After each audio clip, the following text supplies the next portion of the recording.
I mean, Freya Prum, she's, like Sarah Baum, has been campaigning on the QS for a long, long time and come so close to breaking through into the CT ranks. I think, for me, Sarah's a CT caliber surfer. Just the style and just the placement of her turns is at that level, that elite level. But Zali Kelly is actually the surfer out there with the most competitive success. She is a proven winner, amazing junior career. She's had a number of big QS victories in the past, and she needs to really make this one count, because we know that there's 4 places, the top 4 places on the QS ranks in this region after this event are going to be graduating to the Challenger Series, plus a wild card. And at the moment, Zali finds herself outside that top 4, but she did make a huge jump at that last event, climbing 8 spots on the ladder, so the momentum is in her favour. Yeah, definitely. It's always nice to come off a win, especially because it's only an hour and a half down the coast. So it tells you that you can definitely surf in these type of waves, and that you can perform when the waves come through. I've been watching Zali for a fair few years. She's one of the strongest juniors that Australia does have, and I think it was great for her to have a win down there. As you said, Ronnie, that momentum is really important, and I think she's been a little bit up and down. She's seen other competitors of hers in the same kind of age division qualify, and I think sometimes that's difficult when you're watching on and they're on the tour. It makes you really hungry. So good to see her get a win down there at Avoca, and hopefully she can use that momentum in this heat. Yeah, getting that winning feeling back. I mean, she started winning QS events at a really young age. One of those sort of around the age of 15 was travelling overseas and taking big victories. But she's a really well-rounded surfer. She strikes me as a super confident competitor.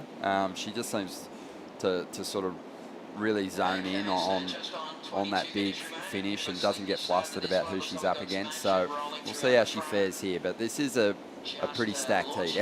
Ellie's going to have her hands full here, because, as we said, there's just so much experience in this lineup. Yeah, as we see the wide screenshot there, it seems like the surfers are staying a little bit away from each other, which I think is a smart way to start the heat. You don't want to, especially in waves like this, because I was just sitting down there and watching, and it was very shifty. There was different A-frame peaks coming down deep near the rocks, and then there was a couple of random ones coming up through the middle. So I think if they can all start the heat with some scores away from each other, it's a smart tactic to play.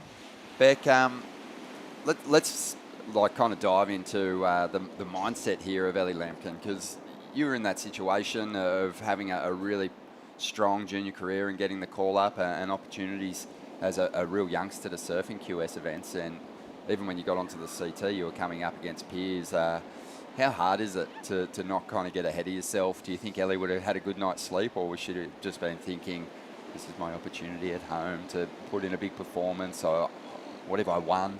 Yeah. What if I held the trophy at the end of it all and got myself a huge result in front of the folks and all the people that have been backing me all these years? Does it kind of start to weigh heavy on you? I think, probably at and around that age, I just wanted to beat all of the older women and, prove my spot in the world, basically. So, I think just staying hungry and being aggressive is where she should be at, and probably where she is at. I think she's been having a couple of good heats in the last few contests and breaking through those earlier rounds. So, I think hopefully she's going out there and attacking, because it's always nice to take some big names down when no one knows who you are. That's such a refreshing take on it, because, it's a game, this thing, and you don't want to let it overwhelm you or have a nasty effect on you mentally, but it is a big opportunity. Yeah. I always say, people often throw that comment out, you got nothing to lose, go out there. But my theory is you've got so much to gain. Yes, it's true. And so, you want to be able to sleep at night and not kind of get overwhelmed by the occasion. Yeah. You've also got to seize the opportunity in front of potential sponsors, in front of your family and friends. Yeah. You've got to go out there and give it your best shot. And, Yeah. I'm sure Ellie's going to do that, because she spends a lot of time in these lineups. That's I guess, where she's going to have a bit of an advantage here, is just her comfort level here at Merewether. Yeah, I was out in that expression session not expressing myself and sitting like a cork. But Ellie was out there and I was having a chat to her and she was like actually just frothing. She's like, it's so good out here. And I was like, Yeah, oh my cool. God, she's such a grom. I love it. Because it was like really windswept, like waves breaking everywhere. And she just was like frothing, duck Wow. diving, like, you know, solid waves and just, wanting to catch everything. So she would have a distinct advantage. It's a tricky wave, Merriweather. We saw Paige Harrop actually go down yesterday. She was sitting a little bit deeper than a lot of the other competitors and not as consistent where she was sitting, unfortunately, at cost of the heat. So it can be a fickle wave. So having that hometown advantage, I know she surfs out here a lot and Philippa, the same thing. So it's a really good advantage to have. There hasn't been many waves ridden though in the first 10. Like how many minutes are we in now? It's the curse of the contest, Yeah, isn't it? as soon as it starts. We were down there this morning watching the conditions. It was pumping. So many waves ridden and some great surfing going down. I think we're going to have a fantastic day of competition here, but it's just having a little snooze at the moment, the ocean, as we kind of get down towards the 18-minute mark here. No waves locked in just yet. That priority's still neutral. So this is a kind of a nerve-wracking start to the heat. I mean, Zali, Freya, Sarah, I'm sure they've been in this situation before and kind of sat out there and had to just, marinate on the what's about to go down. But this is big for Ellie because it's real now. She's in that jersey. This is one of the biggest events she's probably ever had the opportunity to compete in, and certainly one of the more stacked heats that she's probably ever surfed. So we'll see how she deals with it. Yeah, I think with slow starts as well, it can put a lot of, a bit of pressure, a bit of excitement on the back end of the heat. So let's see if a wave actually comes through and breaks here, because there's 10 minutes where they're going to restart if no one takes off. Well, we've got something happening at the northern end of the contest site here at the moment. Bit of movement, and it is going to be Sarah taking off on the first wave, puts her board up there. No restart now? No, that's right. So that sort of nullifies the restart situation there. But Heat is on. Bormy drops just a 0.57, a throwaway. Yeah, she had an amazing run in the contest last year, cracked the final, finished second to Macy Callahan. She really wanted to prove herself to get the opportunity to surf in the Challenger Series because they had a shortened schedule over there in Africa. But Sarah's been here in Newcastle coming up on 5 years, I believe, and they've just completely claimed her as their own because she surfs that well. Yeah, she's been surfing at East End Border Riders and living at Newcastle Beach, so she's pretty much surfing every day. I'll be at home and going to work. She'll be like, the surf's pumping, do you want to come out? And then I'm like, no, I'm going to work, don't talk to me. But yeah, she's been busy here. She's been training really hard, and it's nice to see her performance lift this year especially.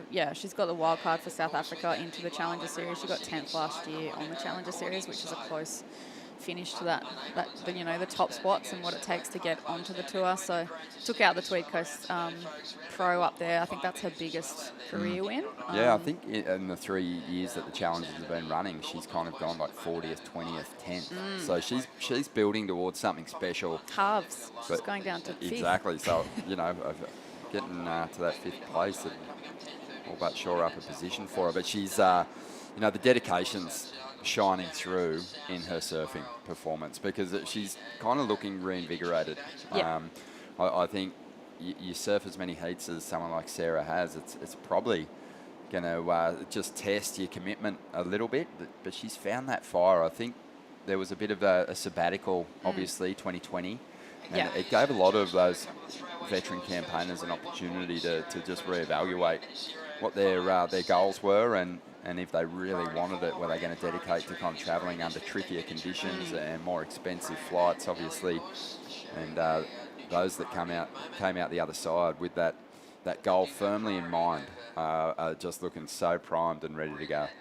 Yeah, I think Sarah was on a bit of a tear pre-COVID. Yes. She'd won at like Avoca and I think that was her biggest win at that time. So she'd had a couple of finals, maybe a couple of wins and a final placing, like 3 in a row. So she was on a bit of a tear and then COVID happened. So it really threw a spanner in the works for her. But Yeah, like you said, she kind of used it to her advantage and just knuckled down. And I think for a lot of competitors, who goes Freya up and riding, all the girls kind of drawing first blood, but waves are just not cooperating right now.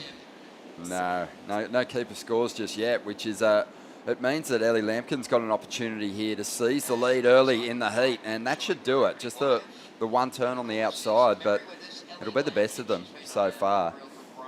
Zali Kelly, she has just a throwaway score as well. Yeah, I think, the COVID thing really threw a spanner in the works. When I started competing at 15, it kind of was like you just use that momentum and all of a sudden you call it like you're on the QS and then you're on the World Tour, and then I literally didn't stop till I was 29.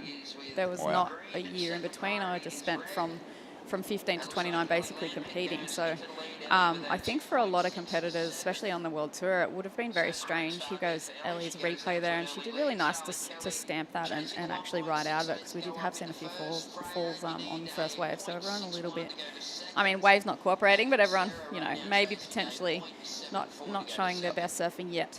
A little sleepy out there maybe, but they'll wake up now because Ellie Lampkin, one turn, 2.67. The local girl has jumped into the lead here. And the crowd is going to be loving that as they slurp down their morning coffee here on the promenade. And Freya just getting another ride there. Yeah, it was like the funny thing was, while surfers like Sarah and Freya were sort of reevaluating what their goals were as long-time campaigners on the qualifying series, there was almost a time warp for the juniors, because there was really a couple of years for them where there wasn't a lot of junior events on, and they went away and worked on their surfing, and now there's this whole other cast joining the party. Yeah.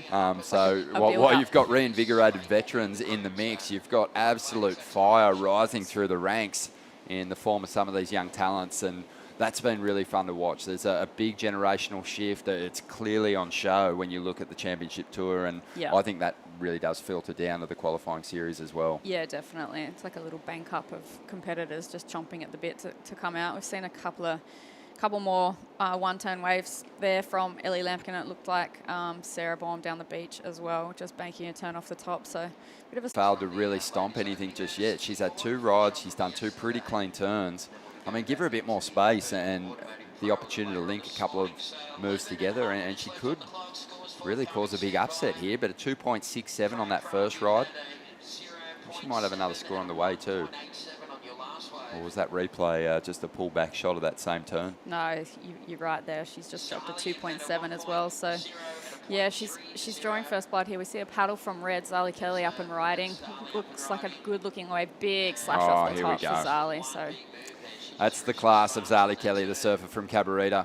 And, man, she just moves a bit more water out of the lip there, so that the comparisons will be made to Ellie's hits. When the judges start dropping this score, I think this one will be the best of the heat so far. Just nowhere near Zali's best, but just timed perfectly.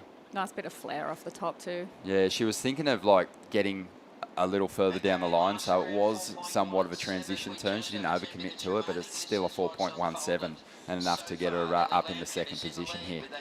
Yeah, so it looks like Sarah Baum did get a 3.5 as well for one of her backhand turns. So girls getting busy in the lineup.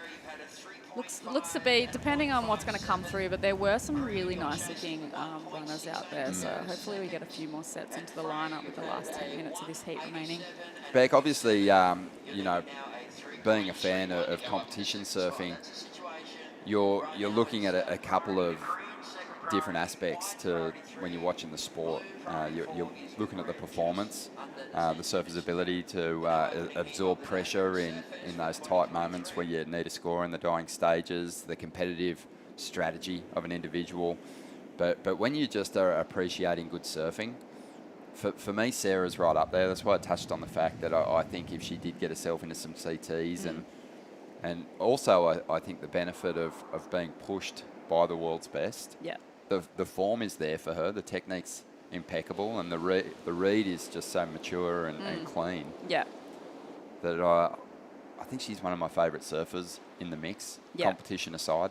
Yeah, I think Be great if she could get a wild card at J-Bay because being South African and yeah, I feel like her backhand is in the top 5 in the women's. I've watched her kind of grow up and competed against her for years actually on the QS. So Zali Kelly up and riding, nice open face slash for her, a bit of a combo carve. For a little bit of a finish here for Zali, so smart surfing there for Zali. Man, how easy and solid was that? I mean, this is going to be a big score. And Zali, you know, she did take a couple of falls early on, but in her mind, she was saying, you know what, these are average waves, not worthy of my best surfing. So she didn't get too flustered. She's picked off her gem there and read it to perfection. One turn for a 4.17 on her previous ride. I think this next one puts her into the lead.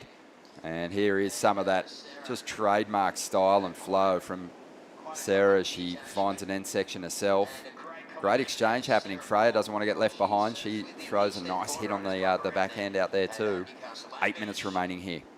Yeah, so good exchange from all the women just then. Everyone looking like they've completed their rides, and saw Sarah moving a bit further south. Freya's up, sitting a bit further north, trying to get some scores on the board away from her competitors. But interesting tactics here. Zali utilising her priority on a good-looking wave. Really nice connection there with the first turn, and I love this open face carve that she's got in her repertoire. So did really well to move through all the way to shore on this one. She's definitely got a nice amount of flow and finishes nice and clean there over the rocks. Yeah, that was amazing. Great variation in her surfing too. Here's Sarah, another beautifully timed backhand hit, and her wave goes a little flat, but she does reconnect with it, hits that end section. The wave shuts down, so she gets out of there. Freya got a nice couple of hits in on the backhand too. Nice. So this is tightening up. I mean, in the battle of the scrappy closeout sections, Ellie Lampkin was in front, but now that there's been a couple of quality set waves, she finds herself falling down the order, or she will when the numbers do fall into place here. She's going to be chasing a score because all her experienced rivals bank good ones then. Yeah, I think, yeah, it'd be good because setting the bar of judging right now, it's going to be interesting to see where these scores lie. It looks like Zali Kelly did get a 5.5. Sarah getting a 6.17, so getting the better of that exchange, and Freya 4.83. So super close scores dropping there for all of the women, but Sarah getting the best of that exchange. I think they probably liked the vertical kind of approach to the first section on that wave, and that's that backhand surfing that, yeah, would be great to see on the tour, I think, if she can get into a few. Actually, even on the Challenger. I think there was some real credit for, just had a quick in and out there for Zali, but I think the judges giving Sarah a bit more credit, maybe just her wave standing a little taller. Yeah. I liked it. It was really crisp, that first turn. Personally, though, I thought Zali was going to get the edge. Yeah, okay. Just on that pocket hit into the nice flowing carve and a couple more down the line. She did finish it right there on the inside, but it was Zali's wave kind of tapered off a lot. Yeah. Which is probably why the judges saw the exchange going the way of Sarah. But Freya got herself in the mix, 4.83 for a couple of good hits out there. So Ellie has been pushed back into 4th position now. The thing that's working for her is she's got that priority. So let's see if she can tap into a good set wave. She needs a 6.97. That's going to be a really well surfed wave, just when you think about the restraint shown from the panel on those last 2 rides for Zali and Sarah. Yeah, I think Ellie now has to utilise her experience in the lineup and just hold on to that priority. Zali and Sarah getting waves right next to her, basically, with their priority. So if Ellie can just wait for one of those to come through the lineup, yeah, a 6.97 is possible for her. But also, yeah, I guess if she could get one wave in and around the 5 mark, then she wouldn't need too much. Get straight back out the back and try and get another score on the board. But yeah, interesting tactics from Freya. 4.83, she only needs a 4.85, and she has been left alone down a little bit to the north of the other competitors as well. So priority probably won't play into her heat too much at the moment. Generally speaking, I know the tactics change depending on what the requirement. Find a lot of space, or did you like to be right up in the grill of your opponents when you were surfing heats? Yeah, I think it really, especially in QS heats back in the day when they were so hassly, no priority. I think I just always like to go away from everyone else and get a quick start, but you don't want to leave your competitors with the advantage of surfing on the best peak either. You know, if the wave's good enough for them, it's good enough for you. So it's always good to be up in their grill if it's like a dominant peak. And I guess when we're looking at these ones come through the lineup, there is a bit of a dominant peak to the south there a little bit where the women are getting their scores from. So quick in and out there for Sarah. Bomb. Just a bit of a wave selection error, putting herself to the bottom of the priority order. But she is in first place, but she wants to get rid of that 3.5. There's a lot of talent in the lineup at the moment.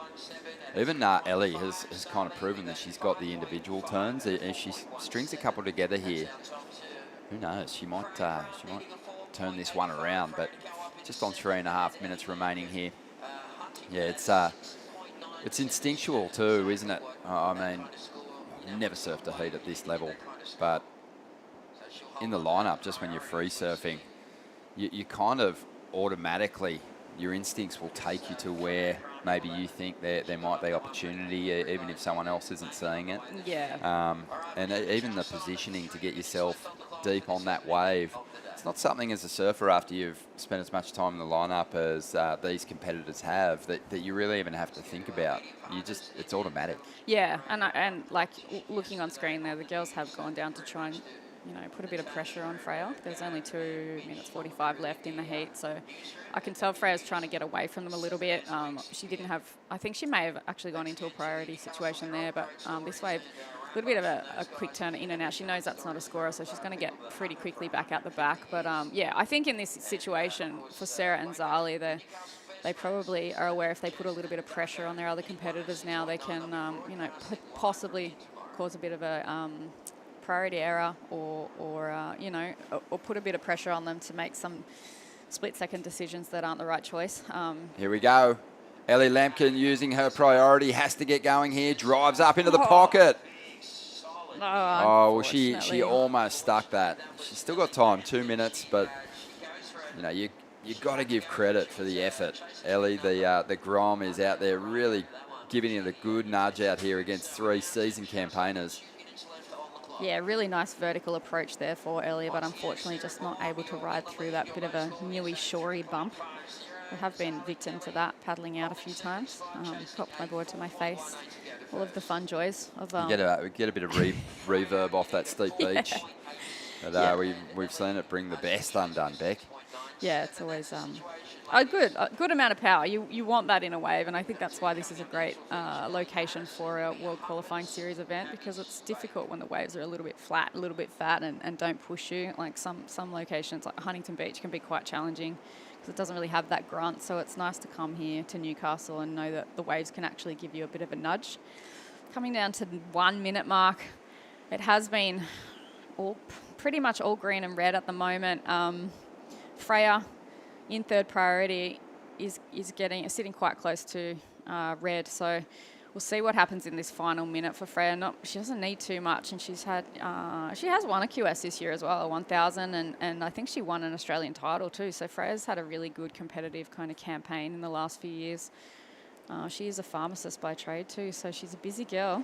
Wow. Yeah, well, Zali Kelly isn't going to give her too much room to move here. Zali looking down the line saying, well, if you can get a 4.85 out of that, be my guest, because she wasn't going to surrender her priority in that situation. Just on 20 seconds to go here, and Freya, she does find some room, but this is a small wave. She's going to have to absolutely tear it apart.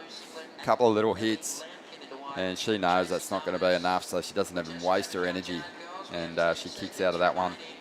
Ellie Lampkin on the outside. Last-ditch effort here, perhaps. Drives up into the section. A nice little hit, but this one's going to stretch out and get away from her. I was super impressed with the effort there from Ellie. Freya had one good ride as well, but Zali Kelly, too strong. And Sarah taking a cruisy win. That was a down back. Yeah, I think good for both of them to have a strong showing with, you know, their experience that they have. Yeah, they needed to dominate that heat, and they did. So good news for Zali, sitting in 6th position. Yeah, she's still in the mix to jump up. So it's going to be a good day of competition, actually. It sure is. The Speaking in Colour Pro here at Surfest 2023 will continue right after the break.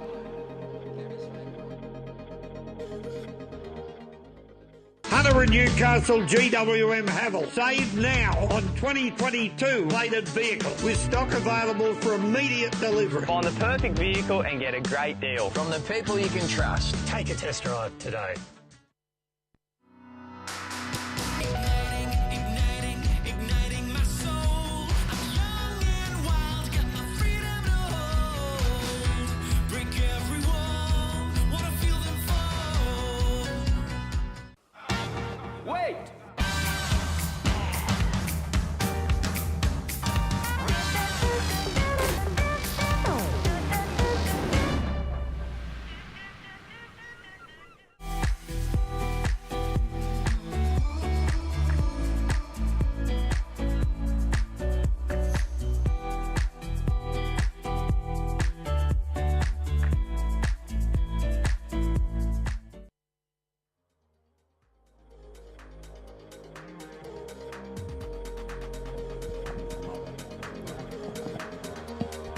Welcome back. A beautiful morning here in Newcastle. We love our time at Surfest, always, and we've been loving it for a long time. This event has been on the schedule for a long time.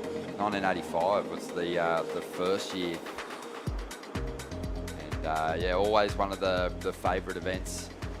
Always has a lot of great energy from the hometown crowd. The locals here love it, and as a result, everyone feels right at home. We've got the Speaking in Colour Pro unfolding at the moment. Heat 14, the round of 64, getting going with a couple of rides in the early stages here.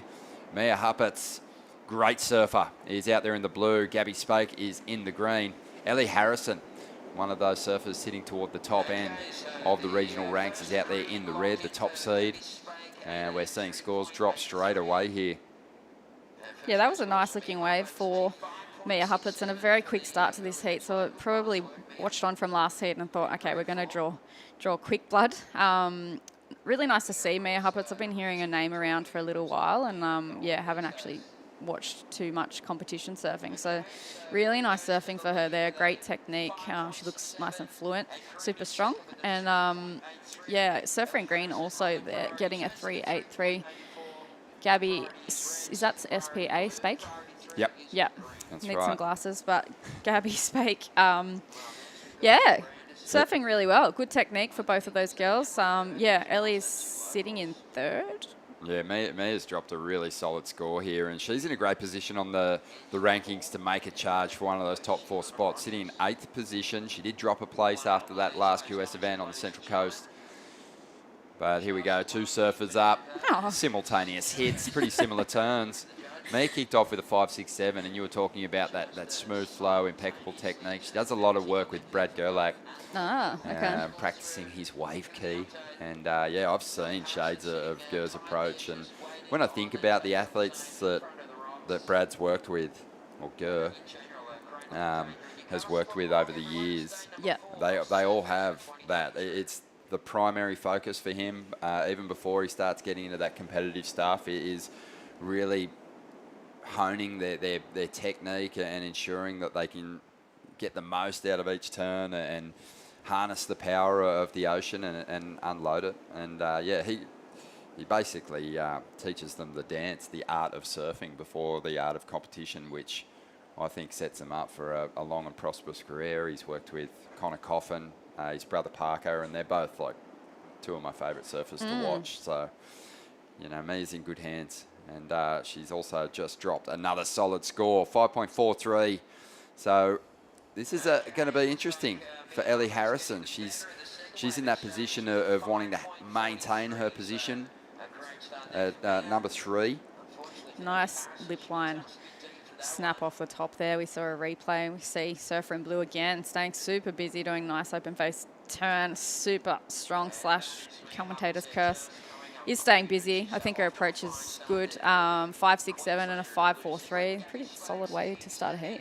Did you ever have that sort of big start to a CT season, say, or even a qualifying series run where you were at the top end of the ratings defending? Ellie Harrison's in a qualifying position at the moment in 3rd place. Did you ever have that where you were trying to defend a spot, and how was it different to, say, chasing? a big finish. I think you've really, you know that you have to perform. At QS stuff, always. You're wanting, a lot of the time, here we see Surfer up in green.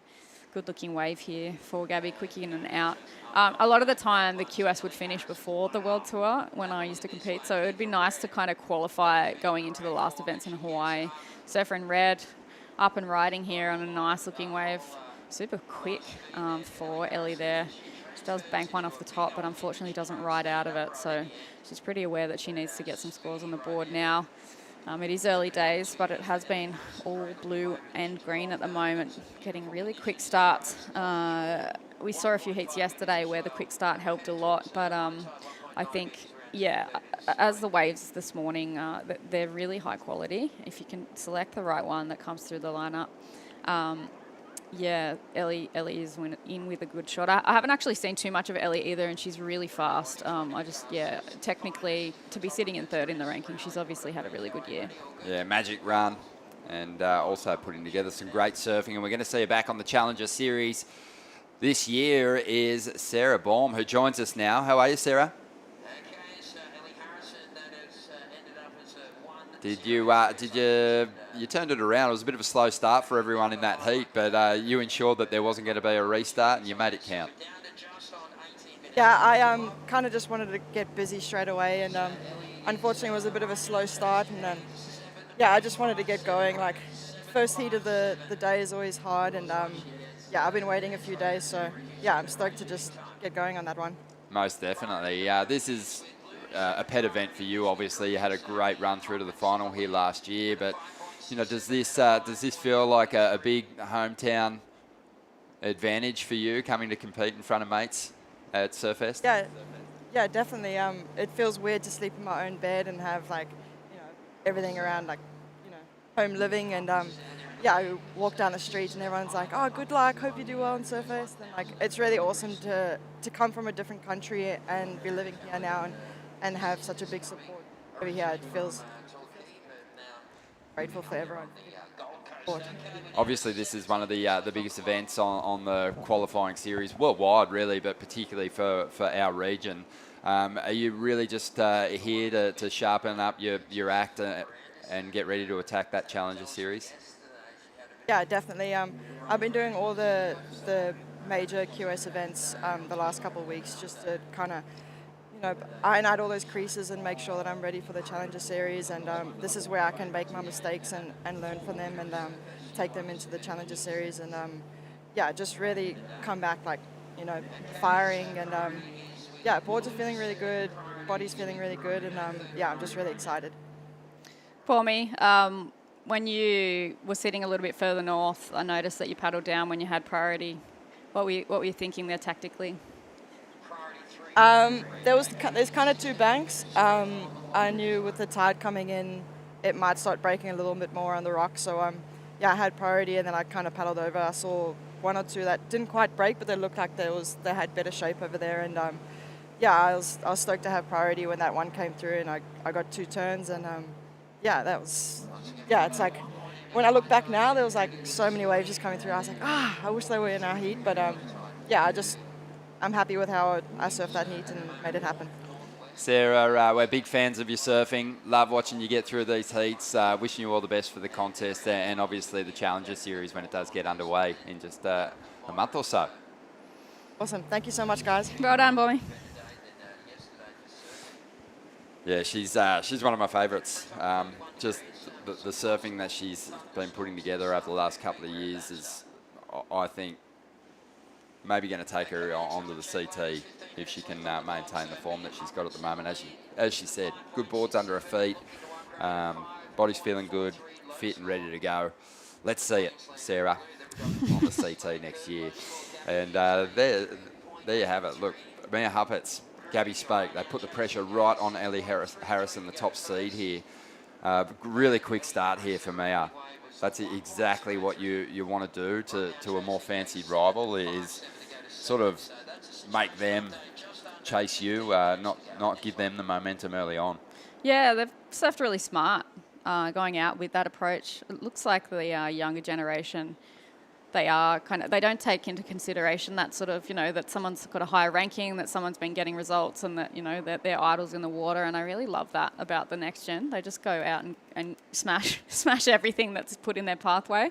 And obviously Mia's experience is slowly building, but with the first exchange, that first wave she got, she's surfing super strong. So yeah, drawing first blood there, putting pressure back on Ellie in the red. She's only got a 1.03, so looks to be that she's moved a little bit further north, and she's hoping to luck into a wave that can put her back in this heat.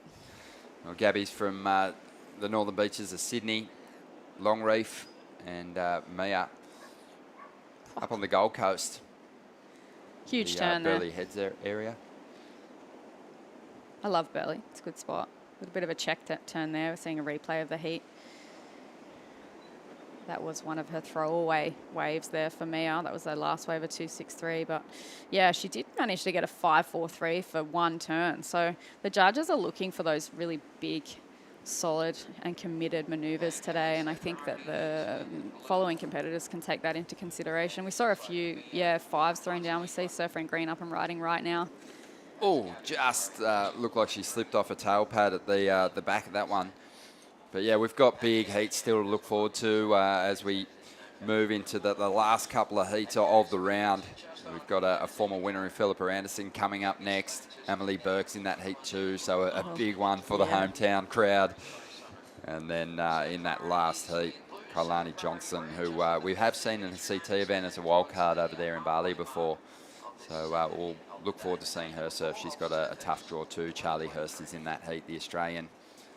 And a couple of competitors that are a little further down the rankings. But like we've said since day one here, Beck, this is a prime opportunity for some of those surfers doing their first run at the qualifying series to build their seed, establish themselves as one to watch as we head into next year's qualifying series.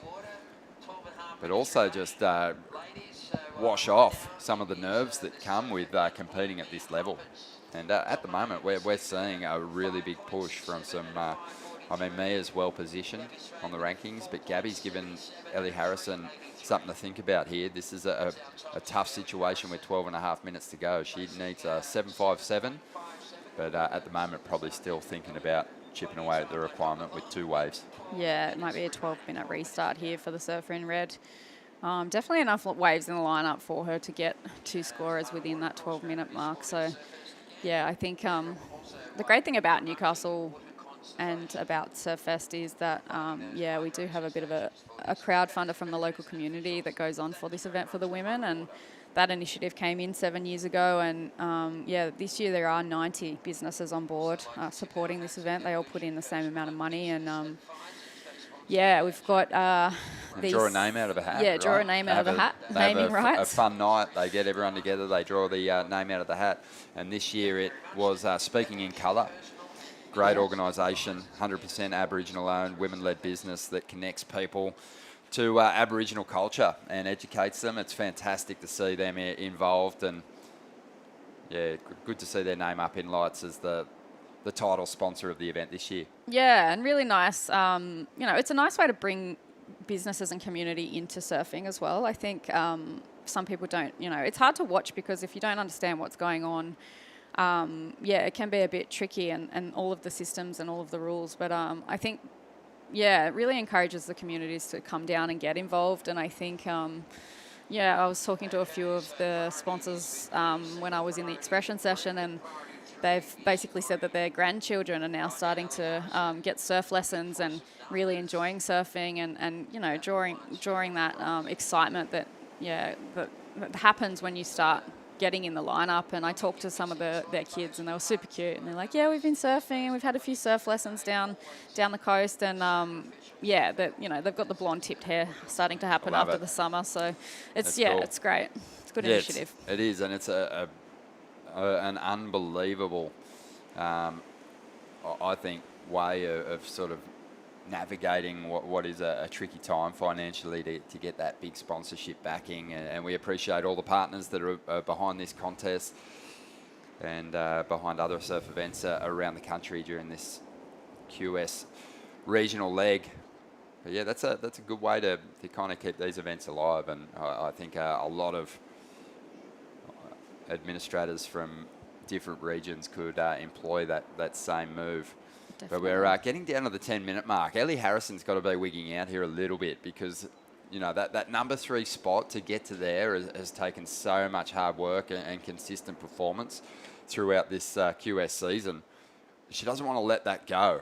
She doesn't want to sit on the beach and see what unfolds through the rest of the contest, because there's just so much talent in the mix, and already we've seen surfers who are just behind her, including Mia Huppets actually, who are looking to collect some more points. And really, with every heat you progress through, you're probably adding to your score total. As we see Ellie now making a move. Yeah, the wave running away from her, unfortunately, but she did manage to get one little hip snap under the lip there, so that will be her best score so far. I think she knows that she needs to get busy now, and she'll narrow the requirement significantly. Yeah. Yeah, the surf from Barwon Heads, let's have a look at it. I mean, couldn't take the bottom turn too deep. Had to almost kind of go mid-face bottom turn to get that tap in.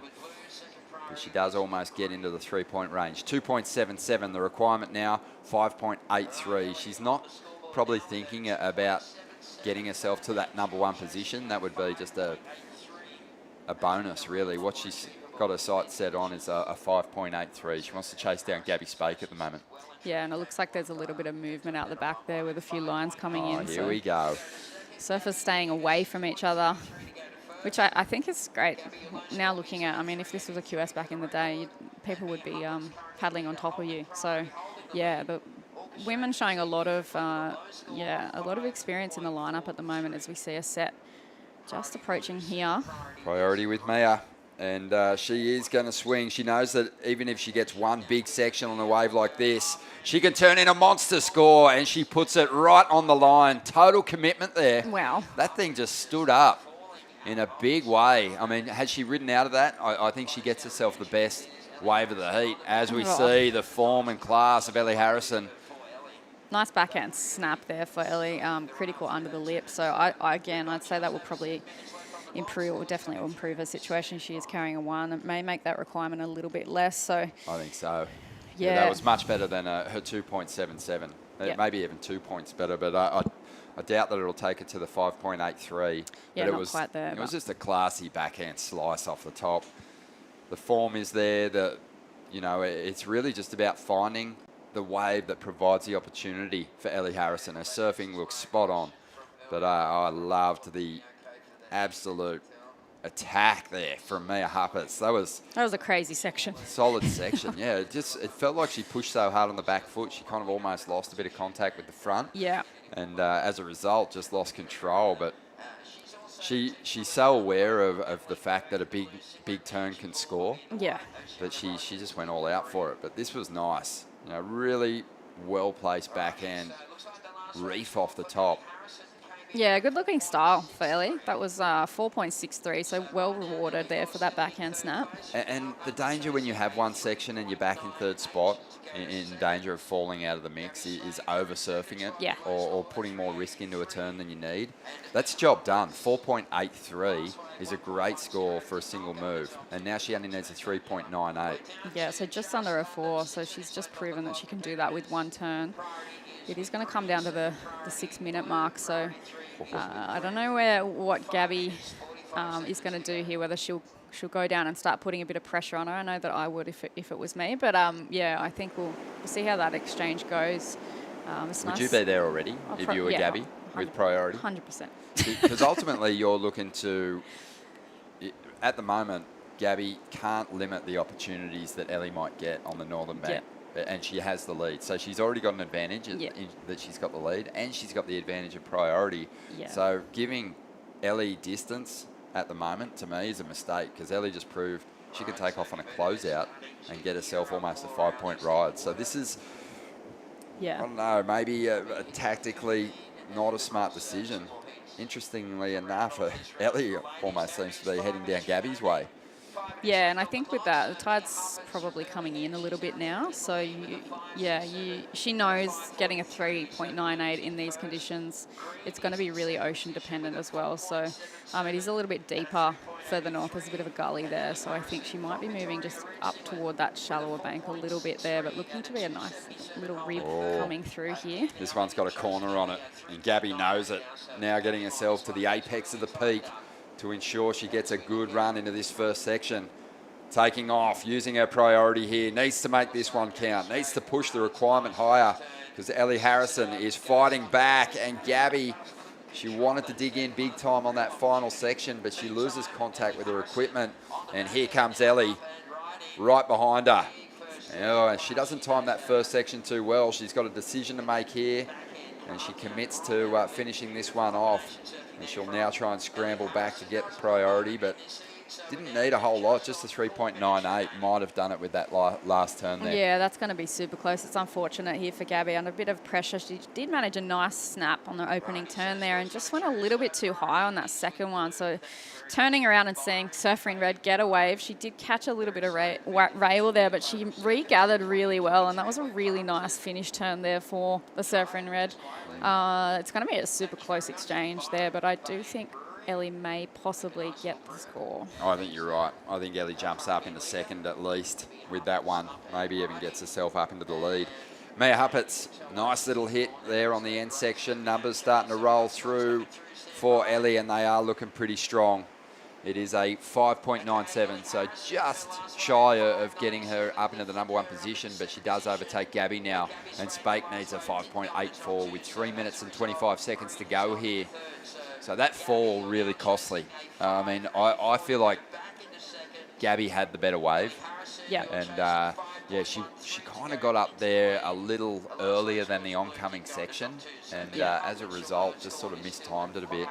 Yeah, and unfortunately, possibly just a bit of experience coming into the mix in the last 5 minutes, because it's a lot of pressure holding that second position when a surfer only needs a small score. So possibly a little bit of experience coming into the mix, and Ellie really responding well to that. Are you impressed by the composure? Because at the 10-minute mark, Ellie Harrison was in third place with nothing. Yeah, and I think you do see the more experienced competitors under pressure with their experience surfing like so many heats. But sitting in third, definitely Ellie has a lot going on in this contest. So she's really responded well under pressure in that situation. And it's been great to watch. The heat is not over yet. There is Gabby only needs a 5.84, and we have seen that she's capable of getting that as well. So she's got priority too. So 2 minutes 15 to go.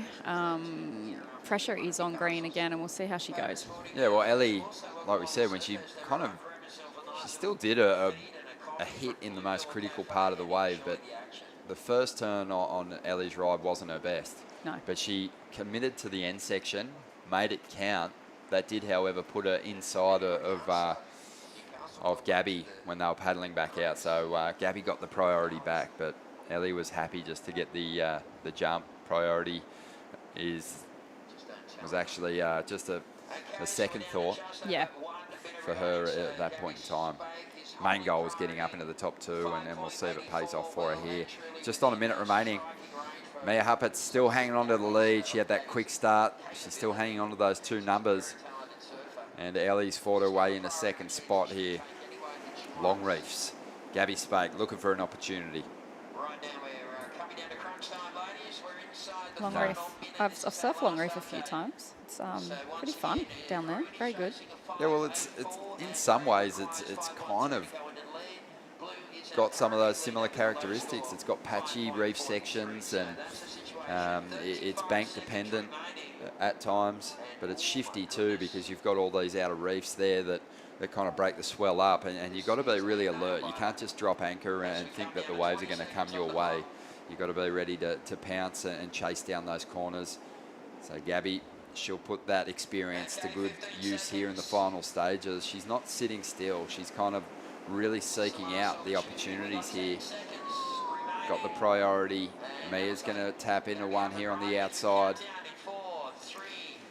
Probably won't go into a top two. The heat is coming to a close, and Gabby's Going to run out of time here, but Ellie Harrison, props to her for maintaining her cool and showing a couple of beautiful formed out moves as well to get her scores. But Mia Hubbard strong from the opening stages, and that's going to see her through to the next round here at the Speaking in Colour Pro. We'll take a quick break, just a couple more heats to come to finish off the round of 64 and their big one. Stay with us. Wait!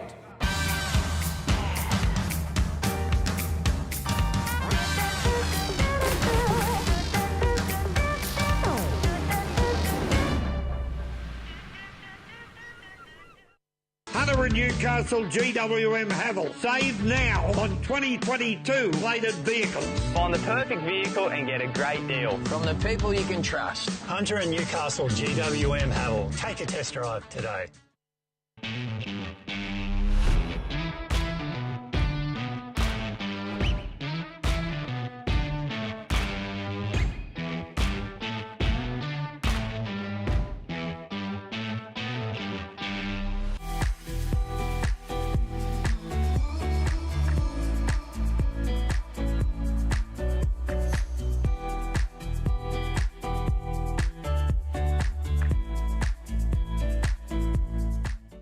Probably winning. I think that's my favourite. My favourite. But I think it was 2002 and it was really big and stormy and they were a little bit uncertain about putting the women out and we're talking about going around to Nobbies and I was like, no, I don't want to go around and surf 2 foot right. I want to go out there because there's a left out there and it's like big and messy.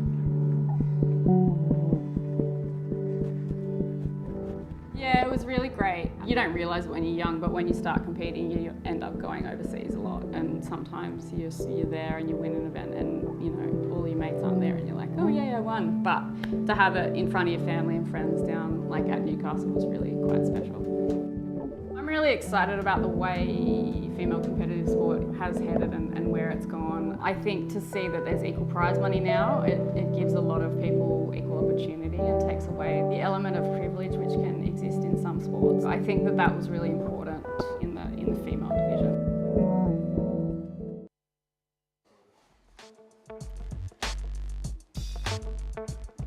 Good morning and welcome to Surfest. Wow, here we are. This is an incredible round one of the women's. I keep looking at the heat draws and thinking, are we into the quarters or something? It is just stacked right from the word go. Speaking in Colour Pro, down here and in the commentary box, Vaughan Blakey, dear friend Matt Hoy. How many Surfests did you win, Hoy? None. None? No, not one. that Never even went close. Devastating? No, not really. Oh, okay. I know you had a good time while you were surfing in this event. Exactly. It's always a good time in Newcastle, you know that. Merriweather, it's been showing up for us, hasn't it? It's been, you know, a little bit dodgy on the first day, but yesterday plenty of epic little pockets, some really good surfing, and the women have really brought it in this event so far. Like I said, I'm just tripping that we're round one, and we're looking at names like Amelia Burke, Philippa Anderson, Angela Ball, Oceana Rogers. Now, right? This is heat. This is it. This is the heat we're looking at. So straight into things here is our surfer in blue. This is Emily, and she is local, right? Yep, local, yep. So we've got a couple of big, heavy-hitting local names in this one. Former event champ, Philippa Anderson. So these two would know each other's game pretty well, mate. Yeah, really well. And they know the breakout here too. High tide coming up at, 10 o'clock today, so it's going to get a little bit fat. How is it? I just bolted down here. I was like looking at the clock, went, whoa, I just lived around the corner. I was got a sweat up here. Mate, you're not even puffed, though. Oh, no, fit as, mate, fit as. But I didn't even get to check the surf, which I wanted to do, but it looks all right, eh? Oh, it's fun. Yeah, really perfect. fun. Lots of little bowls. Classic sort of shorey, even though it's not right on the sand. It's that sort of condition. Off the bottom, crack into the lip. Just Oceana is really going to attack this heat, and I think she needs to because she's got some big names, as we said. Philippa is sitting at 5th place on the ratings in these Australasian regional qualifying rankings, mate. So on the cusp. You could throw a blanket over the top 15, I reckon. It's that close. So we're going to see a lot of chopping and changing, and there's going to be heartbreak for a lot of surfers. But Philippa is in the mix here, so she wants to get onto that Challenger Series again. We know that she's a former event champion here. She's yet to crack a win on this year's series. Came second at Port Stephens. She's won nearly every year. I think it's been on one of the events. Yeah, at least. yeah, she's just such a solid Yeah, competitor. second at Port Stephens, Yeah. Second at Port Stephens, and so she's looking to get that breakthrough and just really, make sure that she's a part of that Challenger Series. What a one to do it at. But home break. Amelie's in touch too, mate. 15th on the ratings. So a big win here, and she could really catapult herself up into contention. This is her now. Bit of a fat wave she's got, but it's looking all right on the inside here. Couple of nice turns. She ends it well. Just didn't stand up, did it? Oh, yeah, here it is.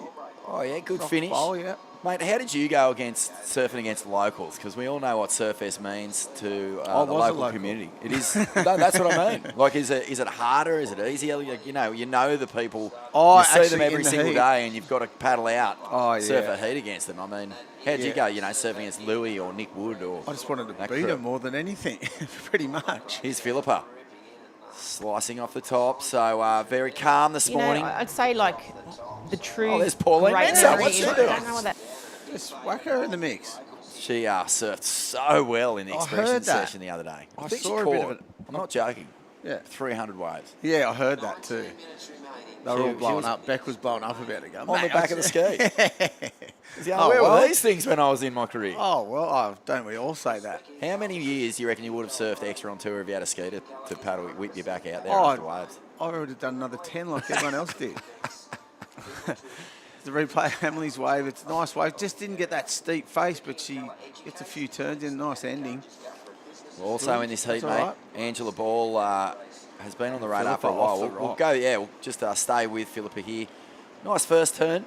Just looks like she's not, overamped last for this turn. one. Just feeling it. And that was the completion we were hoping to see. So. Was it? They've They been- have been. They have They been have been ruthless on that. insanely stingy, Yeah, haven't they? As haven't soon as they? they don't see the complete ride, they just put their wallet back in their pocket. Yeah. Moths intact. Yep. Yeah. Well, that's not it. Probably we're still waiting on scores. But was that a ride at moths intact? Yeah, well, so when the judges open their wallets, Dead typically a moths. bunch of moths fly out of it because that's how often they see daylight. Dead moths. They can't even fly. Here's Philippa. So you'd imagine there's more than a 0.5 in that turn. So, yeah, we're definitely waiting on a score to come in. Nice. It's a good start. Just this. Here it is. Good turn, though. Layback. Hack. And then, look. What do you think? Mate, the ruthlessness of them might say You know who cooked? Here, we'll see. You know right who now. cooked the finishing turn completion? Italo at Narrabeen. Oh. That's where it really came into focus. You I know, remember. what is a completed ride? Because Yeah. he stomps this big thing. Yeah. He's out in the flats. He's Yeah. already patting the dog. So you'd think Yeah. made. And then the whitewash knocked him off and they went, Yeah. no, Yeah, I remember that. no. Well, there you have it. They just said, no, no. Right then. 3.77. 100%. They Yeah. know. Wow, that's... Well, better it happened at the start of the heat in the end. At least Philippa knows, okay, all right, if I'm going to drop a big Do you wallet reckon there- she thought she rode out of it? I don't think so. Yeah. Even her face looked a little like fighting, fighting Whoa, for it. what- yeah. Didn't quite get there. Well, like I said, yes, I don't understand. You know you've got to ride out, right? So why not just grab both rails or one rail and just ride out if you can? It's funny. That'd be a funny look. No, but they A grab rail ride out. right out. So also in would this be heat, funny. and we'll have a lot of eyeballs from down in Victoria, Torquay surfer Angela Ball. First popped onto the scene. I remember Angela's name the first time I heard it because I was tripping on the fact that she was surfing proper, 10-foot bells when she was just a grom. Yeah. We'll come back to that though, Hoy. We're going to go down and speak with Mia Huppert's winning that last heat. A really important heat here, Mia, and you must be frothing because you're right in touch with this qualification for the last event of last event. Yeah, it was a nice heat to get through. I think I need a pretty big result here at Newcastle, but it was a nice start. Yeah. I mean, a big result is possible for you, though, because we just saw you take out Ellie Harrison, who did progress, but, she's above you in the rating, so you know you can do it.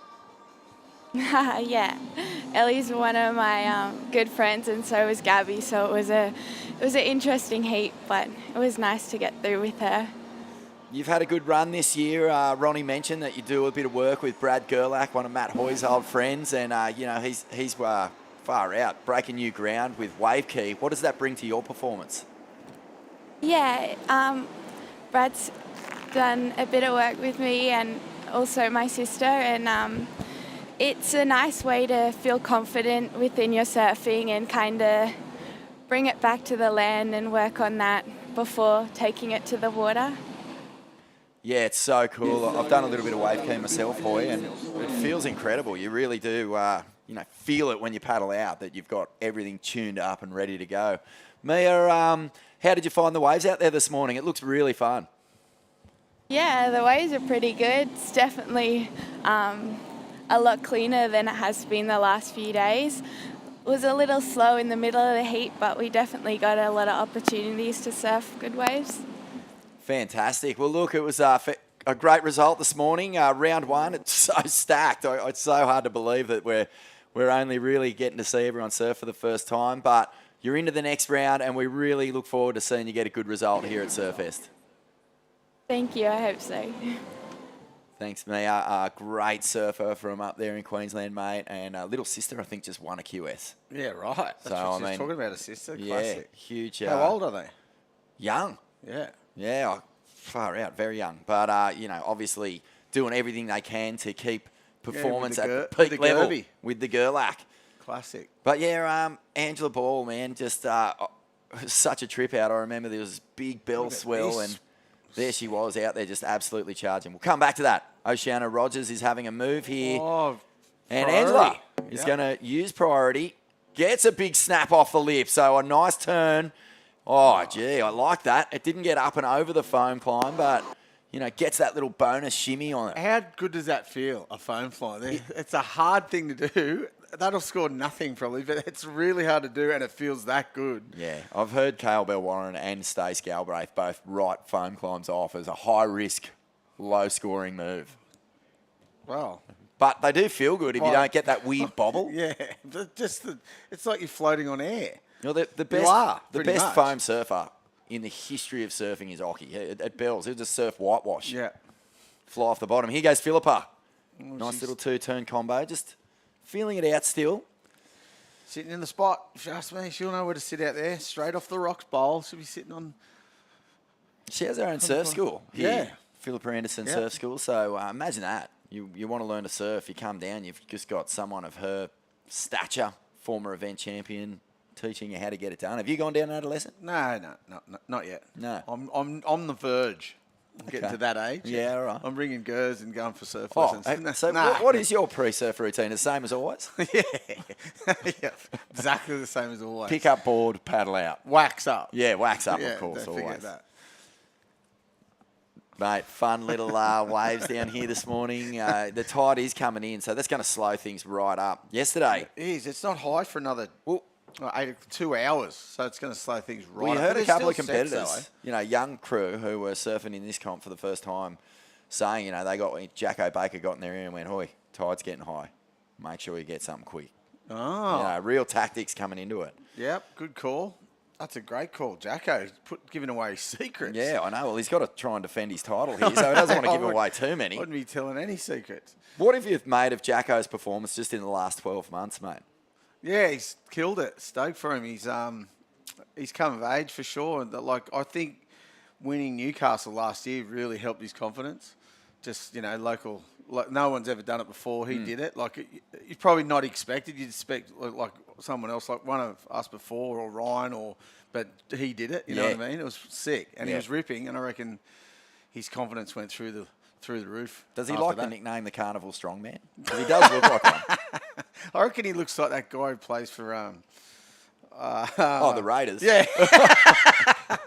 I'll say that he'll hate it, but whatever. I was watching the other day. There's Jacko. I think he should just get all his wetties made with vertical stripes and wear knee-high boots when he paddles out. Here goes Oceana. Let's see. Oh, beautiful style. Whipping turn. And cracks it again. And a third. Oh, bummer that she doesn't ride out of that one. South Coast surfer Oceana Rogers sitting at 85th. So obviously a young talent and just looking to get some experience here at Surfest. You know, that's Good one of the looking great wave. things about this regional QS series as well, Hoy. Look at this, slicing off the top. This is beautiful surfing. She'll probably get still a pretty good score. If she makes that, she gets a real good score. Yeah, and, you know, far out. To be a little grom I know. and to be paddling out against this, you know, this level of elite surfer is a huge, what is it, stepping stone for Oceania. Yep, for sure. And all the competitors, right? Like you said, this first round of the women's is stacked. Because It it's is. straight in. There's no seeds. They're all in straight first round. Yeah, and I mean, you know, judging from some of the performances, one of the other major things that's going on here at Surfest, speaking in Colour Pro, is that we've got surfers from the Asia region Yes. competing for points that go to their own rankings. Oh. So it doesn't go, they don't get points for the It's Australasian. confusing. It's a little bit, but it's actually pretty I cool thought too. they were in 'cause- the Australasian region. no, they're in the Asia region. Ah. But they still can nab all the points that are on offer for their region. Oh. So all the Japanese surfers. Well, there's 10 Japanese girls in. I looked yesterday. That's 10. right. There's a and they huge went contingent. ballistic they're yesterday, surfing mate. They really good, knocked yeah. a few crew out. So Yeah. there's this sort of event within the event for the Yeah. Asia rankings points as well. There's only Because there's three, no comps there. three spots Hardly any comps. up for grabs in the women's. Yeah, that's right. So they've Ah, come so down. that's so is that it's just all their comps? They don't have any comps up there at all. They do. They've got like 3 or 4 comps up in their region, but Yeah. this is the big 5,000 that Yeah, they all everyone come- in the yeah, Asia right. and Australasian Yeah, region can okay. compete for. I So got it. that's why we're seeing so many Asian competitors come down. Oh, it's good. It's really cool. There's You know what it 10 Japanese, does? It's unreal. Gives everyone a chance to see what the level's like up there, get a little taste of it before you hit the Challenger Series. It's And going to they be get cool. to see the level here. What it's Exactly. got to be up to or down to or whatever it is. Yeah, it's a good Perfect. system. Yeah. I really like it. Yeah. And we have seen yesterday afternoon, I don't know if you caught the last 4 heats, but, oh, man, the typhoon was in full effect. Yeah, Japanese I surfers really ripping. So we're going to... I did the second last year, then I waited around for you two to finish. Oh, you did too. Yeah, Thank I you was for that. fine. Very nice of you. I was Ocean enjoying Rogers it. is on a heater Oh, here. yeah. Beautiful off the top. That's what she needed. That Showing- last one, she would have got a good score too. Did she? Showing a lot of experience and... They gave her a 4.77 for that last one. That's- with the yeah. oh, so imagine man. if she didn't fall. Exactly. And this is a good looking wave here too, without priority too here. I'm sure. Epic style and a Fourth beautiful priority turn. and did that. That's Finding what good it's- rhythm, isn't she? Yeah. That's going to put her into the lead. You know who'd be watching this heat? Our mate, former world #1, Rob Bain. Let's stick with Emily now. Off the bottom, and this is nice, Hoy. 2 quick snaps and a third. So looking to put herself in the frame here for qualification. Yep. Emily Rogers, Emily Burke, sorry. She's sitting in blue in second place at the moment. Good looking Got a wave. 3.67. This is going to go north of that. Nice first snap. This next one's the one. Boom. Good looking wave too. And the last one. 3 in a row.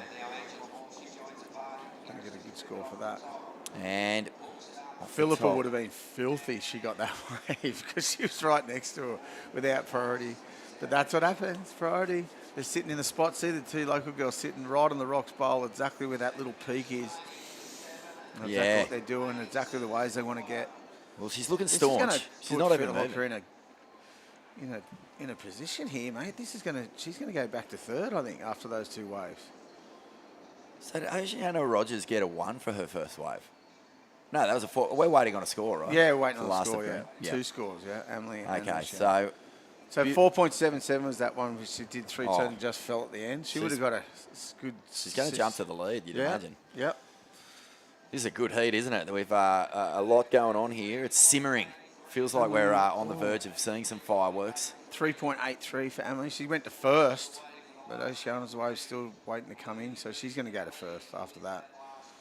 Probably the best wave of the heat. Philippa's going to want to keep a close eye on the clock. Isn't she? 6 She's, minutes to go.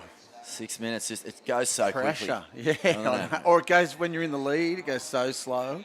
When you're needing a wave, it goes so fast. Madness. Here she goes. She's going to have a go right here. Oh, this is a nice looking wave. One of the bigger ones we've seen. Philippa Oh. off the bottom. It's a big closeout, but she hammers it. Does not ride out. Whoa, that was... Ooh. Did she have... I think she had first priority then too. She Whoa. did. Yeah.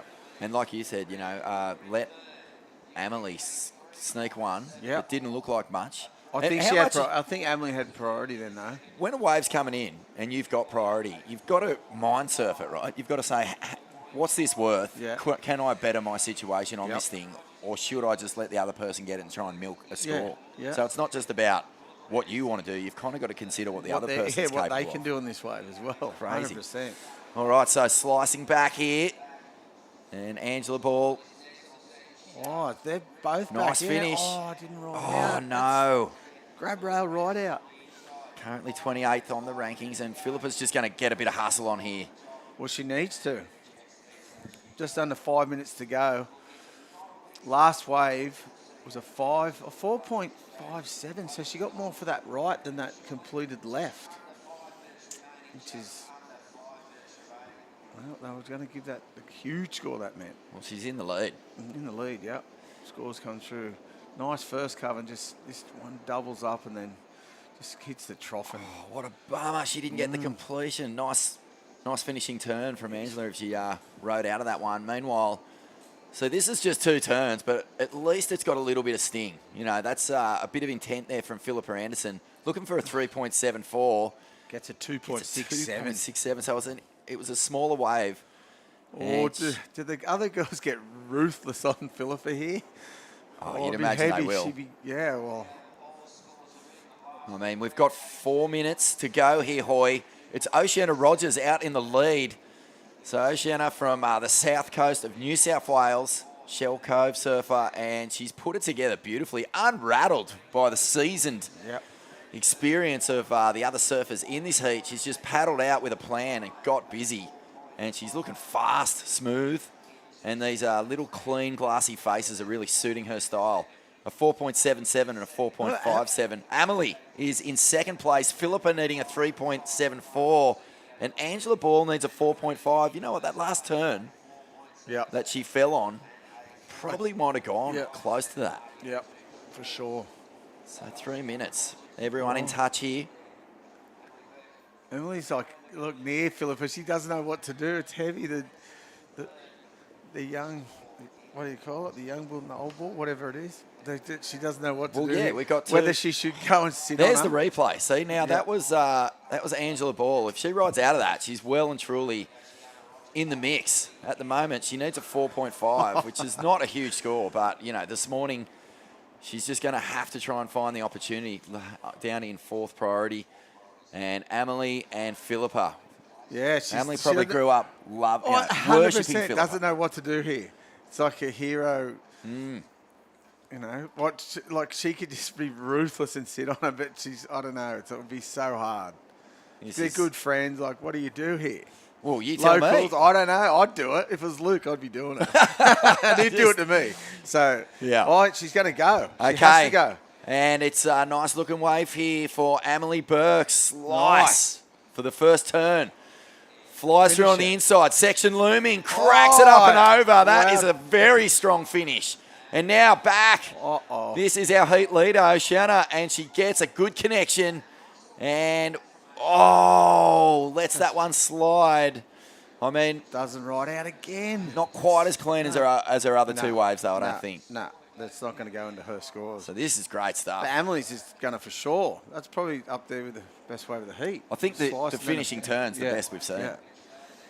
And she went for it too. She didn't hold back. Like, she could have just done like a nice tap and rode out cleanly and got, rode out of that one. Well, I love the fact that, that re-entry was an up and over. It wasn't just a tap. It was a real throwing herself at the section.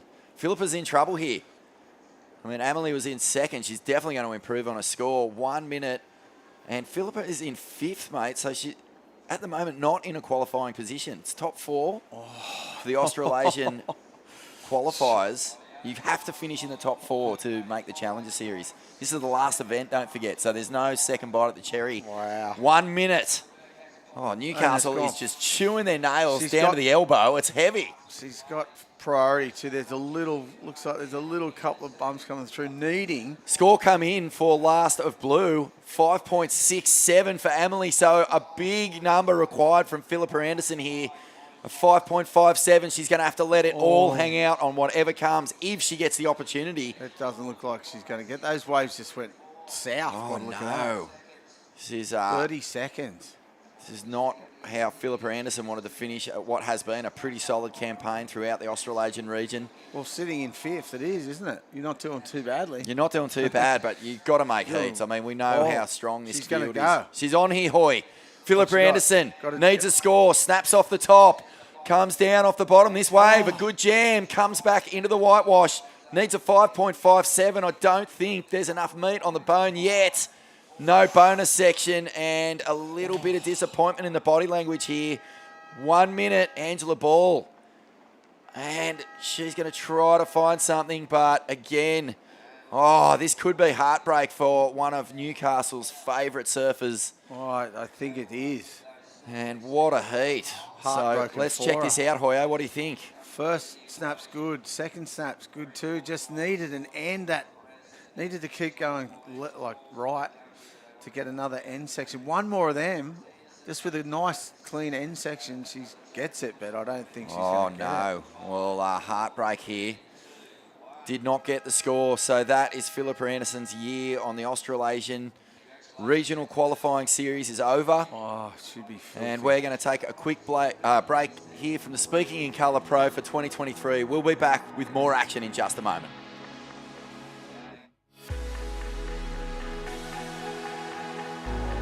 For those that are renewed by the warm sun, fresh air, and awakening winds.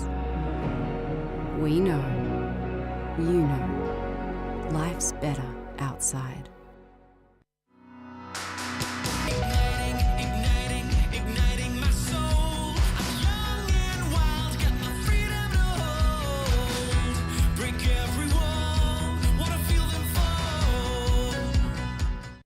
Hunter and Newcastle GWM Havel. Save now on 2022 plated vehicle with stock available for immediate delivery. Find the perfect vehicle and get a great deal. From the people you can trust. Take a test drive today. At Speaking in Colour, we go from the classroom right through to the boardroom. We bring together people in programming and in training, Aboriginal and non-Aboriginal, in a spirit of reconciliation. You know, I'd say like the true great memory is, I don't know what that old lady's name was that was there every year, but when you first rocked up at the contest, she was always there to say hello to everyone. And so for me, Newcastle is all about surfing family and that feeling. It's just a really special place. You know, when I rocked up here yesterday, I went straight to the beach and Osha Curtis was out there. And I just felt so proud that what we fought for, the women today, are getting acceptance. It's just one more step, and that's to have equal amounts of men and women is what I'd love to see. The way things are going, I don't think it's far off. It's very true, like you said about the Girls Can't Surf movie. There's a saying in there that says, if you can't see it, you can't be it. And so now women around the world are seeing other women do amazing things. And so everyone's excited to see rising women reaching this point. Good interview. Really cool, really cool. Welcome back. This is the Speaking in Colour Pro as part of Surfest 2023.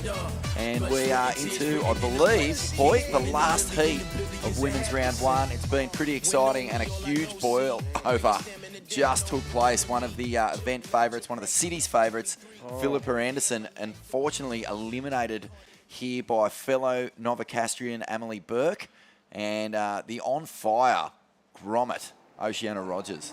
The crowd's gone quiet. Mate, I know. It sucked the air out of this whole city. Are you all right? I saw you pull your hanky out. It was soaking. It's heavy. No, I feel for it. It's pretty heavy, but, you know, far out. This is, you know, one that Philippa's going to have to process. But we'll stay here with our surfer in white. This is Kyla Whitfield, one of the Narrabeen upstarts, and another one of the Narrabeen. Another one. Yep. It's like some areas just have this production line of talent. Narrabeen, of course. That Narrabeen long left sandbank. It's just like a. Look how good it's having the comp back there. Oh, mate, it's going to be so cool to see a long, rippable left. There's not too many anywhere on the and hopefully it's a schedules. good time of year for it too. good time of year. Hopefully the bank's good. Yeah. The bank's nearly always good, isn't it? Well, do you reckon world champ, two-time world champ Damien Hardman will pull up his gold throne on the edge of the veranda and just sit there smoking his pipe, overlooking the whole thing? I hope so. Like Mr. Burns.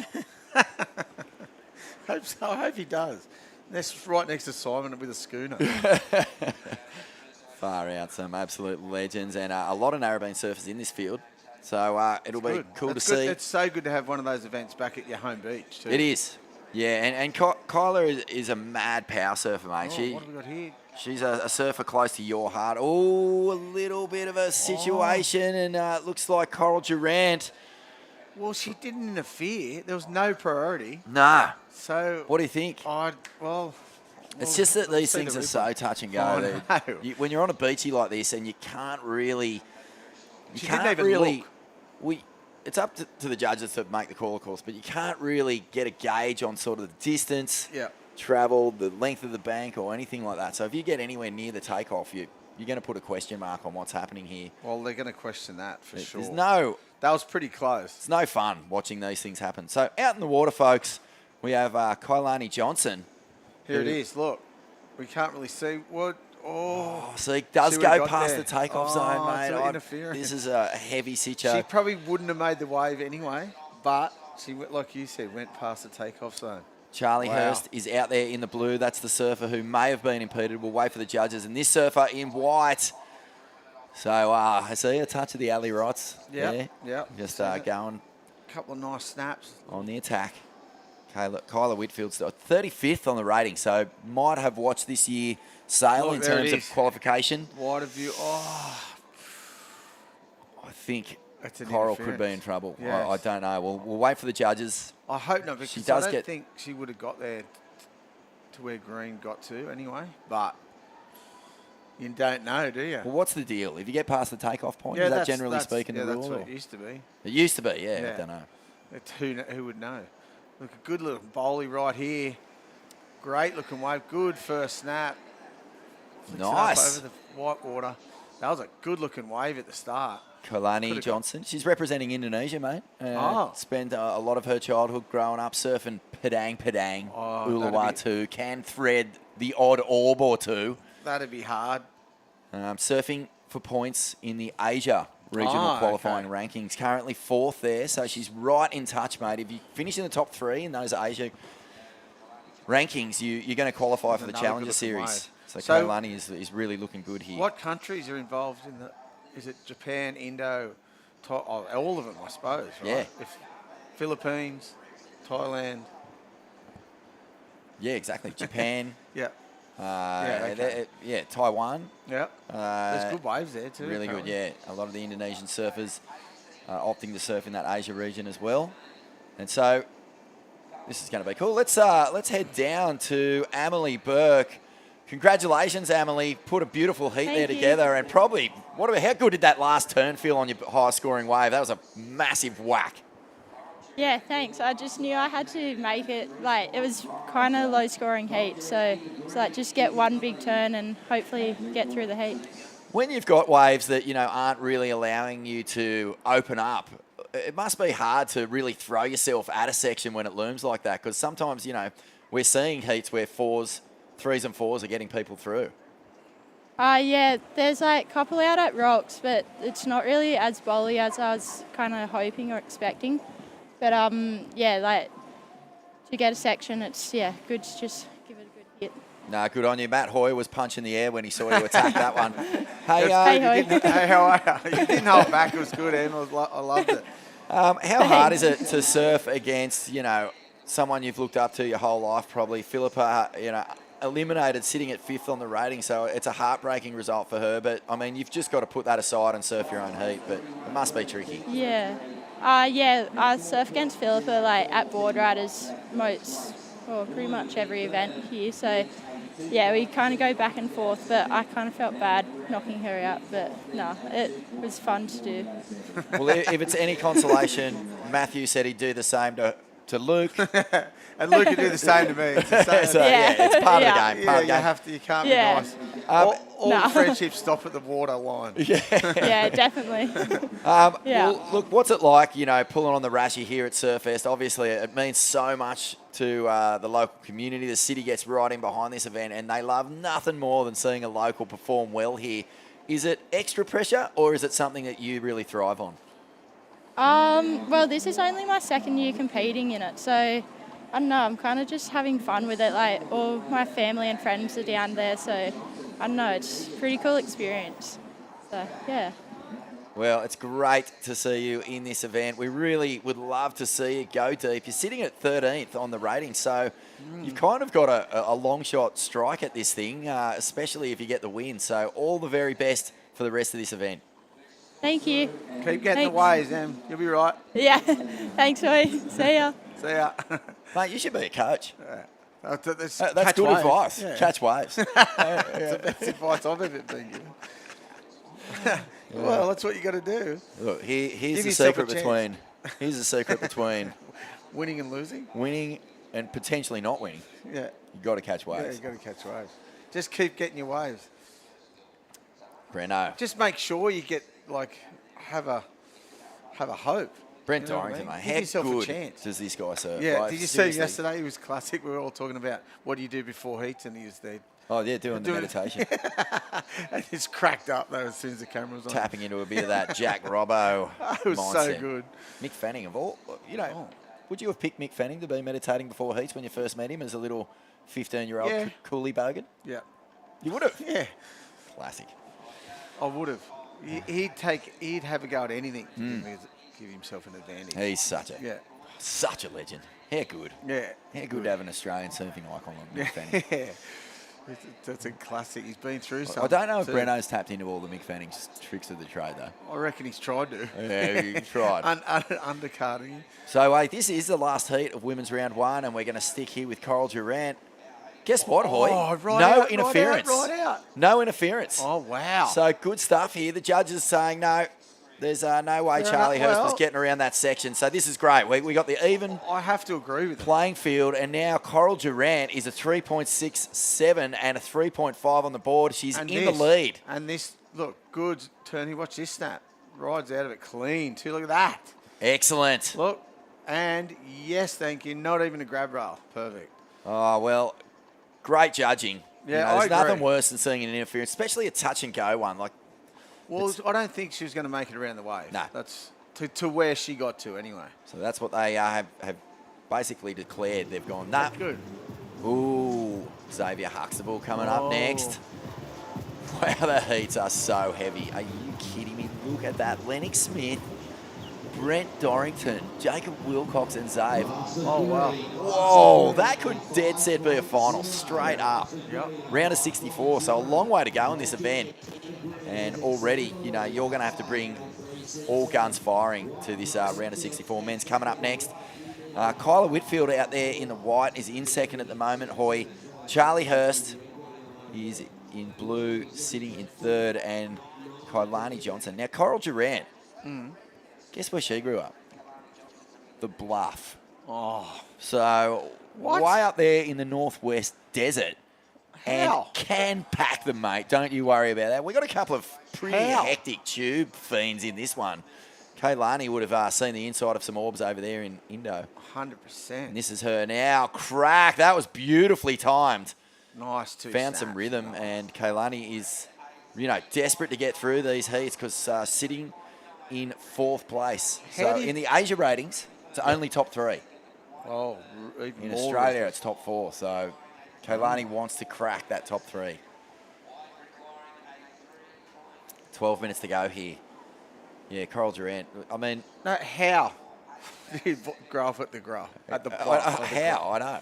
How? Madness. Where do you, no schooling? Just surfing? Well, fishing? you do the real schooling. Yeah. How to catch a barramundi.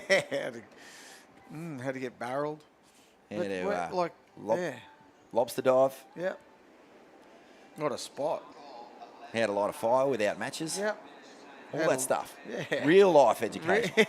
Exactly. And how to get completely drained on, triple overhead orbs. Yeah, exactly. done much time on that No, coast? not enough. I've been to the Barrier a few times, which is one of the best spots in the world. Don't tell anyone. Sorry, boys. Yeah, but I haven't been up there much. Only once. A bit scared. Paulie Patterson used to ring me all the time, say, "That's all, let's go, get on a flight." I was like, "Yeah, it's going to be 15 foot. My shoulders, but I'm no good, mate." Trelawney here. But I'd love to get up there. It It's a looks nice amazing. first turn. Yeah, it does. But you know what? It's hard to leave New South Wales. Oh, it's a long way too. New South Wales is one of the greatest surf regions in the entire world, I reckon. Oh, for sure. And you know what? Merrill- Destination New South Wales, one of the major supporters here. The New South Wales government, through its tourism and major events agency, Destination New South Wales. It's it's the place to be. So many different setups. We got everything. We have everything. True. We've got slabs. We we've haven't got a beaches, Nalu or we've got points. Yeah. We've got swell. We've got every wind condition and swell direction pumped somewhere. Yeah. Especially here. We've got everything in this town you ever want. Newcastle, mate. Well, there's something for everyone Rules. in the Hunter region. So head to visit newsouthwales.com to plan your local adventure. See how beautiful Love some of the this zone. footage is on the ad. It looks amazing. And there's a couple of secret spots in there. I'm like, oh, what? Oh, they're they dropped showing- dropped a couple of... Yeah, it looks amazing. And you, unless you've been there, you don't know where they are. Hey, which is Mitch a Ross wonderful- showed me a clip on his phone the other day of a left-hander. Just Not going to say where, but it was as good a rippable left as I've seen anywhere. Yeah, just here. Was it? Just here somewhere. Yeah, yeah. Oh, and last Thursday was firing here. The whole, everywhere was pumping, every beach. High speed, down the line surfing here from Coral Durant.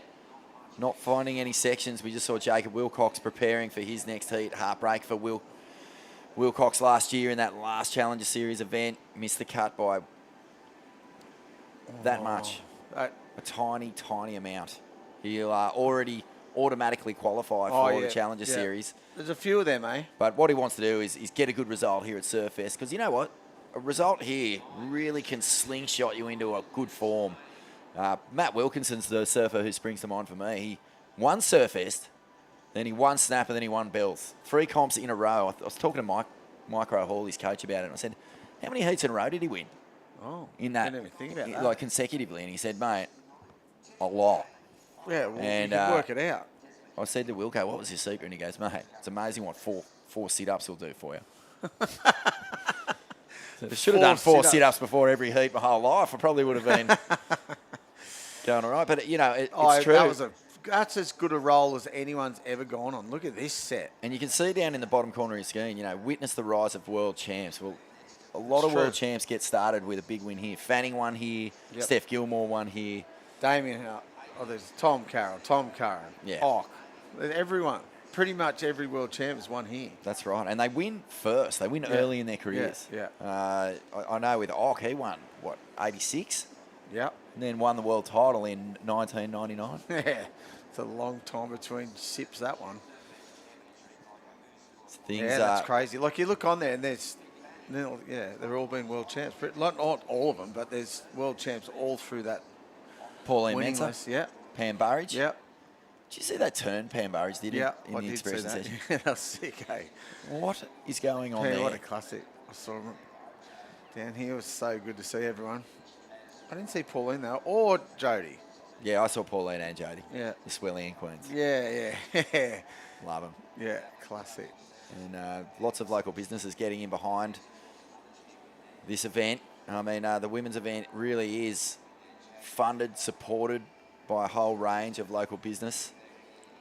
And, far out. I always say this, Newcastle's a city, but it's like a giant coastal town, mate. It's just got such a deep sense of community and a deep sense of support for the things that you love. Footy, surfing.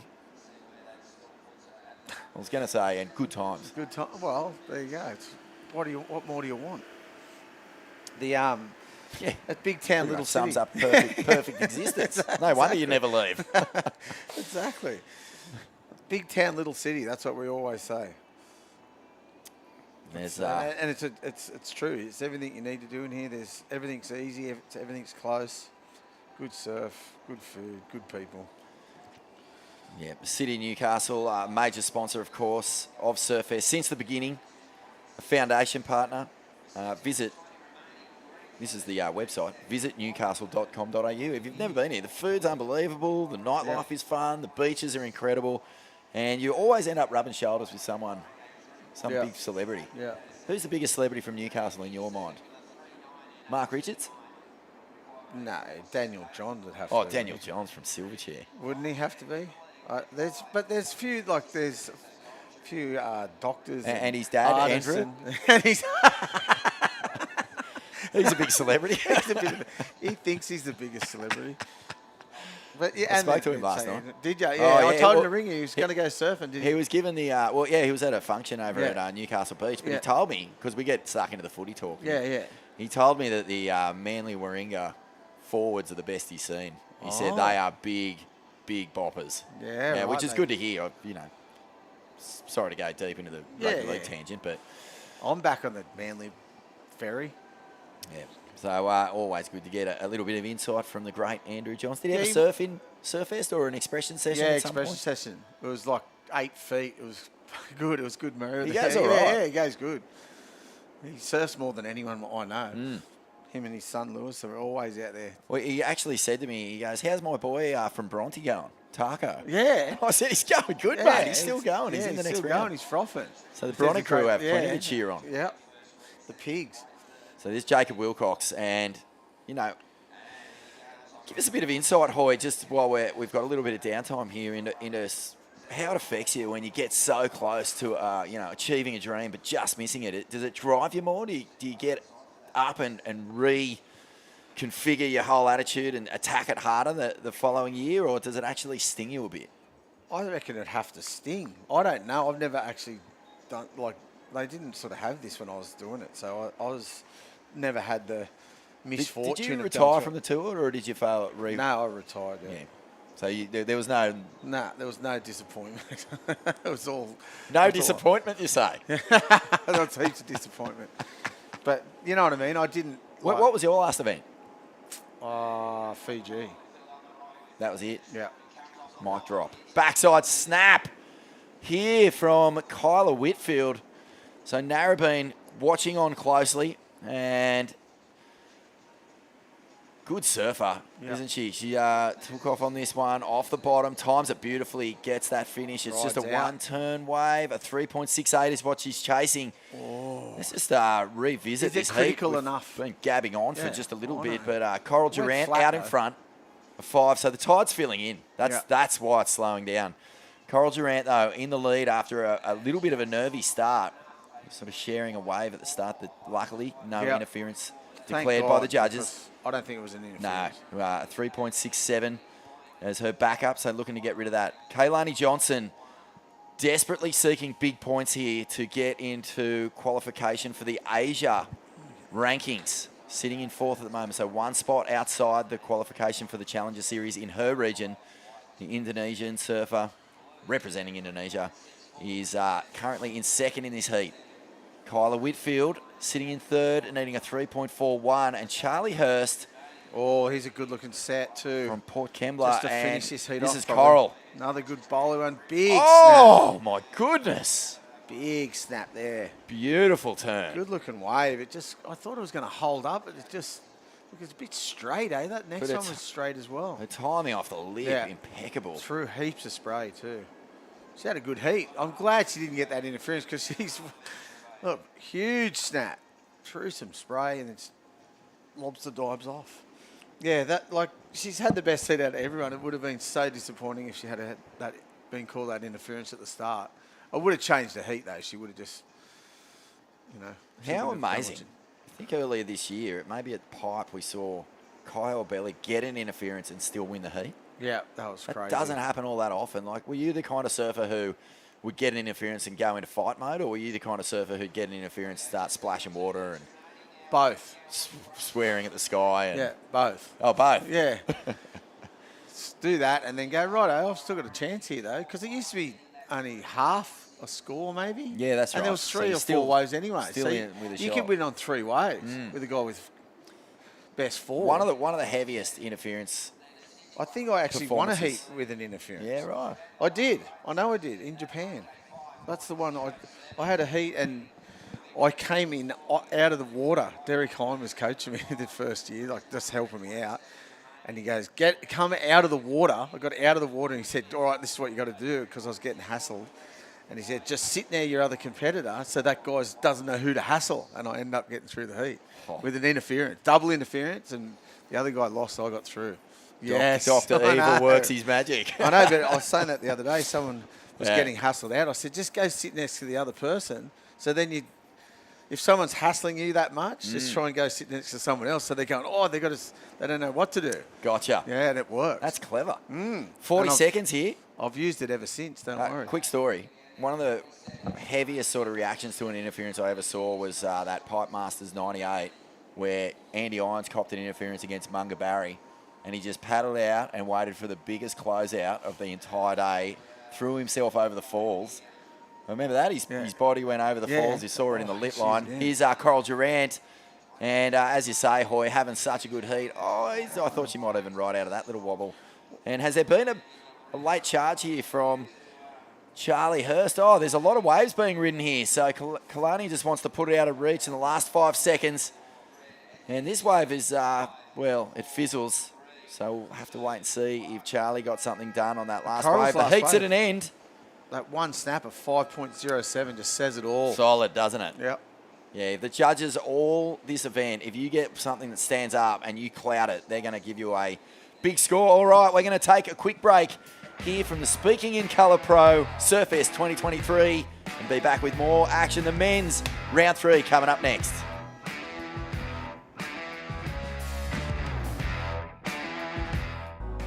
For those that are renewed by the warm sun, fresh air, and awakening winds. We know, you know, life's better outside. Welcome to Sydney. Upbeat. Downbeat. Feel its heartbeat. Open spaces. Open arms. A place to feel alive. To feel free. Come feel it all and feel new.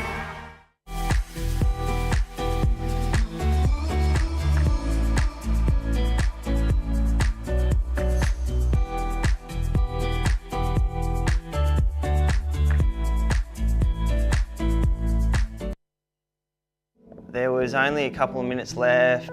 I had priority. Ryan needed a pretty healthy score.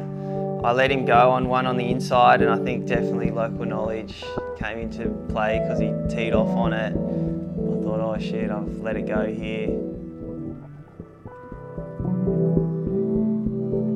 But then the score came in and we were tied, and I went on an account back. Being a new resident to the neighbourhood, was trying to earn my stripes, and Ryan's the guy to beat in Newcastle. Stepping away from full-time on the world tour, I had the opportunity to start my own company called Revere Projects, and supporting up-and-coming surfers and things like that I think is really important to help the next generation coming through Newcastle. The younger guys showed a lot of talent and very big future ahead of them. There's going to be a very strong presence on the world surfing scene coming from Newcastle, which is really cool.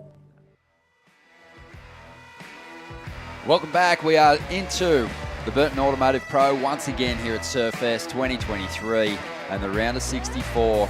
We know it's going to be stacked with those big names, the highest seeds hitting the lineup for the first time. We've got Jacob Wilcox, who had a great run on the Challenger Series last season, finished 13th overall, and with that finish inside the top 20, even though he didn't graduate to the Championship Tour, he does keep a spot on the Challenger Series for this year. Xavier Huxtable, he's been performing well on the regional ranks, and he did drop a number of places though to 10th after that last QS 3000, so he's got some ground to make up if he wants to get into that top 7, but he's so capable, such a great surfer, and the Victorian's up at the moment to get things started here. Also out in the surf, we've got Lennox Smith in the white, Brent Dorrington's in the green, Jacob Wilcox with a nice hit there. That's the 517 from earlier on. Ronnie Blakey with Mitchell Ross. It's getting to the serious stage, Mitch, especially for those surfers that have progressed out of that round of 128 through the round of 96 and earned their place here in the lineup. Oh, for sure. This is where it all heats up. Absolutely. Even seeing that first backhand sort of slam there from Jacob Wilcox, it signifies that the levels got a little bit better. That turn was huge. It was a 5.17 for just the one manoeuvre. We've been stressing the point all week long that if you do one big turn, you will get rewarded by the judges. And Jacob Wilcox, just like that, 5.17, Ron, to start the men for the day. Really exciting stuff. Yeah, who do you like in this heat? Yeah, I mean, Jacob, for good reason, with his free surfing, his competitive performances over the years, probably the most experienced surfer at this level when you talk about championship tour events. I think he's had around 9 wildcard opportunities at different locations around the world. Portugal, Bells, yeah, quite a few. Margaret's. It's funny that, isn't it? Yeah, in his backyard there. But I'd like to see Jacob do well to actually qualify because, he's never made the tour. And I think if he sort of, the guys, the table that he sits at, he deserves a spot there. Your Morgan Siblicks, your Jackson Baker, all those guys that he grew up with, they've made the jump onto the Dream Tour. But Jacob, he's been so close so many times. Like over the last decade, he's been really close. So, yeah, he's hoping that, this year he can get it done.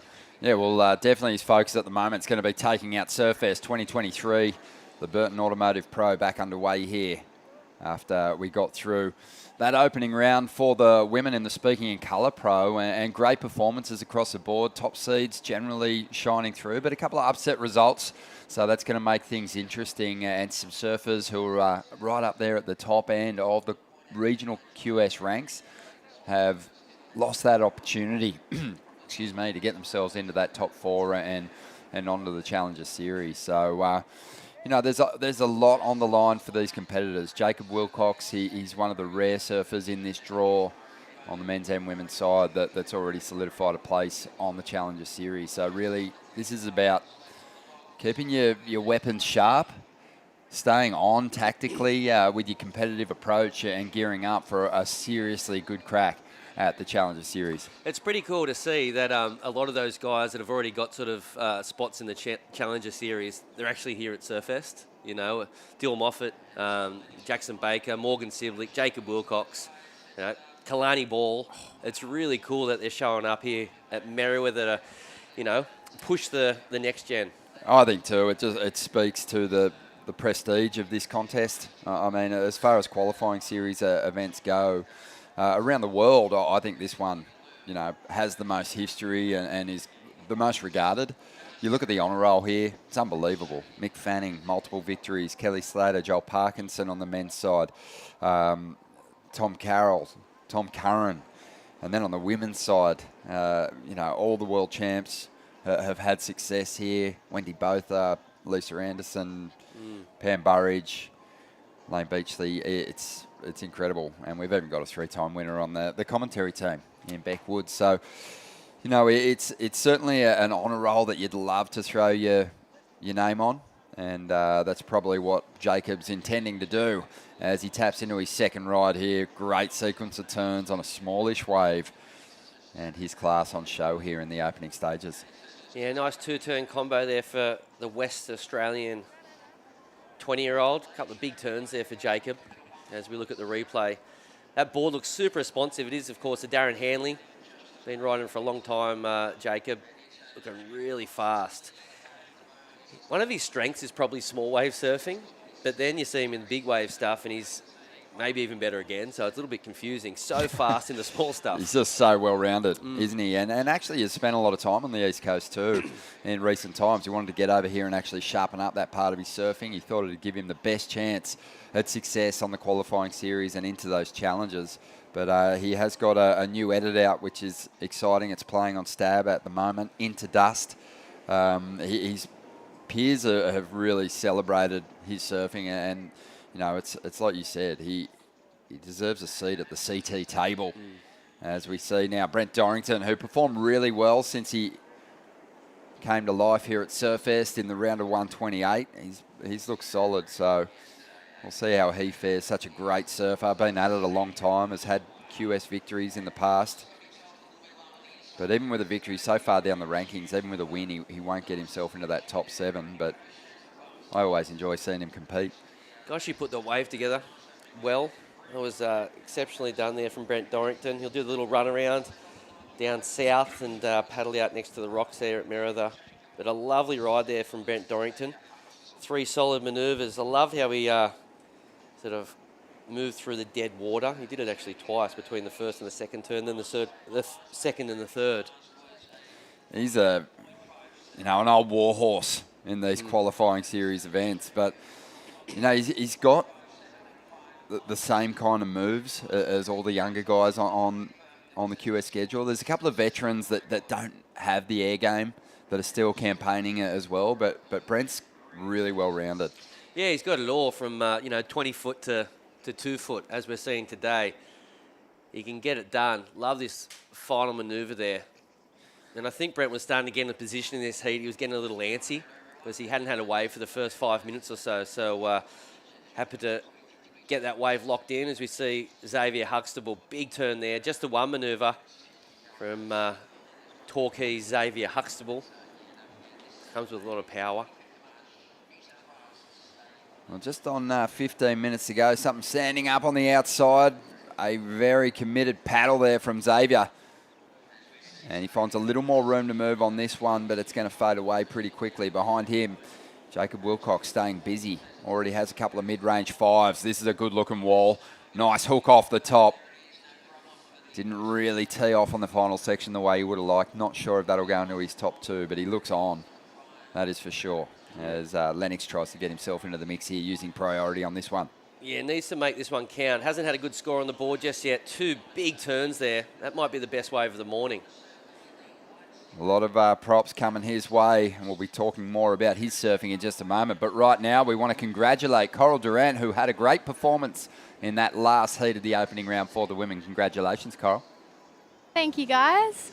How is it out there? Because from where we're sitting in the comfort of the booth, it looks a lot cleaner and a bit more manageable than what we saw on these opening days of competition for the men. Yeah, it's definitely clean. There's a few fun waves. There's seaweed everywhere. I've got seaweed all through my hair, but can't complain. I'm pretty happy to get through that one. Oh, absolutely. I mean, it is a really stacked field. Are you sensing kind of the energy and urgency from all the competitors in this big major QS 5000? Yeah, I know that a few of the girls are really focusing on this event to qualify for the Challenger, but for me, I'm kind of just having fun, enjoying it. I've got no got nothing to really worry about, so I'm just enjoying it and, yeah, watching all the other girls really battle it out. That's awesome, Coral. How many QS events have you actually surfed in? Not that many. I think this year I've only done here at Boomerang and Avoca, and then just a few back in WA at home, and yeah, that's about it. Oh, that's awesome. It's a great opportunity now with this new system for surfers like yourself who are kind of coming through those juniors to make that next step. How have you found it competing against some of those people campaigning to get onto the Challenger? Yeah, it's been amazing. It's so cool to see like how focused they are, and just makes you know what you need to do to get there. But yeah, it's been really good. Must be a big confidence boost too coming into that opening round when you're up against higher seeds and you get the victory. I mean, it's early in the contest, but anytime you're winning over those surfers who are ahead of you on the ladder, it must feel fantastic. Yeah, for sure. It's definitely a confident boost. I am so happy to get the win and keep moving forward. Awesome. Let's give your shaper props because your board looked great under your feet. What are you riding out there? I've just tried a couple of LSD boards. I think it's the... Can't remember what model it is right now, but it's just a 5.5, and yeah, I've been really enjoying it. So thanks so much, Luke, for that. Thank you, Coral, and Luke Short, incredible shaper and shaping beautiful boards for you. Best of luck as you move through the rounds here at Surfest this year.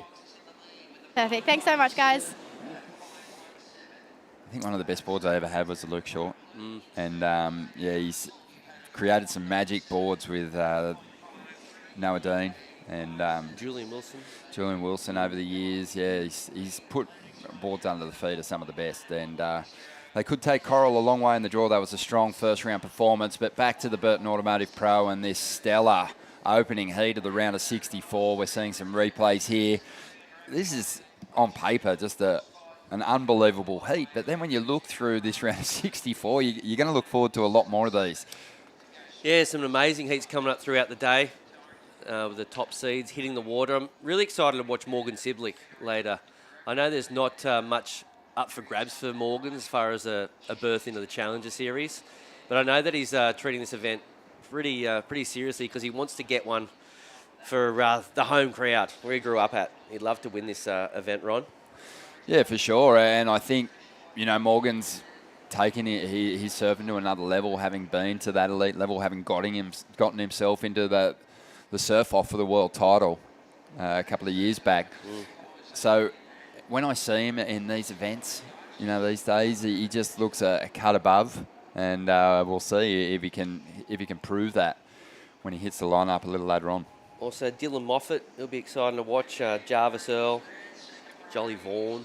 Yeah, well, Joel will be good because he did get the opportunity to surf in the Challengers last year, and he's campaigning to get back there once again. But a lot of the surfers you just mentioned did have a fantastic run through the Challengers, just falling short of getting themselves up into that top 10.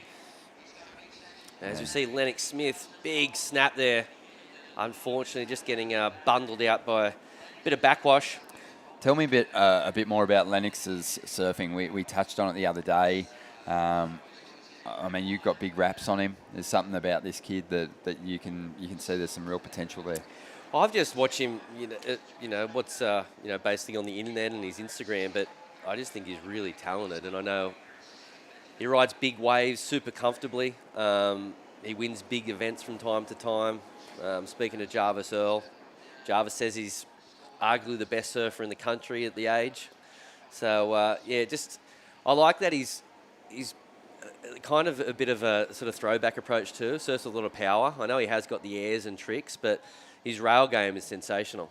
Oh, we'll look to get a glimpse of it here in the final 9 minutes. He does have some work to do, though. Back in fourth spot at the moment, chasing a 4.61 to get up into second position. Brent Dorrington, he's hanging on to that third spot. Not a position he wants to be hold of in the dying stages here. He wants a 5.77 to get to second. Xavier Huxtable, Jacob Wilcox, the top seeds in this heat, sitting right where they need to be and where they should be, really. But Jacob's just outpointing the surfers on the exchange. He's got the edge on everyone with his 2 scores at the moment. Yeah, really tight. The only surfer that kind of needs to maybe get a couple of scores is Brent Dorrington. I think those 4.9s for Xavier and Lennox, they're decent backups, but I can't imagine a 3.7, round of 64 will be in your top 2 scores. I would have thought maybe 11 points in this round, maybe 12 points to get the jump up into the next round. As we see Xavier, the Victorian, couple of big turns. That's the wave of the heat, no doubt. The judges are going to eat that up. That second turn was so square and so vertical. It'll be a massive score, and I believe Xavier will go up into the lead on that one. Lump of a lad too, really has bulked up a lot. I remember seeing him as a micro grommet down there in the Jan Jack area. Every year we'd go down to Bells for Easter, and he was just always out there surfing the different breaks around the zone. But in the last couple of years, he's had a lot of power, a lot of muscle to his frame, and he's starting to really do some world-class surfing. It is. Those turns are actually CT turns. That second manoeuvre is exactly what you see on the championship tour. As we see, another surfer who can get it done is Jacob Wilcox, the current heat leader, but we anticipate a bit of a change with just over 7 minutes remaining. Yeah, solid numbers starting to roll through for Huxtable. Yeah. I know it's going to be fantastic to watch Owen Wright surf his last event down there at Bells Beach, and I believe they'll have a local trials, and Xavier will no doubt be part of that. So We'll see if he can get himself into the main event. But, yeah, that's going to be awesome. Owen Wright announcing his retirement just yesterday. The rumours were kind of circulating that might be the case.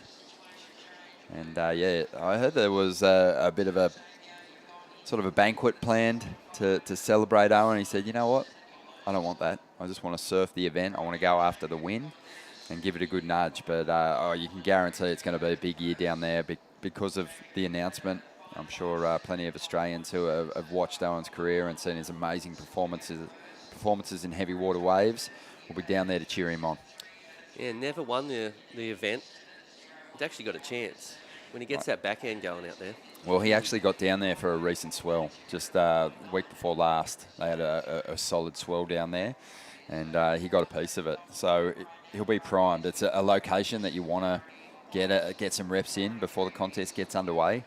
But he does have just that really clean kind of traditional line at the bowl. And if it's big and standing tall, he can match it with anyone in the draw. So, yeah, let's pray for waves. Just under 6 minutes to go here. Xavier Huxtable jumping up into the lead. You're hitting the nail right on the head there, Rossi. 6.5, the best number of the heat so far. And we'll see what Brent Dorrington can do in response. He needs a pretty big number now. 7.01, good-looking wall, clean float. Brings it down, but he'll want something a little bit more high impact than that if he's going to go into the sevens. Yeah, a little old-school approach, that final manoeuvre. I think the judges like to see you go vert on that section. It looked really good on the eye, but if you want to get critical with what the judges like, first turn was pretty good. Didn't hit it the way he probably would have really hoped. That final section there, I think it was screamed for a big sort of Xavier Huxtable vertical turn. Even the opening manoeuvre of the contest was Brent Dorrington's. He was in the first heat. He ditched the fins and got himself a big number. So something along the lines of that might have seen him turn in a score to chip away at the requirement. But looking at that one, I just don't see it factoring into the heat too much. If you look at the clock, only 4.5 minutes remaining. So, yeah, not too many more opportunities for Brent. Right now, he will be in fourth priority, hoping that the situation remains exactly like that as far as where all the surfers are sitting. You can see the three of them there. They're up on the northern bank. If Brent can get lucky and find something with fourth priority on the southern peak, he'd be kicking goals. So mentioning some of those big heats that are coming your way today, surfers who've established themselves at the top end of the regional ranks. Kais King still on the comeback from injury. Had a great showing at the Tweed Coast Pro. Looking to be getting back to his best. That'll be fun to watch. Billy Stammen, he's in a precarious situation. He's sitting in 7th position, that last qualifying spot. And Billy is going to have to really watch himself in his heat against Mikey Clayton-Brown, who's going to know this lineup so well. Sean Gunning and Saxton Reba. Kalani Ball coming off a big win down there on the Central Coast. He's in Heat 4. Geordie Lawler, who took out the Tweed Coast Pro, is in Heat 5. A lot of the winners coming up. Mikey Madonna, Alistair Reginato, who's cracked a couple of finals this year. It's going to be fun to watch this round play out, to see if those form surfers can maintain their position at the top, or those hungry underdogs can cause a few upsets here. Yeah, we'll see a couple of locals out there. You mentioned Mikey Clayton-Brown, of course, a member of the Merida Surfboard Club. He'll be surfing a little bit later. Jackson Baker, also another local that will be exciting to watch. Really cool just hearing people like yourself, members of that Merriweather Surf Riders Club, talk about just this event and get behind the locals in it. You know, it's not something they take lightly. They really do will the surfers, the local surfers, on to big results, and they have high expectations for them. So there is a pressure that comes with competing here at home. Absolutely, and on the social media, they fire up the whole club and they all come down here. So it's not like it's sort of under the radar heats. Everyone's watching them, you know, like from parents to friends of friends. Yeah, the club really rally behind the surfers that represent the club. Rich history too. Won the ABB before. You were part of that team, right? I was. I was the weakest link, but we still got Come 11. on, mate. You're the starting surfer. So you Far were from it. relieving the pressure. Yeah, absolutely. No, but That's huge. That's a big honour. yeah, we actually came third this year too. So it's a pretty competitive club. You know, been around for just as long as the North Narrabeen and such. Brent Dorrington, didn't have a lot of room to move then, but I love that. Just finding that little berm out there and whipping through that carve. I mean, that's the kind of move in between a couple of solid hits that's going to help, get you that tick of approval for flow and power. Unfortunately for Brent, it was just a sort of a one-turn wave and really not quite explosive enough to take him up into the fives. Big wave here for the man in white. Sitting in 4th spot, needs a 5.84. Oh, he hates it. Utilised priority on that one too. He had to have a go, didn't he? And just hope that it was going to ramp up for him, but that wave just fizzed big time. It's a hard game.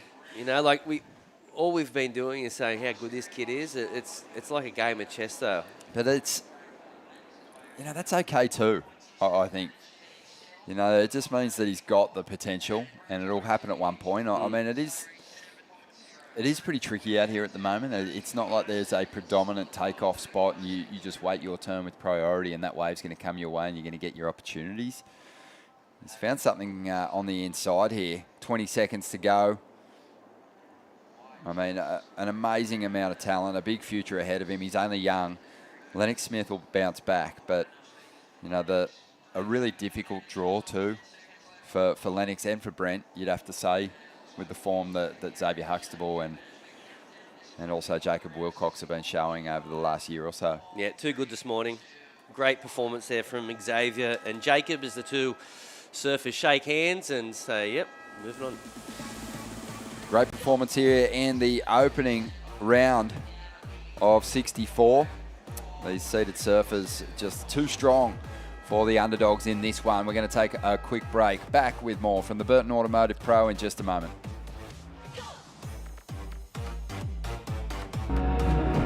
Where for the spirited, the grounded, the true outsiders. We know, you know, life's better outside.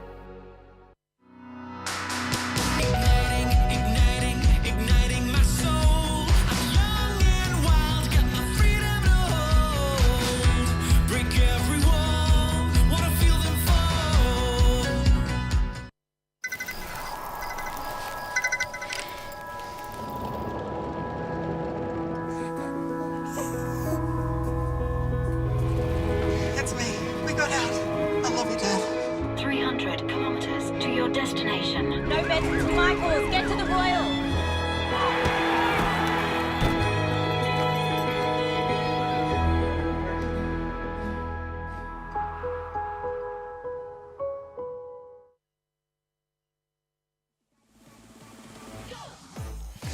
Welcome back. Looks like just a classic Newcastle school morning here. Taking the classroom to the beach. You love to see it. There's the competitors area. Our competitors, looks like a majority of our Japanese competitors there. Is that Hiroto Ohara on the right? Be watching things very closely in anticipation of hitting this lineup. The judges doing a great job of just breaking it down, and we do have a bit of an international field here at the event this year. Obviously, there's surfers with different heritage in the contest, but we do have the surfers from that Asia region coming over to compete and count on points from this event, and they're like the Australasian and Oceania surfers in the mix. This is one of the biggest events for them, so a huge opportunity. Some really strong scores logged by the Japanese competitors in the opening rounds. As we see Darcy Crump from the northern beaches of Sydney here in the green, just trying to get a quick start going. Also in the lineup, Manojo Yahagi of Japan. He had an excellent score in his first heat here at Newcastle. John Mark Takong is out there. He's from the Philippines. and Kai's king for Australia. Kai's nasty injury for him last year, and it kind of ruled him out of the Challenger Series events, but he's back now and really did put together a great performance up there at Cabarita for the Tweed Coast Pro to announce his return. As we see John now getting things started. Whips a small rotation. Just taps off. Nice little hit to finish that wave off. Won't be a huge score, though. This would have been a nice one from Darcy, unfortunately, just burying his nose and going over. You look good then. Yeah, looked like the board felt nice. Seems like there's a big kind of resurgence happening in in Japan with the amount of talent. They've always had a few great representatives, but it just feels like there's a real class coming through at the moment. And it might be due to the fact that they were hosting the Olympics, the first Olympics with surfing as a showpiece, but also have a couple of great representatives competing at the elite level that are no doubt inspiring them to great things. But you competed a lot over in Japan. Mitch had a QS victory over there, but one thing for me is there's always sort of a similar style and great technique in the Japanese surfers and their performance. And yeah, I'm seeing it with Manojo Yahagi for sure. Yeah, they've all got that sort of low centre of gravity and always got big thighs, big legs, big strong legs. If you look at Hiroto Ahara, he's just got that perfect sort of, big surfer's build. Yeah. But I don't know, something just hasn't quite clicked to get those guys on the elite tour. But if it breaks right, we will see a couple of those guys on the championship tour in time. But, here we go. This is Kai's king working this one over. Have seen him in the warm-up sessions, looking pretty sharp. But it's not going to be a big score to kick things off here. Yeah, it's definitely interesting that we haven't seen more surfers break through. We've got obviously surfers with Japanese heritage on the men's championship tour. Connor O'Leary, his mum's Japanese, was a great surfer. He's a great surfer herself. And then obviously Kanoa Igarashi, both his parents Japanese, but he just grew up in Huntington. But there he is again. He's the danger man. Here we go. Wow. Manojo Yahagi. Unable to stick that final move. Was on his way to a decent score here. Let's see what Kaius can do if he can get himself a decent number. There's a bit of that power. As he clicks off that first snap, brings it through to the inside. This guy's been a superstar since he was, single figures. He's really sort of starting to take his surfing to the next level. But we've heard his name on the scene for a long time. Yeah, forever. And, he had a huge win at Cabba, was it last year? Just proving that he can get the big wins. It was like, growing up, it was always Kaius in the events. He was winning all the Grommet events, but he sort of slowed down a little bit. But then he sort of ramped up as he got older again, and now he looks like he could make the tour at some point. He's that good. Tell you who else is surfing pretty well at the moment. Xavier Huxtable getting a victory in that last heat, mate. Saving yourself with a couple of nice backhand verts. How was it out there? Oh, cheers, honey. Yeah, no, it was really fun. There's a couple, it slowed up a bit as a kind of through the middle of the heat, but there was some really fun ones. So, stoked to get a couple left. Yeah, it's you've got yourself pretty well positioned at the moment, mate. Bit of a drop after that last event down there on the Central Coast. But sitting in 10th, ready to strike. Is this the year? Are we going to see you on the Challengers, mate? Hopefully. I mean, yeah, dropped down a couple spots, but need to make some heats here. And, yeah, hopefully keep going on the roll and making some more and getting some good waves. Mate, one of the biggest blokes on the QS, but you just surf so light-footed. It's really interesting to watch. What sort of size board do you ride in conditions like this? Oh, cheers. My shorty's actually like 6'2", but I was on an epoxy just then, which is a 6'1", so they're pretty big, but yeah, they float well. I'm just on a Sharp Eye Inferno epoxy, which goes epic, so stoked. Is the tactics for you to just sort of identify, steep sections and just go mad on them? Because the judges... Yeah. That's what the judges love with you, right? Yeah, I mean, I was just trying to find one with a steep bowl because I mean, the smaller ones I probably wouldn't be looking at as sharp, so I was kind of like, oh, I'll go for the sets and try and find a bowl, and was lucky enough that I found one that had two, so happy. Mate, obviously it's been a pretty radical schedule. The event's pretty condensed, back to back. There hasn't been a whole lot of time to get home and get yourself into some swell. I know there's been some pump and surf down home. Is that painful when you're on the road? Yeah, I mean, it always seems like there's always good waves when you're away, which is a bit annoying. I mean, we had 2 years of pretty much flat, but no, now there's starting to be some waves, so fingers crossed the Rip Curl Pro gets some waves, and yeah, it continues when I get back home, because it's a bit annoying to see pumping waves while you're kind of grovelling, but hopefully makes it more enjoyable when I get back. Mate, we know you're really focused on this event. I mean, it's, at this point, it's probably the most important event that you're going to be surfing this year to get yourself into those challenges. But what's the go with the local trials down there for the Rip Curl Pro? Are you going to be turning up and competing in those? Do you know if you got a wildcard opportunity yet? Yeah, I'm in the trials. So they've got like a Victorian local trials. So I'll be in that one with Tully, a bunch of other local boys. And hopefully one of us Torquay lads gets in and rips it. So it should be a good opportunity, and I can't wait. Well, congrats on the win there in the round of 64, mate. Good luck in your quest to get into those Challenger Series events, and for your sake, I hope that we get to see you on the stage at the end of it all, handing out the trophies. Oh, thank you so much. Fingers crossed. Hopefully get some more good waves and keep the ball rolling. Good on you, Xavier. 15 and a half minutes to go here. What a legend. Yeah, and he's one of those guys that you just feel if he can get himself into some of those Challenger Series events, he'll give it a good run. But that's what we hope for him. But we know that there's a lot of surfers with that same dream that he's going to have to overcome as he rolls through this contest, and it's not going to be easy. I mean, we've already seen some surfers who are at the top end of the regional ranks. You got to say below that opportunity. Philippa Anderson fell out of the mix early. That's going to be heartbreaking for her. Now she's already not in that top four, but was in a position to make a strike at it. So it's a difficult result to digest. Just getting so close as we go now to what's unfolding out in the lineup. There's a better rotation there from John Mark Takong, as he takes this one through to the inside. Should be his best wave. Nice and swift through the rotation there. Not a hell of a lot of height, but it's not the only thing the judges will be looking for.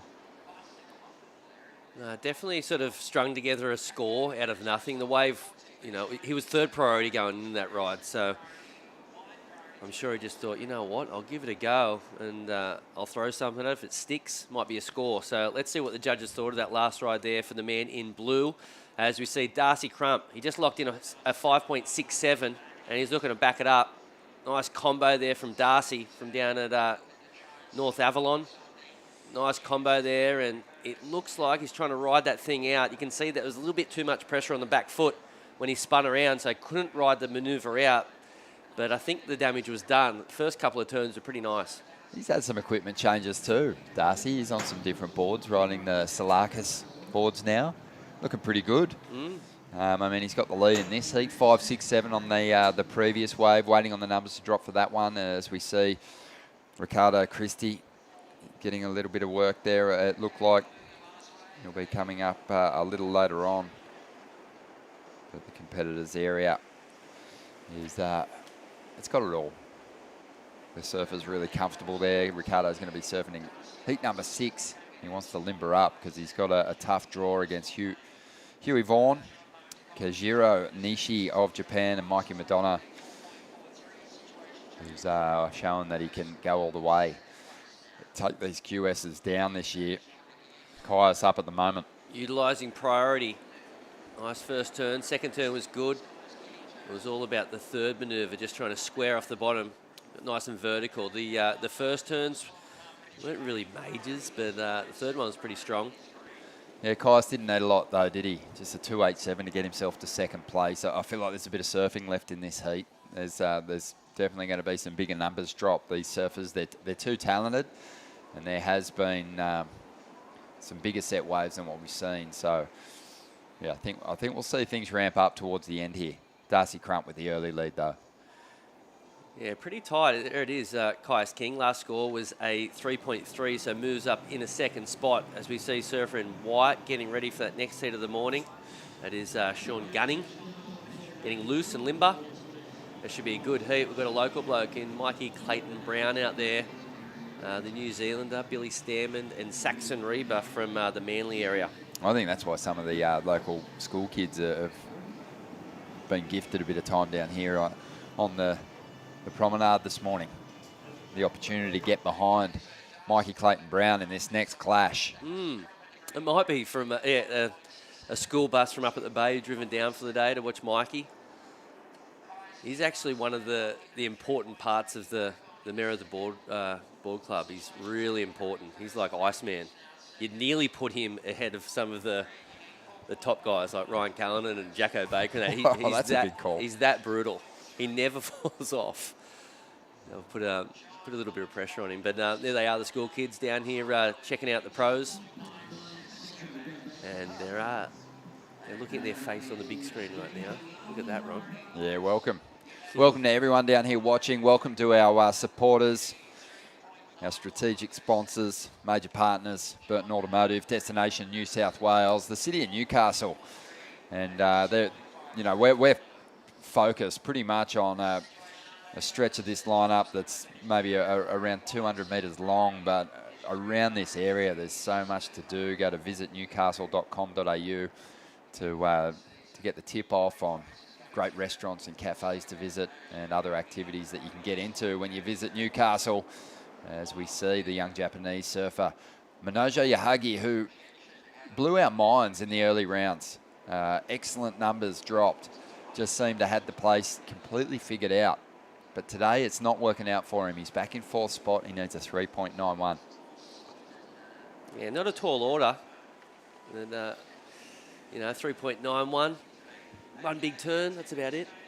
You know, when you're sensing that, though, a surfer's sort of getting desperate a little early in the heat. Too early, you mean? I mean, he needs to get himself a decent wave.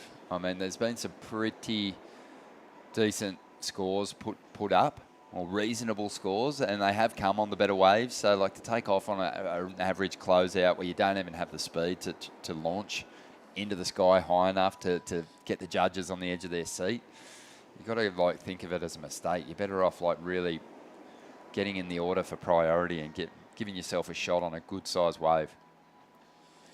Yeah, that was the ingredients for that heat where he got the 8. So maybe should try to replicate that. So Caius looking to find some space there, seeing as though he's in that third position for priority. We have seen a couple of surfers duck towards that northern end of the contest site and actually pick off good scores when they're not in that priority position. As Caius eyes one off here, looking left. Loads up some speed. He's going to get a big section out of this one. There's a nice transition hit. Climbs the roof. Clean float. Nice flowing surfing. And he's really only looking to get rid of a low number of 3.3. I think he's done it there. Third priority. It's wild that you can still sneak off and get away that good in, quite sort of, it's a bit slow out there at the moment as the tide is coming in. And, Kai snuck up the beach. Third priority found this way. First turn was huge. The second turn wasn't as big as the first, but as you said, Ron, I think it will be the best of his scores, and it might put him up into the lead. I just don't understand how maybe, second priority wasn't sort of up there with him, putting a little bit of pressure on him. But brilliant tactics there from Caius to snap away, and there you go. He went up into the lead with a 4.4. So job done there from Caius. As we see a little bit of action, it looks like Darcy Crump tucking in this one. Yeah, using that priority and using it well. This wave's got a couple of sections on it, but he wanted to really push it on that end section. He's had a couple of mid-range scores. And he wants to go harder, but just loses the fins on that final manoeuvre. The thing I love about Caius King is he's got mature tastes. He's old school in that respect, kind of unique. When you ask most of the surfers in the draw about who their favourite surfers are. I'm sure you get a lot of Dane Reynolds, a lot of John Florence, maybe even a bit of Gabriel Medina. You know, those surfers, even the generation before them, Joel Parkinson, Mick Fanning, Taj Burrow, that kind of surfer. You ask Kaius King who his favourite surfers are, Matt Archibald, Christian Fletcher, you know, and he's kind of got that similar style, even in music. And that's how he got his name, named after the band Kaius. And yeah, he's a unique character, but I love that he draws inspiration from those surfers, and he kind of does have that Matt Archibald-like approach with his surfing. It's fast, it's vertical on the backhand, and yeah, he just really looks to rip in. Yeah, no, he actually lived over there in sort of Archie territory in San Clemente for a couple of years. I'm sure he, shared some peaks out there at Lower Trestles. As we see Mikey Clayton Brown walking down for the next heat, and here's Kaius giving this wave to the priority man. This is the surfer in 4th position, looking for a couple of steep sections on this one. Nothing big just yet. Surfed it nice and smooth, but looking for a 4.75. That's not going to be the score. Will it be better than the 3.5 he's dropping? Maybe, maybe not. I think he needs something. Well, you mentioned it before. He kind of needs a set with a little bit more steepness. That wave is a little bit slopey. Yeah, his forehand is what fetched him the bigger numbers earlier on. Yeah, his forehand looked deadly. Just big, chunky sections. He just managed them or matched them for power. But today, with the waves kind of being a little flatter on the face, he's kind of struggled to get going. But I thought he was going to have a fantastic chance against these highest rated surfers. But Manaja Yahagi's just kind of struggling out here at the moment, back in 4th spot, but not out of it. Just needs a 4.75 to jump up in a second. I mean, Kaius is not holding on to the highest numbers, but he's looked like the best surfer out there. Yeah, without a doubt. It's the highest number at this point is owned by Darcy Crump, the goofy footer, who's in 2nd position, looking for a low score to move up into the lead. Saxon Reba and Mikey Clayton Brown on screen as we see surfer in white. Just a quick wave there. Yeah, next heat's going to be a great one. Of course, Saxon Reba won a Pro Junior a couple of weeks ago down at Redhead, all a part of the Surfest. Surfed a really good final for a breakthrough win for Saxon. So no doubt he wants to get another big result down here at the main event, the 5,000. 4 minutes to go here. And one thing that we've seen a bit more of today is surfers heading left. Those opening days of competition, just with the way the wind was blowing, the lefts were kind of shutting down a little bit more at times. There was the occasional big one hit wonder going left, but the majority of the scores, I'd say, were on rights.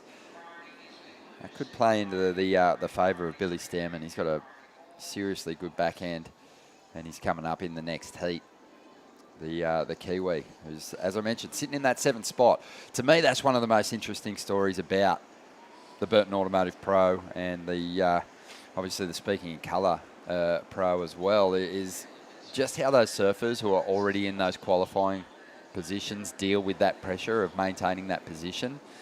Billy's going to be right under the pump. Of course, they reduce the numbers of qualifying surfers, and that's kind of tough for Billy because, you know, in 7th spot, if they're taking the top 10 from this region onto the Challenger Series, you're thinking, I've got a little bit of breathing space here, but he cannot afford to drop this next heat.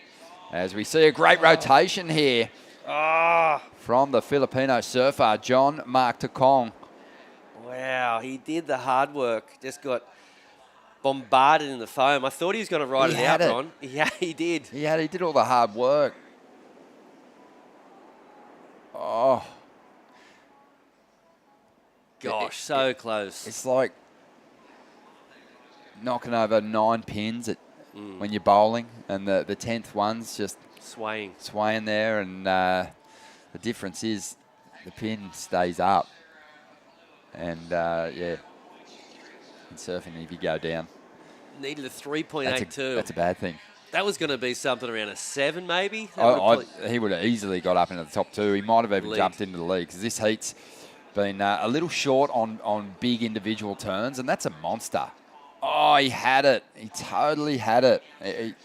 There's always that moment after someone kind of lands bolts on a section like that, has it, that they sometimes get a little relaxed, complacent, thinking that they've got it, and he just got knocked off by that whitewater. I think that's about the 3rd air reverse he's done in this heat. So, and that was the best one. Absolutely. The others didn't even get him decent scores. They were almost sort of forced out of the lip.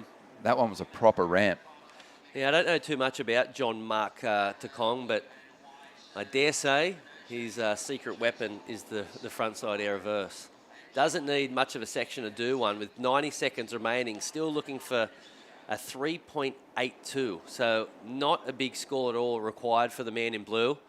And Yahagi, he's still looking for a number as well. Are they the hardest ones, Mitch, as a competitor, where you do a high-quality turn and just fail to get the completion? Because you know that you're on your way to a huge score. It hurts. Particularly when the tide's coming in and, it's getting a little bit more inconsistent.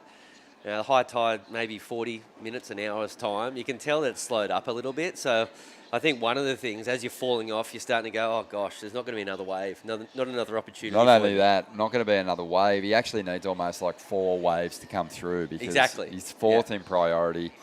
And, man, he's just so close to pulling off the move that's going to take him from 3rd spot into the lead and probably shore up a position at the top 2.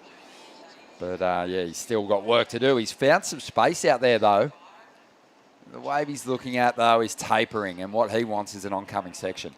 It's funny. He's paddling towards the little reef rock break there called known as Rocks. There's actually a good little wave there. I don't think it's a bad tactic. With 15 seconds remaining, the question is, will there be enough time? As you see, Darcy Crump, he's trying to hold on to 2nd spot. If he does a big turn, he might even go in the lead. I don't think so. Or maybe he will. It's only 2.83. I think Darcy will move up into the lead, but it looks like it's all over anyway, Ron. Yeah, Darcy, it was a late takeoff. He did what he could with the final section, but, it was really, the pressure was on Manojo Yahagi and also the surfer from the Philippines, John Mark Takong, to turn it around, and they just didn't do anything. They didn't perform. Kai's King, he coasted through to the victory here. He's moving on through to the next round. We'll be back with more Heat 3. We'll hit the lineup in just a moment here at the Burton Automotive Pro.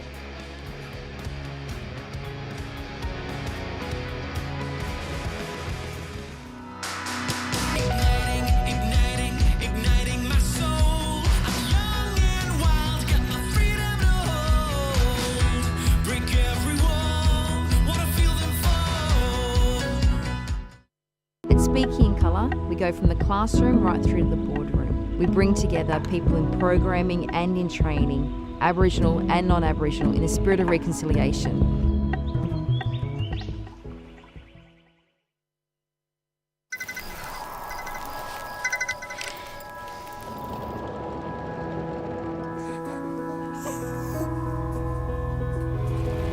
It's me. We got out.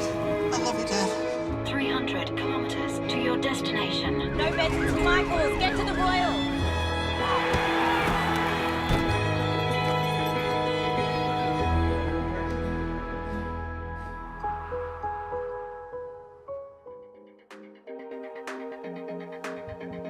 Welcome back to the Burton Automotive Pro. It's part of Surfest for 2023 and has been for a long time one of the real supporters of pro surfing here in Newcastle. Burton Automotive, what an institution, and fantastic to have their support as we move into Heat 3, the round of 64.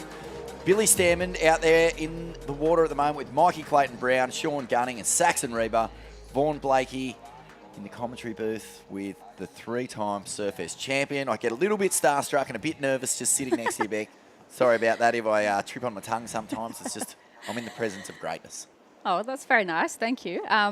It's been an action-packed morning, hasn't it? Has been. Coming into this, even this next round and what's on the line for these guys.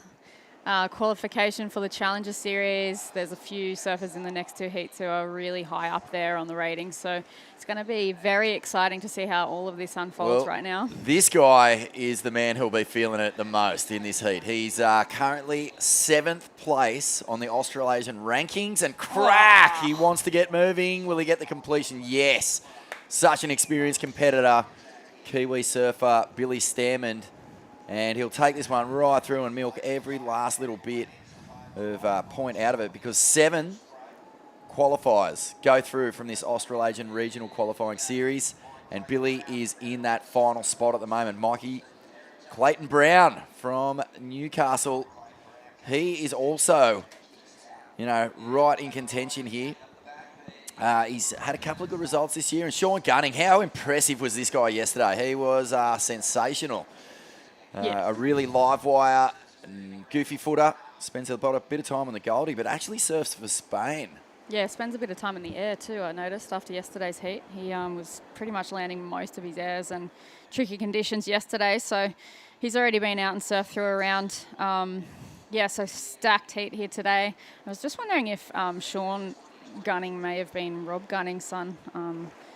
Rob runs the Pantin event over in Spain, so I don't know. I'll have to double check. I'll have to find Sean and ask him. But action-packed. Billy starts with a pretty good-looking left there. Looks like the tide's come in a little bit. Yep, well, the tide has come in, and that yesterday it slowed things down a lot, but today, I think it's been challenging. Let's find out how it was with the winner of the last heat. We'll just actually ride this one out with Mikey. Okay, he's out. Caius, well done, buddy. It's pretty fun out there, but trying to pick the gems that'll stand up for you, a bit tricky. Yeah, I definitely think you can emphasise challenging for sure. It's pretty tricky out there. That was definitely a nail-biter heat for me. I've still got a bit of nail room left though, so I'm all right. Starting to get through that one. Yeah, mate. Good to have you back in competition. We know you had that little bit of a break. What are you looking for out of this Surfest? A big win, obviously. Yeah, of course. That's the goal for sure, take the W. But just happy, having fun, surfing, and just, it's just good to be doing events again and just putting the rashie on and feeling the butterflies and that. Just, I don't know, I love doing it. So just having a good time and, yeah. Mate, we always hear people say, I just want to take it one heat at a time. Have you got an eye on that qualifying series ratings sort of situation at all? Yeah, well, so I've got, I think they take your top 5 results. I've got only 4 at the moment, just because I wanted to sort of focus on these bigger events. I didn't do the 1000s, and last year I was out for those Indo comps that they put on, so I wasn't surfing then. I was out of the water with my injury, so I'm kind of counting on this result now. This will be my 5th result, so I'm sitting at like 18th, but I've had 2 good results this year already. I've had a semis and a quarter at the 5 and a 3000, so just keep going. I'll just keep doing my thing. You'll be loading up, mate, loading up for sure. I think, it's going to be fun to watch this event play out. I guess far out. You've got a big connection with Byron Bay, obviously born and bred up there, but also a connection with Av. Mike Ramelsi, a former champion of this event. It must be pretty fun when you're connected, to former champions and stuff like that. Yeah, 100%. Rommel's a bloody legend. Taught me how to wax my board. Gave me the ultimate crisscross, so I've done that ever since. So shout out to Rommel for sure. He's also into some good tunes too. He likes some of the 90s bands that I like, so we can rap about that. Definitely have some heavy metal before I go out, so it's good. Oh, good on you, mate. What are you listening to at the moment before you get out there for your heats? Bit of the Nova Cassian special, the Silverchair. It's pretty hard to beat, but then I've been listening to a bit of Smashing Pumpkins and Helmet as well lately, and Bad Brains too, actually. Oh, it's nice. Sick. Yeah. I think far out. Smashing Pumpkins are out here at the moment. You might have to sneak off to a gig. A bloody oath I am. Is Already got tickets. Helmet playing as well? I'm seeing Helmet as well. Oh, brother, you're on fire. All right, well, look, mate. Just finally, one last thing I wanted to touch on. When you have a bit of a heat where you're not able to really open up, but you can get it done just on, good wave selection and solid foundation surfing, that must make you feel good heading into the next round.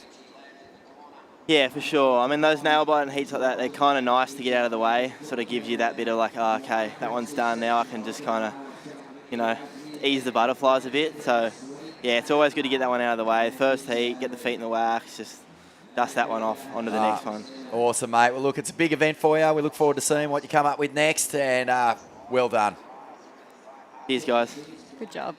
Kais King looking really solid, wasn't he? He was just a very polished performance from him. Billy Stairman on the inside. We just saw a big air reverse from Sean Gunning. And yes, this round of 64 is just heavyweight battles right throughout. Stacked heats from start to finish. And yeah, a it's lot Saxon Reba too, who's out here from North Stain, I believe. So this is going to be really tense times for all these competitors. We did see a flurry of waves happening when that interview was going on, and yeah, it was Sean's. Looks like he has hunted those lefts again, like he was doing yesterday. So yeah, we're waiting for scores to drop. Billy did start with a 5.0, which is a solid start.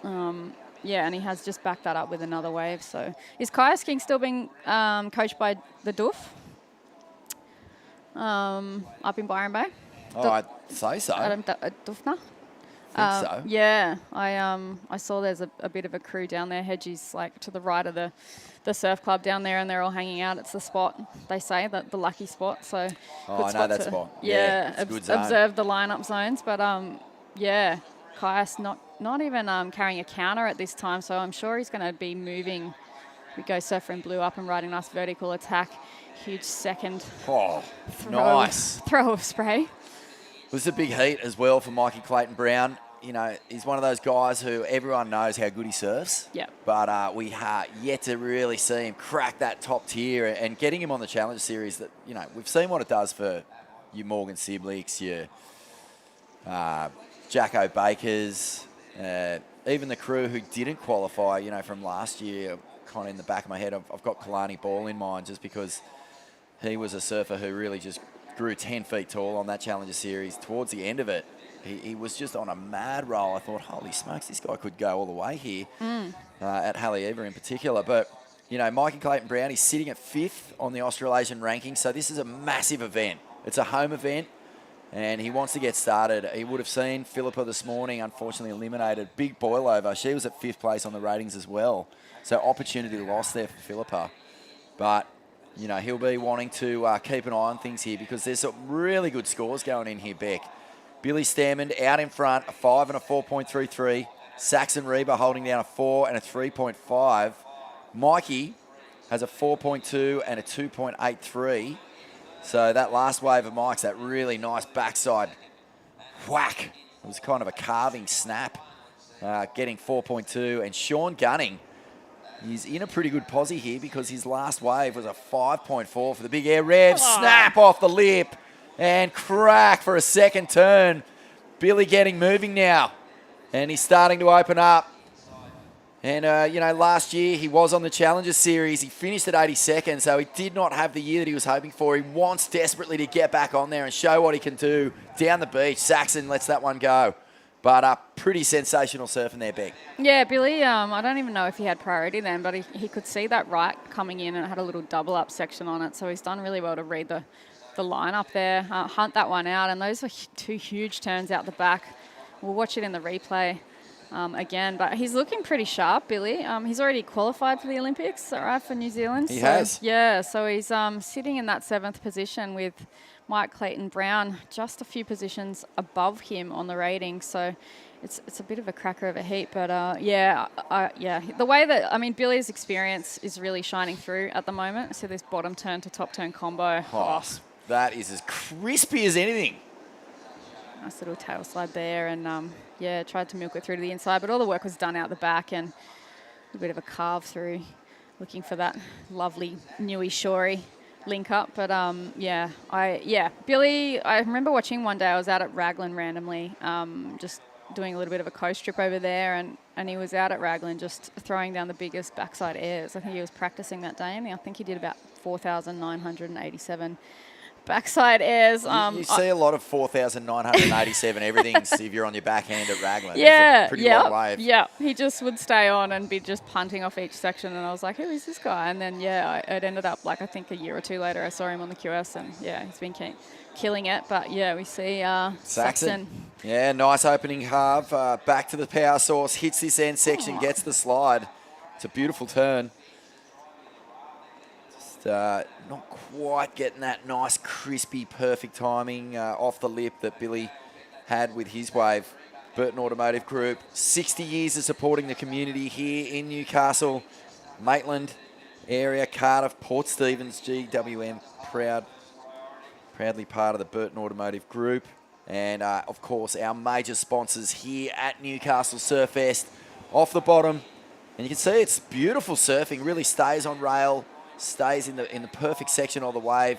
Gets a bit of an up and over there, but you could definitely tell there was a little bit of a timing difference between that wave and Billy's wave. Billy's wave was much more vertical, and he was able to really attack it into the lip.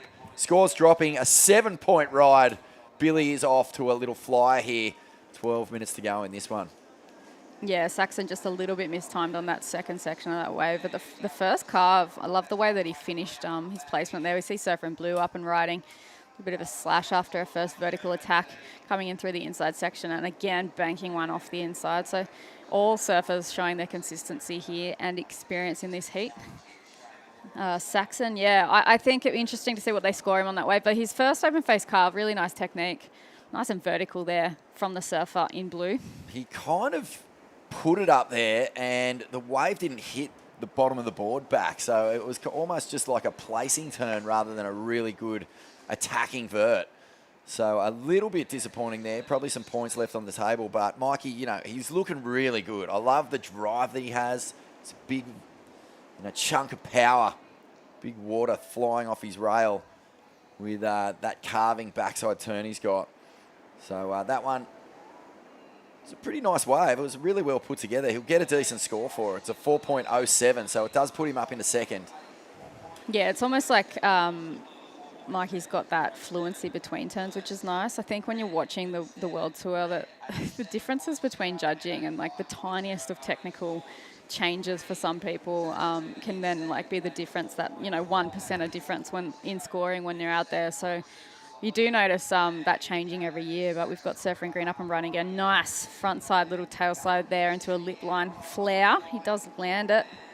Done well to ride out of that one. Surfer in Green, he needed that. So see what the scores come through. It looks like Surfer in Blue is up and riding again. Two nice top turns. Yeah, this is good from Mikey Clayton-Brown, and he gets a big up and over to finish. He'll be feeling that one. And you could really tell there that he was getting a bit more out of the lip. That previous wave, he was in the right position. The wave just didn't have the juice. This time he gets, a couple of good solid turns in out the back and rides that momentum through the inside for rapid fire back-to-back combos. And I think the judges will definitely see 4.21 in that at least. So he'll push himself up into second. Of course, we are waiting on a score here for Saxon too. And this was a good combo, Beck. Yeah, threw the tail a little bit there and managed to connect well. A little bit of overextension there with that, but we see Surfer in Blue. I really like the way he connects straight from the bottom up through the top with no kind of baubles. It's all linking super vertical there. So it's going to be hard to see where the exchange goes because Greens also was quite critical and he did manage to land his second turn, but we'll see if he gets penalised a little bit for the, not as clean with the finish. Yeah, Saxon Reba, he's out here at the moment, 25th on the ranking, so he's had a good year. As Mitch Ross mentioned just before, he won that Lake Macquarie Pro Junior, but he's also got a third in the Port Stephens Pro. So, it's been a really good campaign throughout this Australasian qualifying series for Saxon Reba, and we'll stick with Mikey Clayton-Brown as he goes to the air, a big air reverse. And that one, not quite the full rotation, but a big tail high. So hits the lip, throws the tail right up. And that is a technique that we really all learned from Taj Burrow. Doff off the cap to the great TB. He used to wax right up the nose of his board because what you do is when you come off the lip there, you can really slide the front foot towards the nose and huck that tail up high. And really lovely technique there from Mikey Clayton-Brown. He's starting to find some good rhythm. Geez, this is a big turn. And he's sitting on a good score too, Sean Gunning. And he'll get a nice, safe finish. But there was plenty in that first snap. And he is the son of Rob Gunning. So g'day, Rob, if you're watching, mate. Okay. And, Sean was impressive yesterday, wasn't he? He came out here and he sat away from the crew. There was kind of a nice little cupped out rip bowl off rocks. This is the replay. Full rotation. Mikey Clayton Brown. This is a heat, flats. isn't it? Yeah, this is going off. It's just blasting How's every that turn? surfer. Beautiful. Gets across that wedge with plenty of speed and just gets the completion, which is probably a good idea there. It wasn't exactly like a high impact section, so you don't want to push it too hard, lose the fins and slide out. Yeah, so it looks like Saxon with that two-turn combo did come out on top of that exchange with Mike Clayton Brown. They seem to like the second turn a lot, which is great. He got a 5.9 and Mikey got a 5.67, so it was super close between second to fourth at this time. And yeah, Billy Stairmaid is being pretty quiet after he's smashed a few waves out at the start of this heat. Using his priority now. Holding it down, he's got a steep face, a big crack off the lip there from Billy. And there's all that raglan surfing just coming straight to the fore. I mean, how many backside Rios has this guy done in his life? If he does 8,000 in a surf, then he's probably done. Oh my goodness, it mind boggles. I don't think a number exists that's big. So a big crack, beautiful off the lip. Yeah, nicely timed. Unfortunately, just a little bit deep after that one, but still a huge turn there for Billy, waiting for scores to drop. But yeah, it's going to be, let's have a look at and see what Sean's last wave came through as a 5.17. So Sean has moved up into second place. It's close, right? Between second to fourth. They're all basically sitting around a pair of fives or a 5 and a 4. So it's going to come down to the wire with 6 minutes remaining in this heat. Bit of priority. Tide's coming in. Surfers opting to stay moving within the lineup, and here we see Surfer in white having a little paddle. Gunning. Yeah, well, his whole philosophy yesterday was get down the beach, get on those lefts and start throwing the fins, and it worked for him. And he was one of the real standouts, I thought, in really tricky conditions, and he's come out today and he's done extremely well against some high-quality opposition. And opposition with a lot to surf for. Mikey Clayton Brown is 5th on the rankings, as we said. He did get a 3rd at the Great Lakes Pro, but a lot of his work to nail such a great spot on the rankings came early. And when I say early, I'm talking last year when we had the Indonesian leg of this Australasian regional qualifier. It was 2 5th places, 1 at Nias, 1 at Cruy. So that's quarterfinals at 2 5,000s. Yeah, he's done well. That's the best way to start the year, but he needs a big finish here, and he desperately wants to get through this heat. Yeah, with Billy chomping at the bit in 7th. I know Billy would be really looking to solidify his spot on. I mean, everyone would be, but definitely sitting in that 7th position. You've got a bit of pressure on you, looking over your shoulder, trying to jump a few guys, and then you've got guys like Kaius King who also aren't carrying a full result. So these guys would know. I mean, some people choose to put the blinkers on and just say, don't tell me what's going on when it comes to the points and all of the ratings, but others like to be all over it and know what's going on. So would you rather be surfing from outside the bubble trying to get in, or from inside the bubble trying to hold on to your spot? Yeah, I always preferred to be inside the bubble. And then you know who you also, but this is back also when hassling was a thing, so you could also hassle someone out of a heat who was super close to you. You could go in. The good thing about being inside the bubble is you only need to rely on your own performance. Yeah. If you're outside the bubble, you're also relying on crew to make mistakes, stuff up, or feel it. But, you know, there's still an element of pressure. I mean, Billy Stairmaid, for example, right on that cut line. He's in now, so if he just keeps getting through heats, he'll solidify that place on the Challenger Series. Yeah. But, I mean, it must be hard because, you know, you're hanging around the contest all day, you're seeing the crew just below you, you're hearing what their results are. If they get a good wave or the crowd's going up, you know that they're building momentum. Yeah. All of that plays into your mindset. Oh, totally. And, yeah, I mean, you're pretty aware of those who are sitting, you know, close to you on the ratings. And I had events where some people would come up after me and be like, oh, I'm so glad you made that heat. Like one of my French mates, and was like, because you got through that heat, I've qualified now. And I'm like, I didn't know that. But yeah, it's nice. But yeah, sometimes I had another person saying, I need you to get through this heat for me to qualify. And I'm like, I don't need to know that. Oh, yeah. Don't tell me that. Thanks. Thanks a lot for just adding a little bit more pressure. And emotional baggage to the whole situation. Yeah, so it's quite interesting. These guys would definitely be aware of what they're needing and what's going on. But I think for someone like Billy, you're sitting in 7th, so you're just basically just wanting to kill everyone and solidify your spot as high as you can go in this event. So he's got that experience. Pretty awesome that he's already qualified for the Olympics. He'd be pretty stoked with that. It's a huge, achievement. Yeah, it is. It's a huge achievement. So all eyes right now here at Merewether are on local surfer Mikey Clayton Brown. He needs a 4.9 in this last 2 minutes and 40 seconds to get through this heat. It's huge. This is a massive contest for Mikey. It's so, like, it is for so many people, right? But for this kid in particular, 5th on the rankings, he wants to get onto that Challenger Series. Down the beach, meanwhile, Sean Gunning. He's been really strong, and he looks unfazed.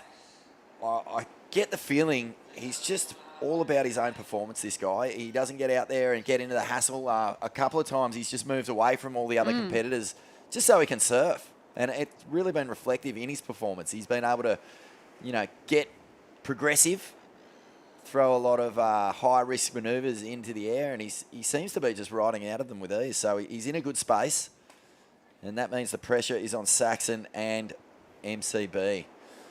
Yeah, both Saxon, sitting- too, don't forget, he's 25th on the ranking, so, potentially a long shot, depending on what would happen with other surfers. But, you want to finish these years if you've had a good campaign.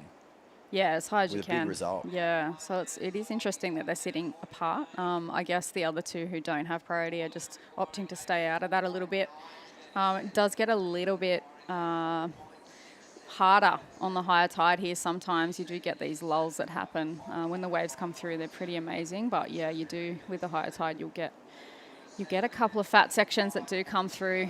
We are happy to have a bit of a sandbank. We've got the surfer in green sitting. Well, he's got first priority, so he's nowhere near Mikey. Hunting so these any lefts. wave that comes near Mikey, he's going to have first shot at, seeing as though he's holding second priority. So this is tense times for Merewether, tense times for Newcastle. There's a big set looming. Good-looking wave. What sort of wave is it going to be as we see Saxon Reba needing a score, hammers that first section off the bottom. He gets a second one in, releases the tail. That's solid. Very solid surfing from the man in green. He's going to look for some bonus points on the inside. And that was a really strong manoeuvre under pressure. Really squared up off the bottom. He gets a bonus. He's chasing a 4.67. You'd have to say that's going to go far out. I think there's enough meat on the bone just in that first turn alone. Yeah, we'll watch a replay. To potentially get that. I can't wait to see the replay. 20 seconds. Mikey Clayton Brown needs a score here, but let's look at this. Big steep face, hammers the lip, and North Stain goes up as one as this kid gets some really good surfing done in these dying seconds. Mikey Clayton Brown, there's 3 seconds on the clock. Oh, no. Saxon has gone into the lead. That's a huge... Yeah, under pressure, he did really well. Basically, in the last 30 seconds, managed to get a score with priority. Oh, this is such a heartbreaking moment for Mikey Clayton Brown, though. 5th on the rating, so now he's just going to sit there, basically chewing nails down to the elbows for the rest of this event, hoping and praying things fall his way. But you can see that he's devastated here. Yeah, this is really, not the result he wanted in the last 5,000 of the year. And that's going to be a difficult one to swallow for the Merewether surfer. We're going to have a quick break here from the Burton Automotive Pro Surfest 2023, and we'll be back with more action in just a moment.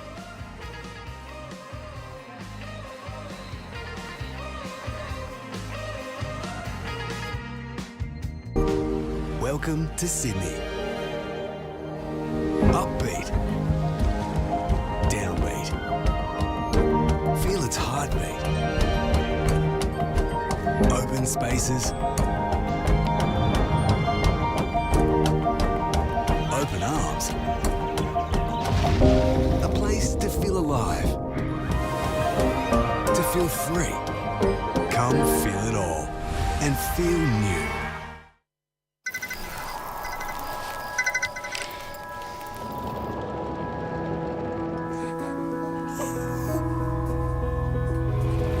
It's me. We got out.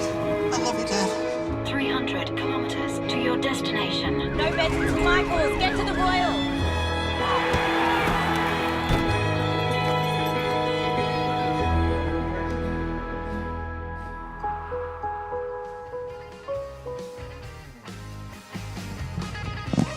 Welcome back and thank you for joining us here at the Burton Automotive Pro, the final event on the Australasian qualifying series, and it is a huge one, so much at stake, and we are right into the thick of it here. Men's round 3, big names and big results going down, and unfortunately for Newcastle, Mikey Clayton-Brown, who was 5th on the ratings, has just been eliminated. So heartbreak down here on the sands at Merriweather. But, you know, it's going to be a tricky one. Mikey, he's in 5th, so he's still in qualifying position at the moment. But, you know, there's so many points in this event. And that's going to be, it's just going to be such a hard one to process for Mikey. You know, he would have come into this event thinking, a good result here. I'm on the Challenger Series. I'll be representing this wonderful city on the global stage, and now he's going to have to sit there and just watch the rest of this event. He probably won't watch it. Yeah, Hard. that's a hard one. I think it is always, I used to stomp off home and just, process for 24 hours. But, I mean, he surfed well. It's just, I feel like didn't get that one wave that he needed to capitalise on, on his skill set. But, yeah, we see Surfer in white blasting, a bit of a tail slide there. These guys knowing they have to get busy. This heat's an interesting one too. For Roy Kanazawa, he's in 11th on the Asia region circuit, and Ryuki Waida is in 9th. So for both of these guys, a lot on the line for them. Basically every heat from here on in is going to be meaning a lot to each surfer. I mean, every heat does mean a lot, but yeah, getting important points to jump up on these tours and get that important spot into the Challenger Series, as we see a paddle here from Surfer in red. This is Kalani Ball, and this guy last year was sensational. He really built throughout the Challenger Series. He managed to, I believe, qualify at the end of the year through, crew. I think what happens is the top 10, obviously, or used to, the top 10 would qualify for the CT.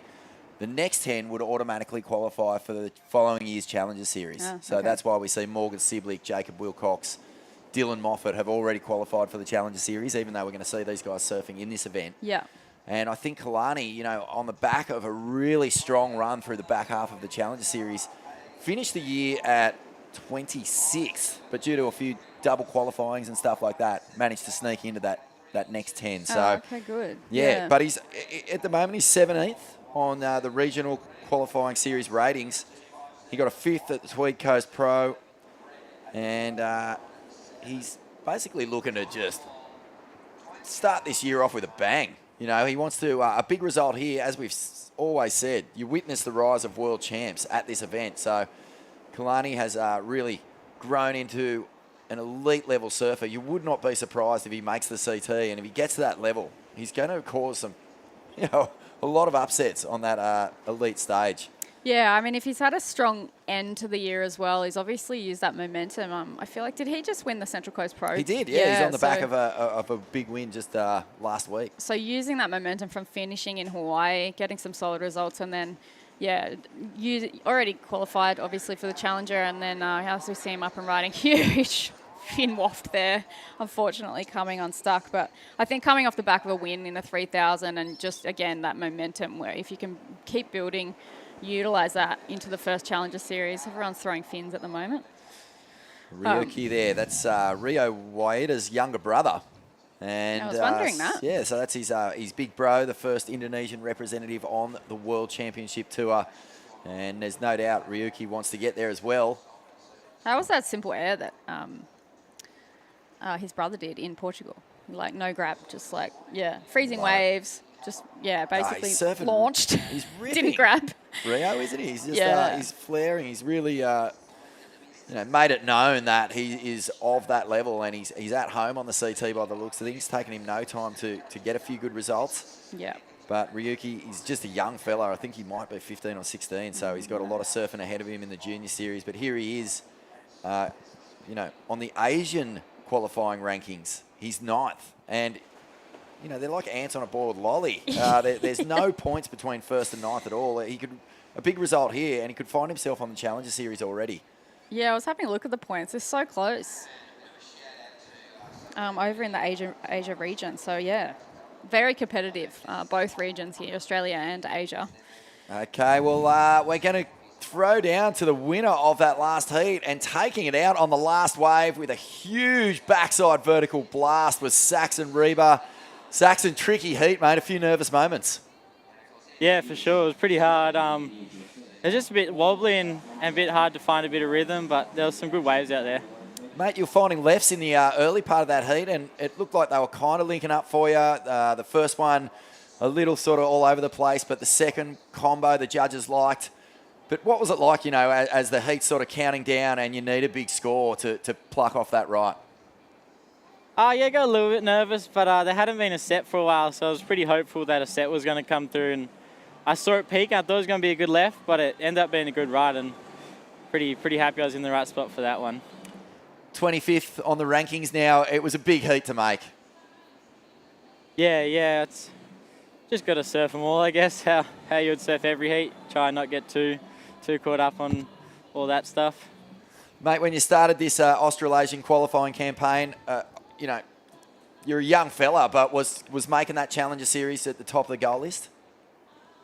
For sure, that'd be a big goal, yeah. But if I can just try and focus on my surfing, hopefully that will lead me to that in time to come.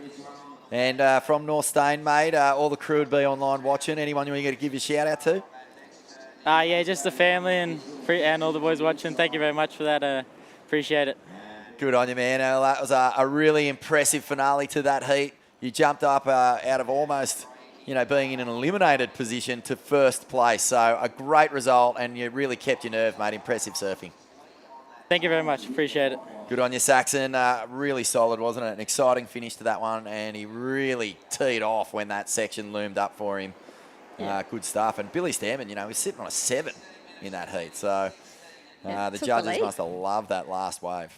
Yeah, he's very mature, beyond his years with that interview. I was like, cool heads. Yeah, I was like, he's like, yeah, totally, yeah, basically just saying he's just focusing on his surfing and hoping the rest does the rest for him. So, yeah, to hold composure in the last 30 seconds and get a score under pressure like that, yeah, and he's sitting 25th, so it'll be interesting to see where he ends up in the draw. But, yeah, taking the heat away from Billy Stammen, who was basically from start to finish dominating. So very close every round, every heat in this round. Super stacked, super close. Yeah, and, you know, in these early stages, it's kind of hard to get a read on what people need or where they need to finish to, you know, qualify for that Challenger Series. But, you know, there's going to be a couple of long shots who might find themselves in with a chance and do the Sophie McCulloch, which we saw last year. You know, Soph going into that final event at Haleiwa to qualify for the CT, needed to win. Nothing less than a victory would do it, and she gets over there and wins the comp. One of the most thrilling victories I've seen in a long, long time. Yeah, she did well. I mean, to know that you have to do that and then to actually deliver. I think Macy Callahan is also a bit of a weapon like that. I know with the QS sometimes she'd needed to make the final to qualify again, and she manages to do that. Or she's just done that once or twice when I've been watching, and I'm like, that's, yeah, you know that you're confident in your ability if you can, pull that out of the hat in the last event of the year. So we have had 10.5 minutes gone in this heat, and everyone has been quite busy, but it is Kalani Ball at the moment with the lead, with a pocket pair of 4s. Looking very strong, Kalani, coming straight off a win from the Central Coast. Some nice looking waves coming through in the lineup. That wind has stayed away, which is awesome. We have had a few windy days here. I heard that we might get a couple of storms this afternoon. You can see it's very moody in the sky. The sky is kind of the same colour as the ocean at the moment, but it is looking pretty fun out there. It's got that steely gloss to it, doesn't it, that you get on overcast days. Micah Margison, he hasn't had the best run this year through the Australian qualifying series, not by his standards, but he has definitely been really amped in his first couple of rounds. He just looks like he wants to finish the year on a real high, and this guy... Oh. This is Roy Kanazawa, and we've got basically 2 tours operating throughout this event. We've got the Australasian Tour and the Asian Tour. And so points from this event, depending on which region you surf for, get added to your end-of-season ranking. And so we have a lot of Japanese surfers. We just saw Geordie Lawler and Yuji Nishi preparing for their next heat in the next round. But Roy, is 5th at the moment, 11th at the moment on the rankings. But as I said, you could easily shoot up from 11th to qualifying. Top 3 go through in the Asia qualifying rankings. And there's only about 2,000 points between, I think, maybe 17th and 1st. So it's really like doable for all of these competitors from that region to get a big result here and put themselves into Challenger Series qualification zone. But, you know, on the other side of things, we've got Micah Margison, 47th on the ratings, and looking to really, you know, build momentum into a stronger campaign for next year. Kalani Ball is our other surfer out here in 17th on the rankings at the moment. And he's got a couple of good scores without really putting, really start to finish explosive waves together. So that's just the quality of his surfing at the moment. Can kind of get falls in his sleep. He's definitely the favourite in this heat. See a replay here of one of Kalani's waves. He's definitely throwing so much spray. He looks like he's a tall guy. He's got a lot of power in his surfing, and so that's the 417 Beck. Yeah. And then this one was a little bit better according to the judges. Oh. There's that turn. Yeah, so he's getting, you know, the work done. I'd say it's a bit tradesman-like, which is not surprising, seeing as though he's from the South Coast. And he's just gone to work here. Yeah, manufacturing a heat. But, he seems like he's a pretty solid guy. Kind of got that Owen Wright type of frame, which would serve him very well in Hawaii. I feel like having some of the surfers who had that bit of extra height, sometimes it was harder to beat them because they were a little bit stronger in the lineup. So I always had to train a little bit harder before going to Hawaii because, my little stature didn't hold much when you get on a bigger board. You got to go a 6'6" or a 6'8" all of a sudden from a 5'8". So it's a lot of board to throw around, and I feel like some of these bigger statured humans have a little bit of an advantage. But yeah, I mean, the same goes for when the surf is small. I was talking to Emily Burke earlier, and she said, oh yeah, like it's been a difficult year because the waves have been quite small, and obviously I'm so tall, and then she went out there today and absolutely killed it. So yeah, I mean, it really, it can come into play, but I think for some surfers, they can make the best of the conditions depending on mindset as well. So Kalani's gone out there and gotten pretty busy, but it's Surfer in Green who's just jumped into the lead with a 617. Roy getting big props from the judges with that last ride. Because Newcastle is a part of New South Wales, one of the big cities. Beautiful city. We'll take a quick look at this ride of Roy, and beautiful first snap. Gets the combo, and how good was that? Like pure vertical. 12 o'clock, straight up. Yeah, I think that second turn is like to be able to go from transitional turn straight into that one with that amount of power and the criticalness of that wave. It seems like the judges really are rewarding that today. Well, you're lucky. You grew up just down the road, so you got to experience Newcastle a lot as a Grom. But, you know, for myself, being from the far north coast of New South Wales, I would love coming down here. It's a really raw place. It's a great community. And we're going to keep an eye here on Ryuki Waiata. Yeah. And the younger bro of Rio, looking to make a name for himself. Both here. of these Asian contingent regional surfers are juniors as well. So, yeah, being able to do both tours is always pretty fun, I think. When you're at a whippersnapper age, you can do both the junior tour and the QS. And, both of them kind of, here we see Surfer in Green up and riding. Nice open face smash there for him. Straight off the bottom. Huge second turn there for the Surfer in Green. So, I mean, he's already got a 617. Out the back. Look at this set wave. Kalani Ball up and over, looking for something steep to work with. Hammers it, gets the tail release. Did well.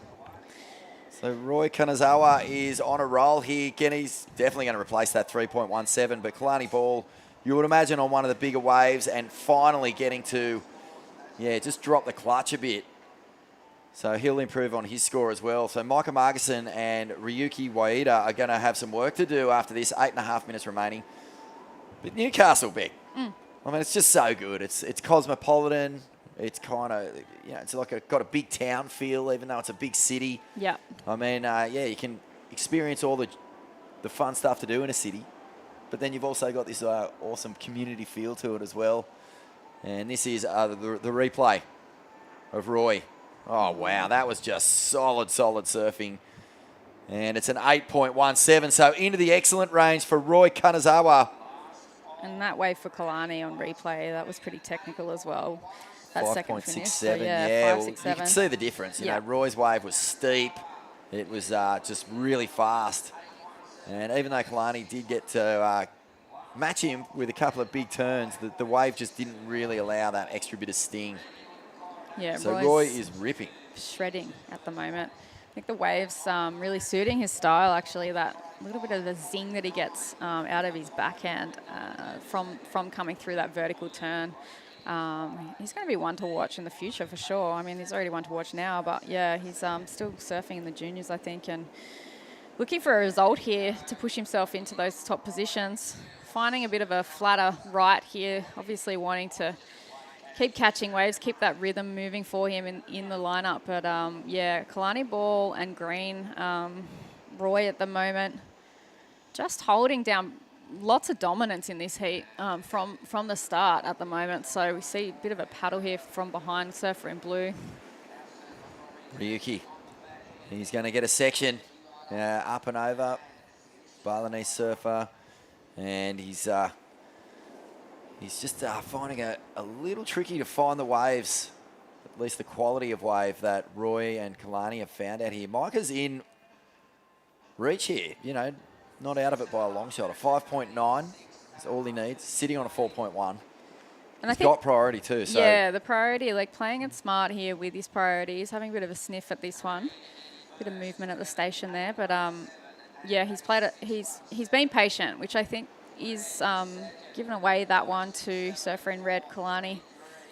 Just throwing that one away, going a little bit too hard. I think, yeah, Micah's showing a little bit of experience here. He's not taking off on the, you know, the lesser waves. I think that has been a little bit of a problem for those who have, you know, even in Philippa's heat today, I think it was just more of a wave selection error as opposed to anything else that happened in the heat. So, yeah, I think waiting for those, you know, obviously the better looking waves has really paid off for Kalani and Roy in this heat so far.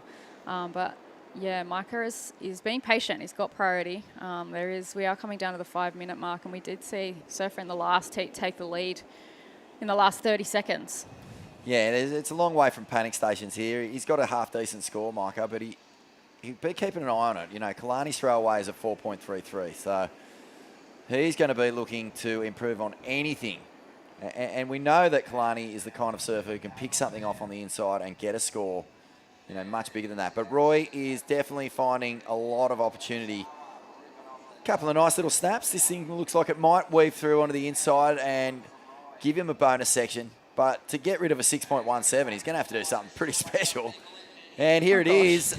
Oh, I thought for a second he might ride out of that. Spectacular turn, the big fin throw. Right on the shore too. He's carrying an 8.17 and a 6.17. That's probably one of the highest heat scores or heat totals that we've had in the last few days. So definitely dominating this heat, stamping his authority. Kalani Ball sitting with Micah. Just applying a little bit of pressure here, making him think about every single lump that comes near them.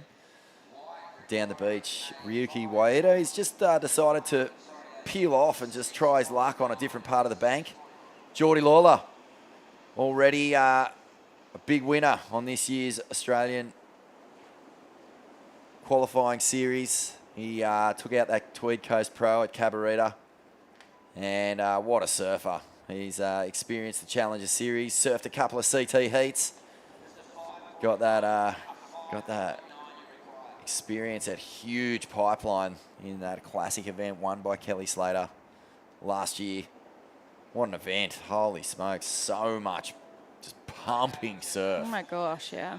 So to get out there and get a taste of that, you know, once you do that, that's where you want to spend all your time surfing heats. In the best possible ways on the Dream Tour. Yeah. And one of Narrabeen's, you know, real standout performers of the past. Going on a decade now. He's been around for a little while. Geordie won the Manly Manly Pro. He down did? there? Yeah. Yeah, that was the first local win in quite a while on the north side there, and huge crowds turning out to cheer him on to that win.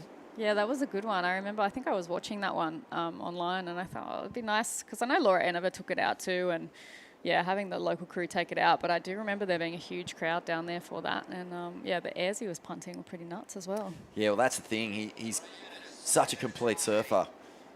You know, when you grow up at Narrabeen, and there's the carrot. I mean, the idea of having a big Challenger Series event at your home break is something that all the surfers from Narrabeen want to be a part of. And as I say, he's got the full bag of tricks, Geordie. He'll be coming up next. Right now, 2.5 minutes remaining. Roy Kanazawa is in the lead. Kalani Ball holding down second. It's a good lead, or a good space, I should say, between he and third place, Micah Margison. But he'll be on his game here because Micah well and truly capable of getting a 5.9. He's been sitting on priority for quite a while, so things have been slowing as the tide fills in here at Merriweather. And now the pressure will be starting to push down on Micah as he, has to decide which wave to pull the trigger on. This guy has been ripping. Roy Kanazawa, I should say. Even that little backside Rio there, still managing to just add a bit of flair, get the tail out the back. Yeah, looking super sharp there, Roy Kanazawa. Loving these conditions today. See what the judges say for that score. It's just nice to see where the judges' scores are coming in. Still kind of seeing where they're setting the bar at the moment, being earlier heats. But we see a replay here for Roy's just doing his victory lap. Bit of fins free on this last turn. Made sure he landed it, rode out.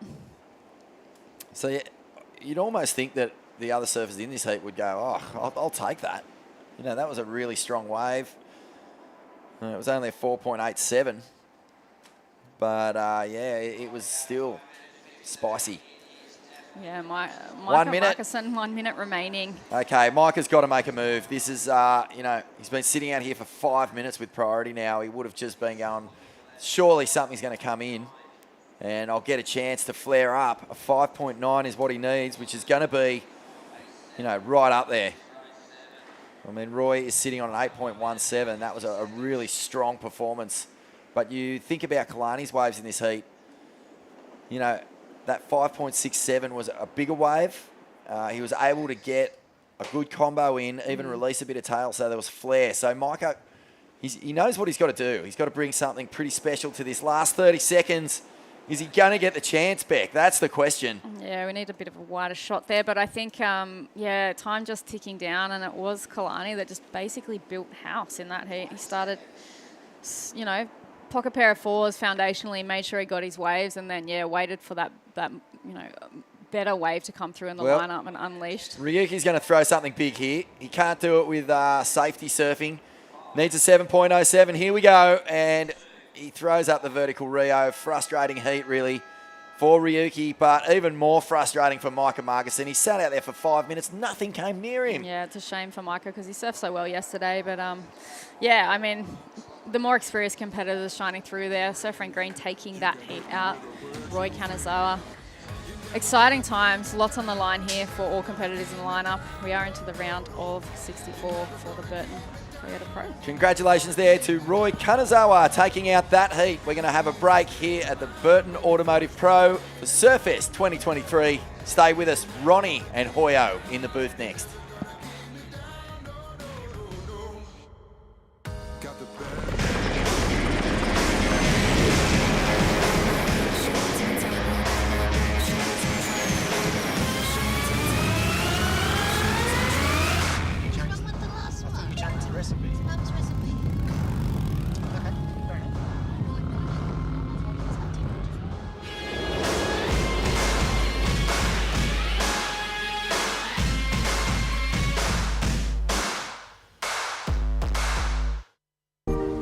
Welcome to Sydney. Upbeat. Downbeat.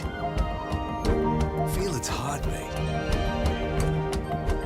Open spaces. Open arms. A place to feel alive. feel free. Come feel it all and feel new. Welcome to Sydney. Upbeat. Downbeat. Feel its heartbeat. Open spaces. Open arms. A place to feel alive. To feel free. Come feel it all and feel new. Wait!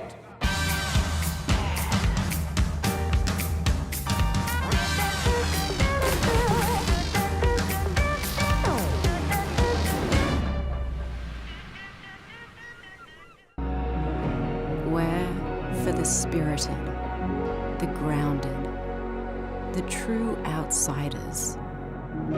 We know, you know, life's better outside.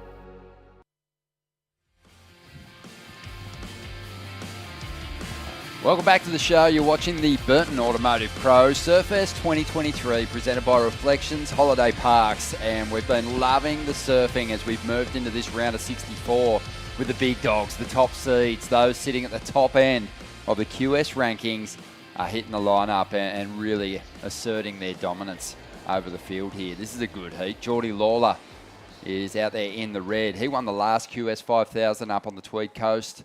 Yuji Nishi is out there in the blue, the Japanese surfer. Nathan Hedge, a finalist here last year. The Hog is in the white, and Bronson Matey, one of the most exciting young surfers in the world today, is out there in the green from Lakey Peak, Indonesia. Ronnie Blakey sitting alongside the great Matt Hoy. The great, I love hearing that, Ronnie. Thanks, brother. Oh, you're welcome, mate.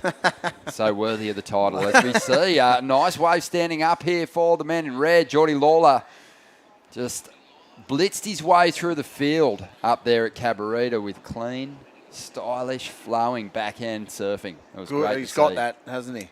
Oh, he's awesome. Really well where rounded. Where did we cover? How's he sitting on the ratings? He's sitting in 13th. He must be up there. 13th. Yeah, so he's got After some ground to make up. I've been having a look at the possibilities. Oh, have you? I knew you would have. I saw Al Hunt out there. I thought I was just going to... No, we've brought in the big dogs. Yeah, big dog. He's back. Al is back. He's been crunching the numbers for the ASP and then the WSL for... Well, since time began. He used to do the tabulations on stone with a... these days... With another stone. Yeah, these days he's evolved. He's moved on to the feather pen. the calligraphy pen. No, he's on the Excel spreadsheet up here. And on the men's side in the Burton Automotive, when you look at the QS ranks, I think it's down to around 30th position. Has the opportunity with a victory here, depending on what happens with those surfers at the top, has an opportunity to get themselves into that top 7 with a victory. So that's how far down the list we can go. He's a good-looking set wave here. Oh, bring it on, Bronson. The Lakey Peak phenom, who now lives on Bali. Is that the Grom you tell him was in the... He lives with Rizal and his family. Oh, yeah. They've kind of taken him on, and his surfing has just gotten better and better, I think, as a result. He's in the Stab High out there. In the Stab High, he's been in it a couple of times, but also, Rizal is... loved by everyone. All travelling surfers know who Riz is, and he keeps company with the momentum generation. Firstly, it was Taylor Steele that first put Rizal on the map with a couple of waves in his movies, Momentum, Focus and whatnot. But I just think because of that, when people go to Bali, like great surfers, they generally catch up with Rizal. Yep. Bronson's there with Varun, Rizal's son, who was in the event as well. And they're just the benefactors of rubbing shoulders with the world's best. Perfect. You've got to do that. Big payoff. Yes. And there's nothing better than rubbing shoulders with the heroes. You'd love him, though, Hoy, Bronson, and his approach, because he'll throw everything at it. He'll attempt to stick what you'd think is a flyaway air and sometimes does pull them off. But he'll also throw down a mean hack, too. He's got some good power. That's what we like to see. All-rounders. So let's see how he fares in this Do it heat. all. He's taken the early lead here. Not massive numbers, but just a couple of mid-range threes has him out in front at the moment. Nathan Hedge, he's got the best number so far. He loves the quick start, doesn't he? We didn't even see it. That's how good it was. Yeah, Hogg, a 6-point ride to kick things off. We'll attempt to get vision of that in a moment. But right now, let's check in with the winner of the last heat, Roy Kanazawa. Congratulations. What a performance. A big heat score total. That must feel fantastic. Oh, it looks like he's there. Thank you. Well done, mate. What's it like to be here in Australia chasing points for your region back home? Back home, I need to big. You need a big result? Big result, yes. And how was the surf out there? Was it fun? Yes, so fun. I tried to get many waves. Well, it paid off. That is a big heat score total, 14.34, one of the best that we've seen in the contest so far. Are you enjoying your time in Australia? Yes, so fun. Well, stick around. Is it your first time in Australia? Not first time, but first time in Newcastle. Ah, perfect. He loves Newcastle. Yeah, everyone loves Newcastle. And welcome, Roy. Welcome, and enjoy your time here, and best of luck in the contest. That was a great performance, and we look forward to seeing you put a couple more big heats together. Domo arigato. Arigato. I do my best. What a champion. Roy, he's absolutely ripping. And, like many of the surfers from that Asian region, they've come out here. There's big points up for grabs, and it's a tight tussle at the top end. 3 places only. Yeah, not a whole lot of room to jump into those Challenger Series events. And Roy's going to keep the dream alive. But here we go, a replay of Nathan Hedges' 6-point opener. Oh, look at him go. He just thought he was back at... Oh, yeah. Back at North, he just played with that wave. That was one of those ones. It's like being at a doof. Can we see that again? The base again? turned right up and it hits you in the chest. You feel it. Yep. That was one of those turns that you really just felt. when it kicks in. Yeah. Unbelievable feeling. Laying down a turn like that at the start of a heat. Can we see that once again, please? Here it is. Watch this. Watch this check turn. I like this. Look, just woo, speed out of that, and then wacko, sick. Hegarty, good start. He really does have that great He's low got a good centre of style gravity too, I reckon. Clouded it, and 6 points. Really, like you said, it was just a set-up turn, that first one. He just wanted to give himself the best possible line into it. Yeah. But what that does is it sick. adds to the flow of the ride. Yeah. And sometimes, if he'd kicked out after that first turn, he would have got nothing. But in the combination of those two moves, he turns in a great score. I looked unreal. It was perfect. Flow on that wave was perfect, and it looked cool too. Just how the flow, like I said, just that check turn. It wasn't even. You wouldn't have even got a point for it, probably, right? All the points were from the last turn. That turn was just looked good. It's just those details that the judges are picking up on. That was great surfing in limited space for sure.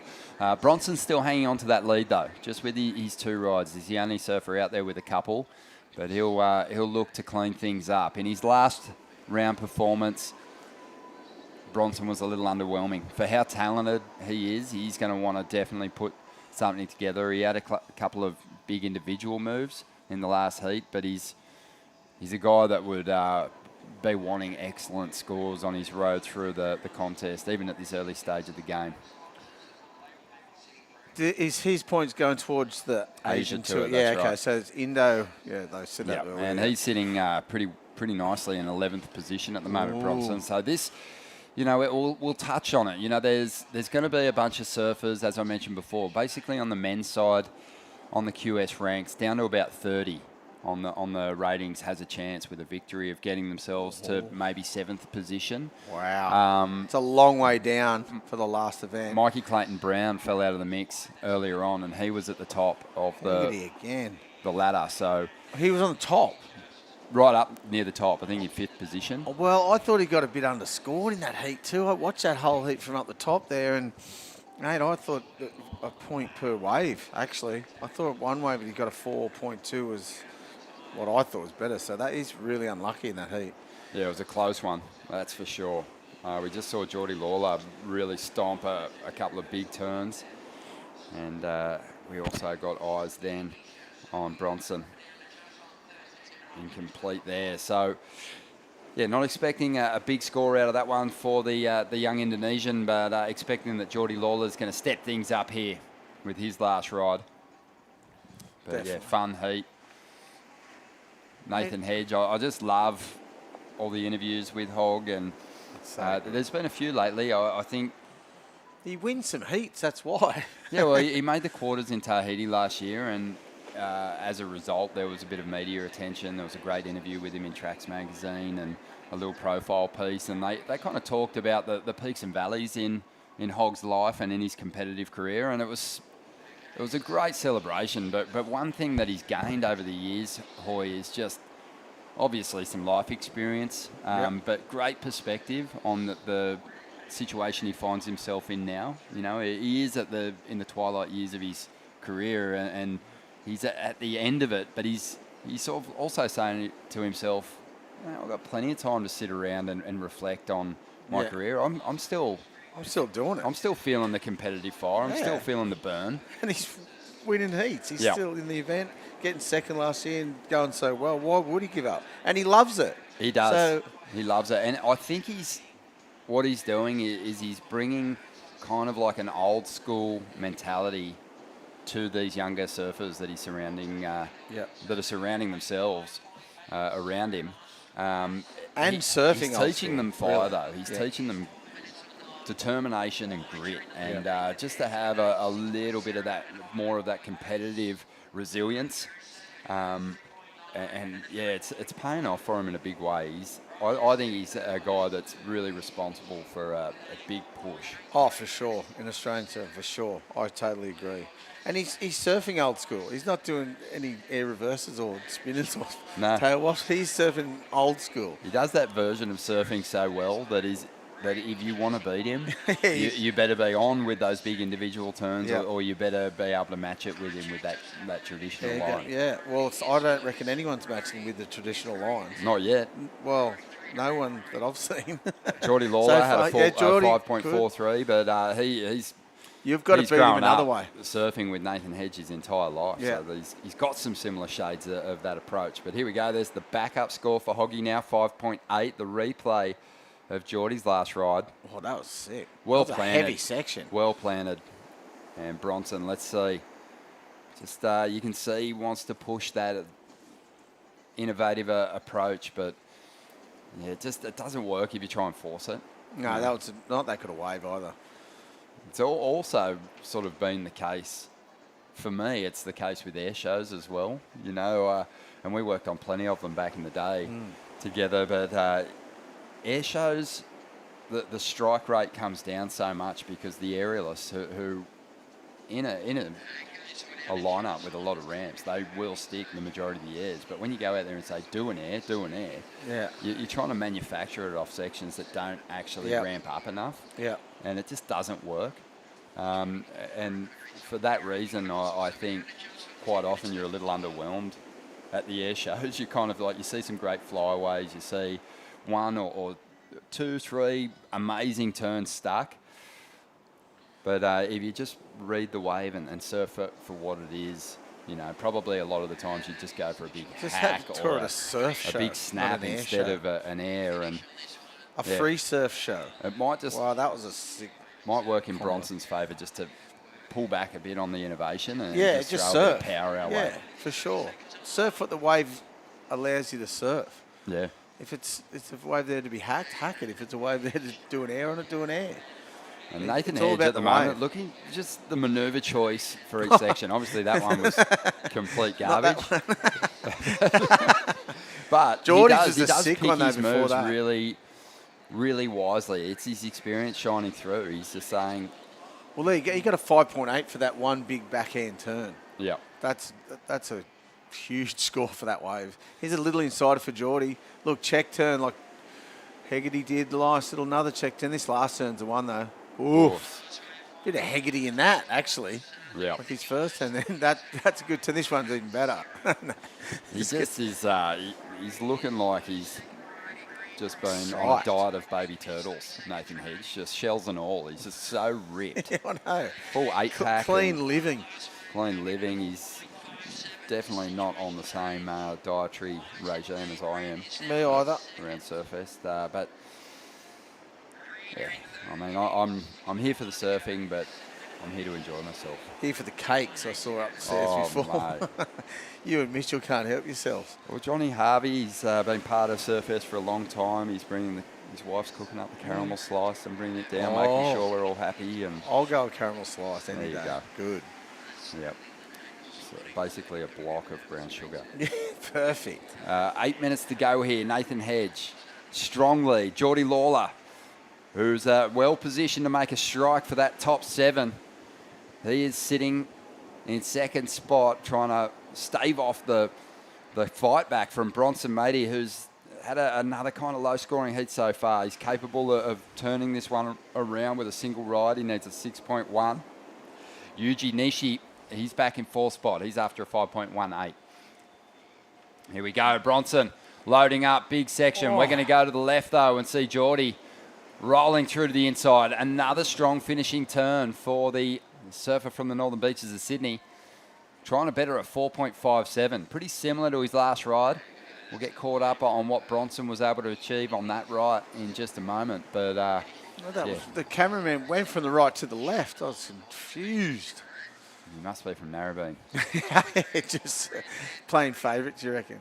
Yeah, 7 minutes to go. And, hopefully that's the wave that gives Bronson a better opportunity in this heat, or maybe even sees him up in a second. But Geordie, he's a chance at upping the requirement for those in third and fourth at the moment. I reckon it was better than his last one. He did 2 stronger turns. Did a couple of check turns on the other one to finish well, but they did 2, flowed really well to get 2 good turns in. Mad flow. Mad flow. Bit of Hegarty mad flow. Yeah, it's it's always impressive to me when someone can really kind of make conditions look a lot more fun and cleaner than they are. I think all the competitors have done a pretty decent job of that today, and especially those that have won through to that next round. There's actually some really good waves when they come. It's just, I think it's 1 heat on, 1 heat off too with the swell. But yeah, there's some good waves. Yeah. It's pretty clean. I've seen a couple of good ladies bowls too. Always getting a couple of good barrels out there. Heat 3 was a beauty.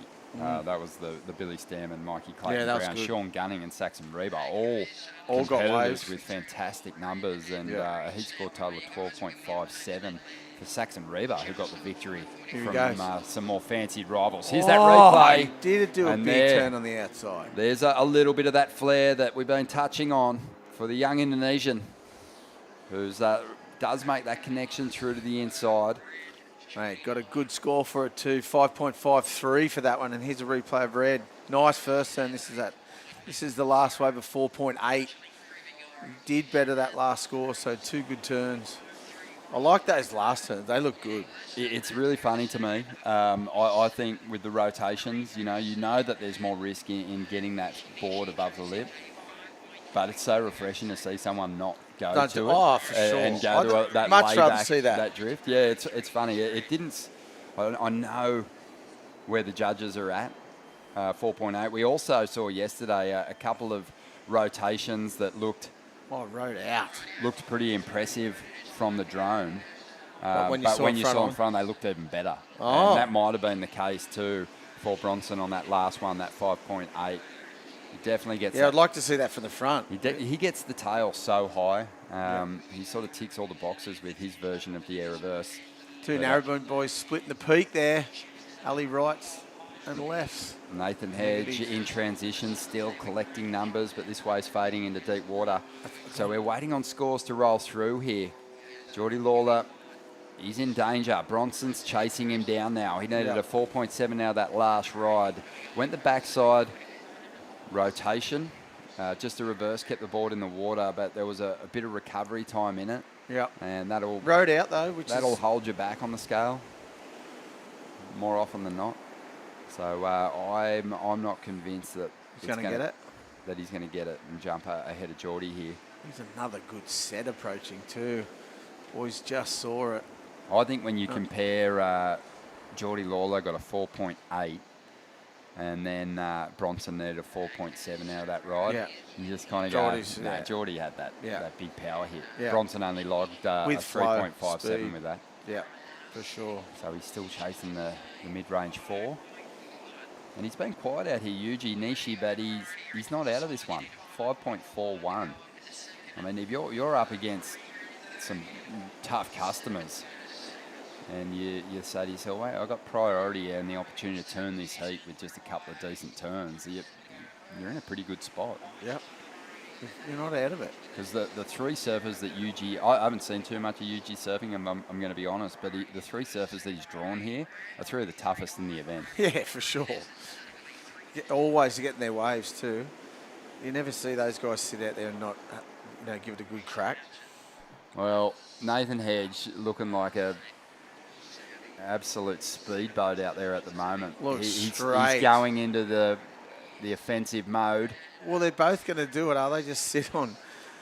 Well, Paul Bronson's going to get hammered by two narrowbeam boys right here. Yeah. Oh, they're letting him go though. He doesn't need much to do these huge airs, like you said. Wow. Whoa. Oh, and a claim. Yep.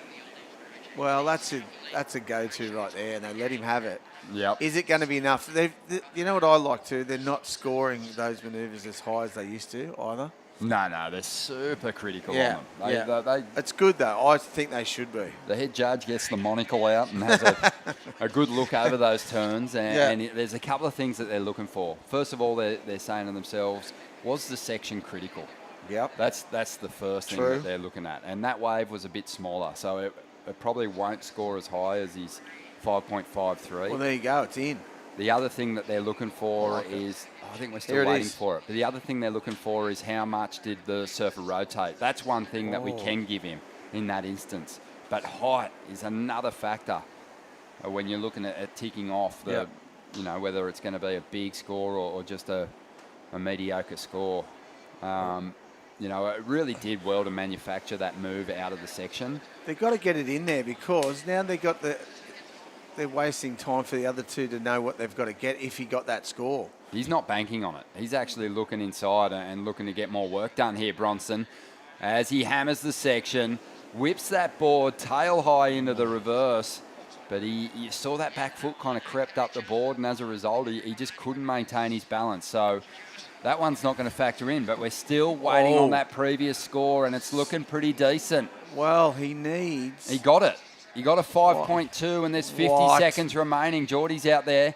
He could get another opportunity here, but that was a big call. Yeah. It was right there. 5.2. Huge call.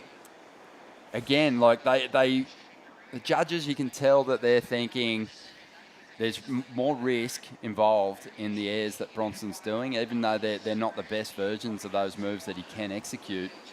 They're seeing more risk in that than the power and end section layback hits from Geordie Lawler. Yep. I don't think you can argue that there's more risk in taking to the air. But I wouldn't have even been surprised if Geordie's 2 4s were better than the airs that Bronson threw down.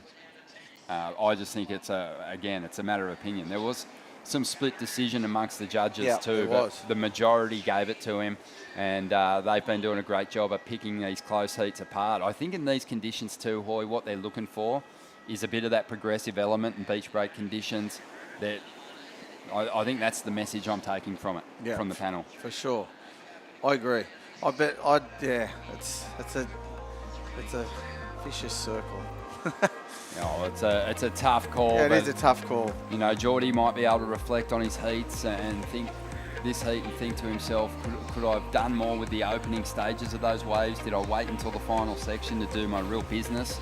But it's history now. He's going to end up in third place. Right. Yuji Nishi is out as well in 4th position, progressing through, saving himself with his aerial antics. Bronson Matey and Nathan Hedge with another victory here at the Burton Automotive Pro. We'll take a quick... Welcome to Sydney. Upbeat. Downbeat. Feel its heartbeat. parking spaces, open arms, a place to feel alive, to feel free. Come feel it all and feel new. Wait!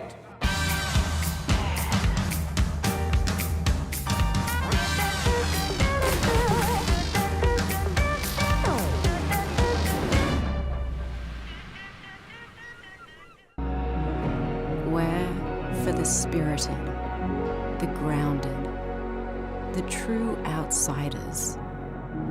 Some are kind of bouncing up the stairs on a high after progressing through to the next round. Others are stubbing their toe on every step. And oh man, it's tough because there is so much on the line. This is a major QS event. This is the one that counts when you start thinking about potentially getting a run on the Challenger Series. And Geordie Lawler in that last heat missed out by a... Could have gone either way. Just a hair.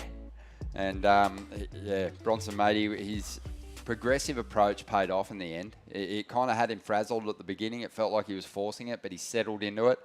And props to him under pressure. He stuck a couple of decent moves, and he is now on to the next round. But Nathan Hedge, the veteran, he got the victory, and he's looking sharp. Such a contrast in surfing styles right Wasn't there. it? Old school to new school to, yeah. Which And was interesting because Nathan and Geordie were doing a similar kind of surfing, but there was clearly a gap between the surfing that they did. Yeah. Nathan Hedge definitely deserved an edge in the numbers that he posted, but Geordie kind of didn't get the Geordie's same credit. waves, both of his waves are sort of exactly the same too. Yes. Yeah, and they were scored that way. Yeah. So now throwing our attention back into the lineup here, heat number 6. This will be fun. Mikey Madonna, the surfer from Lennox Head, broke through for a victory on the QS this season.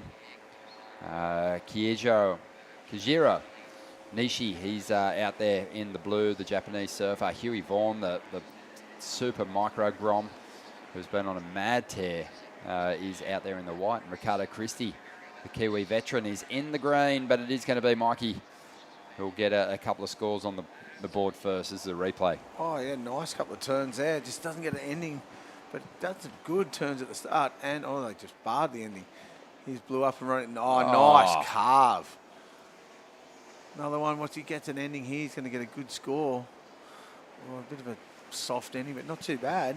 4.43 and a 4.67 for those first two waves. Good start. Yeah. They're backup scores for that last heat, so good start for those two. 5 minutes in. That morning cloud cover burning off now. Beautiful day down here at Merriweather. Here it goes again. As we see our Japanese surfer, Kajiro Nishi.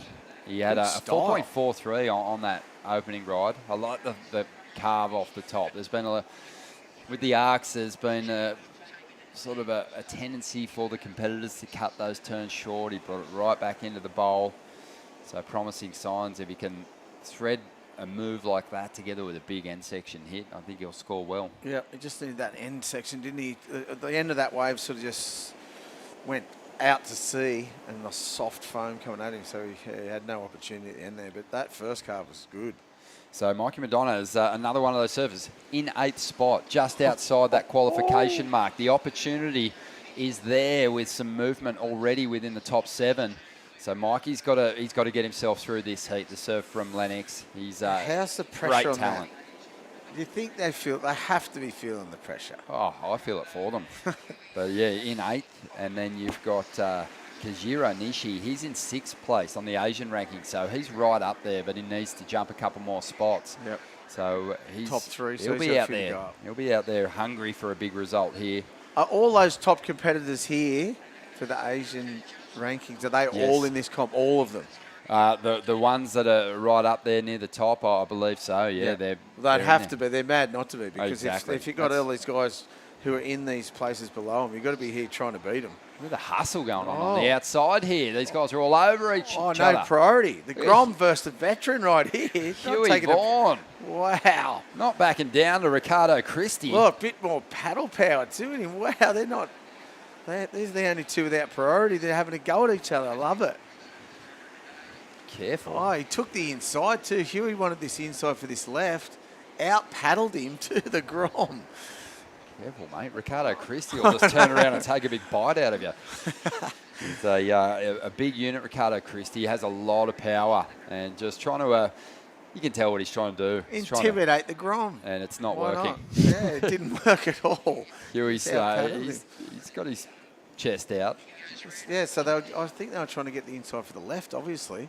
Mikey up again, just that beautiful point break flow, that wave. It was flat, like a. Oh, he just let it go back out. If they wanted the inside for the left, Huey just gave it back to him without even after the paddle battle for it. So yeah, Huey Vaughan's really just getting into his first major qualifying series events. He's rated 110th. He's turned up. I like that he's getting some reps in the qualifying series events because he's going to be surfing a lot of them next season. Yeah. And probably giving it a good nudge. His surfing's getting bigger all the time. Couple of just lackluster rides there that won't really factor into the heat at the end. But Huey Vaughan, Ricardo Christie, down to the 17.5-minute mark, yet to get themselves a score on the board. Bit of hustle on the outside with priority remaining neutral between those two competitors. Not now. Ricardo Christie's going to get going here. Well, looked like he hit a section there, but isn't interested in milking it through to the shore. Well, Huey in his interview yesterday, or was it yesterday? Yeah, it must have been yesterday, or the day before maybe. He just goes, I said, how's the pressure? And he went, nah, don't care. Yeah. I'm not even trying to qualify That this was year. fun talking to Huey, wasn't it? No, I don't care. I was like, oh, all right, no worries.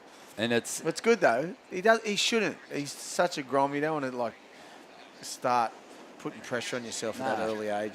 Just trying to get experience in these events. You want to go out there and attack. You want to win. Sure, but there's no point in being flustered about where you're sitting on the ratings. Yeah. He's exactly because if you're not trying to qualify, if he gets a big result, he might build a better seed for next season. Yep. But at the same time, he's so young, 16 years of age. He's got a big, bright future.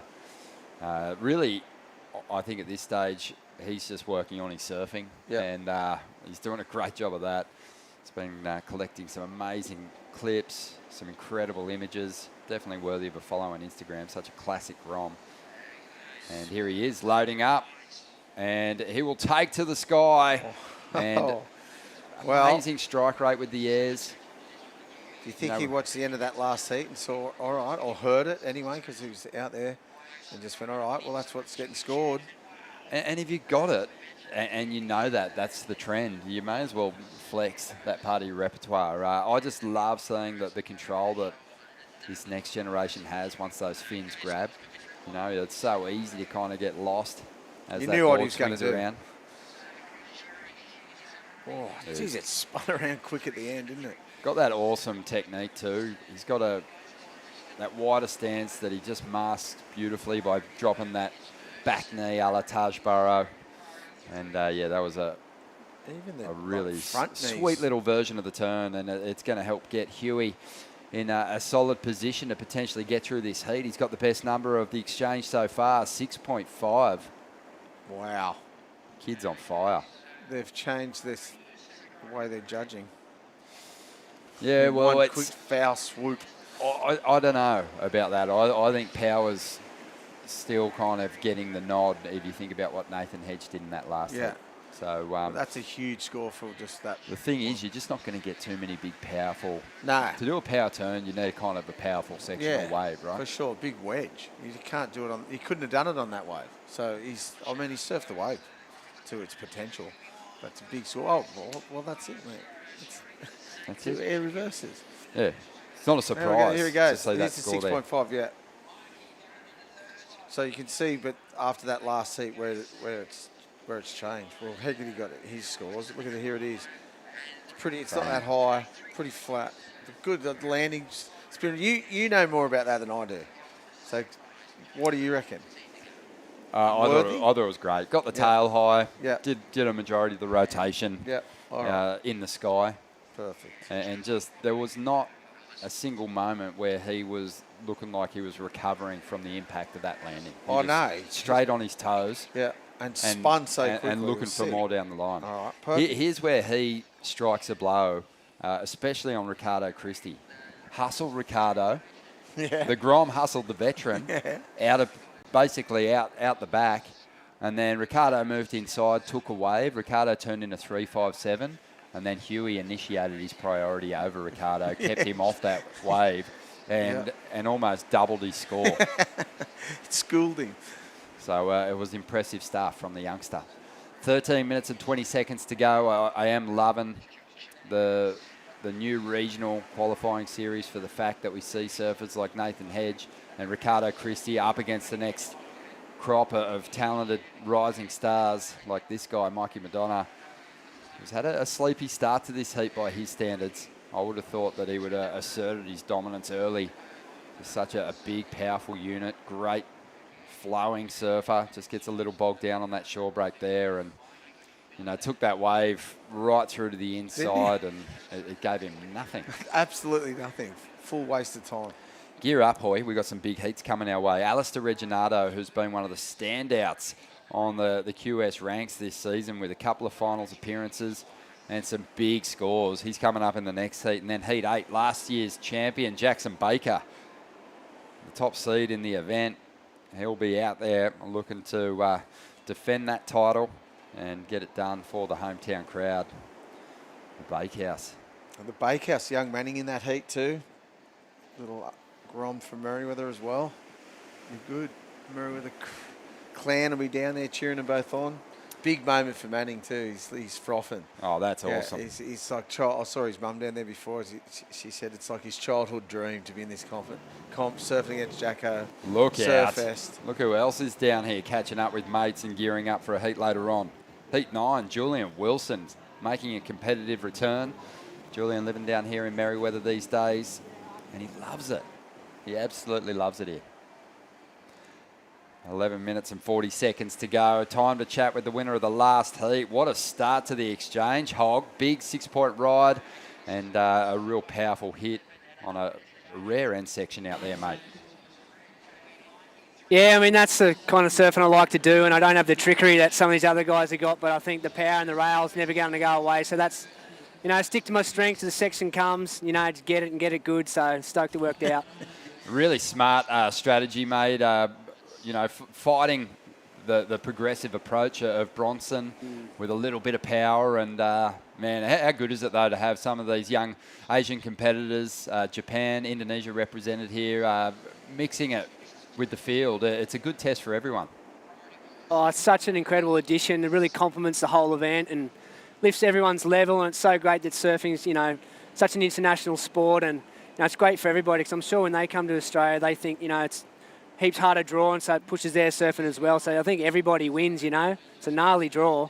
We're lucky here. We've got quite a stacked schedule over in parts of Asia. They have some great events, and I know there's going to be more next year, but they were kind of limited last season. They only had really one qualifier, and you can speak to that.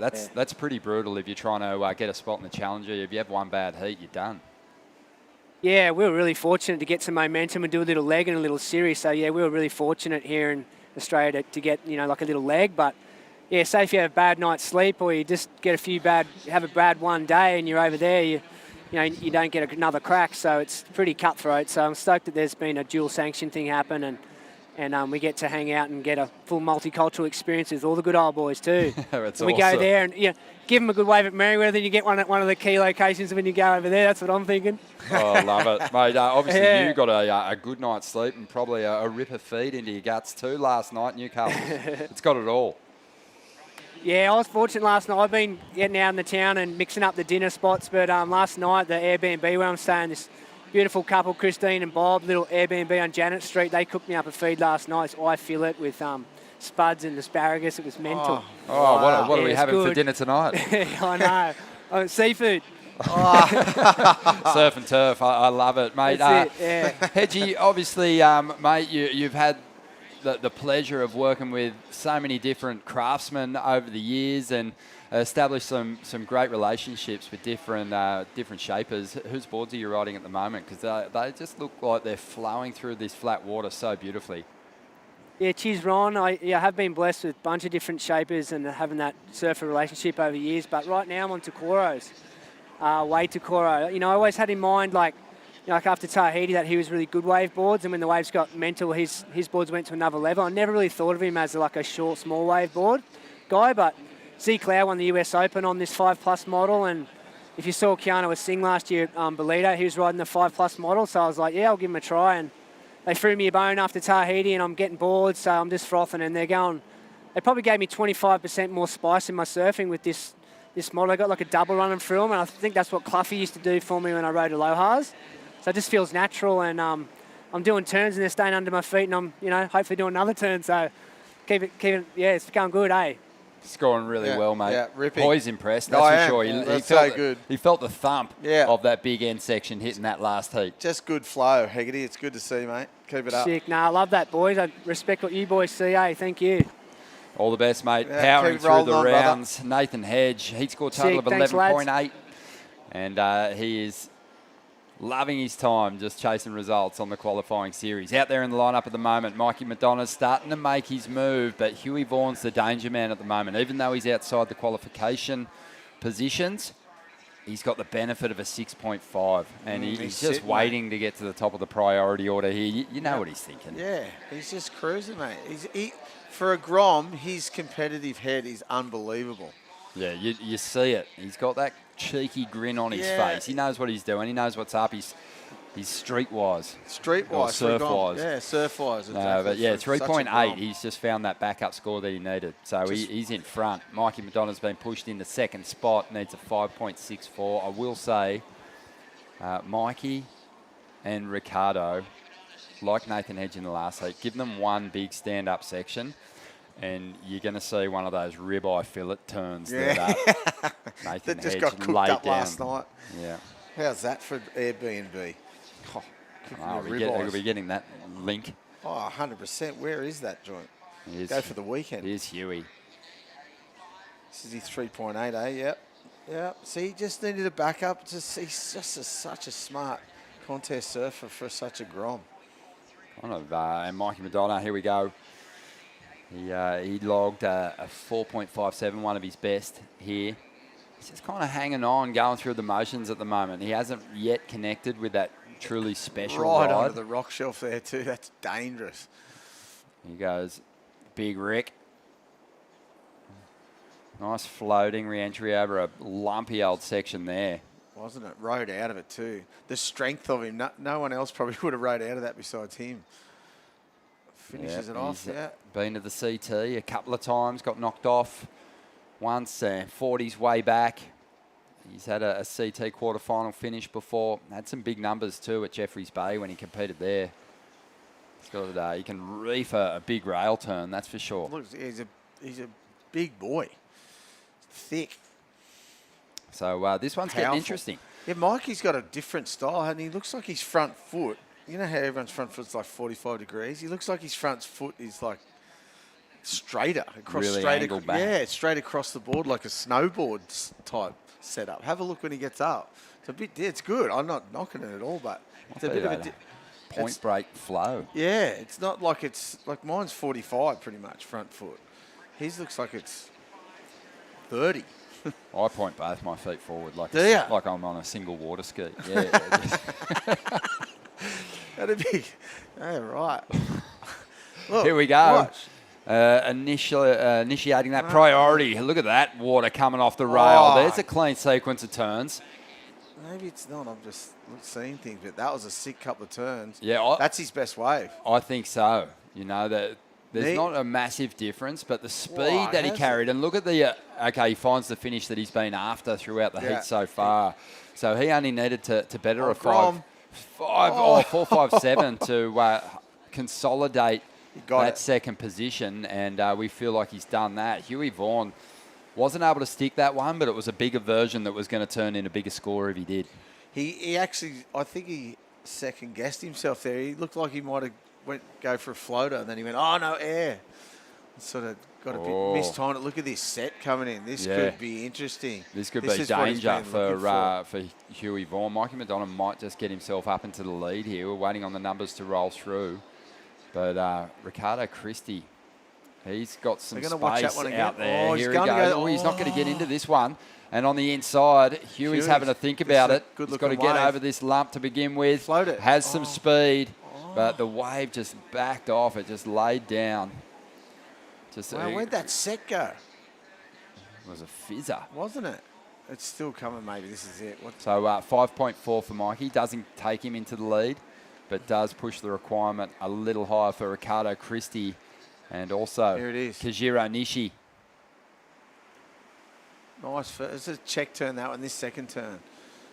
Yeah, it was Throw the just- tail, yeah. It was just Fair enough, fast. yeah. It was actually a sort of a measured approach from Mikey. Yeah. He can go bigger, but I mean the speed in which he executed that little combination on the outside and the authority in which he finished the wave on the shore break kind of took him to another level. Huey Vaughan throwing everything at these older, more experienced surfers in the lineup, and it's paying off for him. Well, that set just dissipated into nothing. Huey Vaughan got that first one, and then there was no other ones. It looked like a full... Yeah. Might have just marched down the beach, that set. Like opening a present from your grandparents on Chrissy morning. Socks. That's all they got then. Just, I don't you mind expect good so socks. much. Now, socks is all I want. Nothing better than a fresh pair of socks. Oh, but nothing better. I got some on. when you're Huey's age, that's the last thing you Yeah, want. yeah, true. Especially when you get them for free from your sponsor. Yeah, that's right. Oh, Granny. Yeah. Used to like a scratchy. Yeah, there's always a chance. Yeah. Always in with a chance. Good call. I stopped opening my cards expecting money to fall out ages ago, Hoy. Yeah, unfortunately. Yeah, oh well. It's all right. 2 minutes to go here. Huey Vaughan holding on to the lead. A 6.5 and a 3.8. And Mikey Vaughan will Madonna, get you. We'll have- he's in second spot and he's not looking too bad here. But, you know, if Huey can get a 6.5 on a medium-sized wave with a clean rotation, Ricardo Christie and Kajiro Nishi, they're not out of this heat, that means. No, no chance. Well, that's what I thought. That set was going to look good for Ricardo, but it just, like I said, just disappeared. It looked like he was going to get a good chance on the left, but it just went to nothing. And it looks like that's pretty much gone flat. I'd like to see that overview a bit more panned out. Boy, this is obviously as a competitor stressful situation if you're in third or fourth, but are these the best moments if you do convert? Oh, yeah, You have no 100%. time on the clock. Your rivals Yep. can't even answer No. if you somehow get 100% the lead on the them. best. It's the best. That's what we're saying before. It's the longest 5 minutes of the leaders thing and the shortest of the ones trying to get the score. So Mikey just maybe trying to take opportunities away on the outside or even just milk this one through the inside. Really stylish surfing. Might be his back foot's on an angle too. I don't know what one it is. It's just got that different. just seeing it's something good. unique there. Yes, it looks good. I'm not The finer knocking it at all, details but with Matt Hoy, just it's picking it apart. Different stance. 30, just over 30 seconds to go here as we see the replay. He did well to just even get into this wave. Trying to better a 4.67. What do you reckon? A couple of nice turns. Yeah, maybe. Flows through. I mean, if there's a point in every turn, then he's a chance. Yeah, it's a bit of downtime in the middle though, isn't there? Yeah, it's never Think good I'm when a- you lose sort of engagement with the ride you're on and look out the back to see if anything better out there. Exactly. But You're he not did. paying much attention. He got a then, are you? 4.77. It's not Oh, he going to change did. the situation much, but Mikey Madonna does improve his heat score total just by a small margin. And Ricardo Christie and Kajiro Nishi are going to fall short in this one. Still got some energy running up the beach after a heat like that. That's what I like, fitness. Yeah, the Grom though, Huey Vaughan, too strong in this one, and he's going to get the victory and motor into the next round. Can't wait to hear his interview. Let's see what he says today. We'll go get some popcorn and get a nice seat for it. We'll take a quick break here at the Burton Automotive Pro. More to come from the round of 64 and some big names.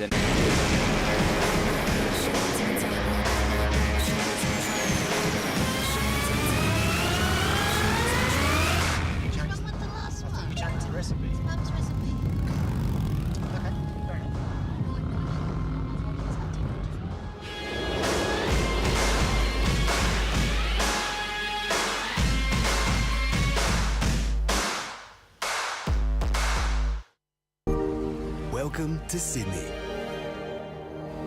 Upbeat. Downbeat. Feel its heartbeat. Open spaces. Open arms. A place to feel alive. To feel free.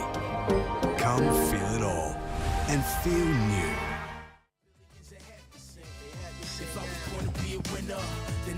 Welcome back to the Burton Automotive Pro, and this is Surfest 2023, firing right up into the round of 64, heat number 7.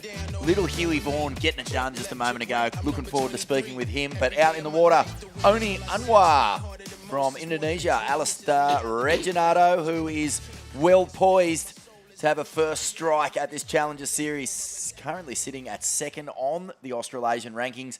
Georgie Pitter, a guy I know you've got close eyes on, Mitch Ross, and also Adrian Kovacic from Bronte Beach. And guess what? Andrew John's pick for the win at this event. Here he goes, the taco, upside down and bashes it. That's his nickname, by the way, in case you didn't know. But yeah, I was speaking to Joey last night, and he said, how's our boy from Bronte going? Taco. I said, he's going well, mate. He's made it through 2 rounds already, and he's going to be fighting it out with some big names. Vaughan Blakey, Mitch Ross in the commentary booth. G'day, Rossi. How you doing? And he's the guy that I sort of have circled as one of my favourites in the event. Georgie Pitter, great surfer, up against one of his good mates in Reggie, Alex Reginato, as we see the replay of Taco's first wave as well. So what's the deal? So Joey from Bronte loves Taco. Is that the deal? That's exactly right, mate. So how's my local hero? Is that what he's saying? Wow, that was big. That was a big looking wave there for the top seed in this one. Reggie, 2 massive turns there, Vorno. Big event for Alistair Reginato. We've seen a couple of nervous starts. Mikey Clayton-Brown, you know, he really wanted a big result here, sitting at 5th on the ratings. But look at this. Wow. That's intent. And Reginato's had a good season. 3rd at the Tweed Coast Pro, Rossi. Got a 2nd at the Sunny Coast Pro. He's 2nd on the rankings. And, geez, I mean, he's been on the radar for so long. He's a bit like Mikey Clayton-Brown, I reckon. You know, they made names for themselves in those ABB events. Kind of become, from the ABB, which is shown on TV in Australia, and all the people who surf for all the different clubs watch it. And these guys really made their name in that format. But the Junior Series and all that, they've been plugging away. Now they're on this QS and in that top league of qualification. So Reginato would have seen what happened with Mikey this morning, gone, right, I'm getting out here, no mucking about, I just want to lock this in. Yeah, for sure. And he's definitely one of those guys. There's a few of them that, you know, once they take off on a wave, you can tell there's something special. You know, Reggie looks like a top-tier athlete. He looks like a CT guy. No doubt at some point he will make the top... make the leap to the top. I remember speaking about him with Morgan Siblick a few months ago at the ABB, and I actually thought Reggie was a lot older than what he is. I thought he was Morgan's age. Yeah. But he's 2 years younger. Oh. He's young, and yeah, here he goes. Here he goes again. Yeah, but he's a lot younger than what I thought. So he's only getting started. I guess when he did that stuff in the ABB, I think he was like 18 years old. Yeah, and he just destroyed that whole event. How fierce were he and his brother for the North Shore Board Riders Club? Only on one now. And he's only on one. Just a couple of nice backside snaps there. He's competing for points on the Asia region, Rossi. So he's sort of fighting on a different tour. Nice snap here. Georgie Pitar. Far out. Fireworks at the start of this one. We've had a couple of slow heats at the top of the tide, but plenty of rides. But Oni is 2nd on the Asian rankings, mate. So even though he's been around for a long while, he's right in the mix to get back on the Challenger Series. How many make it from that region? 3. 3. Yeah. And here's a replay here from Reggie. This second turn, I mean, this is a nice little set-up float. Look at this, Rossi. Bam. Fins out over the bag. Wasn't the nice buttery ride out, but still. Huge call, but, you know, maybe tube's the best feeling in surfing. It maybe a big hack, but there's not much better than a speed floater. You know, that projection floater. Especially once you do it, if you're just coming around the corner into just a beautiful cupped-out pocket. Yeah, Reggie did it beautifully then, and a score on the way. So, yeah, only 3 guys make it out of on his region. And, mate, second? That includes Philippines, Japan, Thailand. Taiwan, That's what I'm Thailand. saying. Wow. Yeah, it's a big region. And to be sitting in second, it's big because we've seen a lot of the Japanese surfers have been so impressive in this event. Yeah. Amazing. Only been around a long time. We got a winner of that last heat, a Grommet who has caught fire in this event. Got through a close one yesterday, but Huey Vaughan, congrats, buddy. Thank you. How'd you find it out there? It looks like a bit of a skate park for you. Yeah, it was pretty fun. Like, I got the first wave and it kind of just set my whole heat up. Yeah, mate. I mean, look, clearly you're a lot younger than a lot of people in this field, but you just seem to be paddling out there and ripping into it and really not being too fazed at all by the quality of your opposition. Yeah, I guess I'm just surfing. I don't really care at this moment. I'm just surfing and I don't know. That's what just doing what I need to do. That's what I wanted to ask you. When you go out, if you got sort of any sort of tactics up your sleeves, like you see, I don't know, like a Mick Fanning or something, they're going, I'm going to sit there for 6 minutes, I'm going to do this for this and this and this. Are you just going out there and going, nah, I'm just throwing it all up and down the peak? Yeah, I just see like where the waves are before the heat and just know what one's the best wave and what one I can get the best score on. And I saw Bronson in that last heat do a couple of airs and they scored pretty high, so I knew if I did one I'd probably hopefully get through that heat. Mate, a beautiful little style you've got. Would you mind sharing with us who your influences are growing up? Mick Fanning is like my idol. He surfs he's got like the best style and yeah, I just think his surfing is the best. Mate, last year was just such a huge breakout year for you. I noticed you got voted the best junior in the world in that Stab Pier poll, which is just enormous. You know, that's like John and Gabby and Italo and all sorts of people voting in that. What did that mean for you?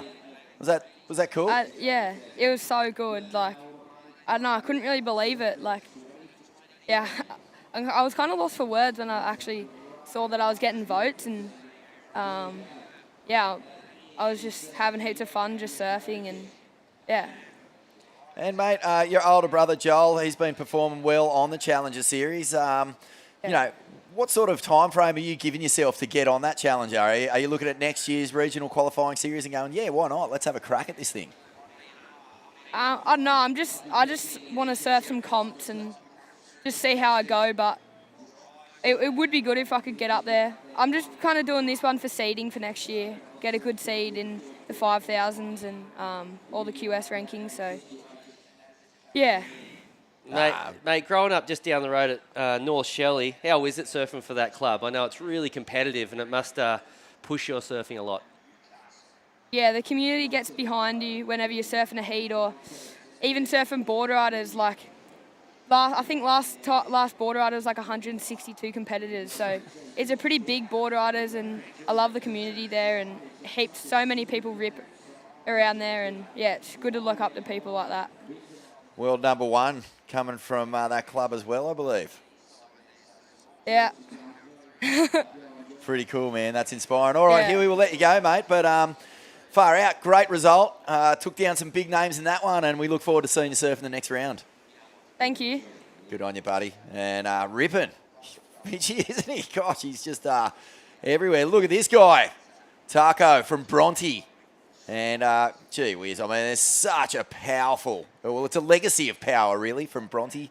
I think back to all my favourite surfers from there. Rod Kerr, Shmoo was there for a long time, RIP, but Luke Hitchings. Tommy Whittaker. Yeah.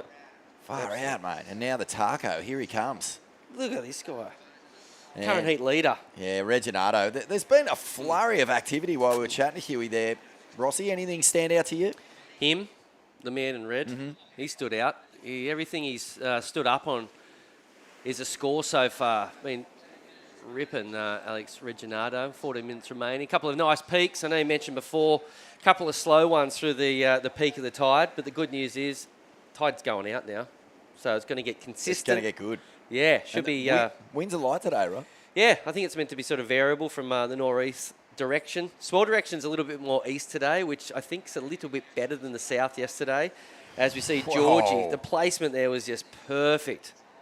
Nice carve there. That board looks like it's built for mushy little waves. A lot of life in it, a lot of activity. He's staying really busy, George, and I like that approach because he's 14th on the rankings, and we've seen a couple of big names disappear from the top end of that ratings ladder, and far out, man. You just don't want to be in a position where you're feeling out of rhythm. You want to be catching a few waves, make sure that you're completely on when the opportunity presents itself. And Pitar, he's not getting the best wave so far, but he just looks live, doesn't he? Lively, spicy. Yeah, but isn't it funny? It's only half the ingredient to get through heats. Doesn't matter how good you look. You need to ride waves of, some sort of consequence.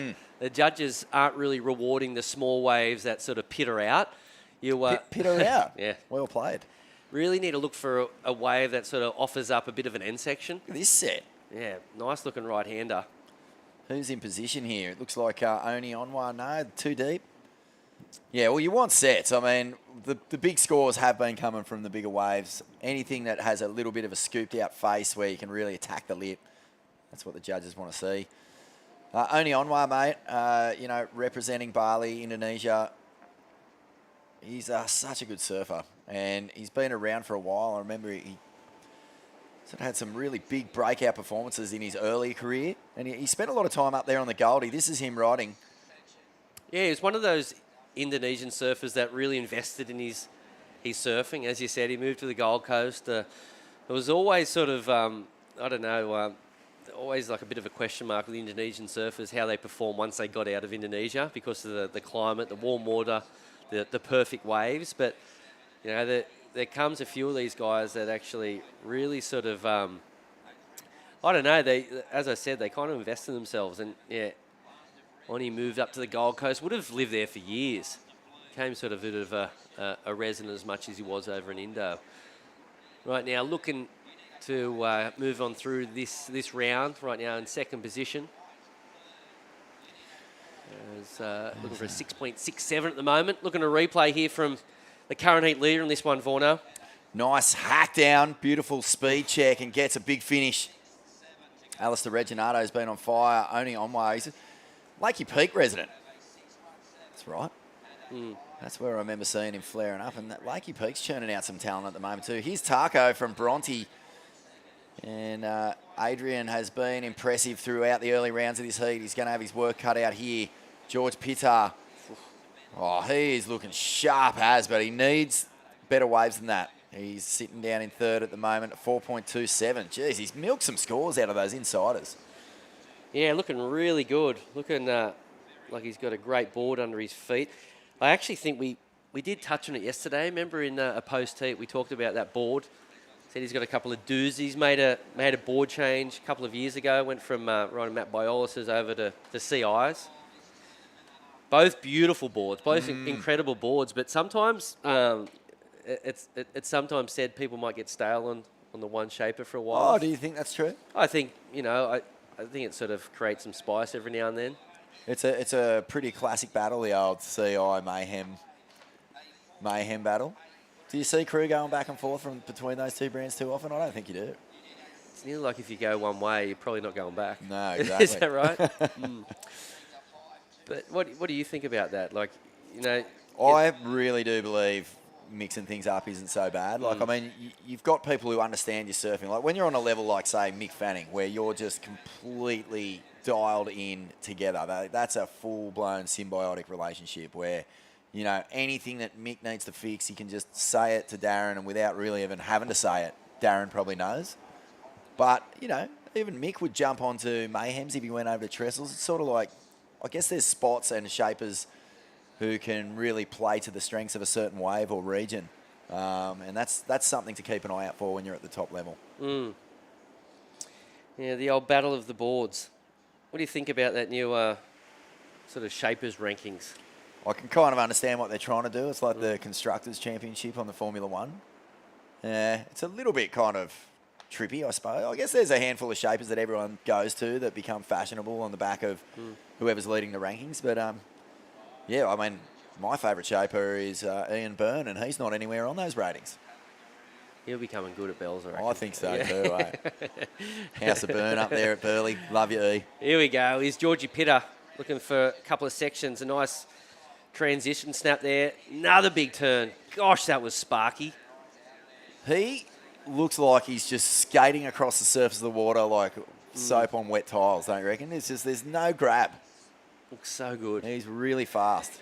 Surf similar conditions to this every day, you know, growing up down there at Manly. As we see, Oni Onwa, a couple of backhand turns here. I think he's on his secret weapon's the air reverse on the forehand. I'm surprised he hasn't gone to that with the northeast wind, which is, you know, the wind into your face. Adrian here. I'd put money on it that Oni will do an air in this heat, right? Okay. He has to. Yeah, well, I'll put lunch on it. How about that? We get free lunch. This is a replay of You got Georgie's me. last ride here. First turn was big, and the second was maybe even bigger. Just so much spark on the... He really uses the power of the wave to, you know, get that tail release. Doesn't look like he's ever fighting it, does he? He's just in perfect sync with it. Timing, it's a beautiful thing, timing. You can really, you know, keep a lot of your energy just held in if you've got perfect timing. You know, Tom Curran springs to mind. Like, barely moves and is just everywhere. Absolutely. Everything everywhere all at once. There he is, the defending champion coming up next. How's the crowd down there? 60, 70,000 strong? Oh, you're understating it. Oh, really? Yeah. 500,000. I reckon whenever Surfest is on, I don't know if Wazza does it on purpose, but there's always a home game for the Knights as well. So it turns the city into this giant sporting spectacular. And, you know, you go from one to the other. This is a big footy town. And here goes Georgie Pitter on the backhand. Gets thing going. Nice backside re-entry. Little shimmy on top of that floater. This is much more work. You can see this time he's actually having to generate a fair bit of speed himself. Every wave he's caught so far, he's just been able to use whatever the wave has to just fang along it. This time he was really getting some work done.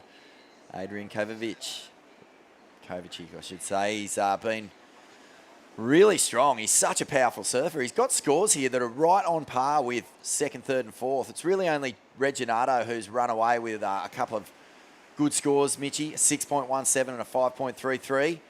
Pitter, I think he's just dropped a 5.27. That's really interesting. I think the judges loving that he was really putting a bit more into that backhand surfing.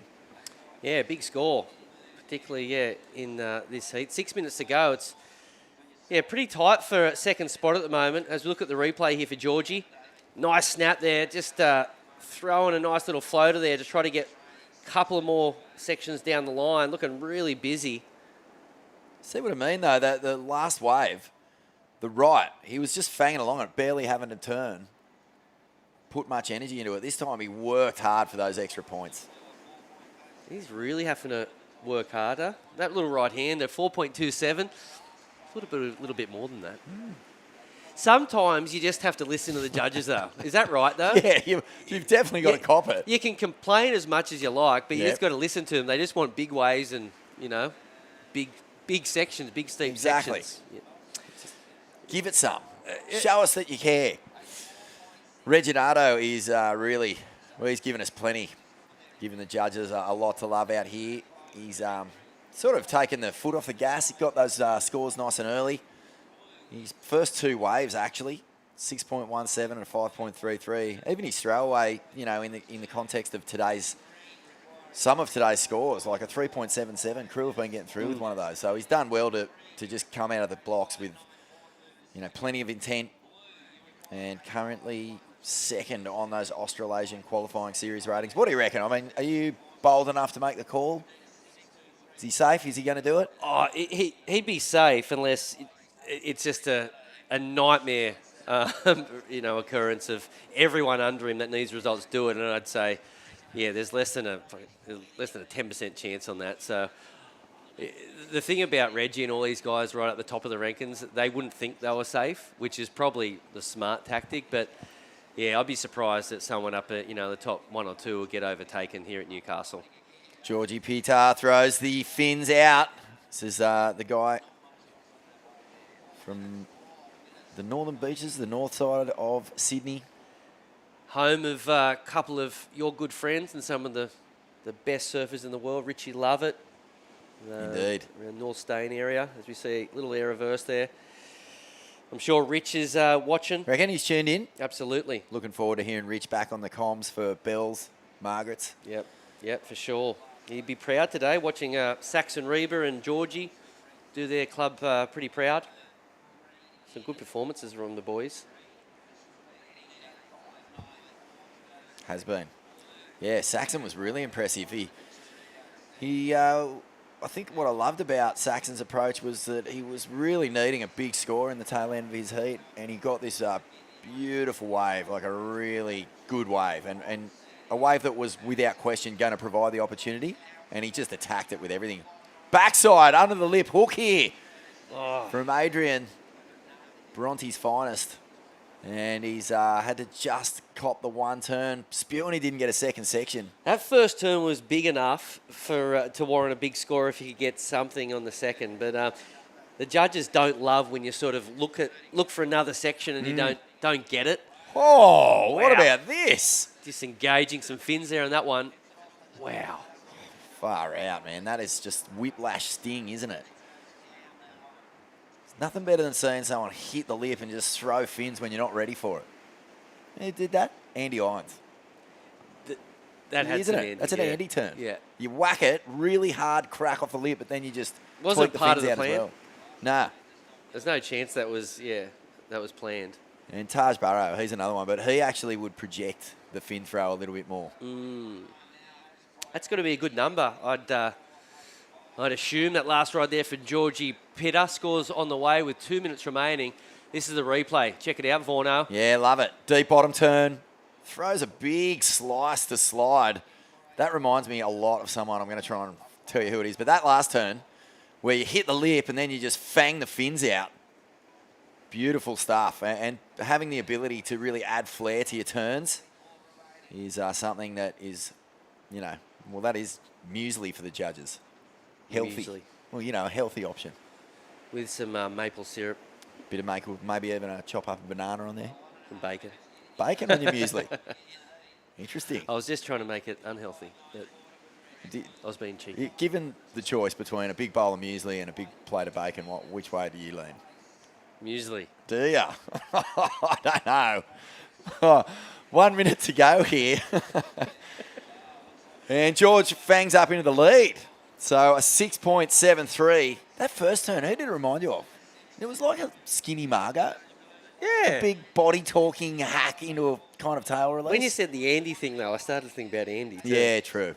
So 50 seconds here, and it's a bit of a battle. Georgie has thrown down the gauntlet here for the heat leader, Alistair Reginato.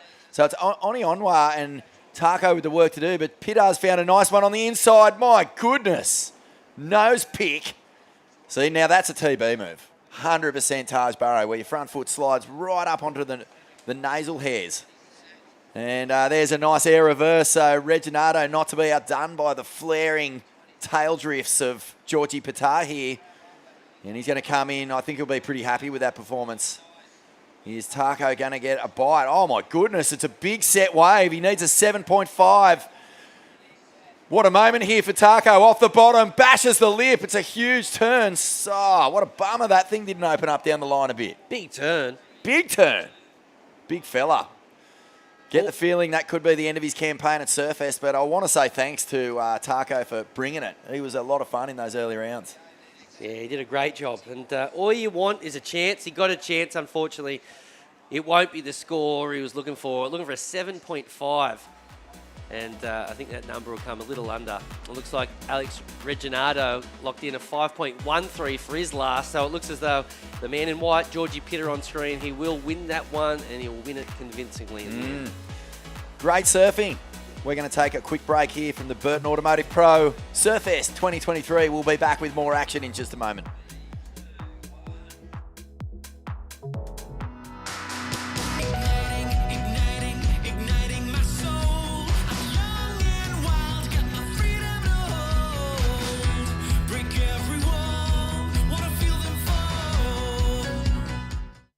At Speaking in Colour, we go from the classroom right through to the boardroom. We bring together people in programming and in training, Aboriginal and non-Aboriginal, in a spirit of reconciliation.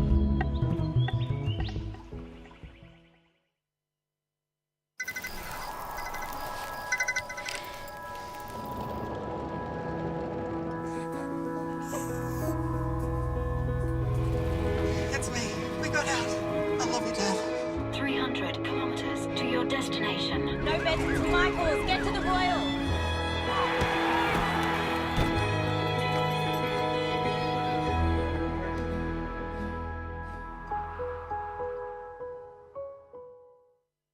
Probably 2 years ago, I was fighting for points just to make the top of the rankings, and now I'm just here enjoying it, being home on home turf.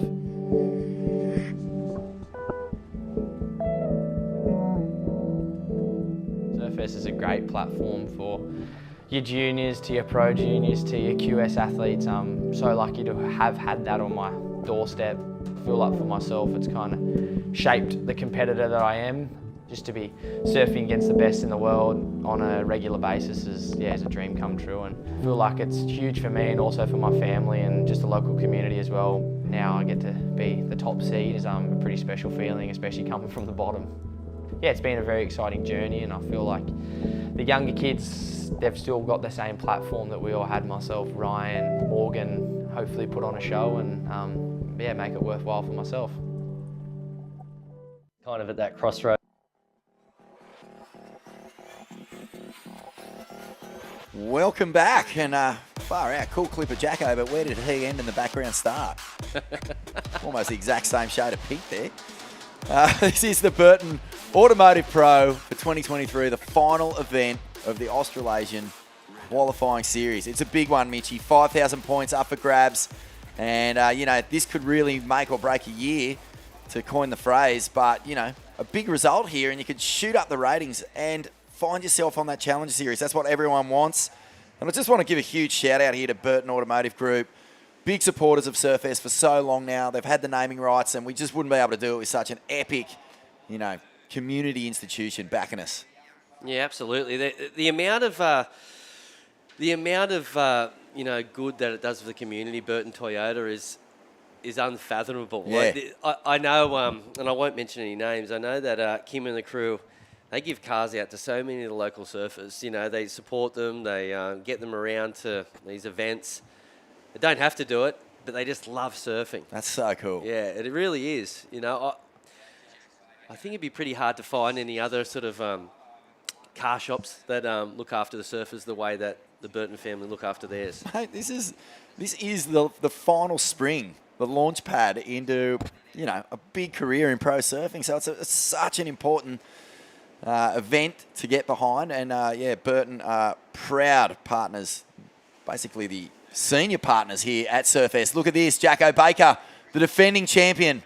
Well, he looks calm in his interviews. He's grown so much in the past year. I can't believe just how light he looks. He's always been a power surfer, but I think one of the surprising things, sometimes, surfers grow into their power. He's always had power. What he's grown into is being a lot faster, a lot more nimble.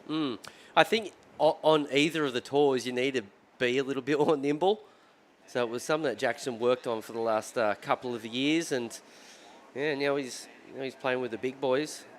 As we see Surfer in green up and riding here. This is Daniel Farr, who has already made a heat. Yep, he's one of the Kiwi competitors.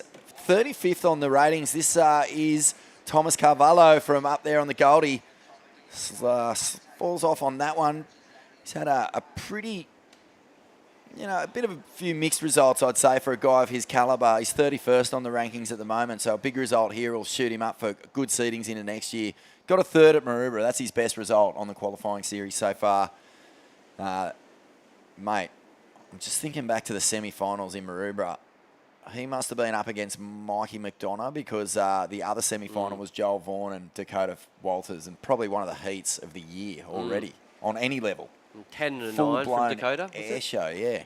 Crazy stuff. Get well, Dakota, if you're watching. Oh, we miss you, mate. This is really in your wheelhouse too, just to put a bit of salt in the wound, but we'll see you back for sure. This is Carvalho answering back now. So, mate, I'd love to get your take on Manning Gregory, local Grom, who's going to be surfing against the big dog, Newcastle's #1 seed. He's on tour here, Jacko Baker, but surely Manning Gregory would have looked up to Jacko as a Grom. Mate, He is a Grom. You could go and survey every person in this town, and they'd give you a rave review of young Manning. He's a legend. He's the nicest young kid. He's always been a part of the board club, and he's just this little kid that was could hardly turn a few years ago. Then he just got better and better and better. Now he's Well, I was thinking, I was like doing a bit of research because I'm, that's how I treat my job, seriously. And I was like, how did Manning Gregory get this deep into the draw already? How is he seeded? No, he got a wild card. There you go. Yeah, he won an event. Won the trials. Yeah, which wasn't an easy one. Yeah, as we see Jacko have a look at this wave. Yeah, big battle for both of them. I know Jacko's excited to surf against Manning. Big snap there from... Wow, power. Throws so much spray. Man, that's exactly what I'm talking about. So fast out of the lip now. Sometimes power surfers, they just go to that rail so often and you can get a little caught up, a little boggy, but he's just looking... he just looks like a razor.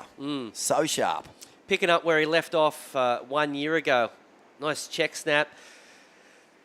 He can make those maneuvers look like they're majors, but there's kind of more so, just to get to the next section. It's really crafty surfing there from Jacko.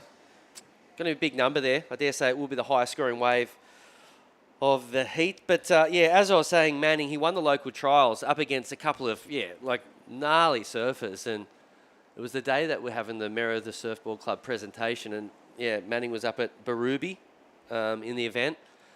I think it was pretty small, which probably suited Manning, because I actually know how much he weighs because I asked him yesterday because he's so... How much? 52. 52? Yeah, there's not much of him. So 6 of him to make up one of us. Exactly. So, he's quite light, but has big turns. He actually charges really hard too. He can do airs. And recently signed... to be a part of Julian Wilson's new clothing label, which Revere. which I thought was cool. Nice work. Well, he lives on the same street as yours.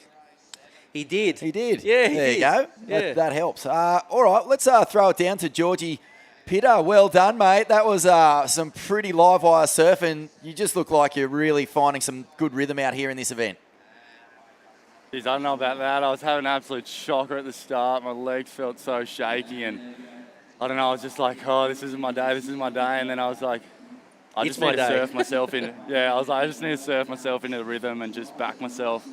And I saw a few rights, like a little bit further down. I was like, oh. We must have been watching a different heat. Yeah, think so. Because we thought you were really good. Oh, jeez. I don't know, I saw Alistair start at the start with like a 6 and a 5. I was like, oh, there he goes again. But, and I was like, oh, I just need to kind of battle for it, like start building a house. I kind of hate surfing a heat like that, but I just reverted to that almost. And I was happy. I got that 1.5 on the right, and I was like, okay, that's kind of starting it off. And then went on and saw like a little wider one, and I was like, oh, I'll just give this a crack. So I ended up getting 2 all right ones, which I was happy with. Mate, you mentioned Reggie a moment ago. Is he one of the guys that you actually travel with?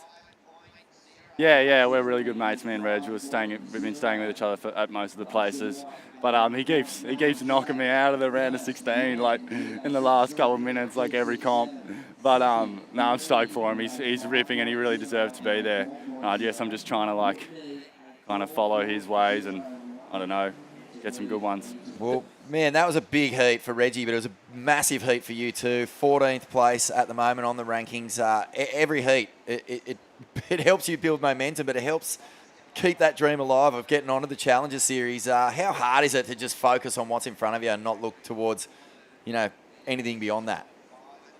Yeah, it is really hard. I think that heat, I was pretty affected by it, actually. I don't know, I just felt myself warming up and I was like a little bit shaky and I just was thinking about it so much. But I don't know, I just wanted to get the ball rolling. I like surfing heats in comps, obviously, and I don't know, I just want to keep going the way I'm going and start just doing bigger turns and getting better waves in each heat. So hopefully that happens, but we'll have to see how we go.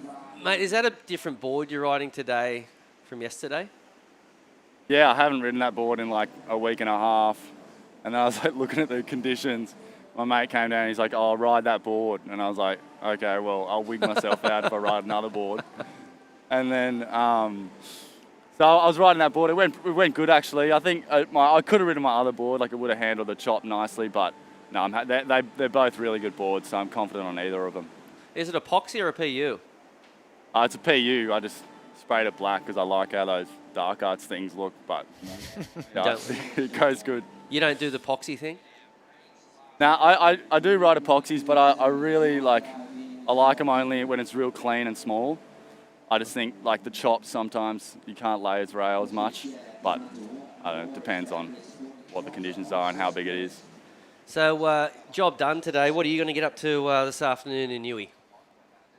Well, I'll watch the rest of this round. I've got a few mates coming up in the next couple of heats, so going to watch that. It'll be really exciting. And after that, probably just wind down at the house and then maybe play a little bit of tennis to Savo. Yeah, good. That's very good. We've talked about playing tennis every day, but we've got nowhere near it because we're lazy. We have, I've been playing the last couple of days. So good. Is there a spot for Vaughan? Yeah, get in there, mate. We've got 3. I need a 4. Thanks, mate. Actually, I was just reminded of a tennis match that it was myself, Ryan Cowell, the Magic Axe, the drummer from the Goons of Doom, and we were playing Jake Patterson and Jack Perry down in Victoria one year. We were 6-2 up in a tie break, and Jake goes, "I bet $100 you guys lose," and we took the bet and lost. Haven't paid him yet. Yeah, So I swear that happens. Mate, trust me, you'll make money if I come and play with you for sure. I'm not that good. You'd probably smoke me, but yeah, no, it's good fun. Really good surfing there, George, and congratulations on the win, mate. I think that you built beautifully through that, and I'm just loving that flair that you bring into these heats. Really best of luck throughout this the rest of Surfest. Yeah, thanks. Really appreciate it. There you go. Cool guy, mate. Cool guy, and he's building beautifully. I think the first heats, they're just so important to get out of the way, aren't you? When you're a seated surfer and you're getting through, you just want to wash all that stuff off, get rid of the nerves, so you can just focus on the job at hand. Where'd you say, 13th? 13th. 14th, actually. See, he's knocking on the door. Needs a big result. I'd say he has to go probably up towards maybe the semis. I think so. Yeah, it'd be something like that. And he'll probably need a few results to go his way as well. But 14th, we're only taking 7, Mitchy. Taking 7 onto the Challenger Series this year. It's been reduced from 10. So, yeah, that little gap of opportunity has narrowed just a tiny little bit. Some big upsets today too. I think so. Geordie Lawler. That was heartbreaking, that one. Oh, that hurt. And Mikey Clayton-Brown, 5th on the rankings, mate. So, there's points to be made on these He's still got a little bit of a chance. He does. Little, if at all. Look, it does happen from time to time. When CJ Hobgood won the world title at Sunset, there was 10 or 11 guys were in contention for that world title. He lost in the first heat of the morning and then watched every single one of those competitors lose after him the whole day. 10 world title contenders. Here's some replays, mate. And that's that turn you were talking about. It's sort of a check turn, but just because of the experience and the power, he makes it look like a major. 6.33 for that one. Oh, he's got him fooled. And this was a 5 from the Kiwi. Great surfing here. That board looks like it just keeps on going. Doesn't it? So a nice number there. And then this was the backup. I believe this was a 4. Maybe, or this was the 5. Nice surfing there from a man currently holding down second spot. That was actually a 3.27. So, yeah, that's the breakdown. Manning Gregory at the moment looking for a decent number, a 6.4. Hasn't had much in the way of good open green faces yet. What's his go-to, Manning? Is he an air guy or a rail guy or a punchy backside vert guy? What's his... I'd say nothing. I'd say it's all just the... It's all there. Yeah, he's not... you have those guys that airs. No, he's just pretty strong. I'd say he's a charger, believe it or not. I think that's kind of his thing. Here he goes. Star. He wasn't a backhand turn guy on that one. No, he wasn't. But, tennis. Yeah. I feel like there's a tennis gun in the draw. Someone who gave tennis the flick to focus on surfing. Just saw that yesterday. Do you know who it was? I don't. No. It wasn't Jacko Baker, was it? Definitely not. No? He didn't grow up with Bernard Tomic, and those two were... Marat Safin? No, he didn't. No. I've played with him. He's worse than me, and I can't hit him back. No, I don't. So you actually heard that there's a good tip? No, I'm dead serious. Yeah, there's someone. It's someone from the sunny coast. I know that much. I'll come back to you. I'll do some research. Well, I would say that Georgie's playing with him because that's who he's staying with. There you Cooper go. David and all those guys. Oh, that's who it is. Is it? He It looks is. like a tennis player. Yeah. So snap off the top. Is it really? It is. Yeah. Yeah, he was a gun tennis player. Like, could have gone all the way. Might have been the next Leighton Hewitt. Come on. 9 minutes remaining. There's just a little bit. What do you know of any other surfers who have sneaky, skills in other sports on tour? I mean, they're all pretty good at ping pong. I think Xavier Huxtable a good AFL player. Is he? I think so. Torquay Tigers? Off the top. Yeah, I think he was really good. Manning Gregory and what's this one from Jacko? I didn't see this wave. One turn. Nice. And Thomas Carvalho, this is live action. Beautiful snap, Rossi. Gets the combo. See? That's nice. And a 3. So 1, 2, 3. You do the carve into the snap or the snap into the carve, and you're instantly going to raise a couple of eyebrows in that judging booth. Yeah, that was good. That, to me, I think that's the second best wave of the heat.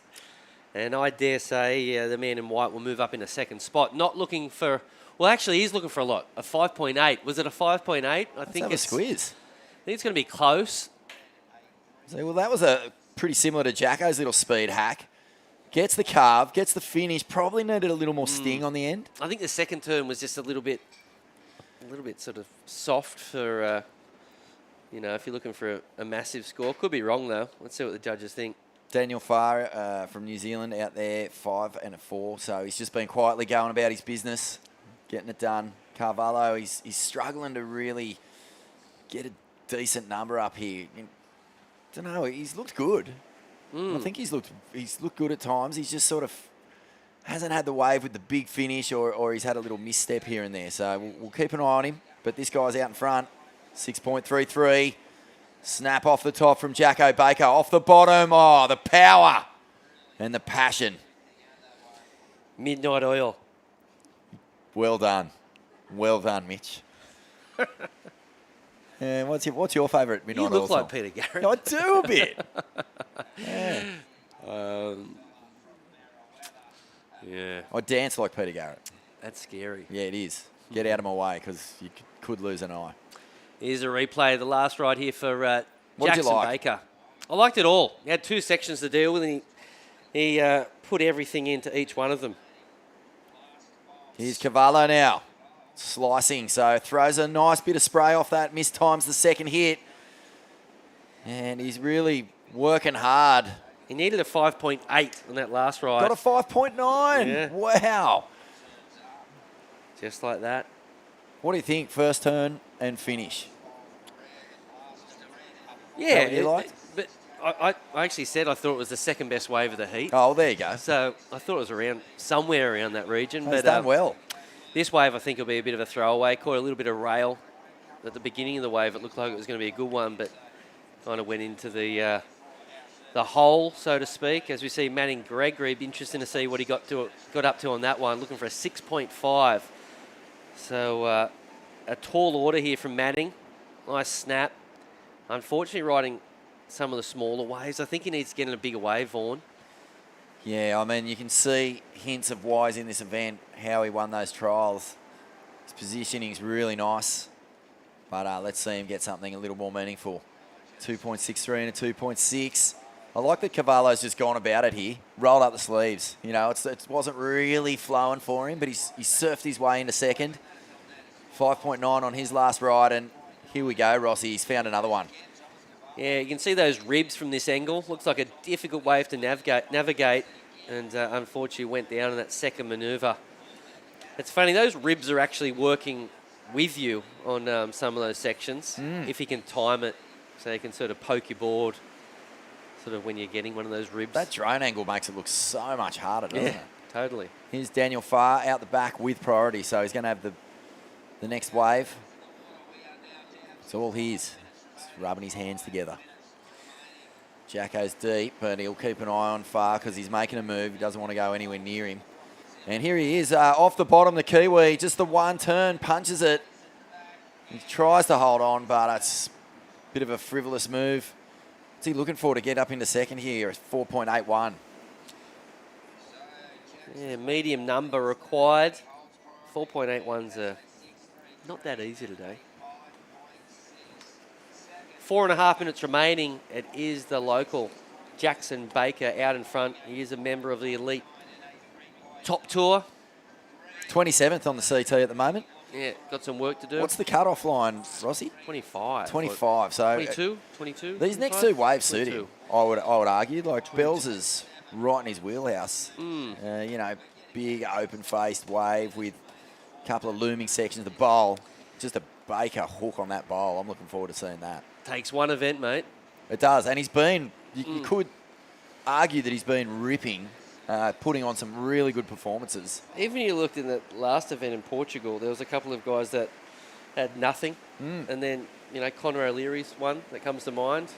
He wasn't doing too well. Then he got to Portugal and got a massive result. And then all of a sudden, things look a whole lot different. So, yeah, it's just all it takes is one big result to change things up. And you spend a bit of time on tour. Like, how do you see the playing field? Is there a definite gap between, I don't know, the top 5 and the rest? Or, because back in the day, you could almost go. I'm talking, let's say, early 2000s. You could go the first couple of days of an event without feeling like you were going to miss something. I don't know if you can feel like that anymore.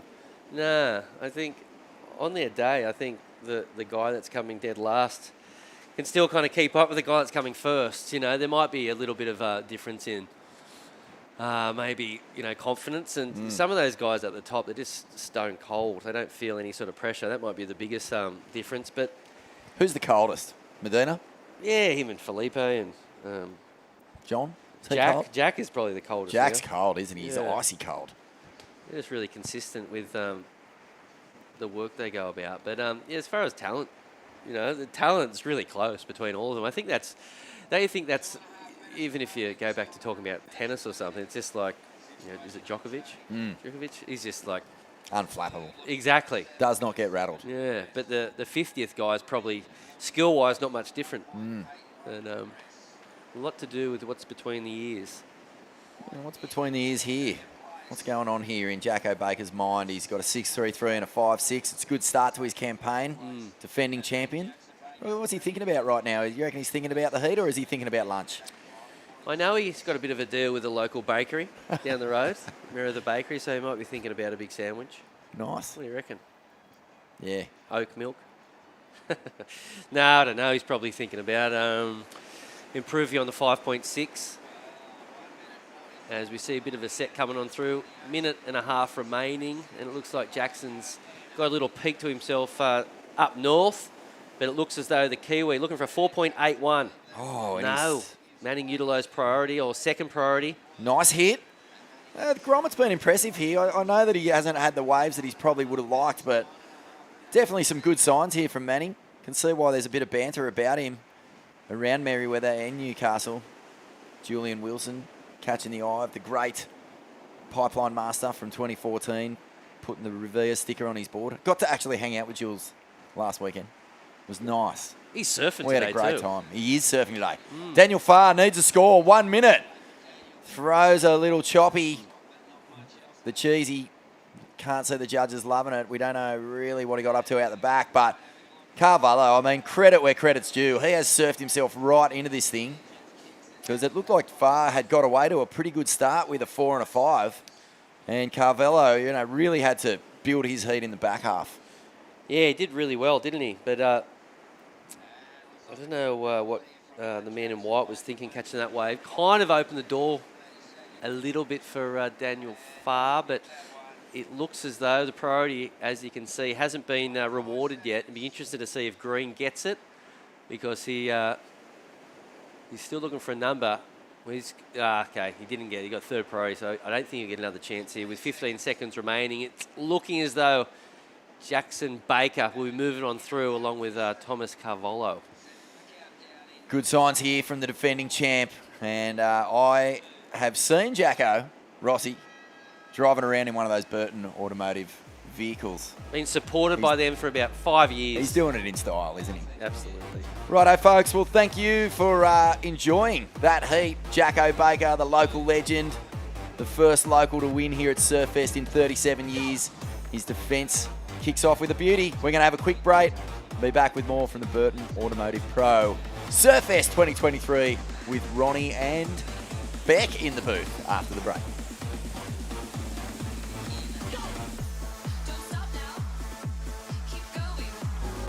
For those that are renewed by the warm sun, fresh air, and awakening winds. We know, you know, life's better outside. Welcome to Sydney. Upbeat. Downbeat. Feel its heartbeat. Open spaces. Open arms. A place to feel alive. To feel free. Come feel it all and feel new.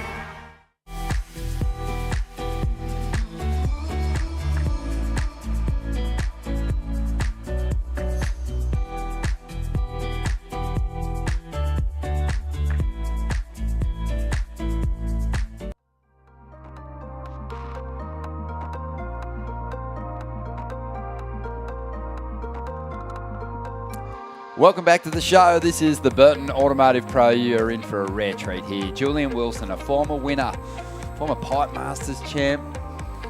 He is out there in the lineup and he's keen to put in a good performance in front of what is now his hometown crowd. He'll be in the blue jersey. Dylan Moffat, he's the top seed in this one out there in the red jersey. The surfer from North Narrabeen up at the moment. Got a big section standing up here. Nice rotation. And he's going to stick it with ease. And let's see if he can't add some extras on the inside. Great, raw, young approach. Love Dylan surfing. Yeah. Showing us he can do it in the small stuff, but absolutely charges as well. Did really well in the challenges. Really well. Got pretty close. Painfully close, Beck. 11th position. Yeah, that's good and bad. But yeah, 11th obviously tells us that he's killing it. Yeah, he might even get at some stage during the Australian leg at Bells Beach or Margaret River the call up if there's an injury, say, as an alternate. But yeah, he's going to be back on the Challenger Series because he did finish in the top 20 on last year's Challenger. Had some great results, and he's about to kick off this heat with a big score. Also in the lineup, Julian Wilson loading up for a similar turn. Got a new haircut. Got the buzz cut, taking it right down to the bone. And yeah, they're up against a couple of our international competitors in Koyoshiro Suda of Japan and Tenchi Iwami, who are both sitting pretty well on that Asian regional rankings. 21st place for Suda and Iwami is in 13th position. But let's take a look at the replay of Julian's ride. Already had a 3.33 back. Yeah, he's looking really strong.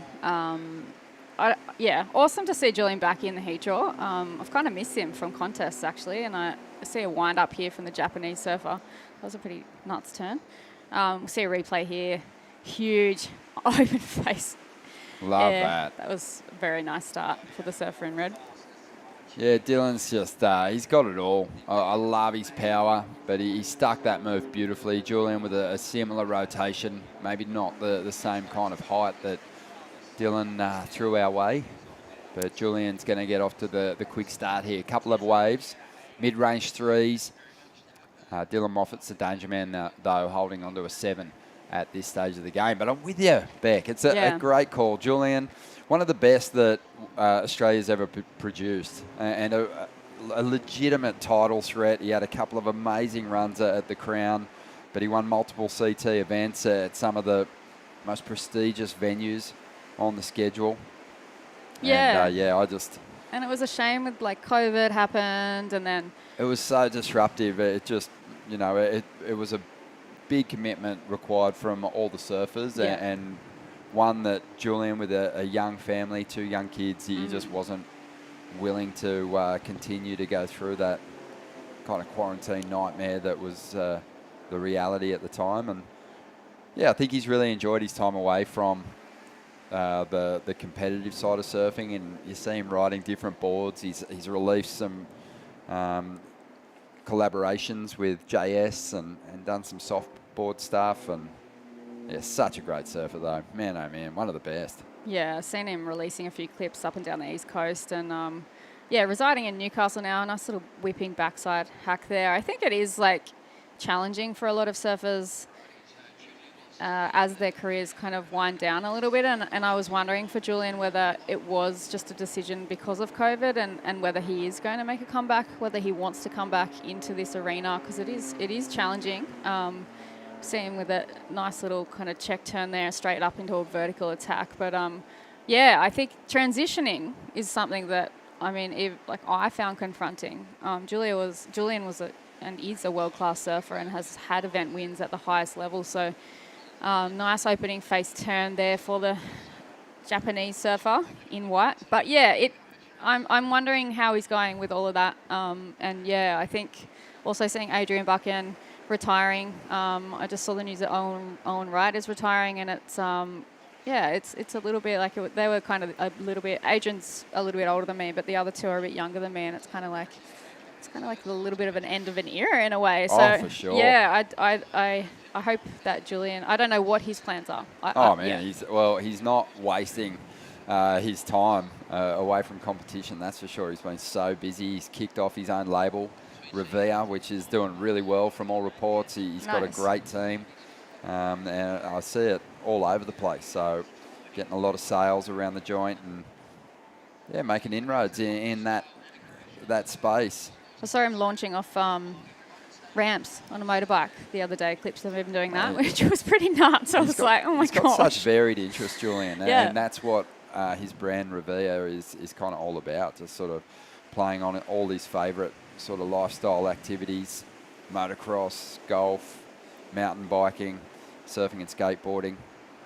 And yeah, the focus for him at the moment though is just banking 2 good scores, because he knows that it's a grind fest out here in these QS events. He competed in the event last year and didn't have too much success in the smaller conditions. So he'll be keen to put in a spirited performance at the venue this year, as Dylan Moffat still maintains his position at the top. Julian with just those mid-range threes. Tenshi Iwami, the Japanese competitor, back in 3rd spot, looking for a 6.19 to climb up into 2nd. And Koyashiro Suda is currently in 4th spot with priority out there. Really loving the inclusion of these Japanese surfers to the draw. It's not going to be easy to flick them out of the mix, because they're actually chasing points for their regional tour over there in Asia, and this is obviously being a QS 5000, significant points up for grabs. Every heat you progress through, you know, is basically sort of adding to your tally. Yeah, and Koyashiro Suda is sitting in 21st with Tenshi Iwami in 13th. So big heat for Tenshi, especially surfer in green, needing these valuable points to move up into the top 5 for the Asian men. Yeah, look at Reef Hazelwood there on screen, activating, getting ready to hit this lineup. Yeah, I think it might be less than that for the Asian region. Top 3 really for the women. So yeah, top 5 for the men. You're spot on. I was going to say that's very brutal. Yeah, well, last year I think it was, you know, that a bit more limited. Yeah. So why it's been restricted. You know, the Asians haven't lost too many more spots in those Challenger Series events, as we see now. Jarvis Earl, the current World Junior Champion, chatting with just an icon in these parts, especially. Merriweather royalty right there, Luke Egan, former world number 2. Yeah, it's going to be a big heat, that next one as well. I noticed that we see the surfer in white up and riding here. Huge blasting backhand turn. Oh, backs it up with a vertical attack and gets a third little whip off the whitewash there for the surfing white Kayashiro Suda. And talk about a small wave flare. Kayashiro just absolutely exploding out of the pocket a few times there in order to get himself maybe out of that 4th position and potentially even up into 2nd place, waiting on that score to come through. Meanwhile, in the green, Tenshi Owami. This is a nice looking section, really leans hard in that front side, whipping carve. And he's not done with this one, chipping away at it. 14.5 minutes to go. Let's see what Julian can throw our way, loading up. Gets a bit of speed, but unfortunately that wave flattens out. And he'll want to get back out there and get that priority. Dylan Moffat has backed up the 7-point ride now with a 4.43, well out in front. Yeah, getting rewarded for that really critical opening air that he did, getting 7.0. So it'd be interesting to compare that to Kayashiro's last wave, where he did manage to get a couple of pretty sharp backhand hits here. See what the judges think score-wise. That was very crisp. Yeah, really solid stuff. So looking to get this round of 64 dusted for the men. And again, we've still got a lot of the top-seeded surfers yet to hit the lineup here at Surfest 2023. I'm excited about what's to come this afternoon. We saw Jarvis on screen, and he's one of those competitors that, you know, he's a top seed. He's sitting on top of the regional rankings at the moment, but as the World Junior Champion, he's already earned that spot on the Challenger Series. Ah, stellar year. That's amazing. Oh, he's such a good surfer. Yep. I mean, the World Junior Champs this year was, you know, blessed down there in that San Diego region with really solid swell. Yep. And the surfing was unbelievable. Where did they run it? Levi Slauson, Alan Cleland Jr., he surfed so well. Oscar Berry was one of the standout surfers early on. Yep. Jackson Bunch, oh my gosh, in the men's division, the surfing was a next level, and the women's was equally as impressive. Lots of fun waves in and around that part. I used to stay down near Carlsbad. I know Josh Kerr was residing in and around there. You'd see him popping airs all over the place when you go for a surf. Definitely. Well, Red. Sierra looked at home there for sure, as Dylan Moffat looks to get rid of that 4.43. He's got some flair, doesn't he? Oh, I love it. Kind of got that real kind of powerful, boxy stance, rips into his turns with everything he's got. And yeah, as a result, often turns in those solid numbers. Here's the replay of it. Just in transition, you know, that there's that ability to add those extra points, even though you're kind of hitting a section that your main aim is to get past it and find some open face down the line, but manages to do a maneuver. It's all timing, isn't it? You know, it's clouding that section and throwing a lot of spray. It's there's been some incredible proponents of that, you know, great transition surfing over the years. I mean, Kelly Slater's probably, you know, one of the best in just flowing past sections to find more opportunity down the line. He wouldn't waste it. He'd have that punch and power to send some spray skyward. 11.5 minutes to go here as Julian Wilson loads up. Stand by for something dynamic from this guy. You can never kind of think you've got him figured out. One of the most unpredictable surfers we've ever seen, but just working this one over, it really didn't cooperate with him. That wave, he's still just hanging on to that second position at the moment, but he needs more because Kayashiro is definitely chasing him down here at the moment. Doesn't need a whole lot to get to that second position, the Japanese surfer. Tenshi's not far behind either. Yeah, Julian did well to kind of manufacture a turn out of that third section, but unfortunately the wave just being a little bit flat.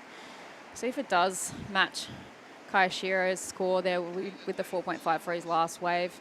Not sure if it will be in that floor region, but we will see.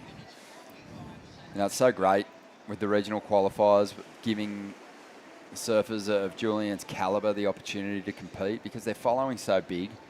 You know, they bring a lot of eyeballs to this third tier of the WSL pathway. You know, you got the elite level, obviously the championship tour, then the challenges, which all these surfers are aspiring to get to. But, you know, we're able to put the spotlight right on surfers like this guy, Tenshi Awami, with a really dynamic turn there. Great way to finish that one off. That was nuts. I don't know how he found his surfboard. But yeah, Julian's got almost 800,000 followers on Instagram alone. So, wow. You know, there's a lot of people probably tuned in to just see how he looks. You Yep. know, they haven't had the opportunity other than seeing the old free surfing clip here and there to see Julian with the jersey on. I know he took part in a community event, a board riders event down at Coffs Harbour last week and stomped a monster air on his road to taking that event out. Nice. But he was really just turning up to have a bit of fun. And yeah. I mean, the guy surfs so good, even when he's having fun, he's, you know, in a real threat. Be So, nice yeah. to see him today. The wind has swung a little bit more onshore. Last hit I was commentating, it's still looking quite crisp out there. I just went and had a look from front on, and it has got a little bit of that wind in the face. It is allowing the guys to go to the air a lot more now. But yeah, it's starting to get a couple of ribs in the face, and you really got to select. Like, pick the eyes out of this at the moment. I'm not sure if the wind's going to pick up much more today. One thing we know for sure is that Julian's going to be unfazed, whether it's howling offshore and really clean and he's going to the rail to do his work, or whether it goes a little bit onshore or into these right-handers. He's got the kind of moves that, you know, can match it and even surpass what's been thrown down so far out here. But he's just not having much luck with his wave selection. You know, everything he's caught so far has kind of laid down on him. It hasn't really given him a big ramp yet to seriously take things to the sky. But Tenshi Awami found a big oncoming section on his last ride, and he's turned in a 5.93. That's pushed Julian actually back into 4th spot. So he's got a little bit of work to do here with 8.5 minutes to go.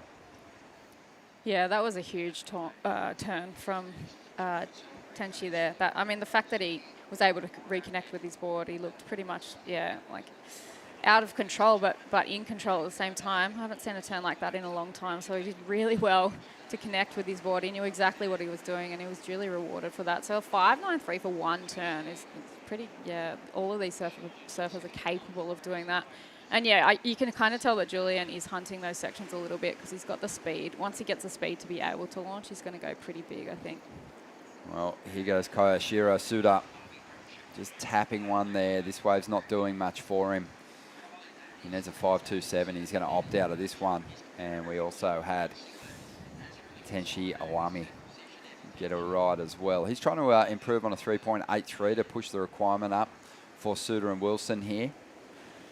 Beck, you know, obviously there's a bunch of competitors kind of outside that top 30. That's sort of where we're putting the line of, you know, surfers within reach of the top 7 with a victory in the event. Everyone beyond that is out of reach mathematically.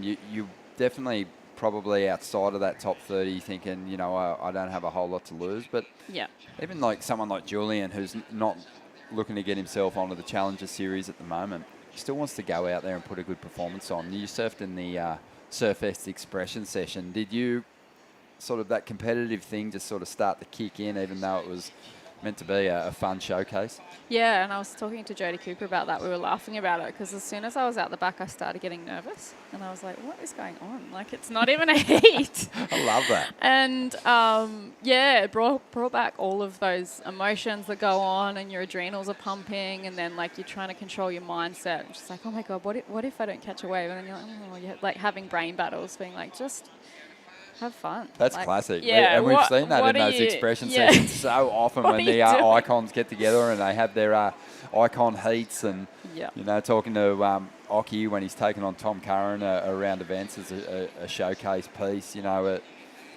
you said that the competitor is still in there. Yeah, it's like waking the beast within, Exactly. basically. You're like, I mean, I played, you know, a bit of soccer, and I've dabbled in a bit of other, like, things after finishing with surfing, and it always comes out. Like, Are people shocked to see it? sometimes now, because I'm pretty mellow on the beach, but occasionally, especially on the soccer field, they were like, oh. Yeah. The sleepless night before the Surfest Expression session. Did it keep you awake a little bit? No, it didn't. But that's a good thing these days. Plenty of sleepless nights. Did it keep you awake the night after the expression session? I had to think about it for a while. I was like, you did plenty of sitting out there. There's nothing much happened. So I love it. Yeah, everyone wants to go out there and put on a show. Yeah. That is without question. You can't deny that. One man that did do that in the last heat, put together a heat score total of 11.93. We expect more, Jackson Baker. What do you got? You got some in the reserves for us? Yeah, I mean, I would have loved to show a bit more, but it's hard to get my big rig moving out there. But I love it. It's good to be here on home turf. And, I mean, yeah, the waves were fun earlier. It's got a bit tricky. I think that tide will bottom out. I think it'll get better all afternoon. Might have just been that heat with a bit more tide. But, yeah, I don't know. I definitely didn't feel good. I mean, I was more nervous than what I expected. I thought maybe after winning this thing one time, I'd probably take the pressure completely off, but it could be more pressure than last year. You've got to back it up, mate. Oh no, everyone's saying back to back, but I entered last minute and just want to be here on home turf with the family and just be normal and have my normal routine, and to add a contest into that's kind of perfect. Yeah, it'd be really cool to reignite that winning feeling too, heading into the Aussie leg of the CTs. Yeah, for sure. Yeah, to do that would be definitely a dream come true. I mean, last year was a dream come true. To do it again would be like a double dream come true. I don't think anyone would have really thought it would have been possible after no one winning for such a long time. But I'm just here to just get some reps in the Rashie. I mean, it's been tough on the CT this year. I've had some close matchups and kind of stopped early in the draw, so to be here and just get in the Rashie, and mate, like, I think the level in these contests is the strongest region by far. Some of the surfing I've seen this week has been incredible, men's and women's, so it's really cool to see and to be a part of it and watch the next generation come up. It definitely, me being in the event makes me scared coming up against those guys. Like Huey Vaughan was doing huge punts before. I was going, I hope I don't draw up with him when it's 1 foot. Mate, Portugal was unbelievable. Have you got the salt water and the sand out of your orifices yet? I think I'm slowly just on the back end. One more shower now and a shower tonight. I should be okay. But no, it's been I love Portugal. It's an amazing place. I ended up staying the whole time on the road. That whole trip, I stayed in between Hawaii and Portugal. So 2 months on the road. It's definitely nice to be home and washing off those Portuguese tarts in that heat. I think I was slowed down by a few of them. Yeah, I love it, mate. And what's it like, heading into a lineup like this? It was so intimidating in Portugal. I don't think we can kind of state enough just how intimidating the waves are there at Super Tubes. What's it like now just coming into this lineup? It's kind of a different fear that you might not get opportunities out there. Oh, it's completely different. I think Portugal, you almost say there's too many opportunities because half the opportunities are landing on your head. It's a really tricky wave, and we were dealt a pretty hard forecast, but I mean, there was still some amazing surfing going on, and I mean, you saw some great heat totals, but yeah, it's definitely got that really brutal, harsh power. It's probably one of the closer waves to Hawaii, power-wise, and to come back to 1 to 2 foot northeast Merriweather. It's been hard to adapt. I've been trying to figure out what board to ride all week. I've got so many good boards at the moment from Channel Islands, and they're mainly for bells and for super tubes and stuff. And I had to go back in the back of my quiver and found an old OG flyer and get scooting around on that. Oh, perfect, mate. Well, when you figured it out, which ones you're going to use, let us know. I'll come over and take the others off your hands. Perfect, Ron. There's always one there for you. Oh, good on you, mate. Jackson Baker, last year's champ, powering through the draw. Well done, mate. Thank you very much. I'll see you guys tomorrow. Yeah, always love catching up with Jackson. A minute and a half to go. Time flies when you're talking to the Bakehouse, and Julian Wilson's after a number here, Beck. Yeah. Boom! Oh, he almost had it. That was what he was looking for. I think, yeah, really close to landing it, but just amazing aerialist. Oh, the loft in Julian's airs is so cool. It almost looks like he just hangs up in the wind for an extended period of time, but he's obviously still chasing a number. Incomplete on that last one. He is after a pretty decent score too, 7.1. These young upstarts, they've got the jump on him at the moment. Dylan Moffat got the early lead, big opening ride, 7, and backed it up with a 4.43. Tenshi Iwami, he's got a couple of mid-range 5s. Kia Shiro, he's after a 6.53. Julian chasing a 7.1. The tough thing for Julian is no priority, and he's got to try and find some space out here at the moment. Yeah, so coming into that very last 30 seconds, Surfer in red looking to probably Get another score under his belt here. Huge. Oh, man, you love it. Just the flair. Bit of a Not even Larry. sure if he rode out of that turn, but I can still appreciate it as we see now the surfer in white, who is chasing a score. He's after a 6.53. Might need a little bit more here through the chop up. Close. And, yeah, that's... Good looking wave there for the surfer in white. That was one of the better waves that came through the lineup, but not sure if it's going to get to where he needs with a 6.53 there, Ronnie.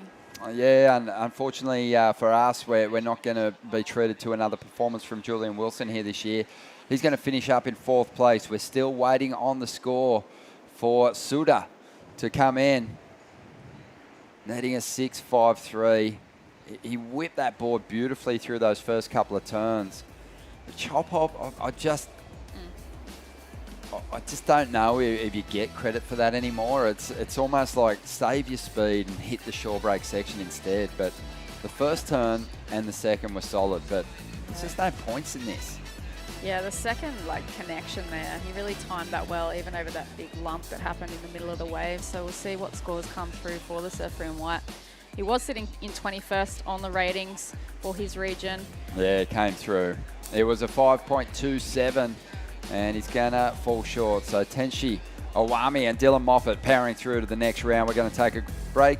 More to come from the Burton Automotive Pro right after this.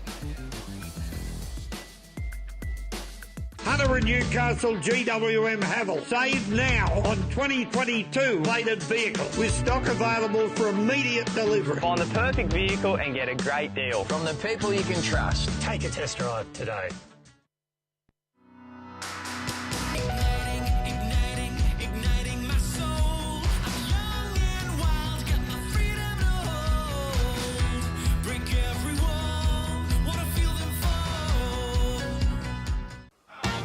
Wait!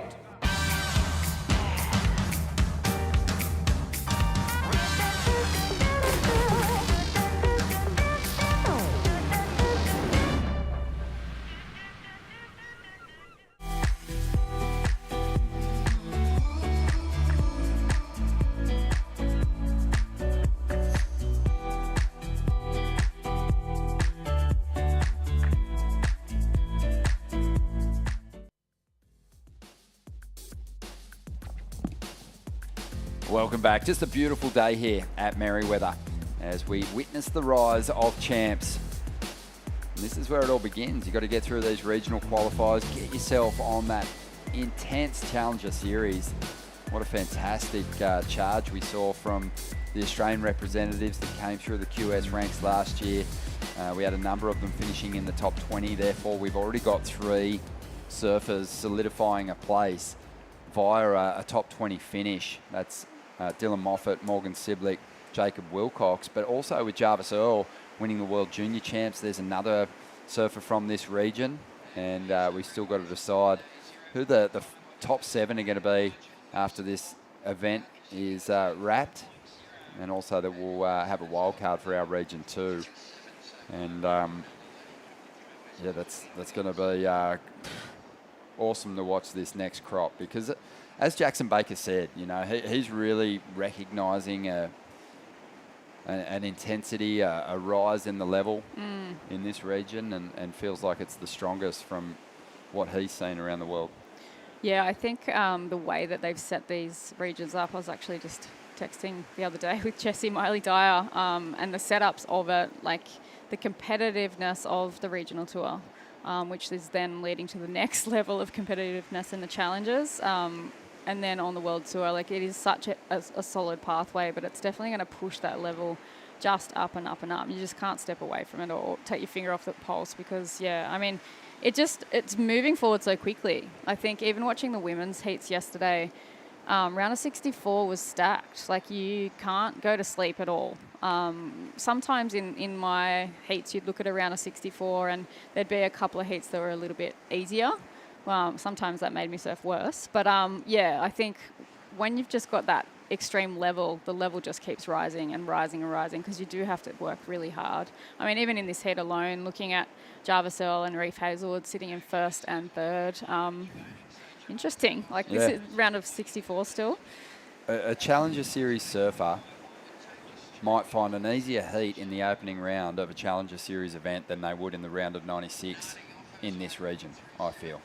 Yeah, I mean... That's how deep the talent pool goes. Yeah, it's pretty crazy. I think you've really got to... I mean, so for someone like Kais King, he's like a little bit further back, he said, and he hasn't even got a final counting result. So there's other guys in that kind of setup that you're looking at when it comes to the rankings, and they're going to be the dark horses that come through because they're going to have a whole counting event. So, yeah, there's a lot on the line here, and the level is just nuts. Oh, it's going to be so fun watching this event play out as we see Jarvis Earl taking off then. He was licking his lips as he paddled into that one. He got You the see that? froth on, yeah. And then just couldn't find a section to launch off, but he's so well-rounded. Last year in the event, he pulled the air of the contest, big, full rotation, alley-oop. Just a guy that's got it all. As he taps into that first section, just sunk that nose down into the face of the wave, trying to ride out of that move. This is a great clash. One that's got a Japanese competitor in the mix, Kazuki Okamura, and he's in 41st position, so he's a long way back. He might need to actually take this event out to get himself into a position, a top 5 position, and qualify for the Challenger Series. Hinata Azawa, he's got Japanese heritage, but he lives on the Gold Coast, and he's in 29th spot as he comes into this final QS event. Reef Hazelwood well placed in 3rd position, so he's really looking to lock in his position with a couple of heat wins. Should get him there. And he'd be loving what he sees out here at the moment. Reef, just like Jarvis Earl, really well-rounded, has a lot of power, but above the lip, maybe has the best strike rate of any surfer in the draw. Nice ride there for Kazuki. That was pretty crisp surfing. Bit of a combo there in difficult waves. Considering he's in 41st, he may not have done as many events. I haven't actually looked, but yeah, they're all surfing pretty well, the Japanese. There was a fair few of the women Japanese surfers who went through in heats yesterday afternoon in tricky conditions. Their region seems like it's stepped up a lot, which is really good to see. They're going to be taking it to the Aussies in this contest.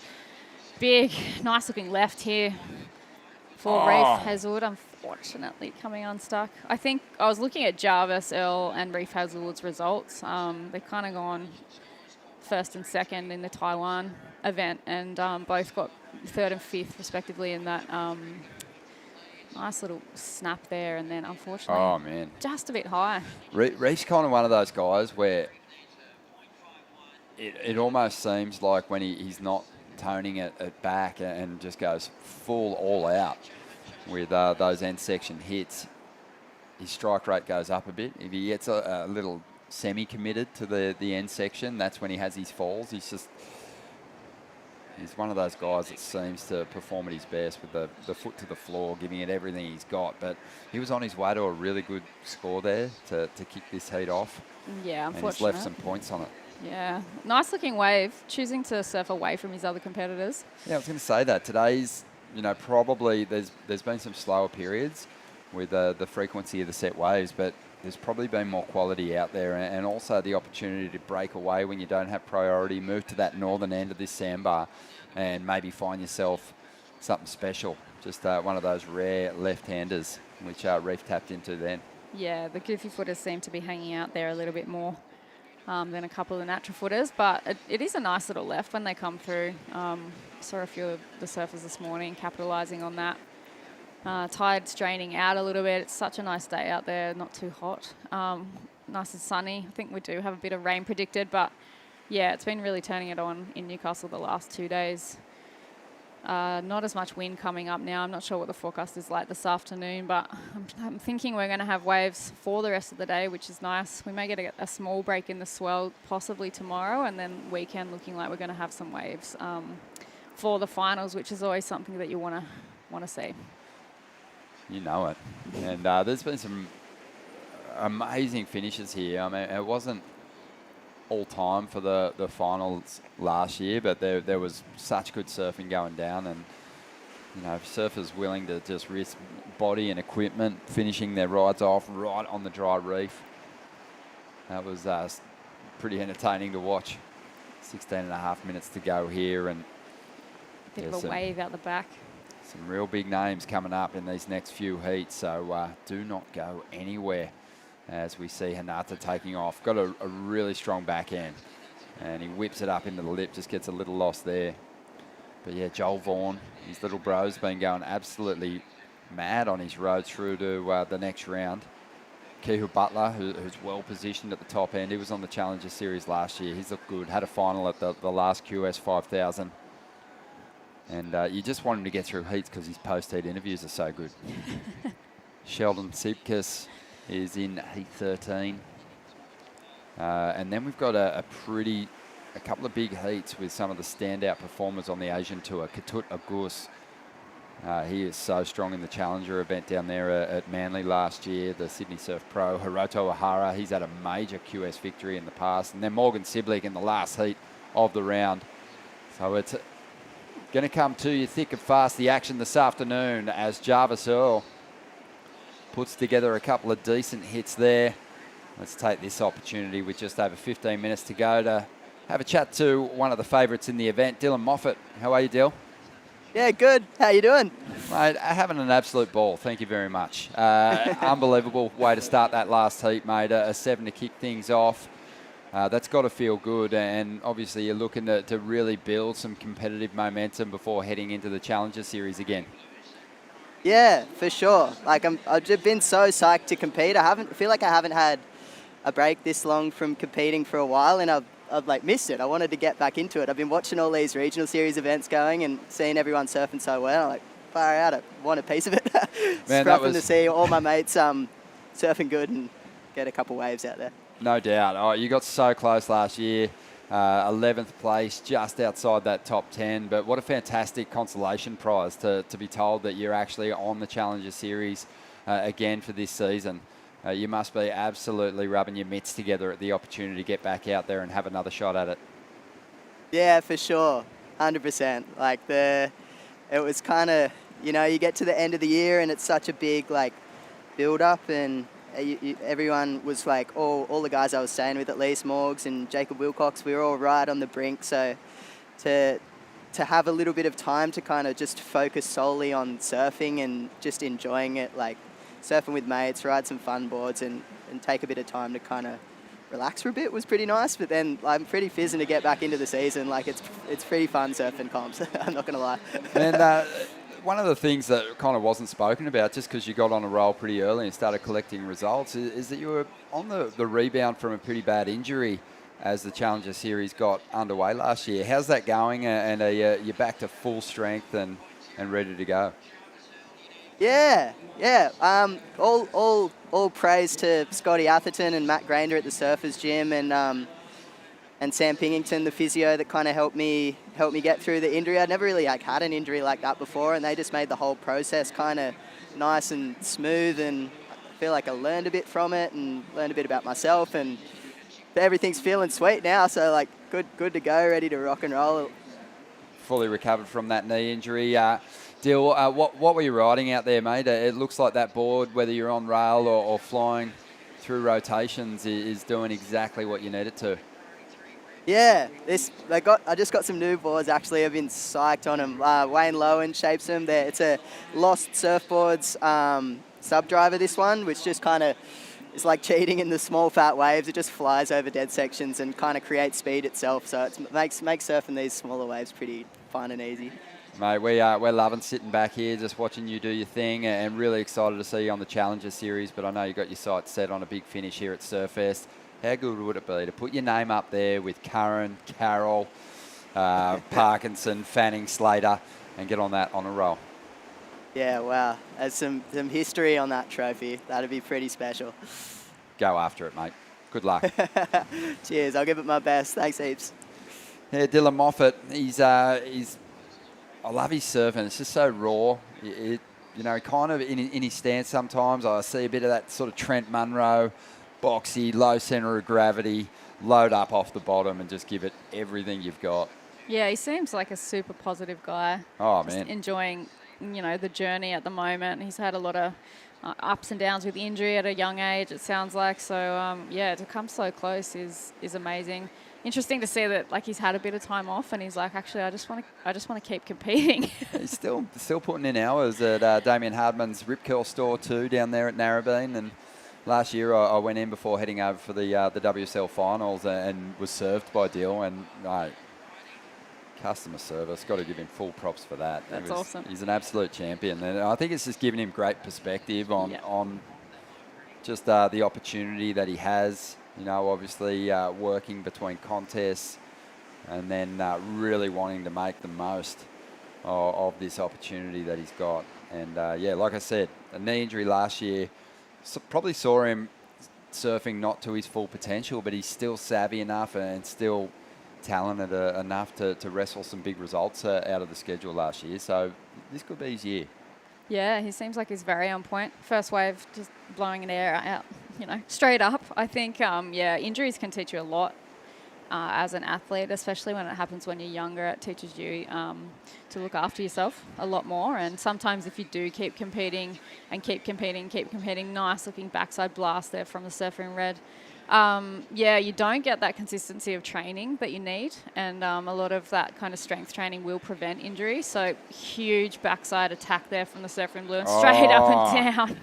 Man, this is going to be by far the best number of this heat. Reef Hazelwood's just about to skyrocket himself to the top of the leaderboard in this one. 10 minutes to go, and that was, everyone when they're talking about Reef, gets a little kind of caught up on the airs because he's so damn good at them. But when he finds a good section to lay some power turns down, he doesn't disappoint. That was a clean combo. Yeah, good-looking wave. Really rode that strongly, and I dare say that both these Australian surfers will surf their way back up into first and second position. See how the scores drop here, but nice-looking backside attack there. Quick in and out. Behind that, Ronnie, huge backside attack and straight down, straight up again. There was no bauble in between, and I think the judges are loving that today.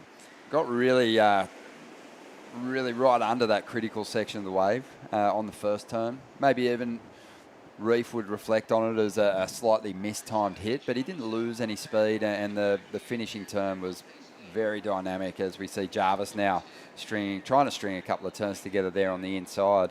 He doesn't need a whole lot, and only after a 2.07, and he might have just done that with his previous ride. So yeah, that came through to 2.6. So he's already up in a second, and as you saw there, momentarily he's going to jump into first place here, but Reef Hazelwood gets a 7.5, blows the opposition out of the water at this stage with that big number.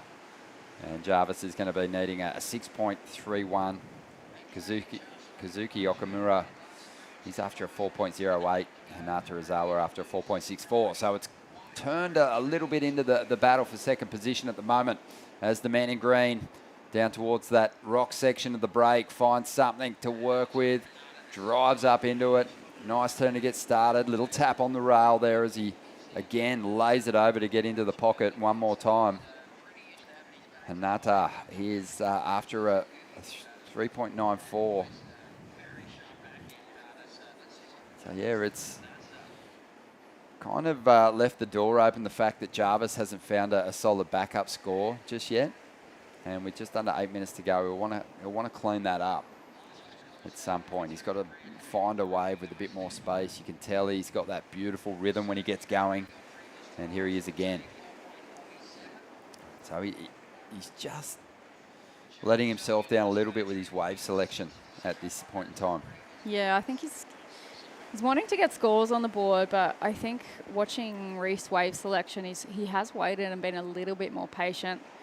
Now Jarvis is looking to be left a little bit alone up on the northern end. Maybe he will wait a little bit longer for waves because, yeah, we've got Hinata on that last wave getting a 5.03, and it was a good double turn combo for him. We saw him, a second turn go grab for the low rail there and do a backside, huge kind of backside hit combo. So he's done well to get into second here, the surfer. Oh, Kazuki can't ride out of the whitewater there. Yeah, so Hinata 29th on the WQS, so he's still in that 30. Yeah, he's just in. I'd say he needs to win it, and he might even need someone at the back end of the top 7 to mess up. We know Mikey Clayton-Brown he's out of the mix. So, you know, spaces are starting to open up at the top. But for the most part, it's been pretty solid from the front runners on the QS rankings. So here we go. Reef Hazelwood up again. Nice climb from him. Yeah, the wave looked like a good wave, but yeah, sometimes they do tend to fizzle out a little bit with this wind as it starts affecting the lineup a little bit more. Heat 10 of round of 64. It's been a stacked heat so far. How many heats are in this round? 16 heats? 16 heats, Yep. and maybe the last one is the exchange that's going to get the local crew most excited, because Merryweather's Morgan Siblick is going to be in that one. Here we go, Jarvis found some space, didn't have priority, moved to the northern bank. He's going to make this one count. And he fails to complete that final turn. And you can see the frustration there, but I think he's probably done enough work on that wave to potentially get himself into second here. I mean, that's a great opening move. And this is nice too. Yeah, really critical of those first two turns. Would have been awesome if he had landed that one. It would have definitely moved him solidly up into second place. Bit of a coach killer, the final move incomplete there. Looks like we've had a bit of an interference Oh, called. no. No. We hate to see that for these competitors, especially when there's so much on the line. We know Hinata's got to go a long way, and he's got his hands up. He's wondering what happened. I'm not sure if we got that one on screen. It's tough sometimes with 4 servers in the lineup, and you're trying to get the surfing action ultimately. And I think Jarvis Earl's about to drop a reasonable score here. He could have gone into the 6s, in all honesty, if he finished this one off. He was flowing towards something great. 3.67 is enough to see him make the jump back up into second, because Hinata Ozawa has been given an interference, and it looks like it was a priority interference. Bit of a shame because, yeah, Jarvis needed a little bit more than that, than the 3.67, so he probably would have still been in second without that interference call, which is always just devastating. Yeah, Hinata would have been holding on to that number 2 spot still, so that's painful, and he knows it. And now, if he wants to get through this heat, he's got to drop the score of the event. He needs an 8.84. It'll just be one. His top ride that he counts now. Just absolute heartbreak for the Gold Coast surfer there. Yeah, Devastated. It's always hard in a 4-person lineup as well with priority decisions. Yeah, we didn't actually see what happened there in order for him to be called on that one. Some things are really obvious and you can see it, but other times things get called and yeah, you kind of like what? Very unaware of what's happened. So it seemed like he was a little bit confused as well when we saw him waving his arms. So well, let's have a look at what happens here. Okay. So that's a really difficult one because they're surfing from completely different sections of the contest site here, but Jarvis gets to the end of that ride, and with priority, his scoring opportunity is limited in the fact that he can't get up to that end section. It's a 50-50 call whether he was going to get to that oncoming section, but at the same time, it's a black and white rule. And at this point, Jarvis is definitely affected, even seeing Hinata on that ride, surfing towards him. And you just have to be so onto it. Who's got priority? You don't want to get tangled up in that situation, especially if you're holding the lead over that individual. yeah, and I think like even if he had have straightened out there, potentially would he have got the interference call? Maybe not if he made it really clear that he was out of the way, but he didn't do much to avoid impeding that oncoming section. Yeah. So I can see what the judges were thinking, but it's a tough one. That's a real hard one to A swallow. real tough one because there's a good chance that wave doesn't even go into Jarvis's top 2 anyway, but that's irrelevant. You just cannot get in the way of a surfer with priority over you, and Jarvis Earl's going to be the benefactor there, holding on to second spot, and really the danger man now for Jarvis is the surfer in white, and that is Kazuki Okamura. And he only needs a 4.52. Jarvis is starting to move into his realm, starting to get into his space, but he might not be able to keep him off this one. You can see that's why they call it the rock section. There's that darker shade of water out there. And Hinata's just out here, just, desperately trying to chase down an 8.84, but it's not going to happen. Jarvis Earl keeping Okamura off this one. Throws the little chop hop, rolls through to the inside, trying to get rid of a 3.67 to push the requirement higher for the Japanese surfer. And, giving it everything he's got. It's great small wave surfing, but, it's a milk fest. He's just absolutely juicing all the points he can out of that ride, but I don't even know it's going to go into his top 2. Yeah, he really, to even be able to ride that thing all the way through to shore, you can tell how fast and technically advanced he is. But, yeah, unfortunately the wave is just a little bit average. It was an absolute piece of garbage. Leaving the surfer in white. He got a 3.07 out of it, and there was like a possible 3.08 points in it. So, surfed it brilliantly for what it was. But 30 seconds to go. We see 30 the surfer seconds to in go. white. This is his opportunity. Kazuki, can he stand up and deliver the knockout punch to Jarvis Earl? Nice start. Only needs a 4.52. Almost gets a cheeky shampoo there.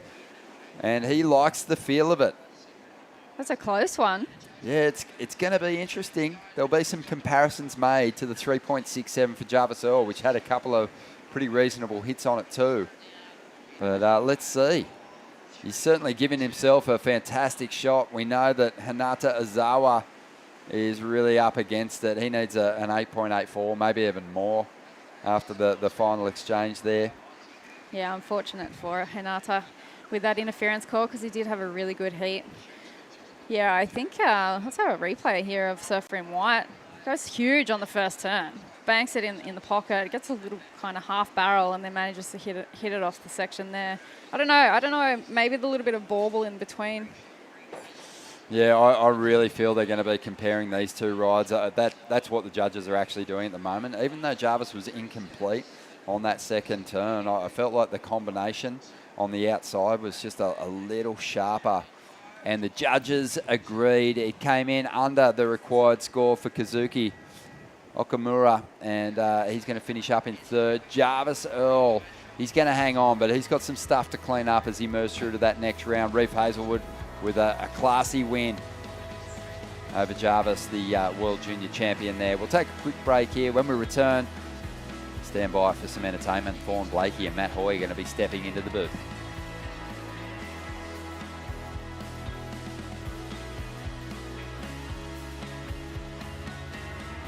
Hunter and Newcastle GWM Havel. Save now on 2022 plated vehicle with stock available for immediate delivery. Find the perfect vehicle and get a great deal. From the people you can trust. Take a test drive today.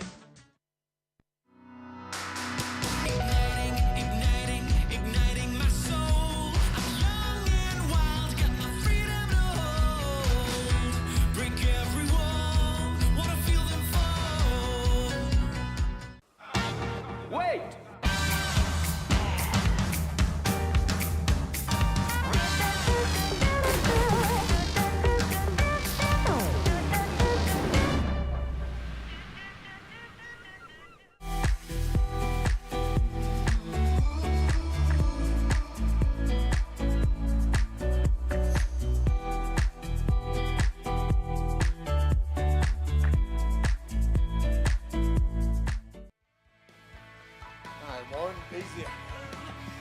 The action is firing up here at the Burton Automotive Pro Surfest 2023, the final regional qualifying series event of the season. A lot to surf for here. A big heat coming up. Vaughan Blakey in the commentary box with me dear old buddy.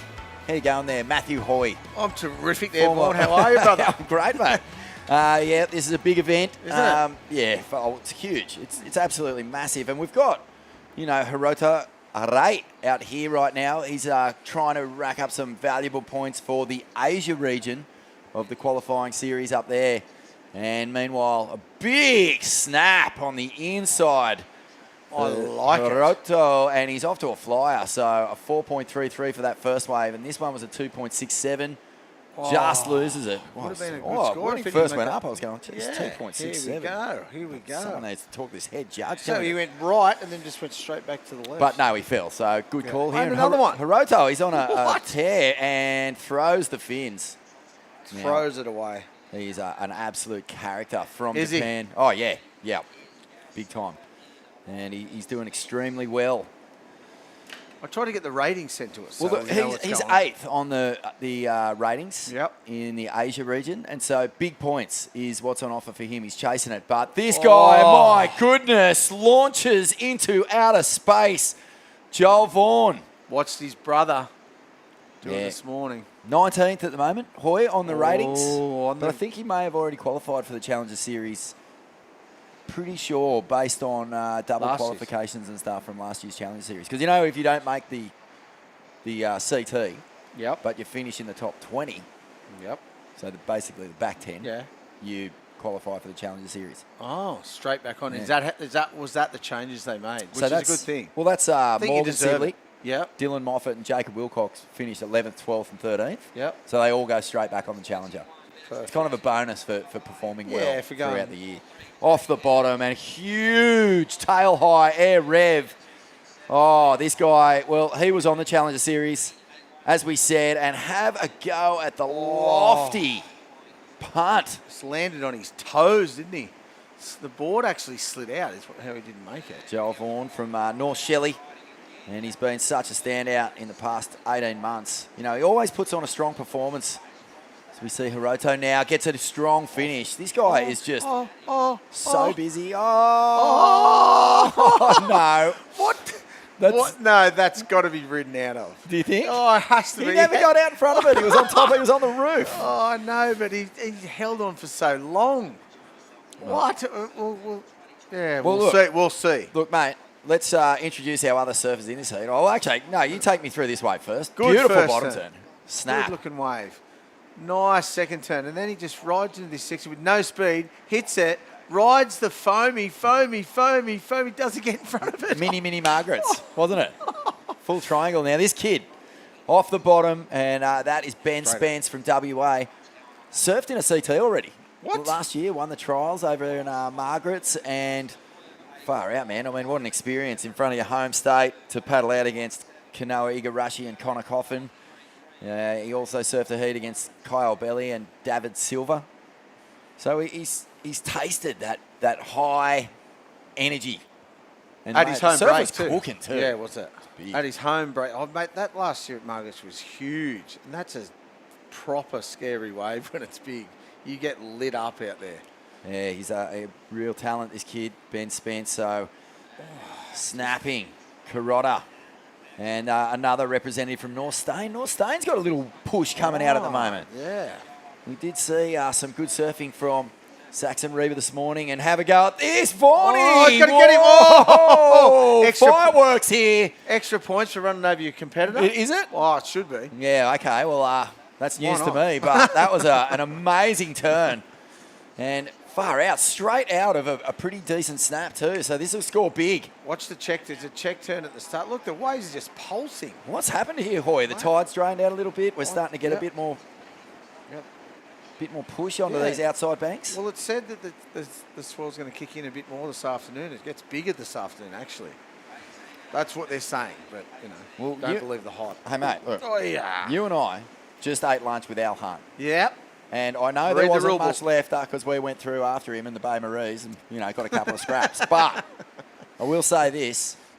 He was saying, we were going, what's the deal with the live ratings? Like, when do we find out? He goes, mate, give it another round and then you'll really know what's going Well, on. end of the round. Yeah, that's right. End of this round and then we'll know. It is. But this guy. Look, check turn. Just a Nearly check. nosedives. So he he's goes, boof.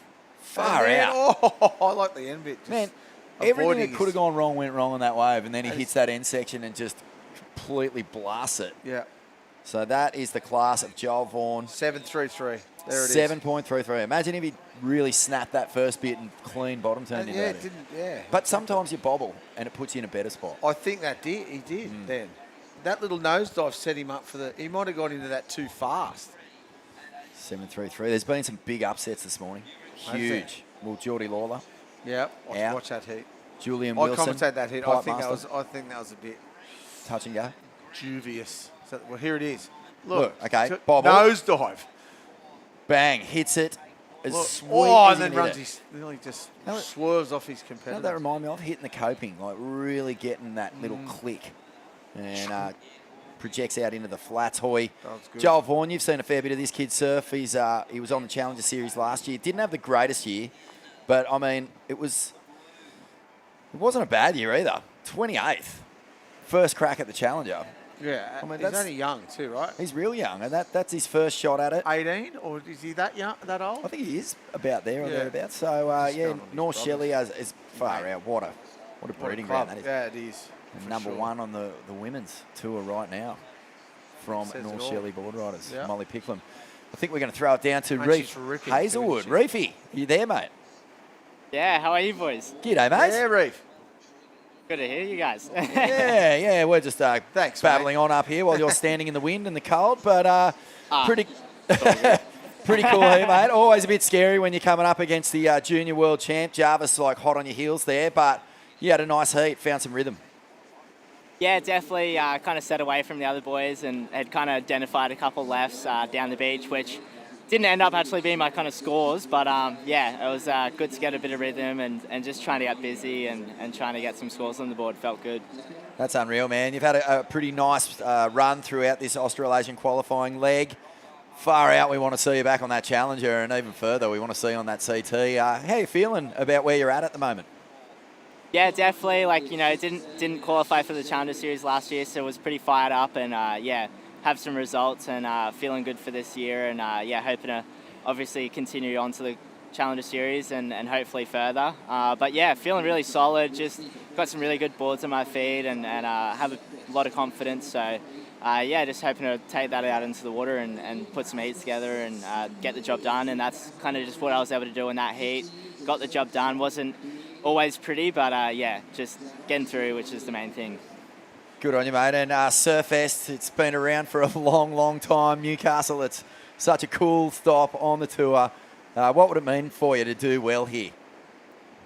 Yeah, absolutely. I've been coming here for quite a few years now. I think over like 5 years. So it's pretty awesome to be just coming back and to see it a co-sanctioned event again is really cool. Having the Japanese and Indonesians here is really sick. So yeah, the talent and quality of surfing is just super high. So yeah, it'll be really cool to win it. And you know, there's all the names on the side of the scaffolding, which is pretty sick. I checked that out the other day, and yeah, it'd be pretty cool to have my name amongst that. So Yeah.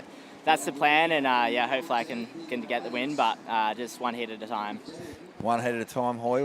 What do you think? Is it Never nice to have that. nice to have Reefy in Newcastle, mate? I know you're a fan of his surfing. Yeah, big fan, and he's been spending some time here having your Reef too.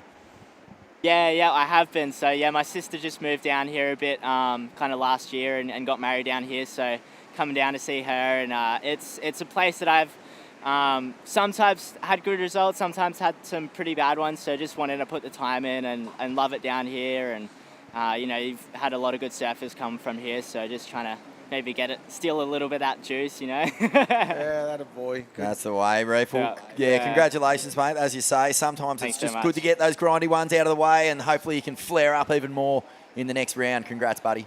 Good luck, mate. Yeah, thanks so much, guys. Thanks. Reef Hazelwood, I can't wait, mate.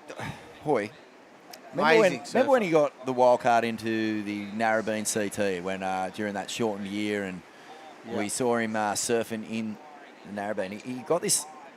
He got through into what's the round after the? Pretty deep. He got a ninth, right? Yeah, so yeah, a ninth placing. round of 16. Okay, so in that heat, he got this late arvo session where it was all smooth and, you know, black water on the face, and he did a roundhouse cutty that was my favourite manoeuvre of the year. I remember it. Do you remember it? Yeah. Where he just came flying out, classic sort of Duma, you know, goof, just high-speed draw. Figure 8, and I Beautiful. know that's the kind of surfing that speaks to you. Yeah, 100%. Because you think of Reef, sometimes you think air guy, but he actually has the sweetest rail game. Yeah, as good as anyone's. How good's this kid? A good combination of it too. Good powerful turning and good huge airs. Kihu Butler on screen. He's coming up next. He's, funnily enough, there he is. Yeah, He's, oh, look, is he meditating? What's he tapping into here, do you think? I don't know. Maybe he's just, you know what he's thinking in his head? Let's go.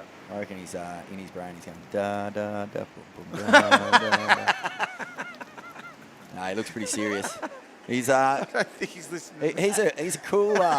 He's on a tear, mate. Jeez, I mean, Joel Vaughan and Kehu Butler probably the two biggest improvers from last year's experience on the Challenger Series. I've known Kehu for a while, and he's improved every time I've seen. Yeah. Every time I see him surf again, like the year after, whenever I see him surf, like even if it's a couple of months, he's improved every time. So I actually went on a surf trip with Reef and Kehu when they were about 13. Oh, wow. Yeah, and they were ripping back then, but Yeah. once the muscle came on, Yeah. holy smokes, Yeah. mate, that just Feel changes out of it. everything, isn't it? Yeah, it does. It's funny because you see Grom surf, you're like, wow, this kid rips. But I mean, imagine Huey Vaughan with a bit more meat on his bones. Yeah, exactly. Here we go. This is Axel Carrotta. So, yeah, Georgie Patar and Well, you're Saxon looking at- Reber have already flown the flag for North Stain this morning, and we've got another guy out there right now. They must be a little gang.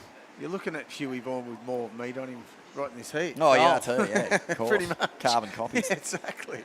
Yeah, Huey Vaughan was saying earlier that Mick Fanning's his absolute hero. So you imagine if he turns into a monster like Mick. Wow. Well, they're Girth fest. Exactly. They're on route. Did you say? Well, Joel Vaughan, he's 28th last year, finished on the Challenger Series. He's 19th at the moment on this regional series. Had a couple of pretty astounding heats this year. Third in the Sunny Coast Pro, but mate, the highlight of the entire regional qualifying series in this country for 2023 was Dakota Walters. So far, was Dakota Walters versus Joel Vaughan in the semi-final. Is that when Dakota hurt himself? It was, mate. I've never Broke seen his anything like leg, it. didn't They were flying around like moths in front of a bug zapper. They were going that crazy. And, snap here. Wow, this guy is ripping. Hiroto Arai and far out. You know, Reefy made mention of it. It's so cool to have that dual. Yeah, it's good. It's a good idea. Those Because there's not enough events over there to do. So yeah, well, we all get to see what the standard is around the world, and I'm telling you what, the standard is high. Yeah. Crack! And it brings the standard up around the world. If they're coming here and seeing what the standard should be or what they have to be up to, it's so much better for everyone involved. Hiroto is 8th. So that's there's 7 guys he's got to leapfrog. Yeah. I think it's And actually he's doing top 3. surfing like that. Yeah, Yeah, he's top surfing like 3, that. yeah. So there's the standard for you. Top 3, it's pretty ruthless, isn't it? It's it's really ruthless. Right. It's like walking into a chicken coop and throwing 3 bits of corn on the ground. Just watching them, watch the feathers fly, mate. Go for it. So you've just got to be good enough to make it. That's the truth. Yeah, well, it's the pick of the crop, isn't it? Top 3. It's crazy. He's a good-looking Just a wave correction here. there, top 5 for the Asian. Oh, top 5. men, yep. I just got that on my phone before, boys. Sorry. There you go. Oh, look Got at my this, phone on. carving off the top. Oh, and great 7. Look, wow, this has been a good wave for Joel Vaughan. And on the back of that 733, hoy, that's going to go close again. yeah, for sure. I love it. That his 733 was a huge air reverse. Then right back to traditional surfing right on that wave, because that's all it could do on this wave. There's Take us through no it. air section. Nice big hack there. Another one, the section just stood up for him. Hits the lip, throws a bit of tail, and then just finishes it off with a nice foam floater. Cool. That wave was surfed how it should have been surfed. Instead of going for something he shouldn't have done on it, he just surfed it pretty well. 6.83 for Joel Vaughan. So I think it's 5 qualifying spots for the men in the Asian qualifying series and 3 for the women. Always going off to do some research here. That's right. So we have consecutive tours being surfed here, even though it's the one event. And it's unreal. It is unreal to see. But right now, Joel Vaughan off to a fly. What's going on here, Hoy? Look at the lineup. It's like Mordor. The Eye of Sauron has just cast over Newcastle here. What happened? Where'd the sun go? And down the beach, sometimes you can get a little set when the sun goes behind the clouds. Usually get it when it rains. Remember those sets that starts raining and then it just starts pouring sets? What's the deal with, in Hawaii when in the morning if you go for real early, it's kind of the wind doesn't really pick up and it doesn't start pulsing till that sun comes over the cliffs. Yeah, 100%, always. And then the wind, Strange. and then the wind. Uh-oh. Big alley-oop. Oh, what? Air on a string. Yep, that's the truth. Morning sickness in Hawaii is a full thing. And then the sun comes up and just, I think it's just the water changes colour. Everything looks nicer when the sun's out. It does. This is strange. We've just seen such a different mood come over this lineup as Ben Spence off the bottom cracks it. Beautifully timed re-entry, and he'll get a bonus. Can he find a third turn? He doesn't, but two really nice attacks on the lip here from Ben Spence. And now Joel Vaughan throwing fins. Just the Groms are just wave hungry, aren't they? No sitting around for these boys. He's a good looking left here.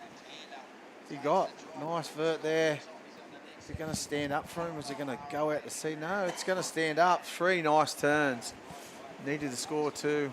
Only had a couple of low scores, so that was a good wave. That wave looked good from the start. Surfed it really well. Well, that's Ben Spence pulling the trigger. He hasn't actually had a wave yet that he would really be happy with. A couple of just quick looks.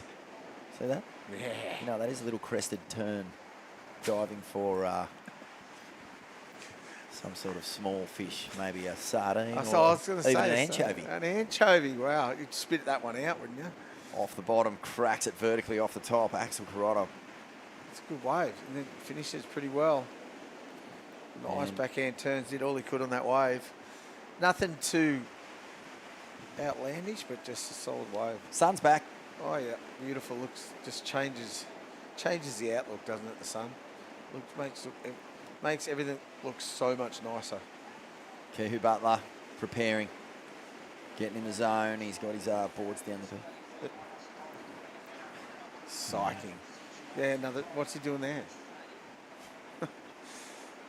What's the tune? Maybe he's tapping into a bit of scribe this time. How to do original flow like this? Not many, if any. Or maybe some She-Hat. Yeah. Oh. Crowded house. Yeah. Nah. She-Hat would be good. Get you psyched for anything. So there, you're right. There it is. Age of 5. 5+1 wild card to 6. Africa 4. South America, which this is a weird one. For South America 7, but then Europe 7.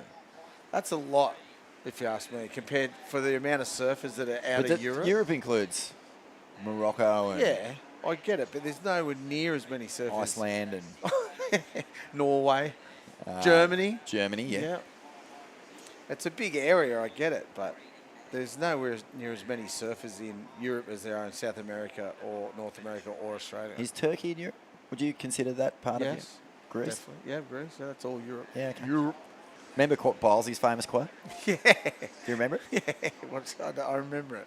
He's like, oh, we going to Europe after England? Yeah, do we go to Europe after France? Shout out to Bilesy, love you. I do remember New that. Brighton's finest. 4 minutes to go here and a little break in proceedings. Joel Vaughan holding it down. It has been dominant. There's no question. A 7.33 for a gigantic air reverse and then a 6.83 for some really solid Matt Hoy-esque 90s power surfing. And Hiroto Arai has been holding down his place in this heat as well. A big rotator. Oh, I don't like seeing that, Hoy. I don't like seeing that either. That's a fanning hamstring ripper. Oh, he's unhappy he's here, fine. Axel.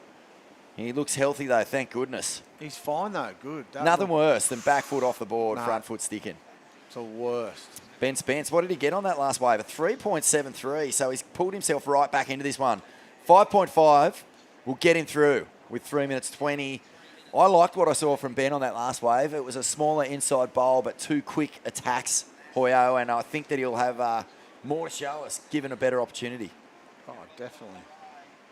And Green, what was Green's ice on? That was a low. Do you want to know another great Bowlsy quote? I think there's 100. Oh, there's some good ones, yeah, but this was another one of mine. He came in from a surf in Europe, sort of pre-comp free surf. Here's that here we go. Let's look at this. Don't slow it down, please. And look, flat. Oh, sent that into Lucky the full rope. His foot went straight off, which was good. It didn't stick to the board. Big helicopter. Well, this is a massive heat for Axel, man. He's 21st on the rating, so, you know, if a few things fall in the right place for him, and we've already seen a few big names up the top of the ratings fall off. Yeah. You know, he could really do some damage and get up these rankings if he can get through this heat. He needs a 4.67. That would have been it. No question. No question. Full rotator into the wind. Okay. Ben Spence. Can't find an option. But yeah, mate, so Bowlesy comes in from this session. Crowded session. And someone goes, hey, how was it? How was it out there? He goes, mate, it's so crowded. There's at least 20 of the top 16 out there.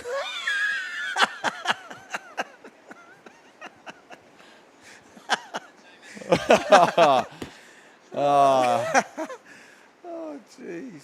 A man of numbers. A man of numbers. Really good at maths. Did some pretty amazing things in his career. I just want to for shout sure. out 2 back-to-back wins in Mundaka. Yeah.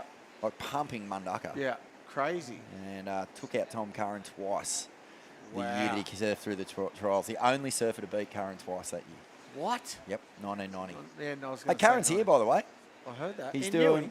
Newey? he's doing a tour, 25th anniversary tour of Searching for Tom Curran, theatre tour. Yeah, I So saw you that. can go watch the movie on the big screen and listen to Tom play guitar. Have you got your ticket? Nah. I've got to stay away from Tom Curran. Bad things happen when I have him with. Oh, I hang can't out with Tom. believe it. No Nah. way. 1 minute I love- remaining. He's a legend. Yeah, I love 1 him. minute. Spence, he's going to pull the trigger.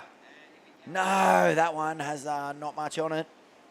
He'll be, I wonder if he's going to be in those trials back in WA. You'd imagine he would be. He's defending champ sure. of those trials. Oh, good paddle. Looked like he wasn't even going Okay, for that this wave. is a big, oh my goodness, that They wave shouldn't have gone fizzles. that wave. He got a low score for that left. Was that the 4.57? It was. Wow, they didn't like it at all, did they? Joel Vaughan, just, he'll call Dominate. time on this heat, I think. Just come in, mate. Dominated this heat. Yeah, very strong. With some all-round surfing, big airs and some traditional surfing as well. It's good to see. 20 seconds remaining. Is there going to be a chance here for Axel or Ben? Doesn't look like it. Look at that. Looks flat. A little bit of frustration. It was, you know, when you look back over this heat, if you're Oh, no, Axel look. Kuroda. Whoa. Oh, hang on. No, 5 seconds. Surely not. I think Well, time could be someone's the gonna enemy. Go. Some of these. Oh, no. Nah. Look, you can hear There's it. the on hooter, nah. and unfortunately, that's it. So Jolie Vaughan Oh, he did it. flexes here, flexes that Challenger Series muscle to take out that heat. And it's Hiroto Arai who is moving through as well. We're going to take a break here from the Burton Automotive Pro for 2023. Back with Matt Hoy in just a second. For those that are renewed by the warm sun, fresh air, and awakening winds. We know, you know, life's better outside.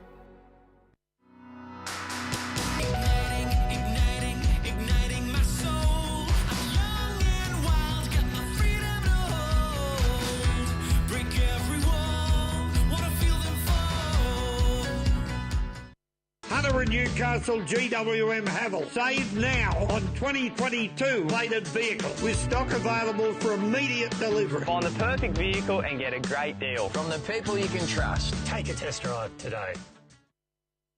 At Speaking in Colour, we go from the classroom right through to the boardroom. We bring together people in programming and in training, Aboriginal and non-Aboriginal, in a spirit of reconciliation. You know, Here we are. It is the Burton Automotive Pro, the last qualifying regional series event for 2023, and straight into it, Solly Bailey, and down the beach, Kehu Butler throws the fins. Vaughan Blakey and Matt Hoy in the commentary booth as we watch on. Taj Stokes now, the Sunny Coast surfer, bashing it off the top. A little speed check, gets a finish. So we're straight into the fireworks here, Hoy, and some beautiful little bowls. Look at that. What's that section called? That's the rocks. That's the rocks. Yeah, that was a good wave that no one went. They're hard to find those, so they sort of bend in and go underneath you.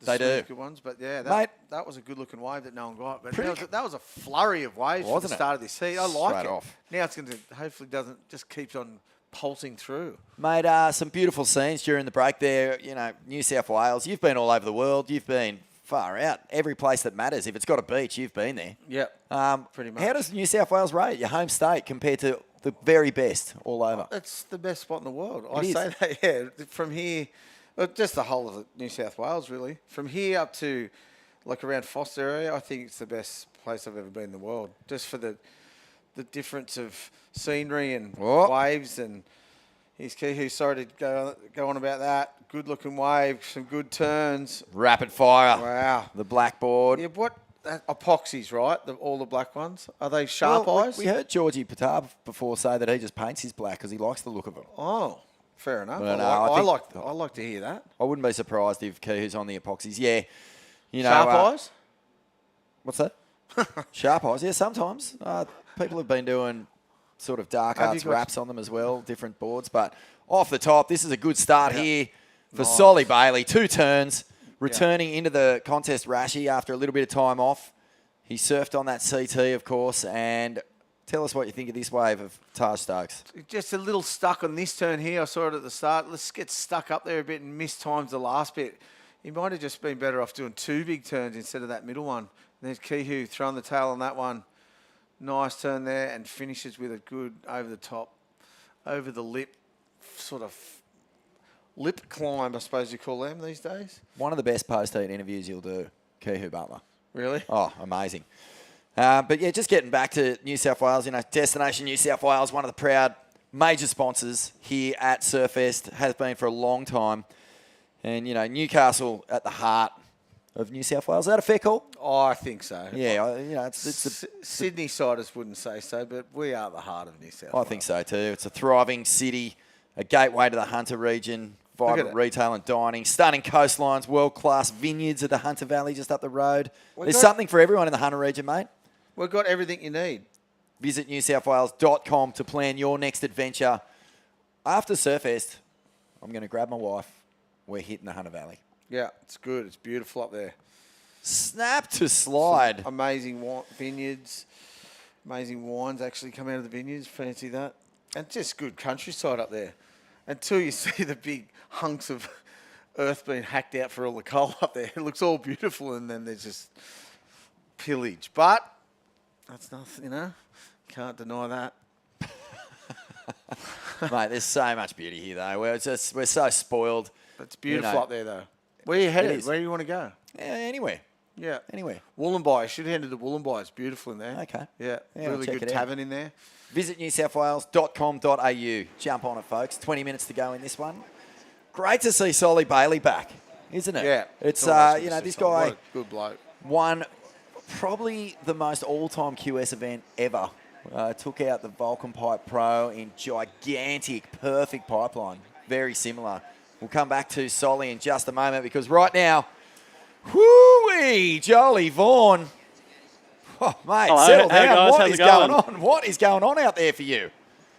Oh, not much. I was pretty frothing on the nor'easter, so I was pretty keen to go out and just do some punts, hey. Oh, mate, you were flexing in that heat.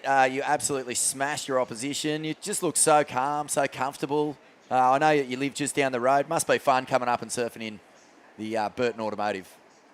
Yeah, it's really good. I've always, when I was younger, watched this event, and very stoked to be here and surfing in it. And I actually felt really nervous before this event. And just this morning, I felt super nervous. And then just before my heat, I suddenly just was like really calm and stoked to kind of feel that in my heat and just know that to give myself some opportunity. And I'm stoked to make it through that one.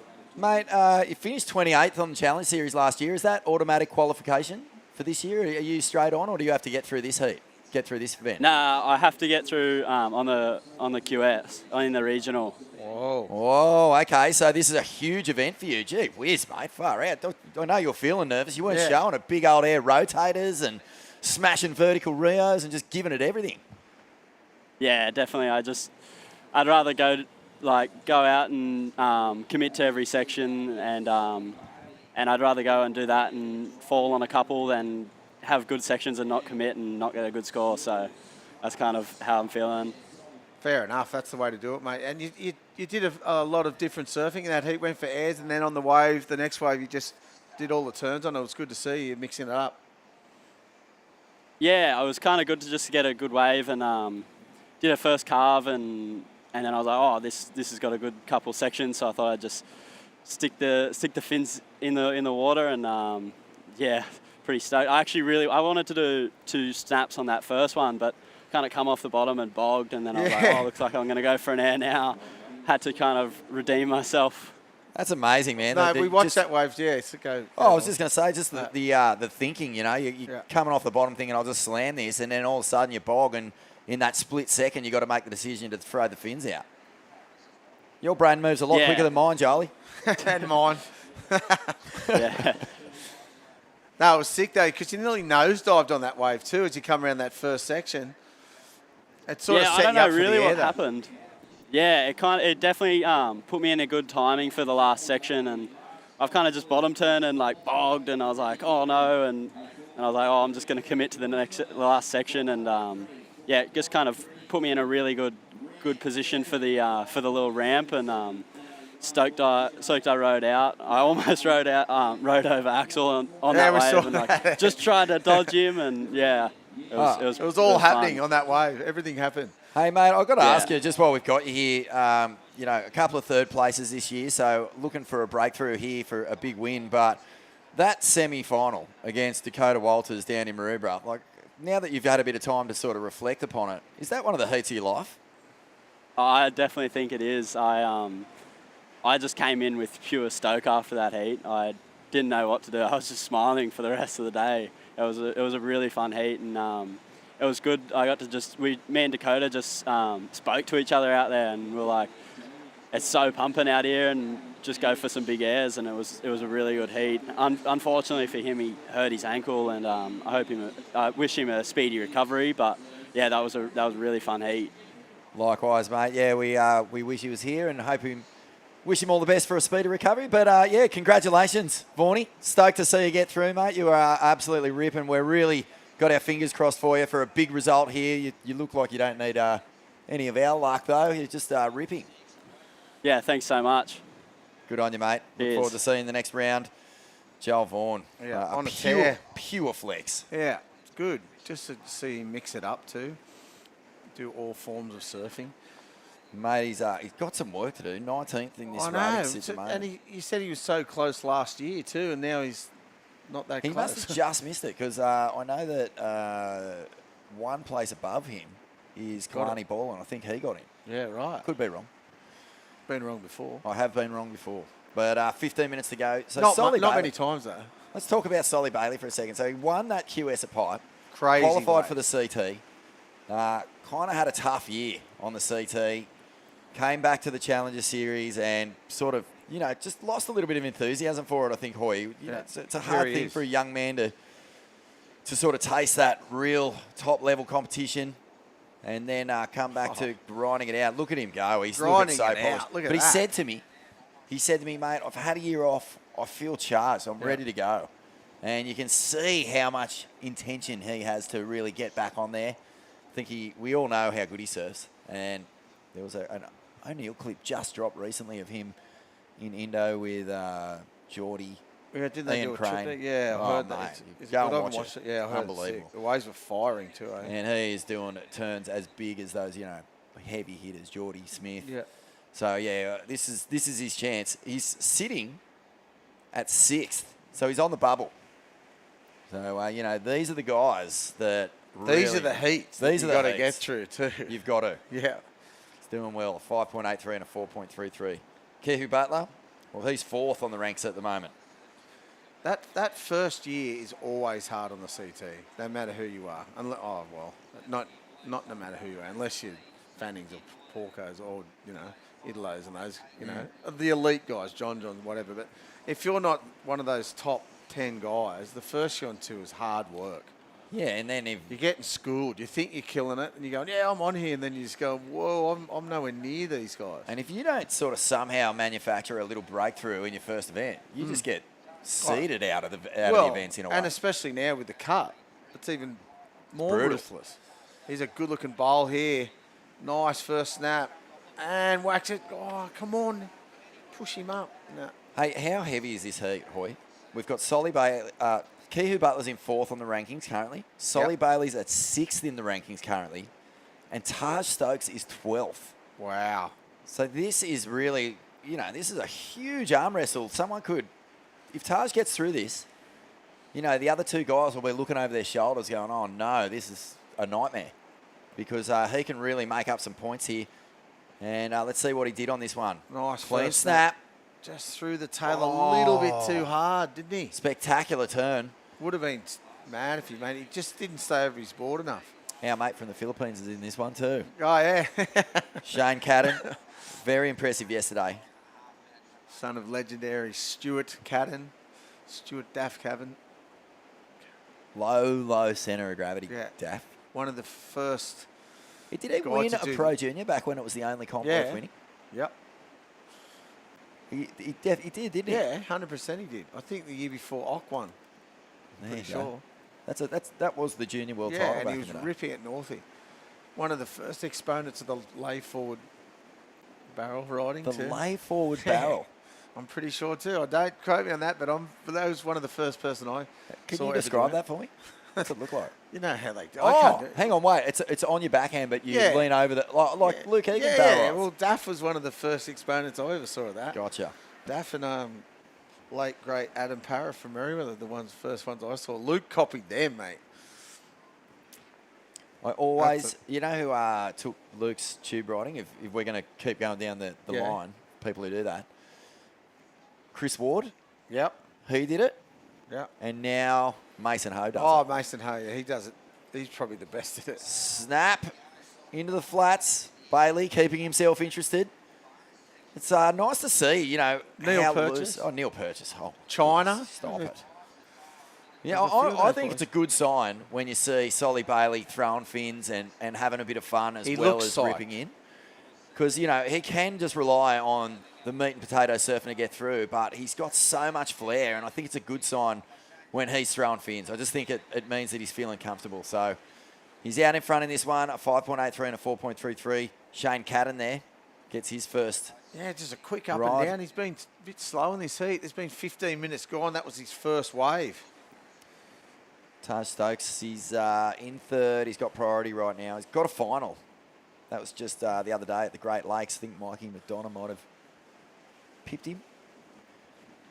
The hard thing about, you said he needed a break from competitive surfing. The hard thing about getting on tour and you go for that long, or however long it takes you to get on, you get on and then you fall off. Your energy's just sapped. Yeah. And you can't have a year off because your seating just goes so far back. You never used to be able to have a year off at all. I would have loved a year off back in the day, just to go right. If I get my seat still, I want 1 year off. Why don't you just ask?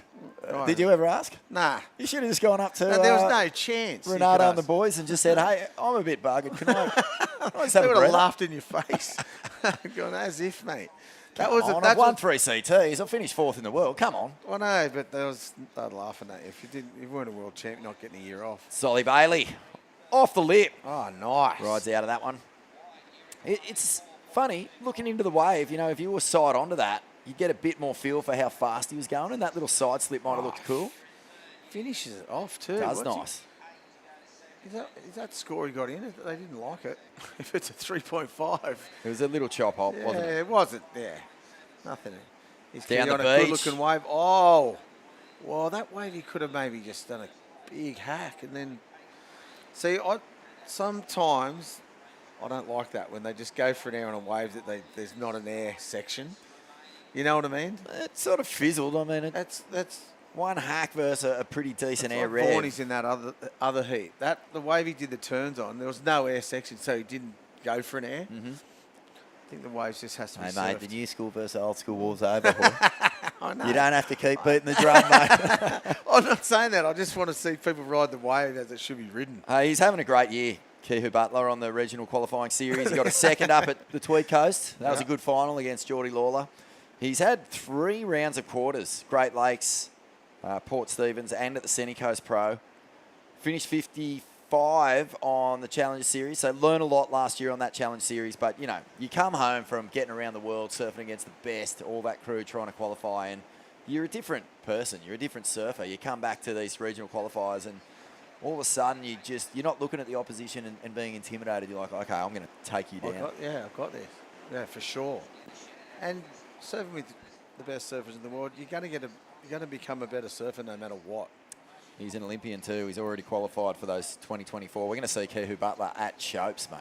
Wow. He's already qualified for next year's Olympics. For Billy Stearman and Kehu Butler will be representing New Zealand. Oh, already? Yeah. Wow. That's a right. long way away. It is.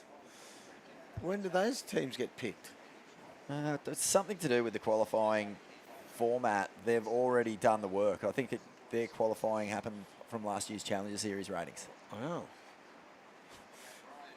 It's a long time between drinks, isn't it? Yeah. Really? Anything could happen then between now and then. Or It then excites and now. me, the idea of seeing Kehu Oh, out no, for sure. Chopes. They're the two, and Billy. two best representatives from New Zealand at the moment. But all the other teams being picked? You know who else could be a gold medal dark horse over there is Paige Harrod. Oh. Here we go off the bottom. Good looking wave. Shane Cadden and oh no. Just missed time that last turn. That could have been a good score. He's only had one wave too. He's been a bit slow on this heat. Mate, the first turn was good as a bowling wave and just a bit late on the second turn. Coming unstuck. The big difference right now between first, second and third is wave selection. Solly Bailey and Kehu have actually picked off pretty decent sized waves and had plenty of opportunity. Taj looks just as sharp. You know, he's really attacking the lip. He's getting his completions done, but the waves he's getting are just these sort of either real quick insiders that are lacking a bit of size or fizzlers. Well, Shane, then, if he makes that turn, he's back in the heat. Kehu's only had a 1.1 as his backup. So here it is down the beach. It actually split up a bit, this wave, didn't it? Look at that bit. One good turn at the start. This one, it's just a little bit too late. And then Green on the end gets a couple of turns in. That was a good wave. Yeah. And here's Kehu. Smashes the lip. Gets a nice bit of variety in there. Yeah. Throws the fins over the back, and now Solly Bailey will answer back. Plenty of speed. Gets the speed check in. Out and over. Gets out of there. So we're really looking into this wave, which says to me, Hoyo, that they're deep on the reef. Yeah. The lower tide, down to the right in front of the rocks is like Bruce's Reef, we call it. Don't know why. Don't know who Bruce is. Oh, really? Yeah, it's a weird story. I think there's a few Bruces it's named after. And they all claim it? Oh, yeah. Yeah, apparently. The boys will let me know which Bruce it really is. But there's a little reef just in between the ladies and out behind the rocks, in between the ladies and the rocks. And it's just like a chunk of, like this big, as big as the table probably. Well, they're well over there. Taj Stokes getting a 3.4. And that means the situation does remain the same. Kehu in the lead. Well, A they gave him a 5.07 good- for his last. Wow, I that's a love good that score, snap. And Solly Bailey now in second, which means Taj Stokes needs 6.66. Oh, good number. Somewhere in the world, Ross Clark-Jones just kissed his finger and pointed to the sky. to the ground. Shane Cadden out there in the white, needing a 7.23. Solly Bailey, what can he do for us? Snap Nice off the looking wave. top. Bang Oh, on the inside. 2 turns, Hoy, but that's going to be a big score. Best wave of the heat.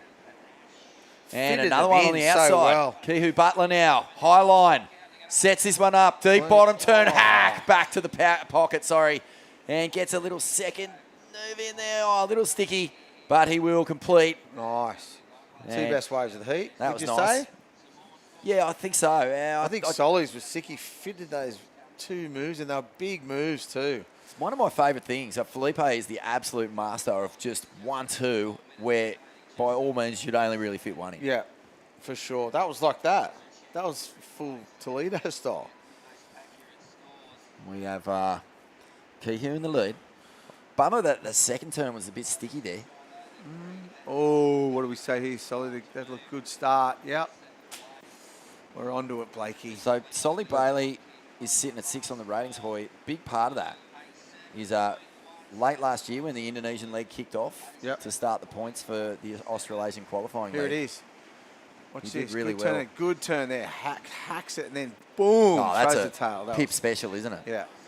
Yeah, he got big Sick. points, quarters at both Cruy and Nias. So big results in Indo and quarters in a 5,000. They're Wow, both how 5,000. good. What about Long those points. 2 stops on tour? Thank you very much. Been to Nias? No. I'm devoted too about it. That was That nice. turn That's is huge. magic. And that one gets a little stuck just there, but finishes off pretty well. Blows his nose on the way through That's and has a claiming. look back. That's the Slater claim. It's without finishing the wave. And did a look back.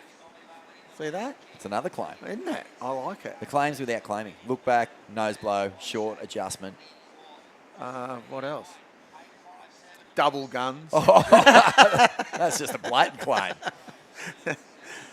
Violin. You haven't done that one? Solly Bailey picks off something that doesn't look fantastic up the rocks there. 2 minutes remaining. He's locked in at 7.17. What a heat. This is good. Good to see Solly Bailey. I love seeing, surfers of his calibre really in the zone. And Kihu's been really strong too.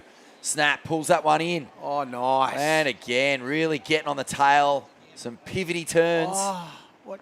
Oh, he's just not selling it to the judges. Give it a little bit of oomph for there, mate. Well, they got a 5.73 for his last one.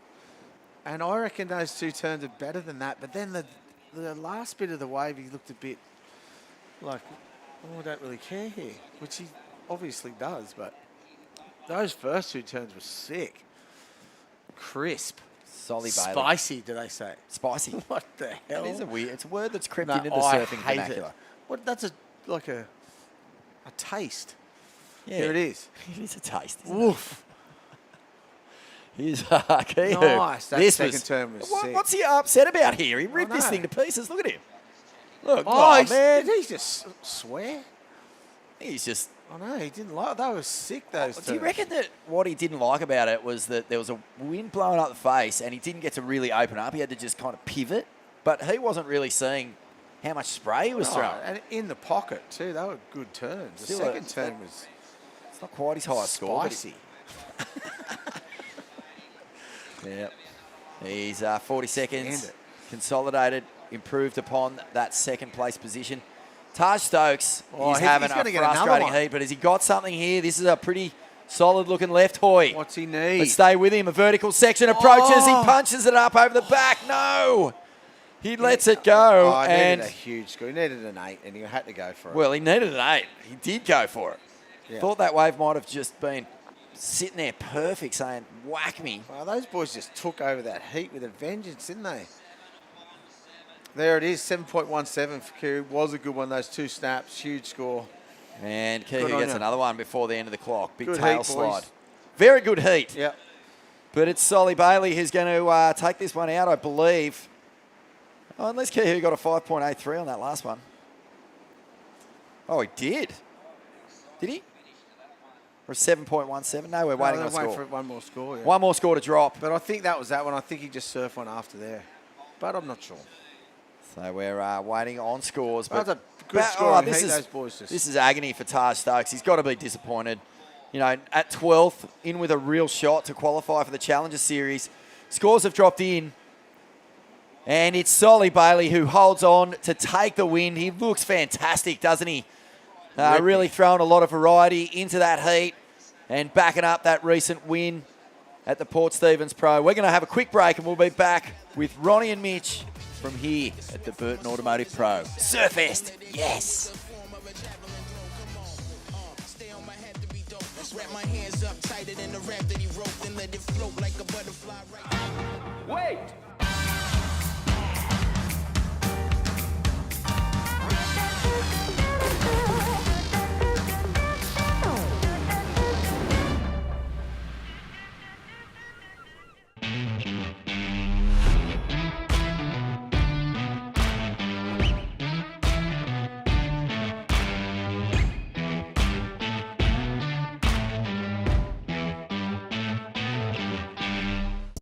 At Speaking in Colour, we go from the classroom right through to the boardroom. We bring together people in programming and in training, Aboriginal and non-Aboriginal, in a spirit of reconciliation.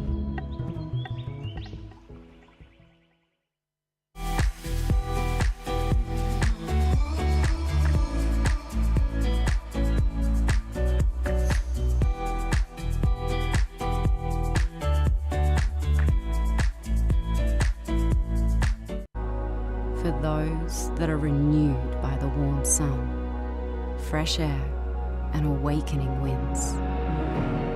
We know, you know, life's better outside. Hunter and Newcastle GWM Havel. Save now on 2022 plated vehicles. Find the perfect vehicle and get a great deal. From the people you can trust. Hunter and Newcastle GWM Havel. Take a test drive today. Wait!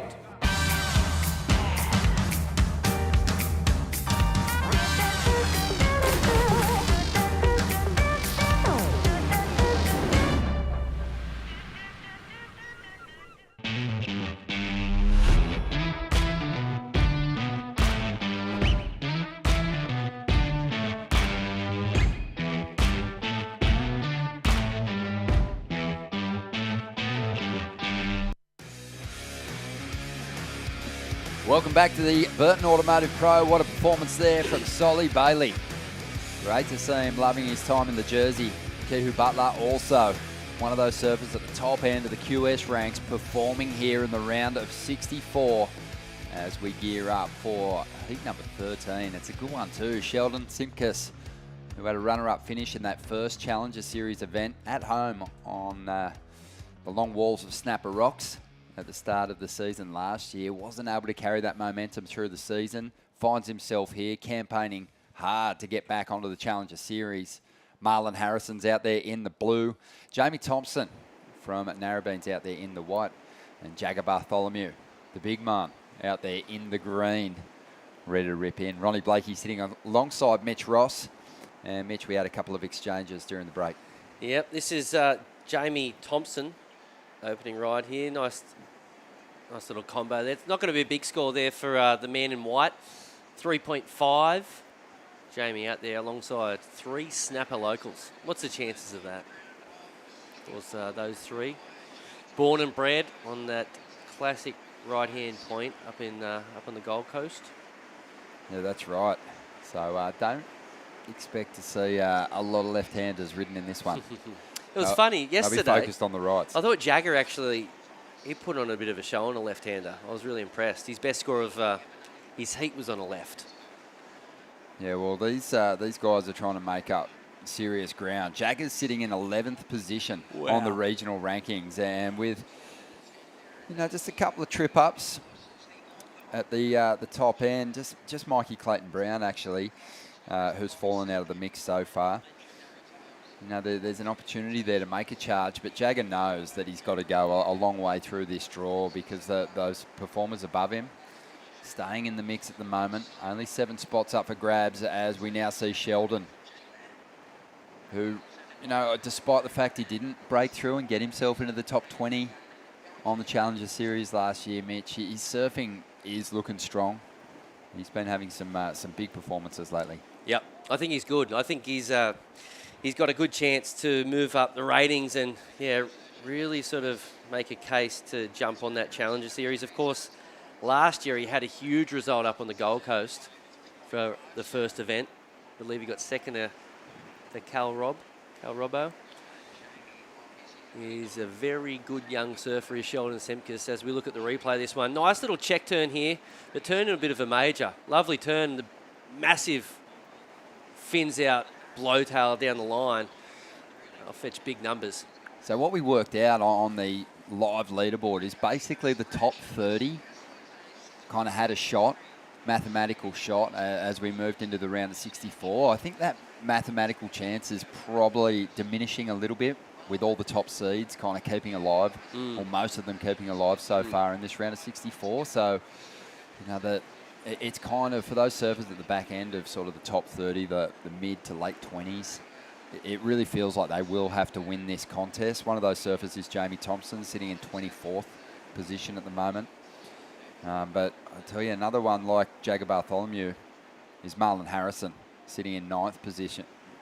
So those guys can kind of stall each other's runs at the moment. Yeah, so really, really interesting heat, this one. Of course, Marlon got big points last year. That's right. In Nias. Yeah.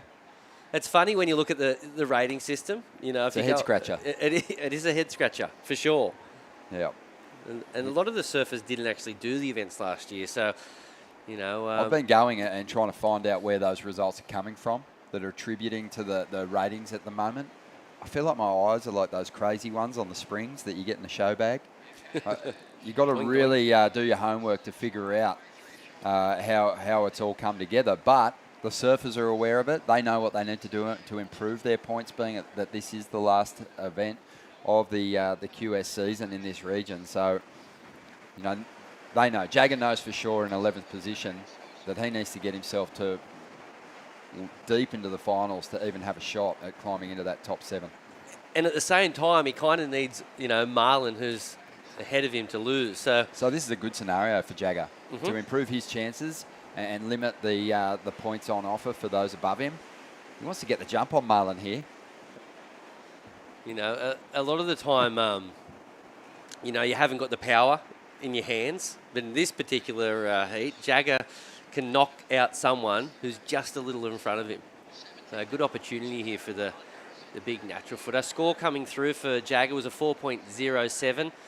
Sheldon, who's already locked in a 6.83, is flying across this one. Nice little snap there before going down. Yeah, Sheldon's had a shocker in the qualifying series events. Of course, he'll get to count half of that best result that he had up there at Snapper Rocks last year as a Challenger Series surfer, but he's done nothing really this season. He finds himself kind of way down the back end in 30th position, back end of that mathematical chance. And like I said before, it's just getting harder and harder as surfers above him keep moving through the rounds to chase down the points that he needs. 16 and a half minutes to go. Jagger incomplete on that last one. You can see the frustration there. I want to ride out of those ones, but he kicked things off with a 4.07. We were touching on it yesterday. He's got the power. He's got big turns, Jagger. Just give him a bit of space. One thing it's not like he's shabby in smaller conditions either, but I feel like his chances really go up with the increased swell. So he's got to really do his best in the smaller stuff here. This is Jamie Thompson, the replay of his last ride. Held on to that final manoeuvre, but I don't think it's going to be a big score there. Nice backup, but I think he'll be ditching it at the end of the heat. And there's that wipeout that Ron mentioned. Did all the hard stuff. I dig the timing. The transition turns when there's that flare out of the lip. Really helps you chase down those bigger scores, and doing a good job of that in that last heat was Solly Bailey. Solly joins us now. Congratulations on the win, mate. Thanks, fellas. How are you?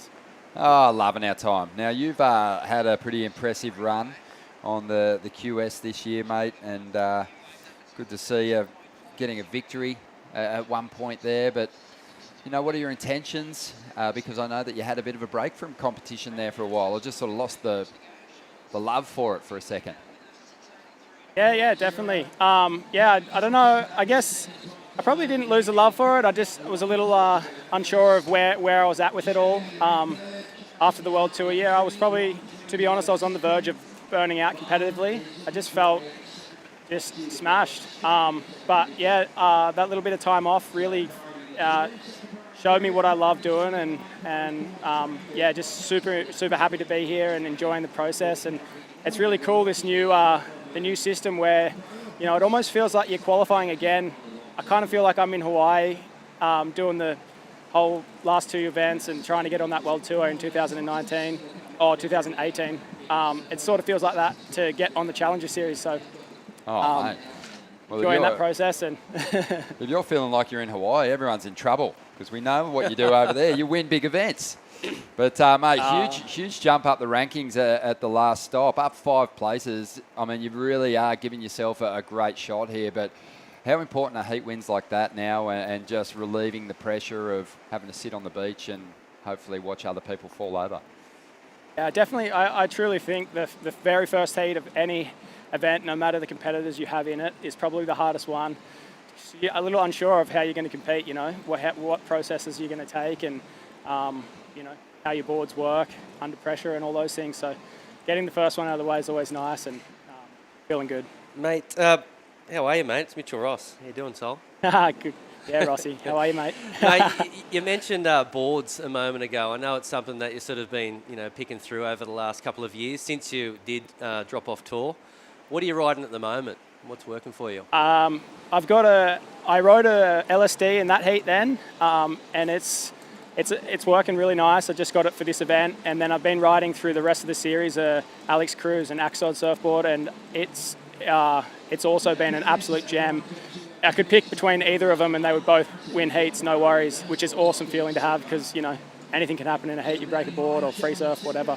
So having those two options is great, and still working through things, but definitely keen to get something happening soon. So whatever happens for the rest of the year, I've got boards on the flow. And who are you down here with? Who are you travelling with? I'm actually solo for this event, the last two events. I've been travelling with Sheldon through these events prior to these two, but we're still hanging out, having a game of golf here and there, but doing the solo thing for this one. Unreal, mate. Well, congrats. Looking really tasty. So, can't wait to see you again in the next round, bro. Well done, Solly. Congratulations. Ripping. Cheers. Thanks, fellas. Just over 12 minutes to go here. And Solly, kind of just breaking it down, just feeling a little burnout there. And I guess you could say he felt like he's re-engaged, that passion for competition. As we see there, Marlon Harrison letting go of a couple of hits on the end section. 13 minutes until he caught his first wave. Yeah, it's a long time to wait, as we see Sheldon. It's a classy combination there, Mitch. Yeah, looking to replace a 1-point ride. So I dare say that score will go into the top two of Sheldon and further that lead. Just under 12 minutes remaining. A score also coming through from the man in blue, Marlon Harrison. Looked like he got to work, did a couple of nice manoeuvres. So no doubt he'll be in a better position. As we see a bit of a left-hander. Here we go, Jagger Bartholomew up and riding. Just a quick wave there. That wave going out to sea a little bit. Yeah, not much scoring potential on that one. Yeah, it's fun. Solly and Sheldon, they're guys that have been around the system a little bit. Solly obviously has been to the championship tour before, desperate to get back there. But they have been enjoying themselves on this run of QS events, and a couple of little side bets there, as Solly mentioned. They like having a hit at golf when they're travelling up and down the coast, and they might even have a game riding on who finishes better in the contest here at Surfest 2023. It's so good to be back here at Newcastle, and definitely feeling the buzz of the competitors. I haven't seen her yet, but been chatting with Dimity Stoyle. She's excited. She's well positioned on those QS ranks and wanting to get a big finish here again. Had a victory here in the past, but I think a lot of the competitors that have enjoyed competing here at Surfest over the years love to return to Newcastle and feel the buzz around the beaches. Always been regarded as one of the better qualifying series events. I think just looking at the regional qualifying series, this has to be like the most prestigious event on the schedule. It's one of the longest running qualifying series venues, but any event its prestige grows when it has a solid honour roll of past winners, and it's just remarkable who has taken this contest out in the past, and I'm sure we'll find some worthy champions, but you think about even the last 10 years, it's all been surfers that have graduated to the championship tour. And then when you go back through the ages, you start to quickly identify that this has been a really good sort of crystal ball event for who will make the jump onto the CT. I don't think there's anyone who's had a victory here that hasn't gone on to make the CT. Interesting. Can you think of one?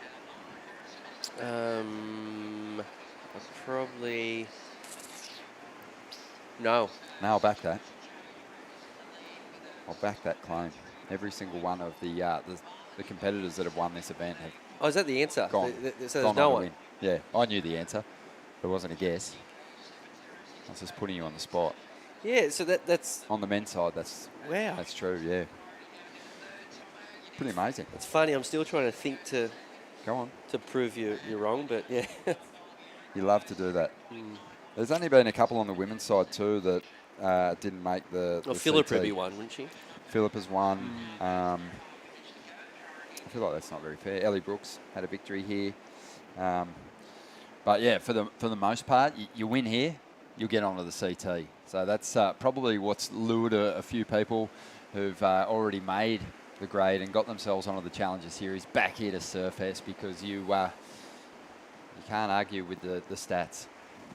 Stats don't lie. 8 minutes remaining. Sheldon's had a pretty good heat in this one, Ron. Yeah, without really finding a wave that truly gives him the opportunity to show us his best. He's showing a lot of class. Real tight combinations. He's got that ability. Super kind of elastic form that he carries. He can whip that board through some turns pretty quickly. Added a lot of power to his surfing over the past couple of seasons. But yeah, that final on the Challenger Series, what a way to kick off the Challenger Series. And, put in a fantastic showing against Callum Robson, who'd already had a great run on the CT before entering that zone. So that's just the perfect, reminder to Sheldon, something you can call back on and say, you know what, I'm capable of testing myself against the best. Yeah, this is the type of surf he can do. The bummer was, after that event, he just went on a cold streak. He couldn't make heats. Yeah. But right now, he's opening up his heat here in Newcastle with a bang. All eyes right now, though, on Jagger Bartholomew. This is where, this is an interesting one. Jagger needs a big result to get up into the qualifying spots. Here he is up and riding. Needs a small number at the moment. He's going to get on that one. Ooh. Oh, man, that's two end section manoeuvres that Jagger's been unable to complete. This is we're in the early stages of the event. For some of these surfers, they've surfed a couple of heats already, but we're seeing the top seeds enter the lineup now, and you just can't make mistakes like that against top guys. And Jagger, he could be winning this heat. So that's a lost opportunity there. He's got to get his head together now, because that's a couple of falls. Needs a 3.91. The 3.91 to keep the dream alive. We've all seen the interviews with Jagger. He expects a lot of himself. He really wants to make the Challenger Series. Well, it's the early stages of the event for us, but for these surfers, these are crucial. You can't win the event if you're not in that next round and getting through these heats. And obviously that means that for someone like Jagger, who's got to make up ground on the top 7, you can't crack that top 7. So this is a big one. This is intense for him. 3.91, maybe feeling that pressure out there at the moment, just based on those uncharacteristic falls. Yep, there's been two of them. Unusual for Jagger Bartholomew. 5 minutes remaining, and he's still looking for a 3.91. Jamie Thompson, he's still sort of, he's in the bubble, needs a massive result down here at Merriweather. Looking for a 4.27 to move up in the second. And Marlon, he's currently in the top 10, thanks to a big result last year over there in Nias. This is intense. I'm feeling this one. Jamie Thompson, Jagger Bartholomew, both reasonably placed, but their fate, is going to be decided here in the next 4.5 minutes. Marlon Harrison also trying to make up some ground on those regional QS ranks. Sheldon and Marlon, they're a long shot of getting to the top 7, even with a win. But Jagger and Marlon, they're right there. They're just behind those top 7 surfers. Heavy. So tight. There he is. You just forget what's on the line sometimes in these earlier rounds. You kind of start looking forward to who's going to win this thing and who's got the momentum. But the journey starts here. It starts in these early rounds. And like Solly Bailey said, your first heat is sometimes the hardest one. Settling into just the correct mindset, feeling out your equipment, getting a feel for the lineup again in new conditions, or maybe it's your first time out there with the jersey on in the event window. So, this is intense. Jagger's opted to sit to that northern end of the bank. He has found room already in this heat. But yeah, What do you think it he's is? got to with- overcome the falls. It's funny though, like, look, Marlon Harrison, he's a local Grom from the same beach as Jagger, and it's interesting to note that he's sitting nowhere near him. He's not sitting on him. It's probably because he's got a lot of respect for him, wants to keep out of his way. You know, you'd see situations like this where the surfers ahead of Jagger would be, you know, sitting all over him, but yeah, I don't know. Jagger he's a big boy, and I don't know. I think that It's like trying to pat a big dog while it's eating its food. You don't want to do it. Jagger's looking for a feed out here at the moment, and yeah, if you go near him, he might turn around and bite you on the hand. a 3.91. He could have had it twice. Oh yeah, he could be winning this heat. I really feel like his power it's undeniable. The judges, you know, when he gets it right, they don't deny him. They do throw him good scores, but you know, he's having to generate his own speed a lot out there at the moment. He's set up those final turns really well in transition. He's gotten some speed for those final hits. Yeah, just a little off on the completions. Here we go, 2 minutes to go. He's making his move here. So again, taps into it, gets this one right, finishes on his feet, but it wasn't a big wave, and it's going to be a question mark on whether he turns the heat here. Borderline. Really close. 2 minutes remaining. He might get another opportunity, but right now he's hoping that the judges are on his side. There's definitely a chance he gets the score. On first glance, I'd say no, but I don't know. The judges will definitely break it down, see how big that second manoeuvre was. Sheldon's having a go at this one with just under 2 minutes to go. Nice little slice there. He's trying to drop a 4.4. This wave's, it's got ribs right through it, and he just can't find the flow. Down the beach. Let's see if the game plan is going to pay off for Marlon Harrison. Stuck to his guns and found this one. Gave Jagger Bartholomew plenty of space. And he's looking to get rid of a 3.8 to consolidate that second position at the moment. A score coming through for Jagger. It looks like it'll be a little low, a little under, 3.27. So needed the 3.91. You can see Jagger making his way out into the lineup once again. It looks like Marlon Harrison holding on to second position. He does narrow the requirement a little bit, but it feels like Marlon might up the ante here with his last ride. Scrappy heat. I mean, Sheldon's kind of been in control from the opening exchange. 6.83, backed it up nicely. But it's a close tussle here for that second spot. Even Jamie Thompson, who's been waiting with priority for his opportunity, has a shot here.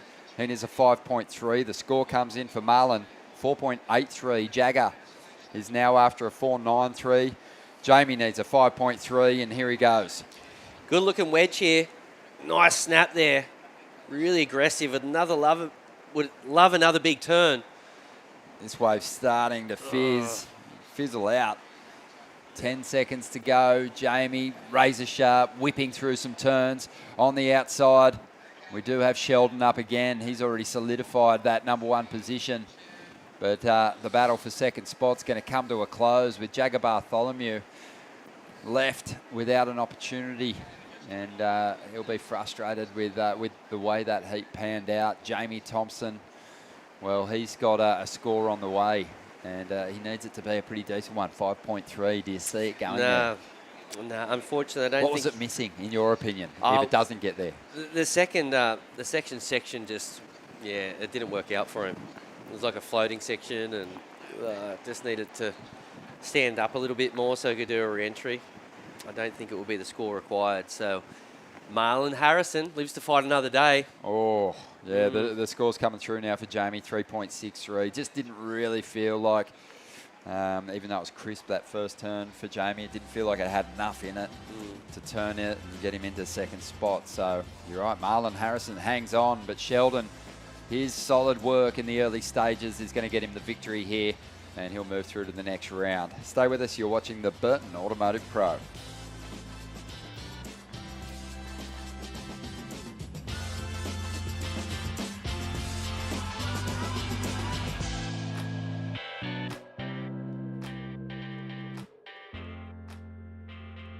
Hunter and Newcastle GWM Havel. Save now on 2022 plated vehicle with stock available for immediate delivery. Find the perfect vehicle and get a great deal from the people you can trust. Take a test drive today.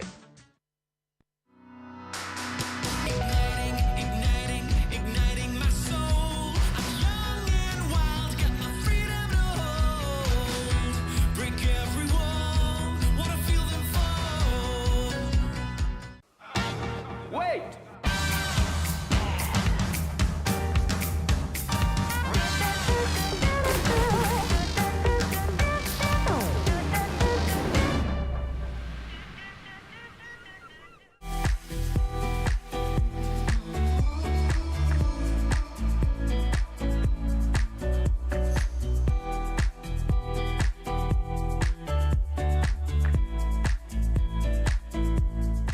From growing up, like a street back from where they've always held it, and just to have, I mean, my memories of even just watching the event, guys like Kelly Slater and, you know, pro surfers.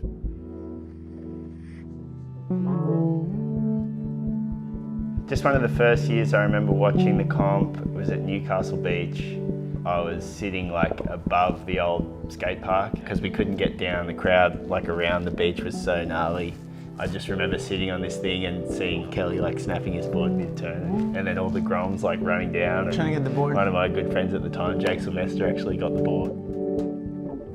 When you come here, you see all the kids surfing. You see there's so much surf culture, and it's really cool to see. I mean, it's a place that I really want to come back to every year. Being involved in an aspect of an event of this kind of size, it's been a really good, you know, stepping stone and been monumental in my career and my life for sure.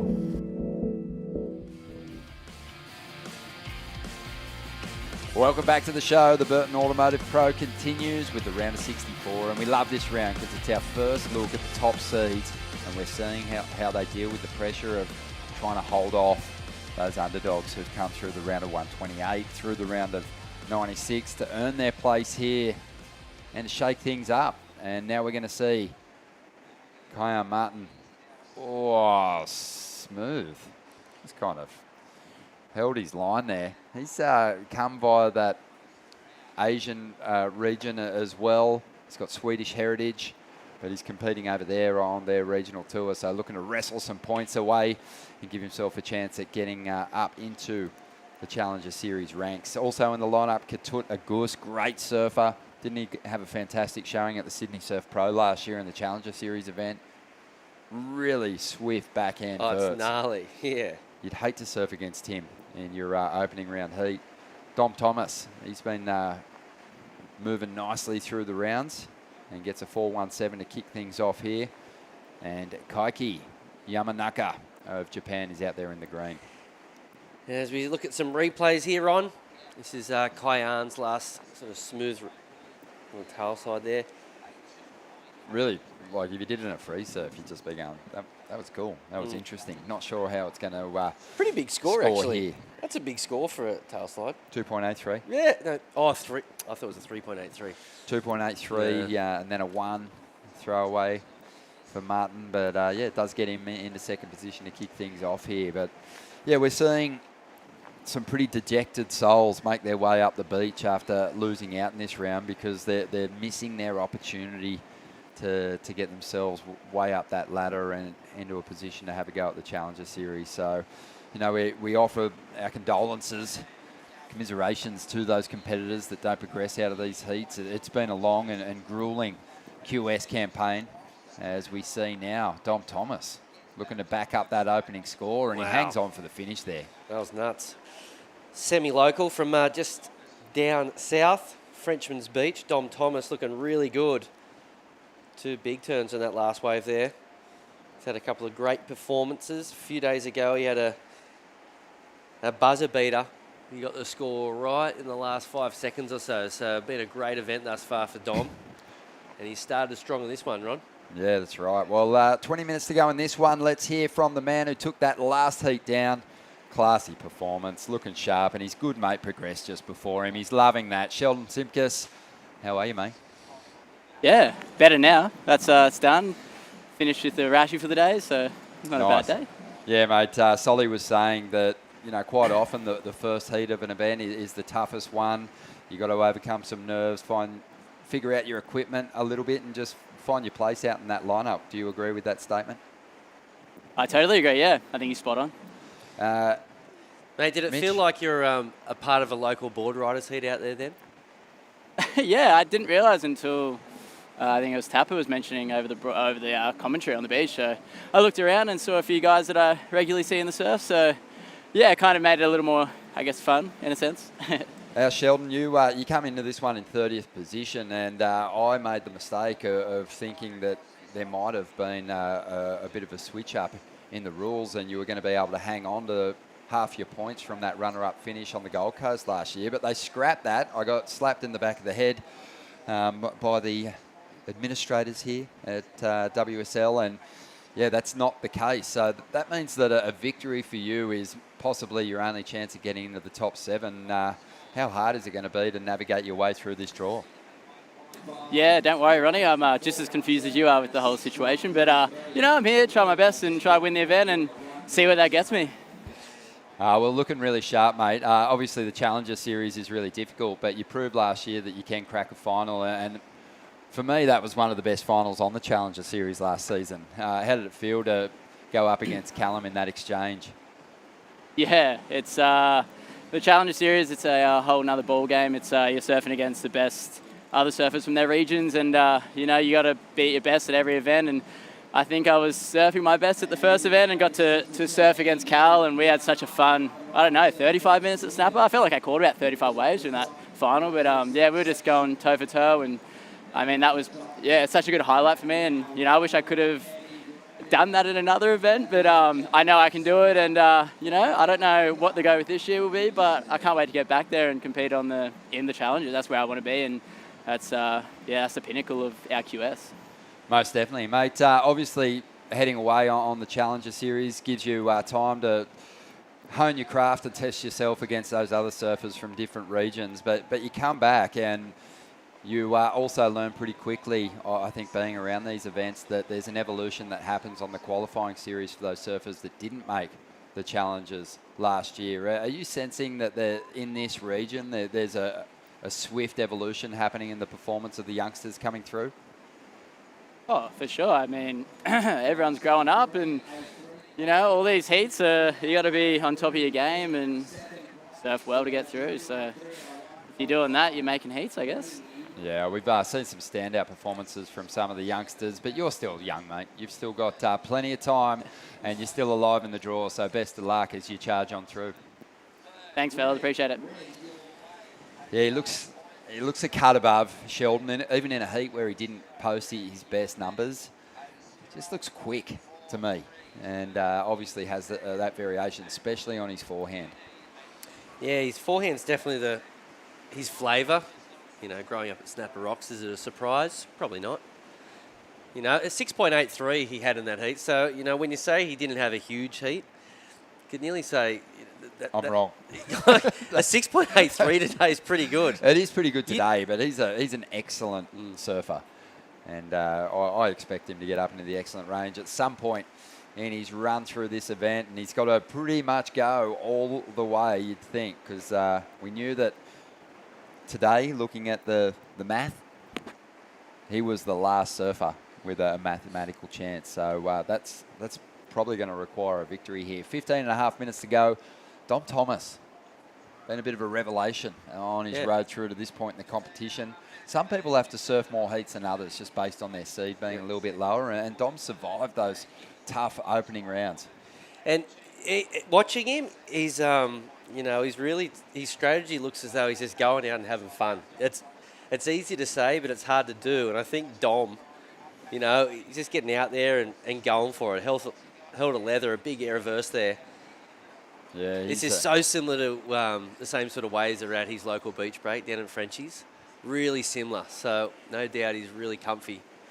Yeah, he seems to be in the zone. But you're right. You just see he's like, I think the lower seeds, some like Huey Vaughan, they just settle into it because they're completely unfazed by big names. Surfing with someone like, for Huey, he gets to spar with his brother Joel all the time, and gets to travel a lot with the the stable that he's a part of with Quicksilver. But, you know, I'm seeing Dom Thomas settle into just being in this situation in a major QS event, and he looks a little bit more relaxed every time I see him stand up. Yeah, yeah, I see it. I love his excitement. Love how he goes for plenty of airs. Each heat, he's had a few airs under his belt. Right now, got a pretty decent total, 10.5. That's going to get the job done at most of these heats. 14 to go in this one. It looks like we've got a bit of a paddle out the front. It is the man in white, the current heat leader, up and riding. We're going to go with the man in blue. Kicks the tail out, reverse. It's going to be hard to, yeah, I was going to say, it's going to be hard to ride that one out. Yeah, he did well to hang on as long as he did in the green. We've got the Japanese competitor, Kaiki Yanamaka. Not able to finish that one off. But I'm excited to see what Ketut Agus does on his next ride. He's got a 5. But for me, he's the true danger man in this this heat. He's so fast. He can pivot on a dime and throw a vertical hit without losing any momentum. You speak to half of the guys down here, or probably more than half actually, they'd say the gnarliest surfer in small waves, I'm talking like 1 to 2 foot, is that man on screen.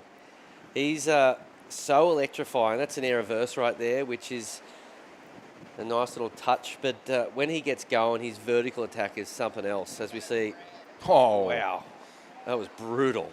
That was cool. I mean, no space and really no business throwing that turn down. He just kicked that board out so hard, got it back under his feet and held on for a completion. So waiting on a number to come through for Ketut for that ride. And yeah, expecting it's going to launch him out of 4th place up into a qualifying position, because that's something a little different to what we've seen. We've seen some rotations. They've scored pretty well, but that was a different kind of progressive approach there. Yeah, really aggressive. As we see, Surfer in blue up and riding. This is Kyle Martin. Nice snap there. Perfect placement. Sometimes it's all about where you put that board, and on that second manoeuvre, he just hit it in the best spot to chuck so much spray up in the air. The judges will love that one. He almost holds the pose in his moves. He gives you gives the photographer a great amount of time to push the button down and get the freeze frame. And I dig it. It's just a smooth flowing approach for Martin. And yeah, we'll see if he can get himself into the top 2 here, as now we're seeing Dom Thomas ramp things up. Already has a 6.33. That was classy. Wow, he's not losing in this heat. No. That's going to be another big score for Dom Thomas. I was thinking as he paddled into that wave, we'll talk about it in a moment, but the replay of that one for the man in red, Ketut, that's going to come through around a 7. So a massive exchange here from 3 of the 4 competitors. This turn was big. That's going to be a good number. And just maybe this was the best of the exchange. So big numbers coming through for 3 of the 4 competitors. Dom Thomas, massive air reverse. He's already had a 6, a 6.33.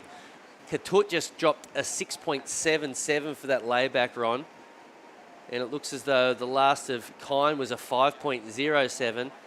And 1 score to come through for the man on screen, Dom Thomas. That's going to put him back up into the lead, no doubt. Yeah, red and white starting to just pull away at the moment. And there it is, 7.67 for Dom Thomas. Yeah, it was a clean air, wasn't it?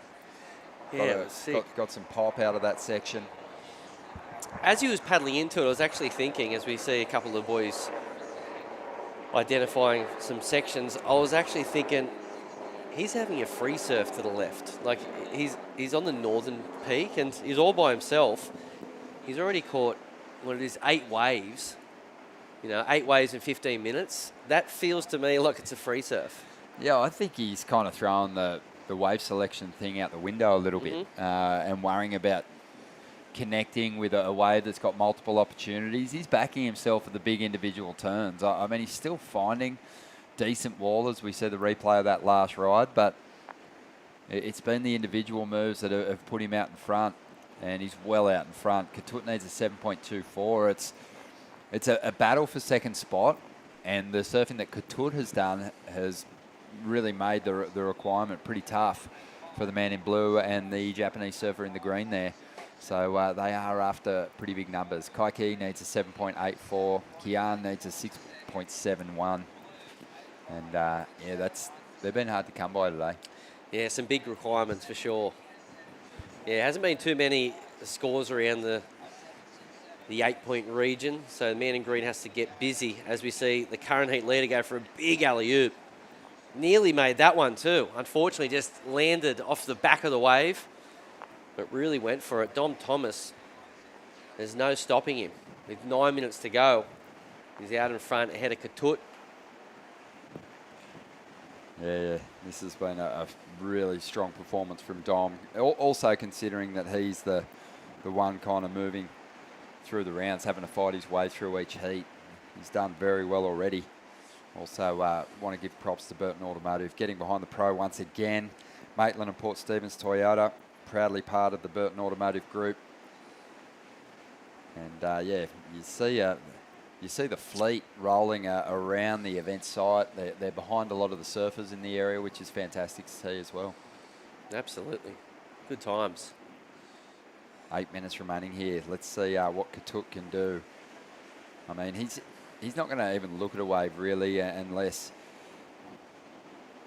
the man in blue or green are able to turn this thing. He's not going to go for anything that's less than a 5 unless he wants to, or more than a 5 is what he's after. But yeah, he won't relinquish that priority here unless he really needs to. He's going to take control of this lineup here in these final 7.5 minutes. Here we go. As we see green up and riding, good looking wave. No, it was a horrible looking wave. For a moment, I thought there was a bit of a section down the line, but no, did nothing for the man in 4th spot. Still looking for a big number, a 7.84. Yamanaka he's finding the speed, but he can't get the ramp. And he's having to really trying to manufacture some height out of flat sections. And it's working against him. Didn't actually have a great heat in the previous round. It was the one that Eden Hassan got an interference and he snuck through with a couple of high 3s. So hasn't really, hit the straps just yet. It's funny though, Mitch, you can probably speak to it more, but when you're in a heat situation like this where there's individuals getting scored for big individual turns, do you sometimes take your focus off, taken off and just attacking the first section like you're going to get multiple turns in and start to lose focus and looking for ramps down the line? Yeah, you can. And, it can bite you in the bottom. Just got to jam those sections that you get, especially today, especially this afternoon, where you can have a heat like you see the man in green have, and he hasn't found too many big, steep sections. It's what the best surfers in the world do. They only really force the move when their back's against the wall, but for the most part, they'll take off on a wave and surf what's right there in front of them and really focus on that critical section of the wave. 6 minutes to go here, and we'll see if Kaiki can change up his strategy a little bit, chip away at this requirement because it's a hefty one at the moment. But at this stage, still has time with a couple of rides to turn this around. Well, good news, he's got second priority. Just needs to, if you look at the surfer in second right now, that's, it's a couple of high 5s. So just split it down the middle. As we see a bit of a set roll on through here at Merriweather. Tide is still going out this afternoon. So what you're seeing right now will continue to maybe get a little bit more consistent, a few more peaks as that tide rolls out. The locals have put on a good show today. I'll say that. And just reflecting on what we've seen, even those that didn't progress, surfers like Mikey Clayton Brown performed incredibly well. He was unlucky in a close heat. He had some terrific waves, but we've still got a local to hit the lineup here and have a look at this thing. That is exactly what we were talking about. Kaiki, Yamanaka. He didn't focus on the one big turn then. He surfed what was in front of him and he's going to turn in his best number and he's going to give himself a shot with just under 5 minutes to go here. That was great surfing. Well, we said he should split the total required. I think he actually did a little bit better than that. I have a feeling that score will maybe even creep into the 6-point range. Just look at the replay. First turn was nice. Second turn was bigger. I think it'd be hard not to put a 6 in. Maybe a little bit more, which will really sort of shake up the situation down here. 4 minutes to go. Score coming through.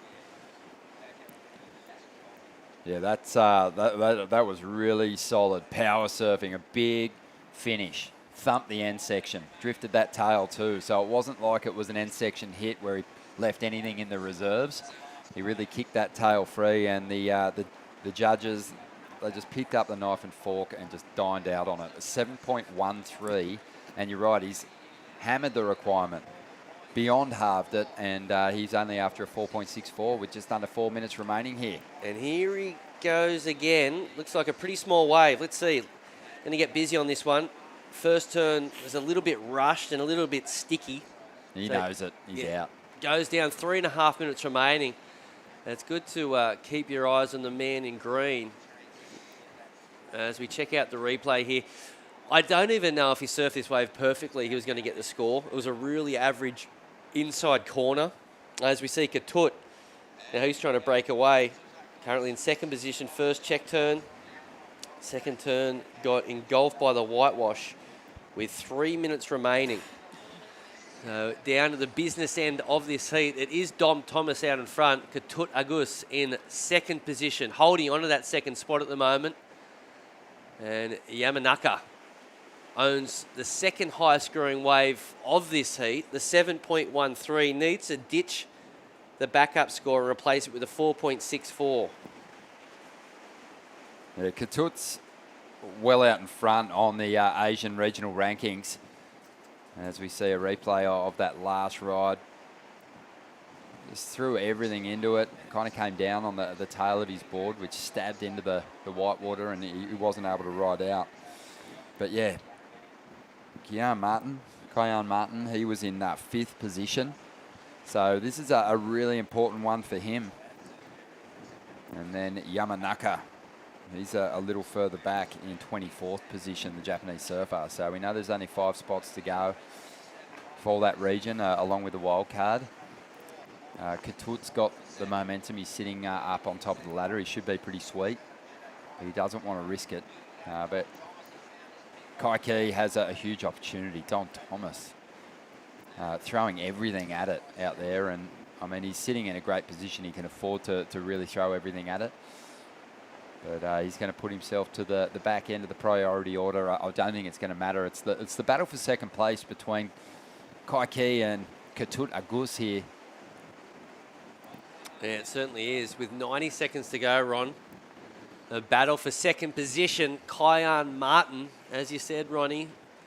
He's in that spot, that last qualifying spot. It's a horrible spot to be. Oh, man. Well, we saw Billy Stammen on the Australasian side of things. He's in 7th position, hang on to his spot. And with Mikey Clayton-Brown out of the mix, there will be some shuffling, you'd think, at the top end of the Australasian Oceania rankings. But here in the Asian rankings, we're going to see a shift up because these 3 surfers, Katut Agus, Kaiki Yamanaka, and Kian Martin, they're all in the hunt, trying to get themselves a big finish. Less than a minute to go, and it's within reach for both the surfer in blue and green. Katut's in defence mode, but he's drifted down to 3rd priority and hasn't upped the ante with his last ride. So there's not a whole lot he can do here. No, not at all. Or is there a little bit of a bump coming through here? Some big scores required. Nerve-wracking times. Dom Thomas is going to take the wave.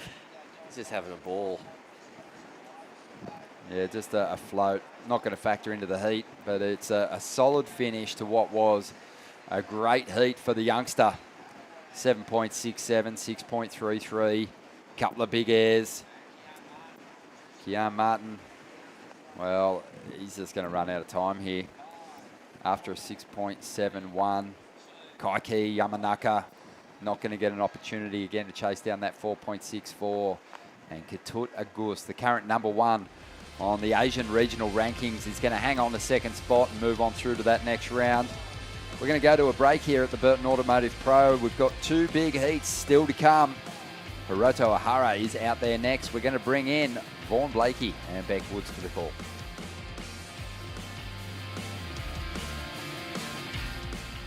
You know, people still today are talking about reconciliation. Wandy Harley and Surfest, Steve Kilroy and Warren Smith have been doing it for 22 years.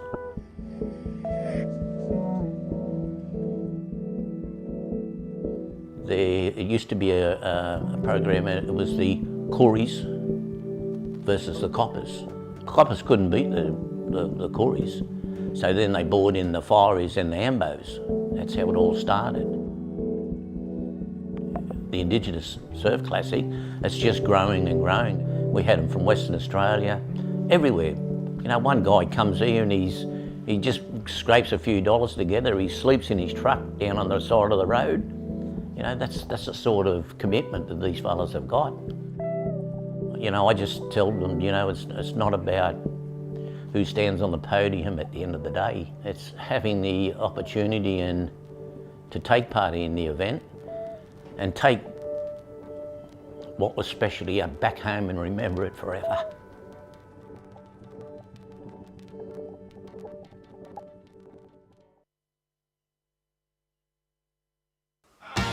Wait!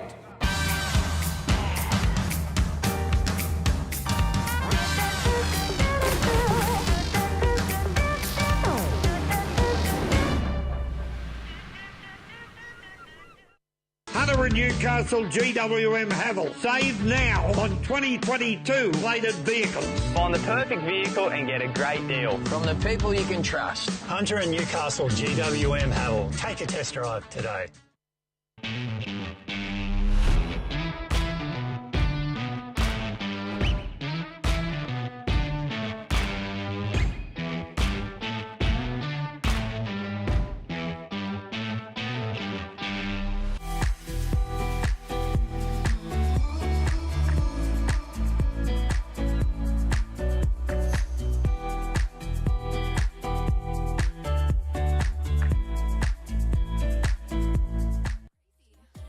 The 2023 Burton Automotive Pro is well and truly firing here at Merriweather Beach. Beautiful scenes of this incredible New South Wales coastline. I'm going to say it, Newcastle is the jewel in the crown of New South Wales. It's such a wonderful city, such a beautiful, tight-knit community. You know, it's hard for a city to feel like one big town, but this city does it. And we are here for Surfest, one of the all-time events, not just on the surfing calendar in Australia, but you know, around the world. I think it's one of the longest running events. It was for a long time the richest event in pro surfing. And now, as we work our way around the rocks, we'll get to see this wonderful beach come into view. Vaughan Blakey and Beck Woods. Beck, a three-time champion here. You know Newcastle better than a lot of people. What's it mean to win here? It must be a pretty special feeling. Oh, yeah. I think the history of the event, 37 years. Yeah, I watched all of the pros when I was younger and, yeah, saw them holding the trophy high. Lots of experienced competitors taking this thing out. I think it's a very prestigious event and great images there. Looks like with the drone footage. Still a few waves around. There is. And this man's already managed to find some. Hiroto, oh my goodness, how fast is he? Oh, he's just come out and he is really... I'd be claiming that too. That was strong. Throwing it down. So you'd remember Hiroto. He won a huge event, the US Open. I think that was my last year, actually. Like how long ago was that? A long time. Yeah, he was all time. He won that event, made a pretty classic speech at the end, and we thought, wow, Japan, here we go. Yeah. And since then, you know, it's been a bit of an up and down ride for Hiroto, but he's off to a fly here, 5.77 already. And he's up against Countryman. So Hiroto's 23rd on the Asia region qualifying rankings. Yeah, I wonder if he's done like enough events because, yeah, I would say... Don't think he has. Yeah, that maybe there's been something else going on. Yeah, he's ripping though, and he's up against Countryman Daiki Tanaka, who will be out against Cooper Davies. He's been really impressive so far. Really strong performer on this year's regional qualifying series. the Australian rankings, or Oceanic region rankings, and Oscar Berry, who I think was, definitely one of our highlight surfers from yesterday as well. Oh, for sure, yeah. This is going to be a tough one. Ahara out to a really good start here. 7.17 for his last. Let's take a look at this. Oh, this is actually Daiki Tanaka. So he is third on the Asia region rankings. Cooper Davies. He's picked off one that, yeah, well, it didn't look like much when he took off, but he gets a very strong finish. And then on the outside, and up and over for Hiroto Ohara. And wow, that was just so fast. And a lot of consequence in that final turn, and he just gives the judges a good look over the shoulder. Yeah, stared them down. Well worth a score. Yeah, so off to a flyer and far out. Speaking of off to a flyer, what about Dom Thomas in that last heat? Congratulations, mate, flying the flag for the locals. Yeah, thanks heaps. It was so fun out there. Yeah, mate. I mean, there's a little puffy wind blowing up the face. The waves are staying nice and open. You must have been chomping at the bit to get out there and rip in. Yeah, as soon as that wind swung northeast today, I was full amped for this heat. And then I was watching the heat before and seeing some sick ramps down the beach a bit, and I couldn't wait. Yeah, it was a pretty tricky heat, your one, man. You had Katut, Agus, Kaiki, Yanamaka, and Kian Martin. Now, all those three guys are actually surfing for points in the Asia region, so they were pretty preoccupied with each other. It gave you a bit of space to get busy. Yeah, that was one of the plans going out there. I just wanted to kind of stay away from all the other competitors and have my own little spot. And I did that at the start by sitting real deep, and then all those boys went down the beach. So I got a couple on the rock, and then they all come over. So I ran down the beach to get some ramps. It was sick. Unreal, mate. And how far into the draw do you reckon you'll have to get before they have a national holiday in Crabs Creek and start cheering you down the main street? Oh, I don't know. Everyone's pretty excited already, and I'm just about to turn 18, so there's already a big party coming up. So this will just add to that. Oh, good on you, mate. Well, plenty to celebrate already in Surfest, and you're flying the flag here. You know, there's been a lot of local groms getting the opportunity to pull on that Surfest Rashi, that Burton Automotive Rashi that you've got on. What does it mean to you to be surfing in this event? You must have had one eye on it ever since you were a little fella. Yeah, my first memory from this was watching Matt Wilco win it, and ever since then I've just always wanted to carry the trophy for just the local crew, you know. And yeah, I'm so stoked to make it even this far in the event, and I can't wait to see what happens. Unreal. Well, it is the final event on the regional qualifying series for the year. You've done well. You're already through into the next round, and we really look forward to seeing what you can bring as Surfest continues through the weekend. Thanks heaps, guys. Well done, Dom. Yeah, Dom. Excellent result here for a young fellow with, there's plenty of surfing ahead of him. But what a good feeling to just get out here and really put on a show and do it for the local crew at home who are all watching on and just frothing. Yeah, he absolutely smashed it yesterday, absolutely smashed it today, and he seems like he's just really enjoying himself, which is great. Great opportunity, and he's meeting and matching that. So we see a replay here with Surfer in Blue. Bit of a double banger there. Did well to get a second turn in. Huge open face snap there for the Surfer in White. Cooper Davies, he's been watching these last heats, and you know, there's a lot of surfers who are around about his spot on the rankings. He's 15th at the moment. And Oscar Berry, who's in this heat, is 16th. So these two are really going to be competing against each other for valuable spots. There's not many of them, only 7. As we see a nice air reverse here from Daiki Tanaka. And, this is a real battle. I mean, if Cooper gets through this heat and Oscar doesn't, or vice versa, that's going to really play into things and their chances of qualifying. Cooper staying busy, gets a big power tail blow on the inside section. So he's up into second position. He's got a 5.5 and a 5. But Oscar Berry yesterday, he brought so much flair to his heat.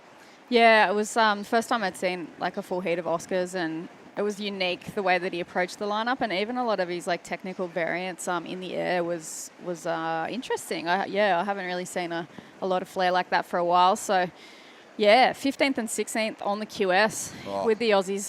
Big heat for both of them, and especially up against Hiroto Ohara, who is very experienced and obviously super strong competitor, has started out with a 717 and a 577, so they're going to have to work pretty hard to claw back at him. It's going to be so hard to pull back, even with this much time on the clock. You know, someone gets off to this kind of start, they can really just build momentum, and without having to worry about, you know, working for scores. I think Hiroto is going to really start flaring. A familiar face of Morgan Siblick. You know, had one of the great moments from Merriweather Beach when he took down John Florence here, right on this very stretch of sand that we're looking at. What a massive moment it was for him in his rookie season. Surf for the world title that year in the WSL Rip Curl finals. And, you know, since then, it's been a bit of tricky going for Morgs, but he has nothing but eyes on the big time. He wants to get back there. He's got a big heat coming up too. Joe Azuki, Harry Martin and Jack Thomas will be surfing against Morgan. And what has become his home beach. This guy's snapping here. So staying very busy. Daiki, this is a good wave too. It's been steep. And he's hammered it. Oh no, over the front. The handlebars, bit of a nosedive. And out the back. Oscar Berry was waiting to unload on that section, but it backed off on him. Yeah, Morgs are from Yamba and Gowrie, that little region, and I think Oscar Berry might have actually grown up there, so they might have been Groms in that region at the same time. But Oscar's since moved up the Goldie. I think he might even surf for alley board riders. Definitely from around that Palm Beach zone. Yeah, that last wave for Daiki coming in, and I think it's going to be, it's going to definitely range into his top two. It may drop him up. I know it's just under what he needed. So a 497, not a bad score there. If he had nailed that third turn, he probably would have got a pretty good mid-range score. We see Red up and riding again. Geez, he's fast, isn't he? Super fast. This is just crisp. super impressive surfing. Oh my goodness, and puts a huge stamp on it. See you later, 5.77. That's what he was holding on to. That's gone. How's that for wave selection too? Three waves, all, you know, huge turns. And watch the acceleration through this turn. You know, really hammers it, gets a big open face wrap, and then punch on the inside. Didn't just tap it. Really gave it some, and I think the judge's going to be loving that one. He's going to launch even further into the lead. 12 and a half minutes remaining. Oscar Berry, oh man, anything could happen. I mean, Cooper and Oscar are both pretty big units. They're both big physiques. Yeah. So they're power surfers. And, you know, I'm thinking about the Challenger Series events that are going to be coming up this year. We've got Snapper Rocks. Both those guys have spent plenty of time there. They'll be standout performers, chomping at the bit to have a crack at that. Narrabeen, well, that can be powerful, and it's a good time of year, that Narrabeen Challenger Series event. Then you've got Sakarima, you've got Portugal, Ericera, which is a semi sort of Bellsish wave it is often compared to. Yeah. There's plenty there for the big fellas. So, you know, to get through this, to get these points, to get onto that Challenger Series, it's what they want off the bottom. A little bit frustrating here for Oscar at Berry at the moment. It looks like Oscar has got a 563 in his bag there in his kit. So, yeah, he's also, you know, got a wave under his belt. Cooper Davies has also been pretty busy and got a 5.8 and a 5.5. So pretty good start to the heat for both of the competitors. Yeah, I'm not sure if we have a replay of Oscar's 5.863, sorry, but yeah, he must have gotten pretty busy with that one.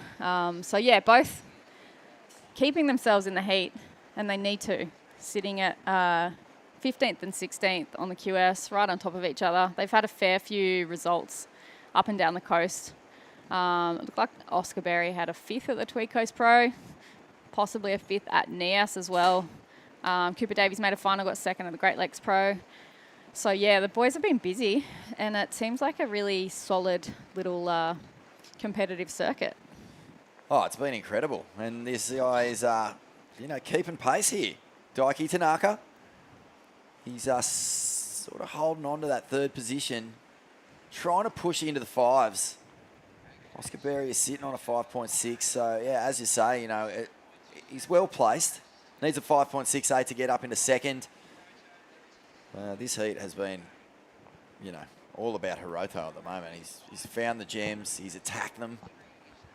He looks really fierce. And I think I'm with surprised Hiroto, we haven't seen more of him, Yeah, That huge breakthrough result, that normally flows into a bit of momentum and a bit of a run. Yeah, I feel like I've seen him for a fair few years over this contest, actually. I remember interviewing him on beach comms a fair bit in a particular one year, and he made it pretty far into I think it was like semis or something like that into this event. So he's obviously pretty consistent with his, with all of his results. So yeah, I wonder what's gone on.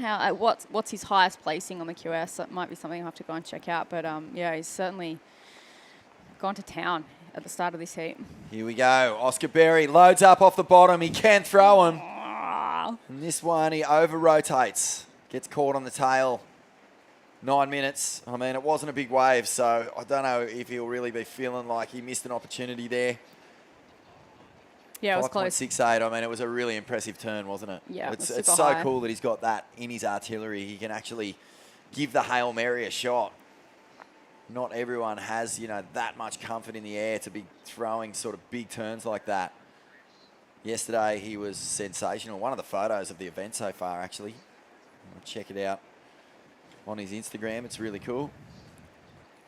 Yeah, there's been a few really big frontside airs thrown down by some of these younger competitors, and it's really moved them through pretty much straight away. In Julian Wilson's heat, surfer in red. I'm having a blank on his name, but super high air rev, got a 7. Dylan Moffat. Yeah, flat 7 to start with, and it just seems like if that isn't a turn that is in your repertoire, then you're gonna really struggle a little bit on the men's tour. Yep. It's just such a commonplace now, and most heats you see it thrown, and especially the young guys, they're so acrobatic with it. Off the bottom. Wraps the first turn. He's going to squeeze the second one in. It's a chunky section. I thought he was going to do it. I love how loose he is out of the tail. So much release. And now down the beach. Daiki Tanaka. He'll get the finish. And a similar story as Hiroto gets air out of the lip. Not so much an aerial, but, feeling that weightlessness as he punches that closeout section. Definitely feeling comfy out there, and rightfully so, with a pair of 7s in his score.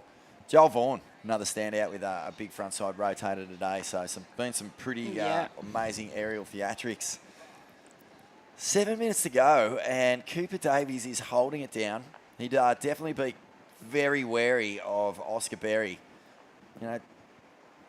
Daiki Tanaka is right there, but he's really struggling to bust through this 4 zone. He needs to get into the 5s. He keeps locking away. Really good, solid surfing. I think he's got 3 or 4 rides in the 4 zone at the moment. But this wave, I thought, there could have been a big opportunity for scores here. He just mistimes that second turn. Yeah, and we see a replay there of Surfer in Blue. Really nice flare on that first section and just banking the second turn off, just making a complete ride. Does look like that's come through for Daiki as a 4.57, so he is scoring in and around that flat 4 zone, mid 4 zone. So it is Cooper Davies holding down second place. Pretty consistent so far in this heat, but Oscar Berry would probably be the surfer that you'd be looking at here, because he does have a score that's right in the middle of Cooper Davies' scores, actually, with that 5.63. So yeah, I think knowing the air game, it's going to be a bit of a mad 5 minutes, I think, for the surfer in white. I mean, it's still attainable to catch the surfer in first, but it's a big ask too. It's an 8.64. So yeah, coming down to the 5 minutes, there'll be a few tactics coming into play. Looking at all the surfers, they're pretty stretched out in the lineup there, which is a good sign. Everyone's just playing their own race at the moment. The scary thing is that the tide's low. There's a really solid, you can see the white caps, air wind blowing into those rights. So anyone who can, use these ramps has the potential to pull out a huge score with just one turn.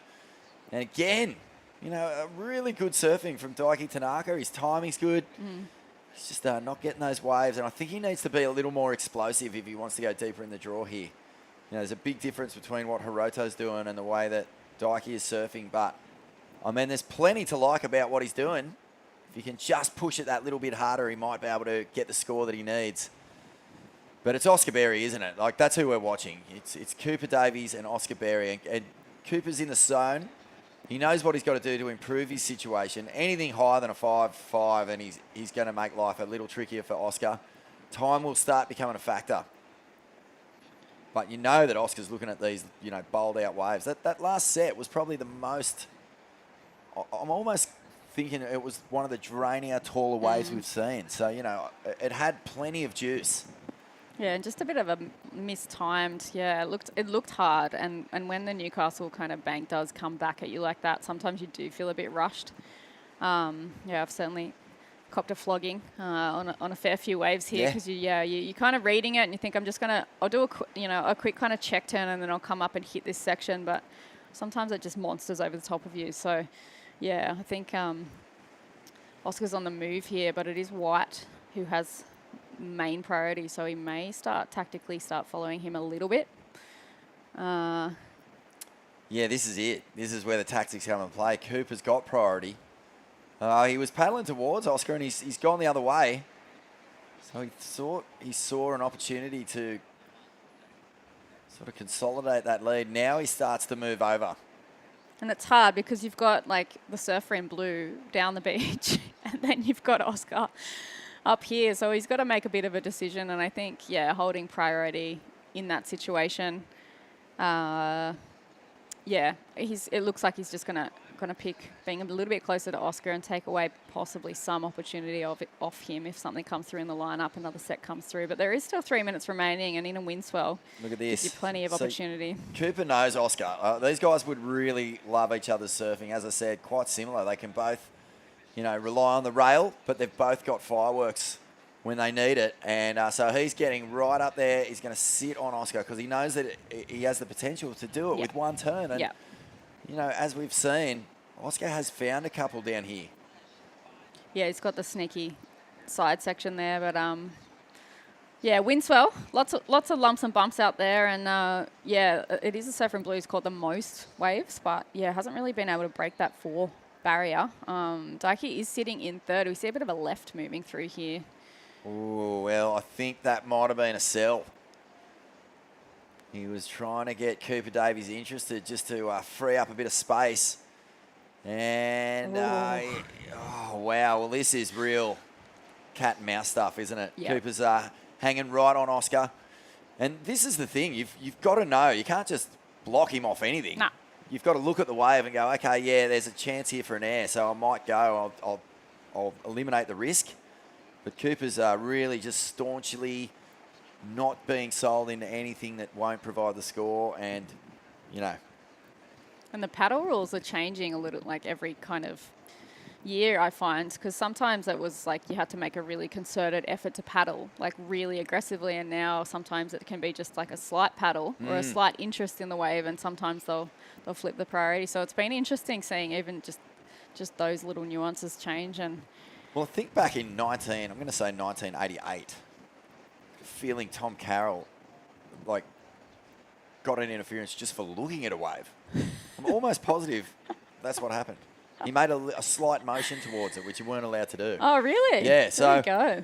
That cost him the world title. Here goes Cooper. He's going to pull the priority card here, and he's blocked Oscar Berry. And with 1 minute to go, Oscar will have his choice at the next wave, and he's going to use it. So he takes off, throws an air rev. That's his first turn. He's going to need something more, you'd imagine. Cracks the inside and falls. Oh, gosh. And that was 5.68. I just don't know if there was enough juice in that wave to get the score. It was a pretty, big effort on the first turn to throw the air reverse, and you'd maybe put a question mark on it if he got that second tap in, but I don't think that's going to be enough. No. Down the beach. Daiki Tanaka, can he find something? No, he overbalances there. 26 seconds. Commentator's curse.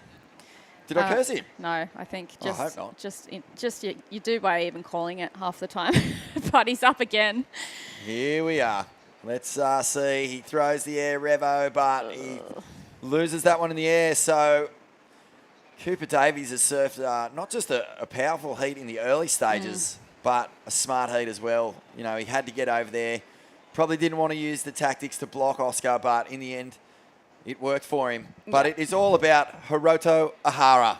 He just got out there and went loony. 7.17 and a 7.27 to take out this heat. And we're going to take a quick break here at Burton Automotive Pro for 2023 Surfest, Merriweather Beach, Newcastle. Back in just a moment.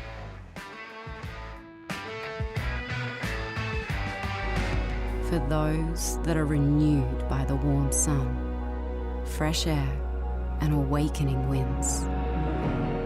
We know, you know, life's better outside. Igniting my soul. I'm young and wild, got my freedom to hold. Break every wall, wanna feel them fall.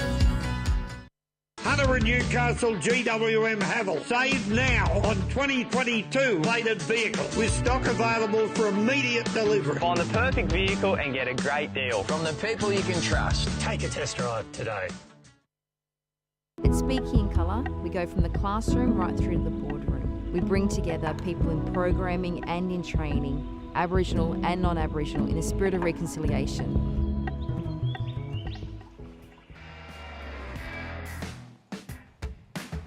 Welcome back to the Burton Automotive Pro 5000.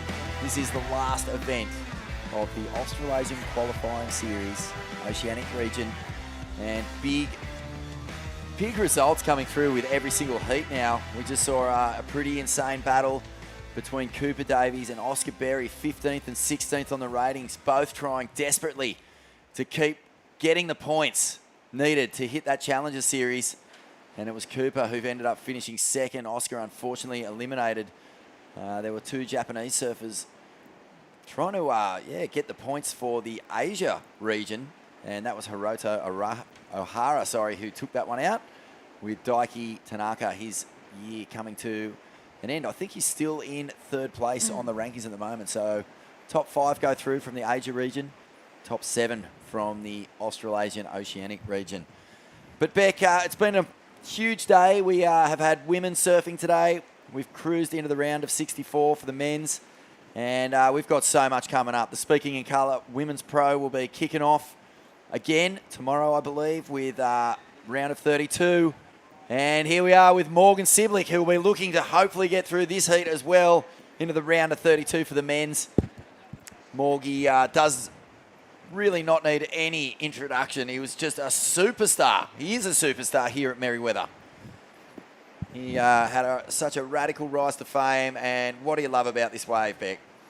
Anything? Yeah, I really love the ending here, just to fin flare like that and be able to land. We saw with Oscar's last few waves in his heat, he just couldn't capitalise on that ending, but Morgan knows what it takes. I think Oscar's probably just going to learn a little bit from that. Obviously, he's got the talent. He smashed it yesterday, and he'll be going home to do some homework. But yeah, Morgan Siblick, he's, come out of the blocks. And I think that a lot has to be said for, his age division, COVID, changing of the WSL's rule books and the changing of the point system with all of these different systems coming into play and negotiating that.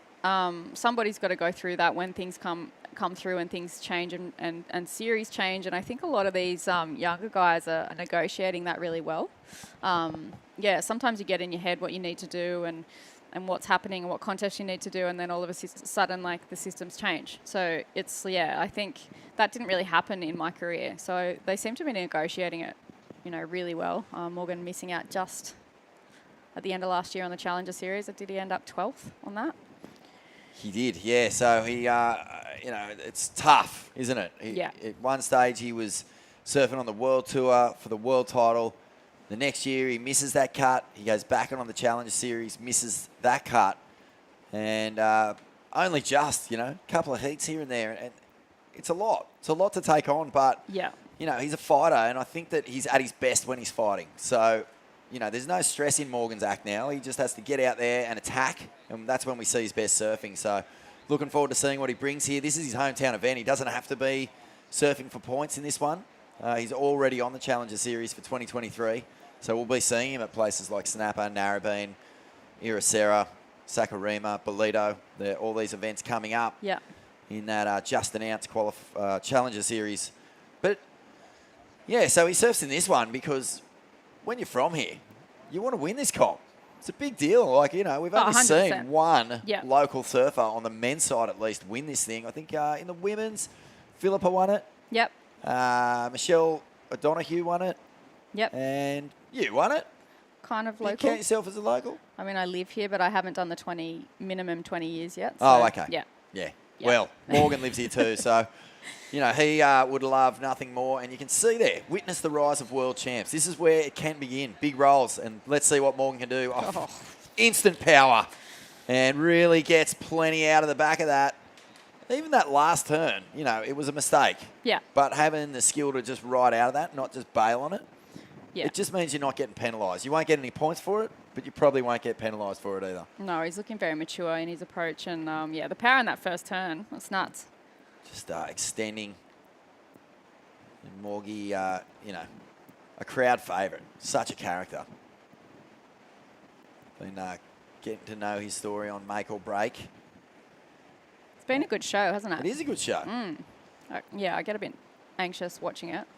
Actually, I get anxious watching the Formula One show as well, so It is. it's quite full on. Do you need that before you go to bed at night, watching all these shows No, where so people's careers that's and banned. lives? But in the daytime, it's okay. But yeah, I have banned it at night for myself. But yeah, it was, you know, yeah, the episode, there was a bit of the background, I wouldn't call it fighting, but a little bit of competitive exchange, I think between Sage and Tatiana in one contest. And I was like, oh yeah, like they're actually capturing the They get behind the it. scenes. Yeah, It's- which does happen. It's real. Yeah. I mean, I don't feel like it's false representation of any of those moments. They're right there for just about everything. It'd be a bit confronting. Sometimes I'd come in from heats and like chuck a tantrum. So yeah, they really are. They're in your Idolo face. certainly didn't mind that the cameras were there. Joe Azuki, who is 10th on the Asia rankings, he's out there in the blue.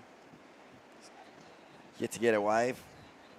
Harry Martin, he's in the white, just a 1.4 so far.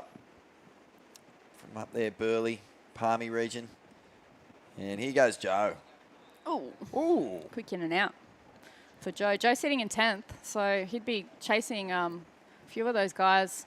Nice backside snap there. Jack Thomas. Yeah, he's surfed in a CT as well, Beck. He won over in WA. Was it a wild card or won the trials? But let's have a chat with O'Hara. Hiroto, congratulations. Thank you. Oh, you're surfing so good out there, mate. You look like you feel good. Yeah, definitely. I feel like I'm surfing like my local point. So yeah, I was feeling really good. That's cool, man. Tell us a little bit about what you've been up to this year. You know, you're not hugely up there on the ratings in that Asia region. What's been occupying your time? I actually had a little bit of back injury last year, and I almost didn't do any contest year. So that's why I didn't have any points. So I started contest in this year in March, and you know, getting used to it. I got third 3,000 event in Japan, but I lost first round in Avoca. So yeah, hopefully get a win here, and then hopefully made it through to the Challenger Series. It's been so good to see so many representatives from Japan and the Asia region in this contest. I mean, it's amazing the standard.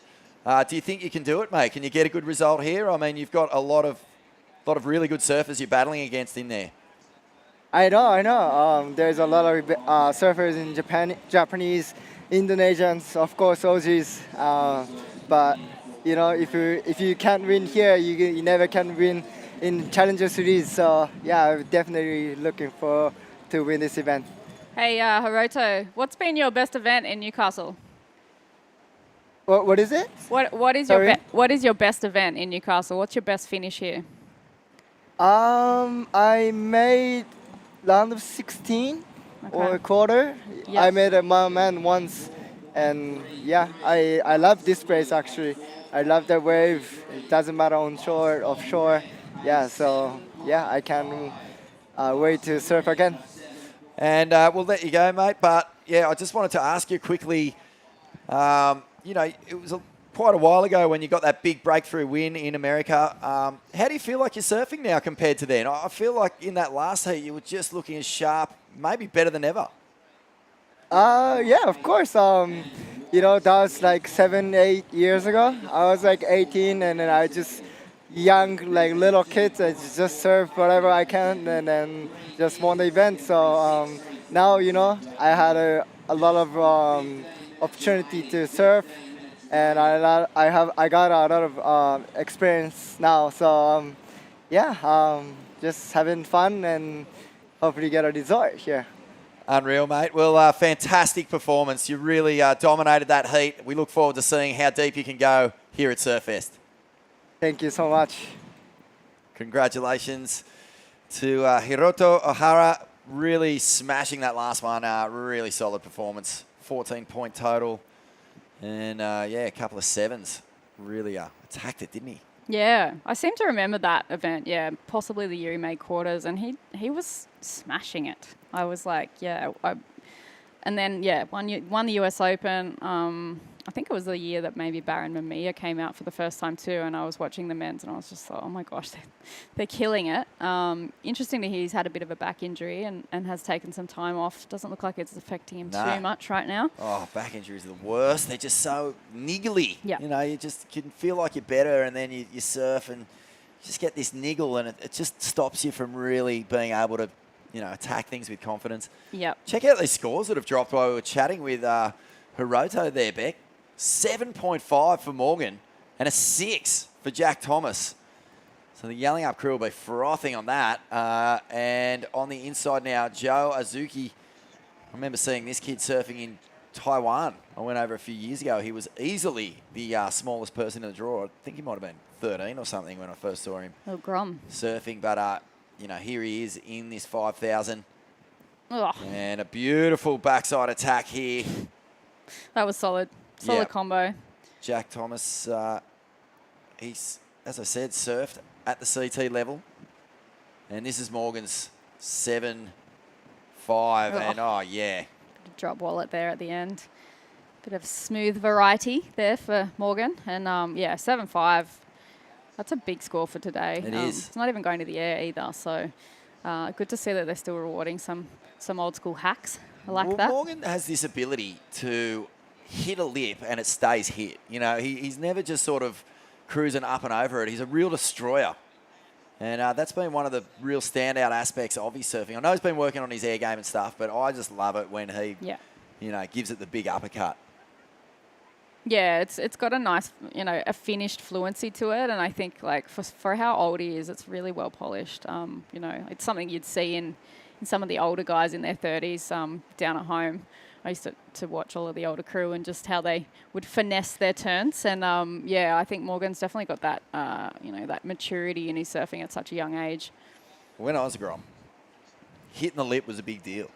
And I think one of the very first compliments that Kelly Slater, it was one of the first compliments that Kelly Slater had ever received from the peer group above his. And it was from Martin Potter, and he pulled him aside and said, you know what I like about your surfing? You hit the lip. And I just thought, you know, you had to be from the 90s really to understand just what that meant. It was all about surfing with power, surfing with aggression, and really attacking, you know, the most powerful part of the wave. And Morgs is a bit of a throwback to that. You know, he's got elements of his surfing that are new school, but like I say, you know, it's that vertical approach. It's that ability to really punch it that separates him from other crew. And he used that weapon effectively, not only to qualify, but to get all the way to the Rip Curl WSL finals that year. And, you know, now he's going to be relying on it again to get back there. Joe Azuki on the inside. Good little combination of turns. Yeah, really made that wave from nothing into something. Final turn there, throwing up and over. Full fin-free release there for Joe. Sitting in 10th. It's definitely been a few upsets today in the Japanese side of the draw too. So it'll be interesting to see how their little how it plays out basically in the next few days. Finals days coming up. A lot on the line for all of these competitors, but yeah, there's just, I mean, with the Asia and the Australia regions going on at the same time, it's just the wars within the wars basically. Yeah, the weekend, Surfest weekend. What a weekend it is. It's usually, I don't know how he does it, but he does it on purpose for sure. The great Warren Smith, you know, he's been the contest director here for since day dot. Yep. And he always times it so that the rugby league's on. There's a home game for the Knights. So a lot of the time, all the stars and the surfers get out there and they watch the footy. Yep. And then, you know, you'd hit the town and you'd eat in the best restaurants and you'd basically take part in all of the activities that go on in this city. But it seems like it's a festival. That's why it's not just the name. I mean, this place lights up when Surfest is on.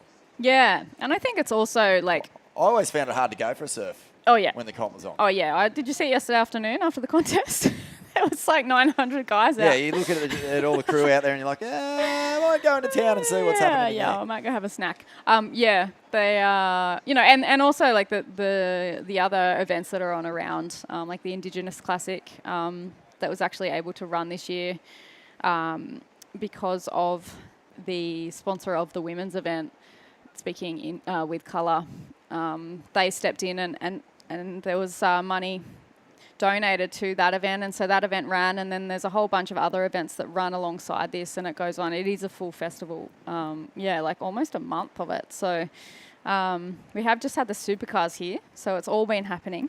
Supercars and straight into Surfest this week. So sports mad. Yeah, the sports mad town. See those seagulls? They're exhausted. Well, So they will be much soon when everyone's running out for their free surfs to practice for the contest this weekend. But that's kind of what I like about it too, like just seeing how amped all of the competitors are to still be in the draw, and like it's tricky out there today. It's windswept, it's a little bit onshore. I mean, it's very pretty, but getting out there with 100 other competitors in conditions like this, they're motivated. It's going to be another element for these competitors to factor in over the weekend. That's the crowd. We get huge crowds down here on the weekend. Everyone knows that Surfest is, you know, a big part of the fabric of this city. They all come down to support, and it's a different thing. You know, it's one thing to pull on the rashie and paddle out against your heroes or against some, you know, up-and-coming superstar, but it's another thing when you've got to do it in front of, gosh, upwards of, you know, can it be anywhere between 10 and 20,000 people down here when it's really fired up.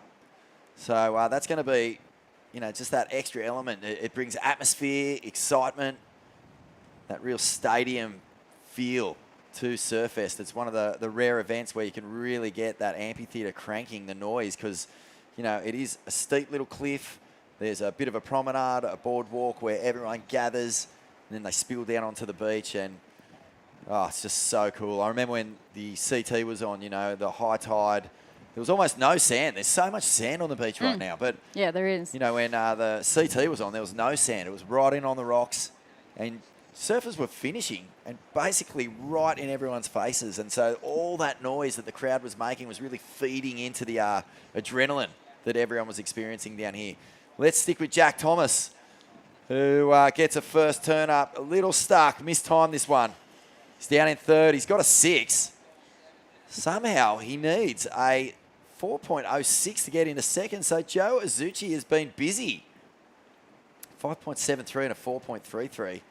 Yeah, I think they really liked that last wave of Joe's where he like fins free flared on that last like inside section. So 5.73, not too far off Jack's highest wave there of a 6. So it did put the pressure back on Jack. Be good to see Jack and Harry in this heat. Try, you know, catch a few waves, get away from each other and get a few waves on the board, because it has been the other two who have caught more waves. Basically, it's just a bit of a wave catching contest right now, and they've got the better of the exchange. Here's a cool fact for you. Jack Thomas surfed a CT heat against Kelly Slater. Really? Last year at Margaret's. He also surfed against Owen Wright, and who's retiring. Yeah. And Philippe Toledo. So he'll far out. I mean, that is a feather in your cap to have surfed heats against those guys. Good start to the World Who Tour. was the scariest? I know I've asked you, you know, who was the biggest star you surfed against. Yeah. who was your rival. Who was the scariest competitor you ever surfed against? Who was just a pure mongrel in a heat and wouldn't leave and let you get a look in? I think there was like different people for different reasons, but I think Lane. Was she just terrifying? I Yeah, mean, yeah. And I was like... Give us a bit of an idea of her, 13 to... her I think energy in a heat. 13 years younger than her, so I was very young when I first went against her, but... Would she talk to you? Oh, or yeah. Was she chirpy? Yeah, and that's like throws me off. I don't like to talk to people when I'm in the lineup. I'm like, don't be my friend. You're not my friend. So yeah, she would talk. But also there'd be a few little, there'd be some jibes and some interjections, and it would sink in after. So you'd be in the lineup and be like, hey, actually what? And then and then but then Steph. On any right-hander that you have, Steph, she's probably the most intimidating person because if you give her an inch... You don't think of Steph Gilmore as intimidating, ever. No, but as far as surf prowess goes on a right-hander, yeah. Like, I drew a bell. You're kind of almost like mesmerised, right? Yeah, you're well, sitting you're just there like, and I just don't want to make a mistake and I don't want to give her a wave. And then, like, she gets the wave and she gets a 9.5 and you're like, okay, I'm going in. Oh. I was watching those... Rip Curl WSL finals last year. What Steph Gilmore did was so out of this world. Oh, that was Steph in her early years for sure. I put myself in the shoes of, Tatiana, Carissa, and I was just thinking, this is like having a lion. Yeah. You're on the other side of a paddock. The Slaughterfest. And someone's just opened a lion cage and you're just watching it run at you. Yeah, because Like, once that's she what it gets in felt that like. and you see her in that zone, and once she's in that zone, that's the intimidation. Yeah, and you turn around to start running and all of Yeah. a sudden you're in quicksand. It was just a pure nightmare because she was just so incredibly fierce in that event. Oh, Jack. And putting it together. This is nice. Loses it. No. Oh, I thought he was on his way. Only needs a 4.06. Just went a little bit too high there on that third turn. See what the judges give that. The first two turns were nice and crisp, solid power surfing. He's super strong. What's your take on this? Do the judges penalise you, like actually take points off your score if you don't finish a turn? Because I think I've had sometimes. a chat to Willie about this. He was in a final at Santa Cruz against Taj Burrow. Yeah. He had priority, but he decided to catch this wave. He did 2 turns and fell on the third. Yeah. But the 2 turns he did were awesome. Yeah. And when he fell on the third, he got a dud score, whereas if he'd just gone straight and not even bothered with the third turn, he might have got a good score. Yeah, and I think sometimes that is something that can cause safe surfing. And it would be good if they can eliminate that from contests completely because, yeah, you don't want to go soft just to get the score. Tactically, it makes sense, but sometimes if you really want to push your surfing and you level up, yeah. He's been done here. It's a 3.13, not enough. So Jack Thomas is going to need to find another wave as Morgie takes to the air. It's a fin blast down the beach. Big rotator from Harry Martin, who has had a pretty shocking heat, really. I mean, it's not his fault, but just not a lot of waves coming in. And, I guess you don't want to be hunting out your first ride with 2 minutes to go. It's just, you got to hustle a little more than that, but he will learn from this one. I think Jack just had a bit of a paddle for that. 2 minutes. And, Jack Thomas is sitting out there needing a 4.06. See the surfer in blue following him Down in the the beach, lineup. Morgan. Slice to slide. He'll let that one pass. We're in for a big finish here. Jack Thomas is back out the back. Joe Azuchi is holding on to priority, so he's going to look for a wave that'll better at 4.33. And these two are all over each other right now. A bit of cat and mouse. And Jack is trying to sell Joe there, and he commits to the wave. Meanwhile, down the beach, Harry gets going, and a nice little fin flare. 1 minute 20. Is he going to put himself back in the frame with 1 minute 20 to go? Harry had a really good heat yesterday, actually. And, it's good to see him kind of switch on now. Might be a little bit late, but we'll see if he can get a quick score. There it is, a 3.33. So still within reach for Harry. But, yeah, he's up from Burley Heads, I think, possibly. And, a couple of good surfers up there. He's got to get back out there and get another wave. Yeah, it's just far out. I mean, he's really putting himself under pressure, but he's back. That's 6.73 is what he needs to advance. 50 seconds. Tense moments here for Jack Thomas. Bit of hardcore hustle And, going on yeah, with green Joe and blue. Azuchi as well. Look at these two. They're just trying to get away from each other. Jack wants to have a shot. But as long as Joe's got priority, he's going to block him. So that's why you can see the engine starting to hit red line here for Jack Thomas as he tries to move away from the Japanese surfer, Harry Martin. Where is he? A bit of splashing here, or is that... No, it's just hit a bit of chop. 20 seconds to go. The ocean is... Oh, it's so hard to be in this position. It's so hard to watch as well. But, you know, Jack, obviously a capable lump. surfer. It's 9 seconds and... Oh, yeah, well, Joe's just done this so well. Holding down second. He holds off any chance. I mean, the wave was a fizzer, but Joe uses priority to block any chance of Jack Thomas. So, unfortunately, Jack and Harry will exit Surfest 2023 right here. And Morgan Siblick and Joe Azuchi will progress. We're going to have a little bit of a break here, Beck. Thanks so much for calling the heats with us. We'll be back in just a moment. I think we're going into the Speaking in Colour Pro right after the break.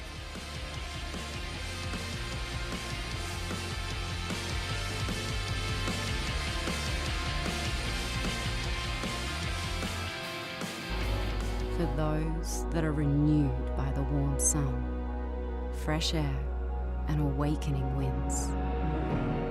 We know, you know, life's better outside. Welcome to Sydney. Upbeat.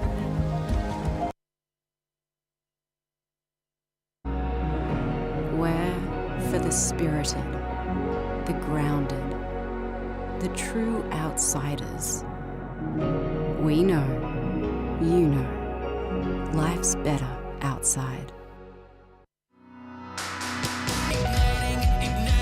Igniting my soul. I'm young and wild, got my freedom to hold. Break every wall, wanna feel them fall.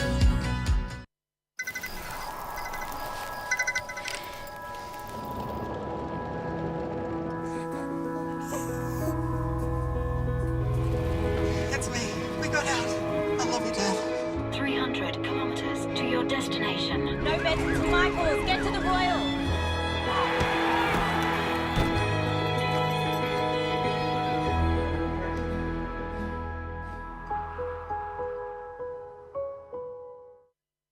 I've been doing this for 40 years, shooting surfing and helping grommets to, you know, have their careers, and I'm pretty proud of them because I didn't waste my time.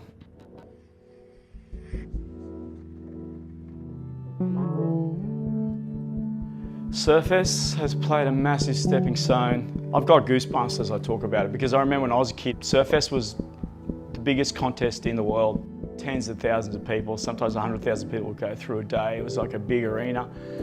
And I met a lot of surfers. And Andy Irons called me up and said, "Any waves?" I said, "Mate, let's go to Merriweather." And Merriweather's pumping, like really fun. And he went out there and ripped it to pieces, and I'll still never forget that day. He actually left his mark on Merriweather, you know, because he surfed it in a way no one else has surfed Merriweather. Since, you know, Surfest has been here, kids' levels have gone through the roof, and it only comes down to that. To be the best, you've got to be surfing with the best. It's priceless having the contest in Newcastle.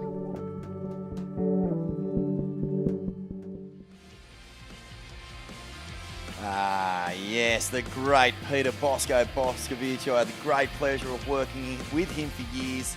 Every surfer in the world has been seen through that man's lens. He is a legend of this region, but the one good thing about Bosk is he's always focused on the action. So there's Morgan Siblick, Vaughan Blakey and Beck Woods in the booth. And yeah, winner of that last heat. He did it pretty comfortably. So he's here at Merriweather simply because he wants to lift that trophy. There's no other objective for Morgs here except winning. I love it. And yeah, we expect him to go deep. Yeah. We saw last year, Beck, the first ever local male winner. It was Jacko Baker. Morgs wants his name on that trophy as well. Fair But enough. A huge day, a Yep. massive day for you know, the Burton Automotive Pro. Some big upsets. And we saw some big names go out of the draw. And now that we're through this round of 64 and into the round of 32, we start to pay really close attention to the rankings because big stories are going to happen. Crew are going to fall away. Other people are going to leapfrog. 7 positions up for grab on the men's side of things. 5 up for grabs on the women's. What are you expecting to see? 4 up for grabs even. Yeah, so I mean, those who can respond well under pressure. I mean, just watching Morgan then in that heat, he really, he just went out and showed his maturity, took like the reins from the start of the heat. There was basically Morgan and Daylight, and the other 3 were fighting it out. So yeah, you can see what it takes to be an experienced competitor. And the differences. And I think tomorrow and the finals day, you'll see that come out. There are, of course, the occasional upsets as well, so where there's just a few tactical errors that get thrown in the mix. But I think it's going to be really exciting times coming into the weekend. Yeah, it will be, Surfest weekend here in Newcastle, this wonderful city in New South Wales, destination New South Wales, far out. What a wonderful place we live. We're so fortunate to be here. This event, we've talked about it already for 3 or 4 days, but there's something special about it. It's not like your typical QS. This one, not just because it is the last event of the regional qualifying series, but just the weight of history, the people who have won it. You go through and it's just who's who. There's Slater and Gilmore, there's Ockie and Curran, there's Burridge and Mensah. There's just, if you've got a hero in surfing, the odds are they've lifted this trophy. Yeah. And you've lifted it 3 times, by the way. Yeah, I mean, my brain doesn't remember. Do you want me to remind you? No. Yeah. My brain's There not they remembered. are. Look at those champions. Mick Fanning, a 3-time winner alongside you. I can see Mark Ocalupo in there. Pam Burridge, a few wins. Oh, look, 3 wins for Pam. And so she's a champion here. And what other names do you like the look of on there? Mikey Wright. How about that? Mick Fanning's there. Coco Ho. Ellie Brooks, she's in this contest. Dimity Stoll, she's in this comp as well. So we'll keep our eyes on those 2. Okay, well, thank you so much for joining us. We're going to have a look at some highlights from the day. We'll be back tomorrow with the Burton Automotive Pro and the Speaking in Colour Pro here at Surfest 2023.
At that crossroads of what I was going to do for a career, I was like a failing surfer. And then I saw Terry McKenna. He actually said, "Hey, come on down and jump on the microphone with me and we'll have a bit of fun." It had a massive sort of bearing on, where I was meant to go.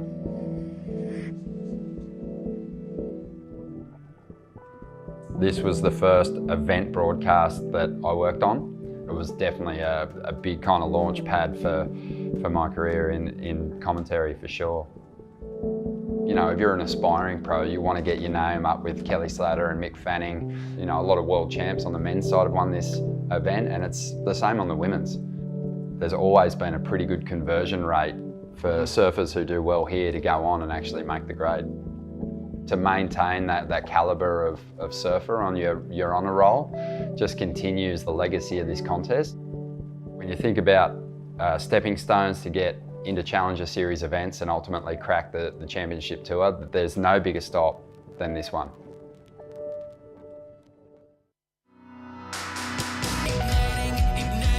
Igniting my soul. I'm young and wild, got my freedom to hold. Break every wall, wanna feel them fall. At Speaking in Colour, we go from the classroom right through to the boardroom. We bring together people in programming and in training, Aboriginal and non-Aboriginal, in a spirit of reconciliation.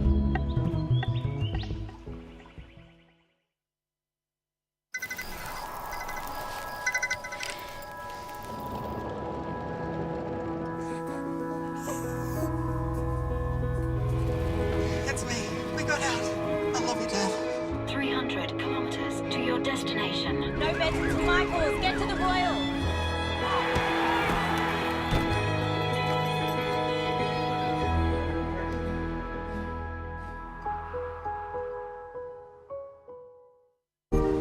Welcome to Sydney. Upbeat. Downbeat. Feel its heartbeat. Open spaces. Open arms. A place to feel alive. To feel free. Come feel it all and feel new.